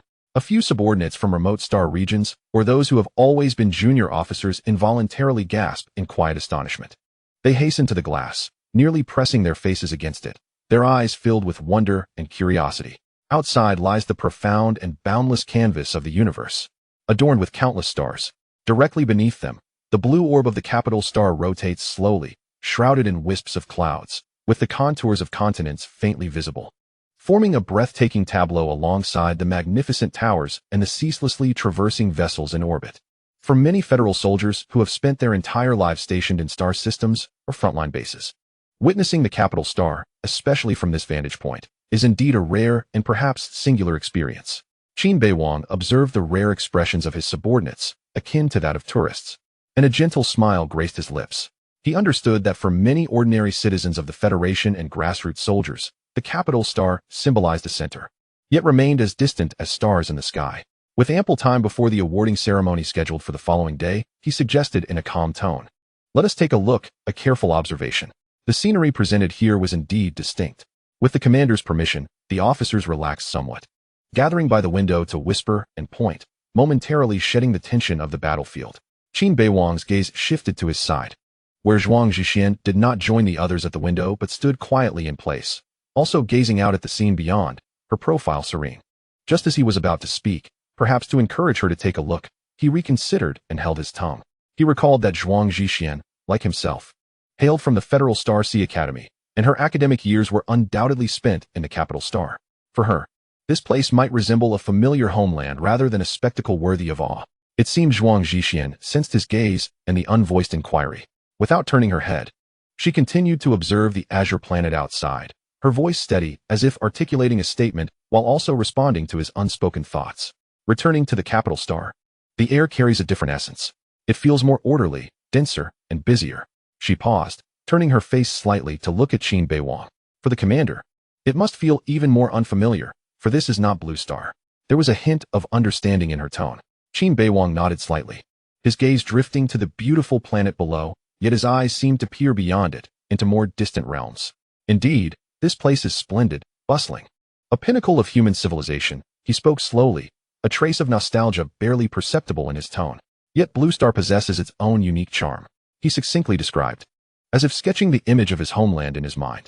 It lacked the towering skyscrapers and orbital elevators. The land was vast, and the people few. The sky was clear, and at night, one could witness the true Milky Way hanging above, rather than mere navigation beacons. The food, the air one breathed, and the ground beneath one's feet all bore the most primal essence. Nature itself, not a synthetic imitation. Some families had tended to that land for centuries. It was less about residing there and more about safeguarding the land's original form. He smiled, his expression softened, shedding some of the commander's sharpness for a warmth that belonged to youth. At times, while gazing at the endless steel and the starry expanse from the bridge, he would suddenly yearn for the scent of rain-soaked earth from Blue Star or the tranquil afternoons spent beneath an ancient tree, devoid of thought. Zhuang Zhixian listened quietly, refraining from interruption. She was familiar with Blue Star, one of the few planets in the Federation that were strictly protected as samples of human pastoral civilization. A luxurious homeland reserved for the elite. It represented not the clamor of a power center, but rather a near-mythical tranquility and authenticity. As the officers were immersed in the scenery outside the window, Qin Beiwang and Zhuang Zhixian engaged in a hushed conversation when a heavy, synchronized, an imposing sound of footsteps echoed from the entrance of the hall. Thud, thud, thud. Each step seemed to strike against the smooth alloy floor with a weighty rhythm that demanded attention. The crowd turned to follow the sound, and there appeared a squad of soldiers, marching with absolute precision and a palpable sense of power into the hall. Clad in sharp, olive-green army uniforms, they stood in stark contrast to the deep blue attire of the naval officers. What was even more striking was their stature. Each soldier towered close to, or even exceeded 2 meters in height, with broad shoulders and muscular builds that made their olive uniforms taut. As they walked, they resembled moving mountains. Their stern expressions and piercing gazes radiated an aura of resilience forged through rigorous training in harsh environments. In the age of interstellar travel, where starships dominate the skies, ground assaults, fortress captures, and planetary controls still rely on these steadfast warriors, the iron backbone that fights amidst gravity and gunpowder. They are the elite of the Federal Army, commonly referred to as the Marine Corps. Chapter 83. You have the potential to become a destroyer captain. Come and fire torpedoes. The age-old rivalry between the Navy and the Army, particularly the Marine Corps, transcends planets and seas, never truly dissipating despite the evolution of warfare. This rivalry stems from divergent combat environments, differing mindsets, and even distinct systems of honor, leading to subtle competitions and mutual displays of prowess. Upon witnessing this imposing group of green giants, the officers of the Pluto fleet, who had been marveling at the view from the window, instinctively adopted a more serious demeanor. They quickly turned to face the Marine soldiers, straightening their backs and raising their chins. The relaxed curiosity on their faces was swiftly replaced by the cool detachment and pride characteristic of naval officers. Without uttering a word, a silent tension began to permeate the air between the two distinct military factions. The foremost officer, remarkably robust and adorned with 4 silver diamond-shaped shoulder insignias, halted 5 paces away from Qin Beiwang. His gaze, sharp as lightning, swiftly assessed the rank insignia on Qin Beiwang's shoulder, which denoted the rank of major. The hardened expression on his face was immediately replaced by a formal seriousness. With a sharp click of his heels together, he stood tall, executing a military salute that was nearly textbook perfect, his voice resonating throughout the hall. "Greetings, sir. Dragon Combat Corps, 100 Dragon Marine Division, 104th Orbital Airborne Brigade, Mechanized Infantry Regiment 3, Armored Cavalry Squad. Feng Jinsheng, Captain." All the soldiers behind him stood to attention simultaneously, their movements synchronized, resembling a solid wall of olive green. Though silent, their solemn presence was palpable. The Armored Cavalry Squad. Qin Beiwang understood their significance. They were elite armored infantry units, operating lightweight assault mechs or heavy-powered exoskeletons, which explained why each soldier was at least an experienced sergeant, with physiques that were exceptionally formidable, a prerequisite for handling heavy equipment. He maintained a calm demeanor and raised his right hand in return, executing a crisp naval salute. "Thank you for your hard work." His tone was steady, neither warm nor cold, embodying the customary response of a senior officer to subordinate units. However, in that fleeting moment of military courtesy, as both parties adhered to rigid formalities, a child's exuberant voice rang out from the lounge area. "Wow, Mommy, look. Those uncles are so strong. Like the Iron Giant from cartoons." A small boy, around 7 or 8 years old, dressed impeccably, excitedly pointed at Lieutenant Feng Jinsheng and the muscular soldiers behind him, his cheeks flushed with enthusiasm and his eyes brimming with unabashed admiration. Yet beside him, a bejeweled and elegantly made-up lady's expression shifted abruptly as she swiftly pulled the boy back to her side, covering his mouth with her hand and lowering her voice. She spoke with palpable annoyance in a reprimanding tone. "Silly child, what are you shouting for?" She cast a disdainful glance at the olive-green figures. Her voice, though hushed, pierced the unusual silence of the hall, amplified by her agitated demeanor, clearly reaching every ear.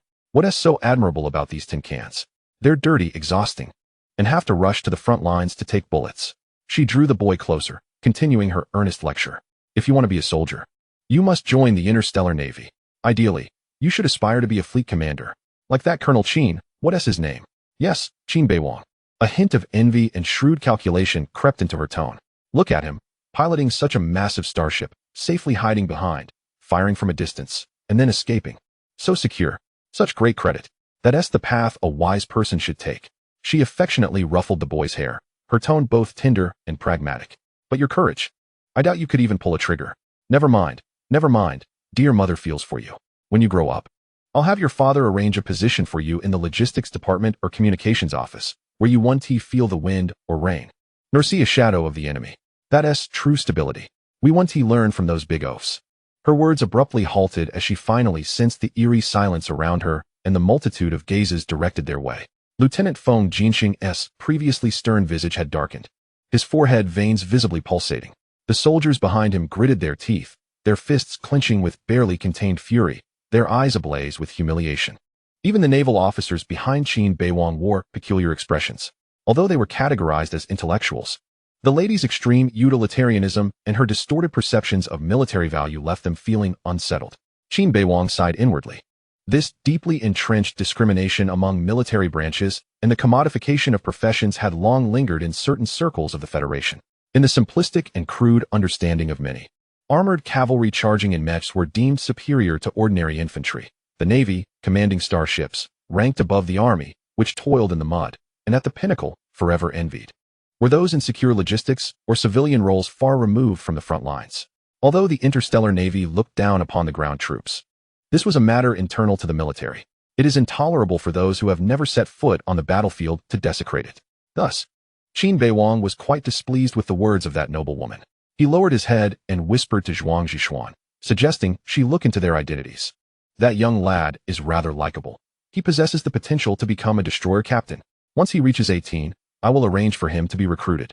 In this interstellar era, military service is an obligation of every citizen, leaving little chance for anyone to evade my grasp. Qin Beiwang then turned his gaze towards Captain Feng Jinsheng, his tone remaining placid. "Captain Feng, bias has always existed. Yet true value is never determined by the opinions of others. Your battlefield is where your dignity lies. Continue with your tasks." Captain Feng inhaled deeply and saluted once more. this time with less formality and more heartfelt solemnity. "Yes, Commander." He cast a profound glance at Qin Beiwang before turning away, leading his soldiers with a heavy yet seemingly more meaningful step, truly departing. The hall fell silent once more. Qin Jixuan stood beside Qin Beiwang and softly remarked, "His stature is indeed intimidating." Upon hearing this, a barely perceptible smile flickered at the corner of Qin Beiwang's mouth. His gaze still fixed calmly on some distant void in the starry sky. He was well aware of the exaggerated physique. It was a typical manifestation of low-grade genetic enhancers. Such enhancers significantly boost basic muscle strength, bone density, and trauma resistance, being relatively inexpensive and easily produced, making them a mainstream choice for equipping ordinary infantry and certain basic units. The trade-off, however, is that they markedly promote muscle hypertrophy, leading to an overall increase in size, with a heavier physiological metabolic burden.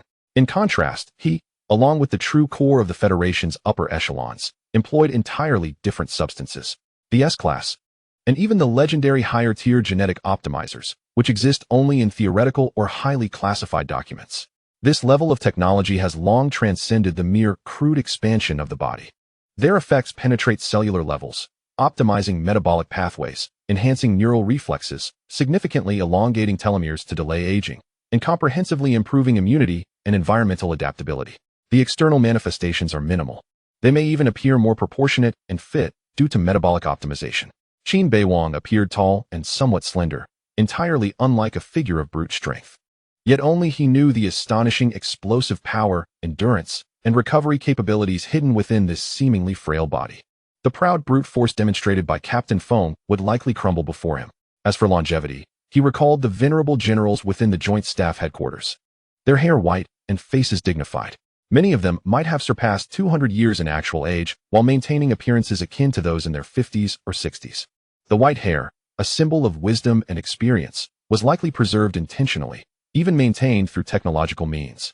In situations requiring a display of approachability or vigor, they could effortlessly revert to a younger state. Genetic enhancement is no longer a secret among the upper echelons of the Federation.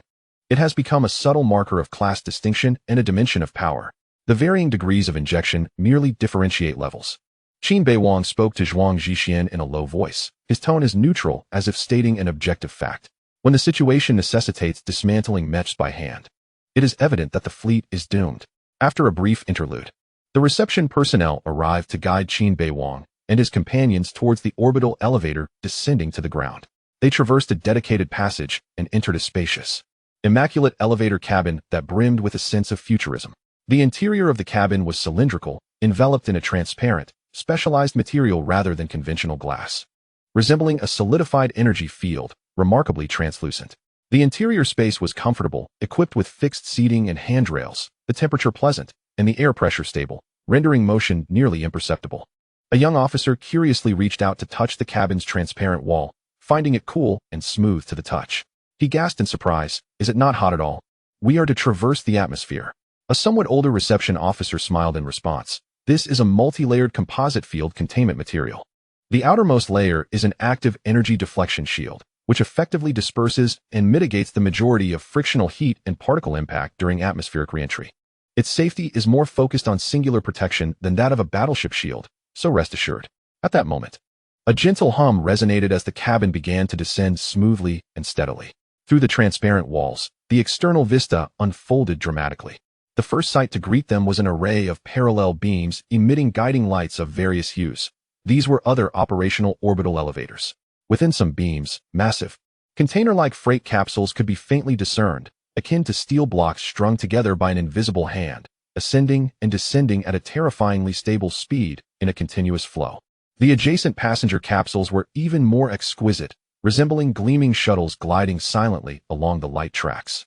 The capsules moving up and down wove a magnificent tapestry, filled with mechanical elegance and supreme efficiency within this vertical corridor of heaven and earth. As the altitude rapidly diminished, a faint, ethereal blue-white glow began to emanate around the cabin's exterior. This was the halo produced by the interaction of the energy shield with the upper atmosphere. The cloud sea below was effortlessly penetrated, and the details of the planet's surface rapidly magnified, breaking through the final layer of clouds.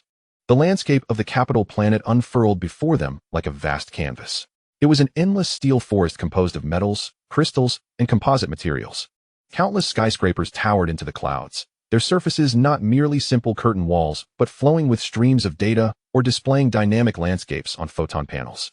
In the aerial expanse between these colossal buildings lay an orderly three-dimensional transportation network, various models of flying vehicles, from personal shuttles to small public transport crafts, sped along translucent guiding light paths, akin to cells rushing through veins, busy yet devoid of collisions.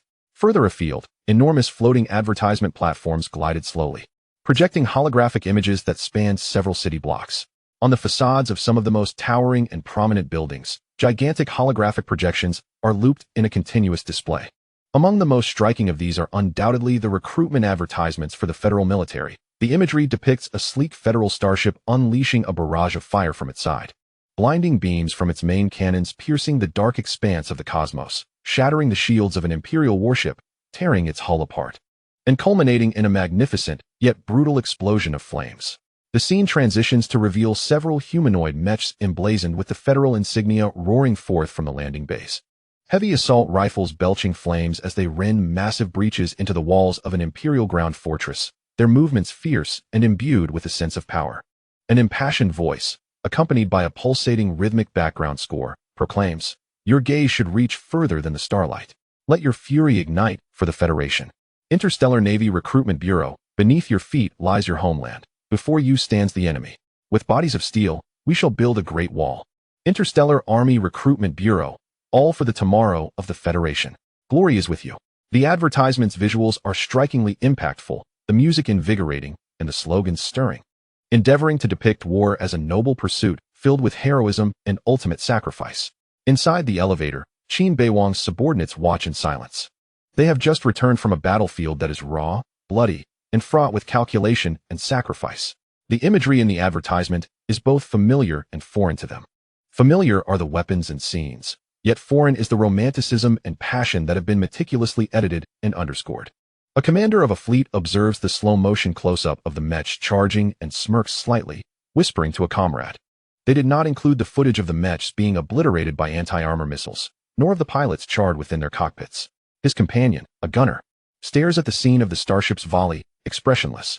They also omitted the clips of engine rooms exploding from overload, or of being battered like dead fish after being crippled by imperial electronic warfare. Standing beside Qin Beiwang, Zhuang Zhishuan softly remarks, "It's all for propaganda." Qin Beiwang's gaze sweeps over the dazzling advertisements, then glances down at the bustling metropolis below, orderly yet seemingly separated by an invisible barrier. Everything here is resplendent, efficient, and imbued with hope. The recruitment advertisements attempt to portray a refined sense of honor and duty. However, what they have brought back from Savannah is the tangible weight behind that honor, the cold numbers behind the responsibility, and the scars that cannot be overlooked amidst the victories. Chapter 85. Pocket change of 500,000 star coins. The orbital elevator descends smoothly to the grand hall of the towering base located on the surface of the capital star. The crystalline elevator doors silently slide open, allowing a gentle influx of artificial light and filtered fresh air.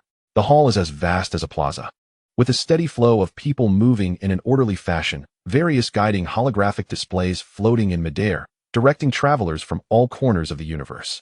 Ladies and gentlemen, Qin Beiwang halts, turning to face the officers accompanying him. The award ceremony is scheduled for 3 days hence.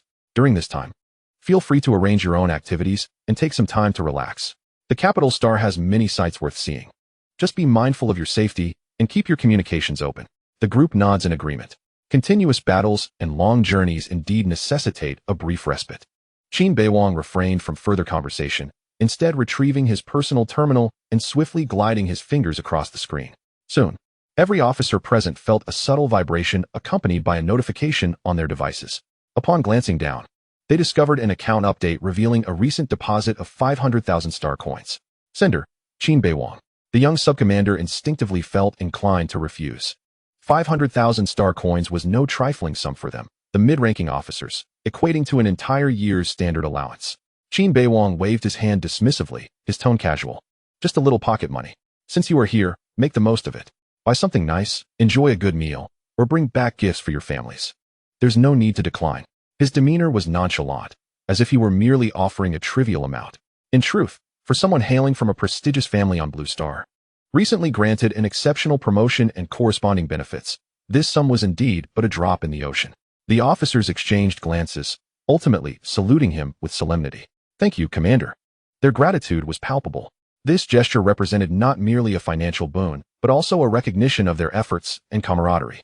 After a brief farewell, the officers dispersed in small groups, filled with curiosity and excitement, merging into the flow of people in the hall, eager to explore the planet that had only existed in news and legends. Meanwhile, Qin Beiwang, guided by a butler clad in a sleek black uniform, proceeded towards an exclusive passageway at the side of the hall. At the end of the corridor, a streamlined, futuristic mode of transportation awaited silently on its designated platform. Its exterior boasted a matte, deep space gray hue, with elegant, sharp lines reminiscent of a poised metallic cheetah. Absent of wheels, a barely perceptible pale blue ion halo pulsated beneath its chassis, identifying it as the latest model of anti-gravity personal transport, commonly referred to as a cloud shuttle. The cost and maintenance of such a vehicle could easily bankrupt an average-income household. As the doors opened silently, reminiscent of delicate wings, Qin Beiwang settled into the well-cushioned and comfortable cockpit. The butler bowed outside the vehicle. "Young master, the route back to the Star Dome residence has been set. Wishing you a pleasant journey." The cloud shuttle gently lifted, accelerating smoothly as it glided into an almost transparent VIP express lane, swiftly leaving the clamor of the ground behind. It did not navigate towards the dense clusters of skyscrapers, but continued to ascend, ultimately reaching a tranquil zone at a specific altitude within the capital star's atmosphere. Here, a select few detached residences floated like aerial islands, accessible only to the upper echelons of society. Qin Beiwang's home, the Star Dome residence, was among them. It was not a conventional building, but rather an arrangement of geometrical forms, artfully suspended above the clouds, constructed from high-strength transparent alloys and specialized crystals. From the outside, light and shadow danced, blending almost seamlessly with the sky. The interior exemplified extreme minimalism, integrating spaciousness with cutting-edge technology. The panoramic floor-to-ceiling curtain walls offered a breathtaking view, immersing one in the sensation of floating among the clouds, with the miniature cityscape and distant horizon visible below. The ecological circulation system maintains the most pleasant temperature and humidity, with the intelligent steward controlling everything. As Qin Beiwang stepped into the spacious and silent living room, his personal terminal vibrated. A familiar yet somewhat teasing virtual avatar emerged, named Luo Pengzi. This was one of the few close friends of the original owner of this body, known in the capital star social circle as Luo Hao. He primarily handled logistics at home, was extraordinarily wealthy, and epitomized the hedonistic lifestyle. Qin the great hero. Finally, I've managed to reach you. You returned to the capital star without a word? That's inconsiderate. Luo Hao's boisterous voice echoed. Qin Beiwang rubbed his brow as fragments of the original owner's memories surfaced, recalling the many extravagant escapades with this friend. Just arrived, he replied succinctly. We must gather. The brothers have all been waiting. We need to give our great hero a warm welcome. I heard you've been promoted to colonel, and you command the mother fleet now? My heavens. You're the biggest shot in our circle now. Hurry up, it's at the top floor of Xingyao, our old spot, just waiting for you. Everyone has missed you terribly and wants to hear your war stories. Isn't it thrilling? Luo Hao chattered away, with the raucous voices of others cheering in the background. Qin Beiwang instinctively wanted to decline. He was not the original owner and had no interest in such extravagant affairs, nor did he wish to deal with a group of pure debauchers. However, the words froze on his lips. The original owner's persona was that of a dandy, and although he had changed somewhat since joining the military, completely severing ties with his past circle would appear abrupt and might invite unnecessary suspicion. Maintaining appropriate contact and upholding a facade of normalcy might better conceal his internal transformation. Besides, he was curious to see how he would fare now, facing this group of old acquaintances. Understood, he replied in a neutral tone. I'll be there shortly. Great. We're waiting for you. Hurry. Luo Hao exclaimed excitedly before ending the call. Standing in the expansive living room, Qin Beiwang gazed out at the swirling sea of clouds and the distant, glittering lights below. He removed his military jacket and casually draped it over the back of a chair, changing into a well-crafted yet relatively casual outfit. The reflection in the mirror revealed a youthful visage, yet there was a tranquility that belied his age, accompanied by a barely perceptible sharpness. A remnant of his return from the battlefield. Xingyao, he murmured, repeating the name. In the original owner's memories, it was one of the premier entertainment venues in the capital star. Very well. He would go and experience the exquisite splendor of this back line and the fervor of his old friends. Turning, he walked towards the elevator leading to the private landing pad. Not long after, the anti-gravity cloud shuttle glided silently into its exclusive aerial docking station at Xingyao. As Qin Beiwang descended from his vehicle, he was met not with clamor, but with a uniquely refined atmosphere, meticulously regulated, infused with rare fragrances and ionized air. This structure transcends the conventional notion of architecture. It resembles a colossal crystal sculpture, suspended vertically at an altitude of 1,000 meters, perpetually and gently rotating. Countless beams of light emanate from its intricate, faceted design, harmoniously mingling with the starry night above and the shimmering sea of lights below. Chapter 86. The 12 Nobles of the Capital. The entrance lacks a formal door, presenting only a gentle curtain of light. Stepping through, Qin Beiwang's identity is instantly scanned and confirmed, causing the light curtain to ripple like water. The internal vista unfolds before him. The initial sensation is one of weightlessness, as he enters a simulated microgravity environment. The vast atrium has been ingeniously designed into several zones of varying gravitational gradients. The lowest level maintains the standard gravity of the capital, while the floating platforms above experience progressively diminishing gravity. Guests can indulge in the delight of walking, leaping lightly, or even briefly floating in different areas. Attendants and performers, adorned in flowing gowns, glide gracefully through the microgravity zones, reminiscent of ethereal mermaids from the deep sea. Everywhere the eye wanders, one is met with a futuristic opulence. The walls and portions of the floor are dynamic, interactive light and shadow interfaces that ripple into waves or bloom into phantasmal flowers with each step. The furniture appears to be composed of solidified light or liquid metal, morphing to accommodate any need. The pastimes of the elite have long surpassed mere drinking and revelry.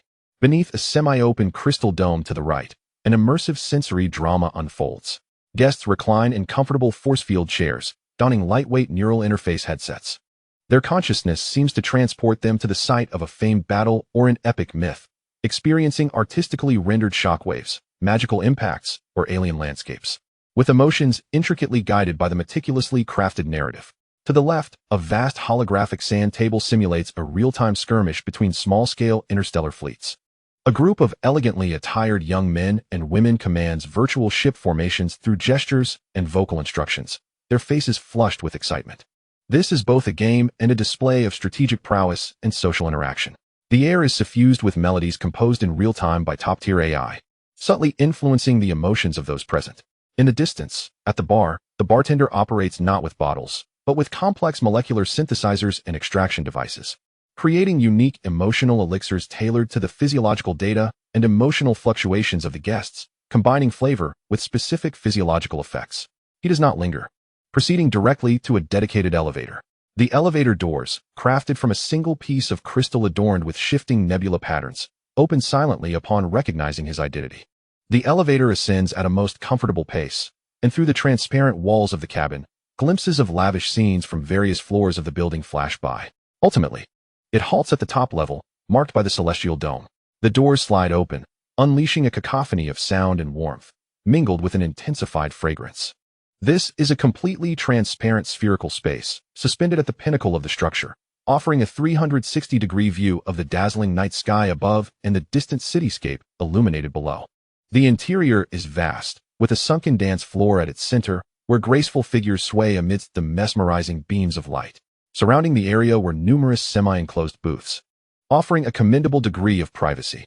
"Brother Qin, over here," an excited, somewhat boisterous voice cut through the background music. A round-faced, slightly plump young man, adorned in a flamboyant, shimmering jacket, was vigorously waving his hand, rising from the center's most expansive booth, the one with the finest view. It was Luo Hao. The booth was already populated with several well-dressed men and women, each exuding a unique charm and a nonchalant sense of superiority characteristic of their social strata. Upon spotting Qin Beiwang, their gazes converged, filled with curiosity, scrutiny, envy, flattery, and perhaps a hint of barely perceptible jealousy. Qin Beiwang maintained a serene expression, meeting their stares as he approached. As he entered the booth, he was enveloped by a cacophony of exuberance and the mingling sense of luxurious perfumes and alcohol. Luo Hao immediately and warmly ushered him to the most spacious spot in the center, plopping down beside him. "Brother Qin, we've been eagerly awaiting your arrival. The guys have missed you terribly," Luo Hao exclaimed, clapping Qin Beiwang on the shoulder before turning to the attendant. "Bring forth the Starry Sea Dream and the Cloud Aurora. The finest selections. We must ensure Brother Qin is well received today." Soon, two exquisitely beautiful young women sashayed in, clad in nearly transparent, fringed gowns. The cutting-edge bioengineered fabric of the interstellar era clung to their forms like a second skin, artfully obscuring and revealing their alluring curves under the shifting lights. With trained, sweet smiles, they naturally nestled beside Qin Beiwang, softly inquiring about his preferences. Initially, Qin Beiwang's body tensed momentarily, but he quickly relaxed, a hint of the original owner's characteristic. Slightly jaded smile gracing his lips. He casually wrapped an arm around one of their slender waists, while his other hand accepted the drink offered by the attendant. A glass filled with the swirling liquid reminiscent of a cosmic nebula, the starry sea dream. Indeed, Luo Hao understands me well. He savored a sip of the drink, its complex flavors unfolding with a subtle, soothing effect. He presented himself as a wayward son returned from a long journey, adeptly indulging in the tender hospitality without revealing a trace of vulnerability. Of course, who are we to each other? Luo Hao raised his glass.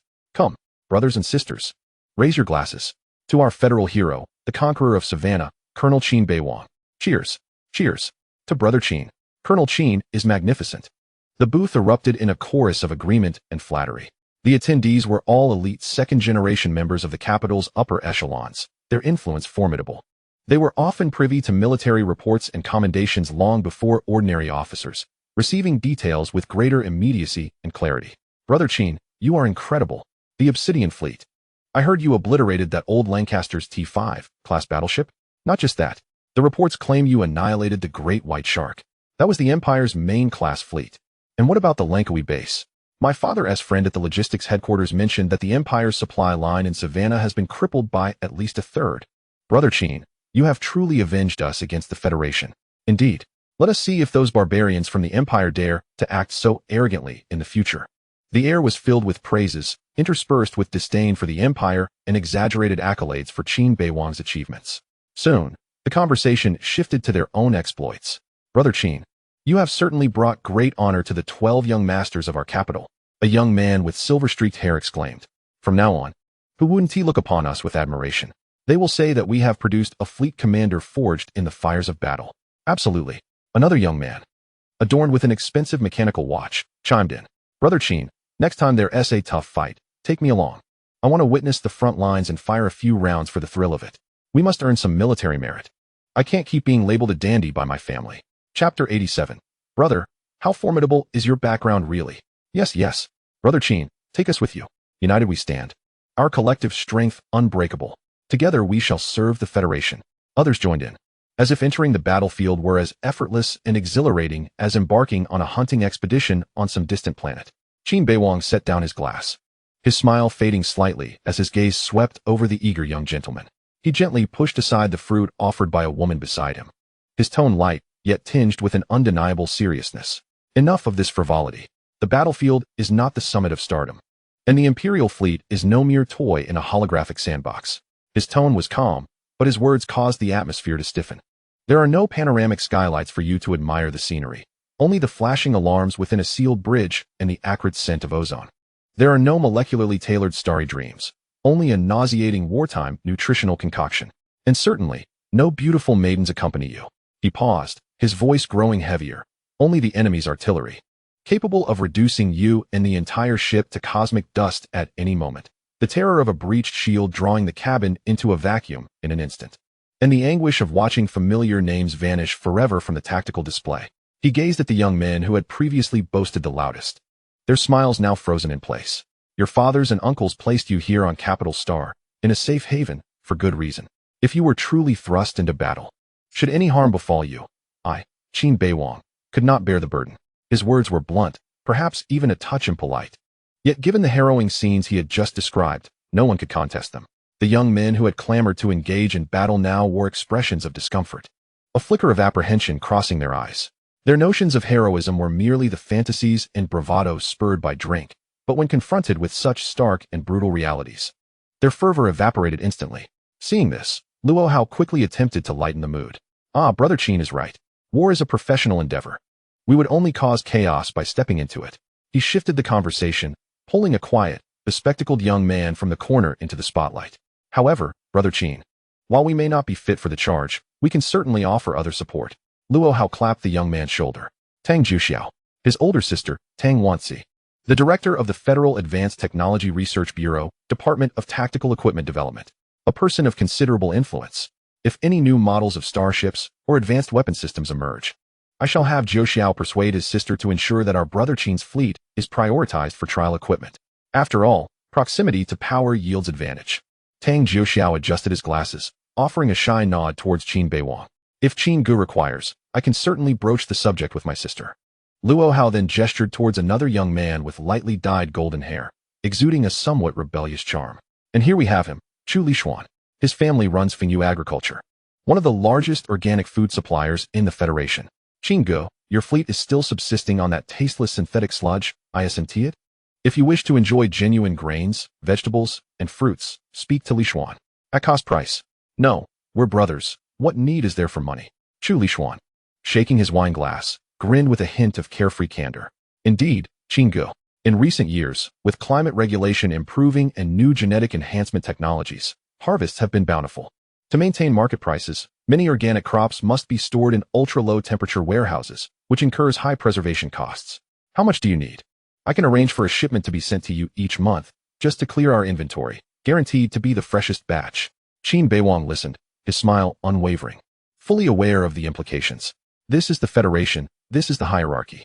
Lower-ranking soldiers and junior officers are relegated to monotonous, nutritionally basic synthetic foods. Those drab pastes are the cost-effective sustenance that keeps the vast military operational. Yet at his level, thanks to his background and current status, the quota for organic food is naturally substantial. However, it remains a privilege for someone like Chu Lishuan to casually promise a monthly shipment of the finest organic produce. It transcends mere culinary desire. It symbolizes a certain status and control over resources. Thank you in advance. Qin Beiwang accepted the offer without pretense, raising his glass in acknowledgement to both Chu Lishuan and Tang Zhou. Organic food is indeed a necessity for the fleet, and new technological equipage is even more coveted. I shall remember this kindness. His demeanor was composed, neither overly effusive nor ostentatiously aloof, perfectly navigating the balance of accepting his brother's goodwill while adhering to the unspoken rules of their social circle. The atmosphere in the booth reanimated, albeit with less fervor for the fanciful notion of war, replaced instead by tangible exchanges of benefit and tacit understanding. Accompanied by two beautiful ladies, Qin Beiwang sipped delicately, laughing lightly, adeptly managing various toasts and conversations, embodying the image of a triumphant young commander basking in adulation.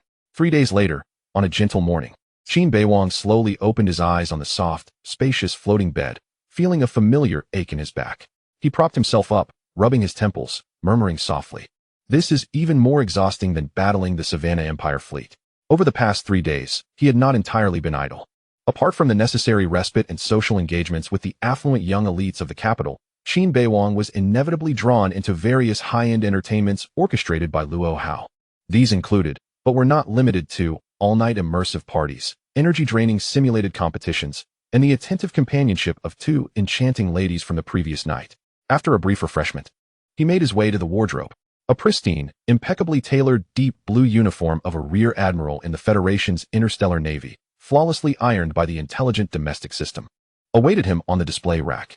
The golden sash and exquisite star insignia shimmered with a restrained yet noble brilliance under the soft lighting. The reflection in the mirror revealed a figure standing tall and resolute, his military attire perfectly embracing his well-proportioned and subtly powerful physique. Dressed impeccably, he stood before the grand floor-length mirror. The youthful contours of his face were accentuated by the shadow of the military cap, while his deep, tranquil eyes and firm lips exuded an undeniable determination. As he gazed at his reflection, a fleeting sense of dislocation washed over him. Just months prior, he had been a fortunate major, freshly graduated from the academy, grappling with uncertainty about the future. Now, he stood here, adorned in the uniform of a rear admiral, poised to receive the highest honors at the heart of the Federation's power, soon to command a formidable fleet. The passage of time had been brief, yet his experiences had been nothing short of transformative. To his astonishment, he realized he had genuinely integrated into this world. "Qin Beiwang," he whispered, both a farewell to the original owner of the name and an affirmation of his own dual identity, enriched by these merged experiences and memories. Adjusting his military cap one last time, he turned and, with a calm demeanor and steady gait, walked towards the door. There, a dedicated cloud shuttle awaited, ready to transport him to Victory Square in front of the Federation's Parliament building. The grand ceremony, a pinnacle event for military personnel, was about to commence, and he was prepared. Chapter 88. The ceremony before the Federation Parliament building, the expansive Victory Square, had transformed into a sea of humanity. As far as the eye could see, a throng of heads bobbed amidst the fluttering of small holographic flags. The crowd, dense and seemingly endless, stretched from the edge of the square down the distant streets. Families had gathered, student groups rallied, and veterans associations marched, alongside countless citizens who had come spontaneously from the capital Star City. Dozens of large recording platforms from official media floated just above the low horizon, accompanied by numerous private drones that buzzed like a swarm, broadcasting live footage of the event to every corner of the Star Network. At the heart of the square stood a solemn and majestic monument. Its pentagonal form, crafted from a profound dark alloy, bore a surface intricately etched with countless names. Laser-engraved tributes to all the soldiers who had sacrificed their lives for the defense of territory and civilization since the founding of the Federation. The sunlight cascaded upon it, and the names seemed to glow faintly in the shadows, silently narrating tales of eternal sacrifice and weighty legacy. At this moment, before the monument, on a temporary ceremonial platform, stood an elderly figure clad in a sharply tailored deep blue uniform of a naval admiral, adorned with 6 brilliant stars, addressing the crowd through a sound amplification system. His voice resonated clearly through the directional sound system spread across the square, not deafening, but imbued with a profound penetrating power, overshadowing the subtle murmur of the crowd. He was reading the commendation decree, recounting the achievements of the award recipient. Colonel Qin Beiwang, during the border conflict in the Elvira star system, was entrusted with a critical mission to command the newly established Pluto-class fleet, decisively striking with exceptional tactics and fearless courage, annihilating the Imperial Welsh-class fleet, thereby showcasing his brilliance and stabilizing the battlefield. The elder's voice was steady, yet each word struck the hearts of the listeners like a heavy hammer. Subsequently, in a special operations mission deep within the Imperial-controlled Savannah star system, Colonel Qin led his troops, outnumbered, maneuvering with strategic finesse. He slightly raised his tone. Within the inner domain of the star system, he dealt severe blows to the Imperial mainstay, the Obsidian-class fleet. Following this, in the midst of the transition, he once again inflicted substantial damage on the reinforcements, the Bloodblade and Iron Curtain fleet's vanguard. With precise strikes, he utterly destroyed the Imperial's crucial logistics hub at the Lankawi orbital base in Savannah. The square fell into a hushed silence, with only the general's voice echoing, accompanied by the cold reflection of the monument. The elder took a deep breath, a fleeting flicker of emotion passing through his eyes, and continued to recite the most impactful part. Ultimately, as the Empire assembled the great white shark, deep-sea jellyfish, human-faced lion, and mermaid-class fleets, intending to encircle him in a desperate situation, his voice suddenly became resonant and powerful, akin to the silence before the naval gun's roar. Colonel Qin Beiwang, at the enemy reinforcements transition point in the Z-78 region, set a cunning trap, concentrated his forces, and launched a thunderous strike. In this battle, the Imperial Great White Shark Fleet, he paused, clearly and slowly enunciating the last 4 words, was completely annihilated. No vessel escaped. Upon the conclusion of the reading, a brief silence enveloped the entire Victory Square. In the next moment, an overwhelming wave of sound erupted. By the heavens, a single fleet annihilated a class of fleets? The Elvira incident was frightening enough. Was he battling against hellish odds in Savannah? 1 fleet against 3? And completely annihilated the Great White Shark. I've heard about that Great White Shark fleet on the Star Wars channel. It's the Empire's seasoned elite assault fleet. 22 years old. He is merely 22. This cannot simply be described as genius. Could it be the reincarnation of a war god? I previously doubted the authenticity of the battle reports, but now I feel my imagination pales in comparison.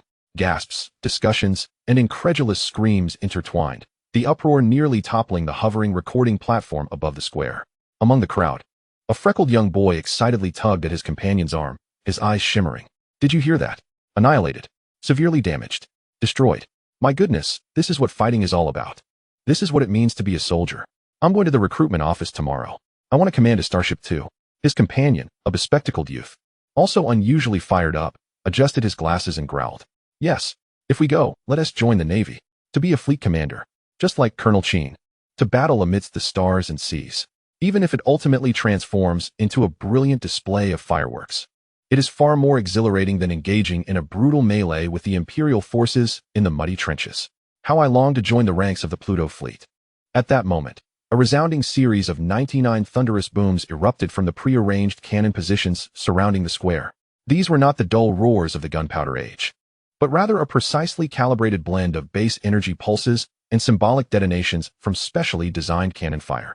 The sound was rich and solemn, reverberating with a physical tremor that resonated in every individual's chest, instantly overshadowing all cheers and discussions, elevating the sense of ceremony to its zenith. The echoes of the cannon fire still trembled in the air, as the crowd had yet to fully regain their composure. Suddenly, from the southern skyline of the square, a low, rhythmic hum filled the air. "Look, in the sky," someone exclaimed, pointing toward the south. Beneath the azure expanse, a formation of sleek, silver-gray space fighters, resembling swift swallows, was approaching with remarkable precision in a wedge formation, soaring above Victory Square. They were not flying too high, allowing the throngs on the ground to admire their graceful silhouettes. What captured the eye even more was the dazzling, elongated trails of vibrant colors streaming from each fighter's tail. Crimson, bright blue, gilded gold, and pure white intertwined like the resplendent silks woven by celestial maidens in myth. As if a rainbow had been torn asunder and scattered across the sky, the squadrons swept over the square, their colorful contrails expanding and intertwining, leaving behind a magnificent and solemn trace upon the cerulean heavens, as if painting a flowing gateway of honor for this award ceremony. The crowd erupted once more into thunderous applause and gasps of astonishment. Children jumped excitedly, pointing at the sky, while veterans stood tall, their gazes fixed upon the aircraft, the sharpest spearheads of the Federation. However, the surprises were far from over. Following the low-flying swallow-like fighters, at an even lower altitude, a unique procession glided smoothly along the wide central review path of the square. These were not traditional wheeled vehicles, but rather square-shaped, rigidly designed, matte dark gray hover platforms. Leading the procession was the largest of these hover platforms, completely open at the top, devoid of any superfluous decorations, save for the Federation and Navy flags proudly displayed on either side of the front. Standing tall upon the vehicle was none other than the protagonist of the recent accolades, Colonel Qin Beiwang, who had just been heralded for his extraordinary feats in battle.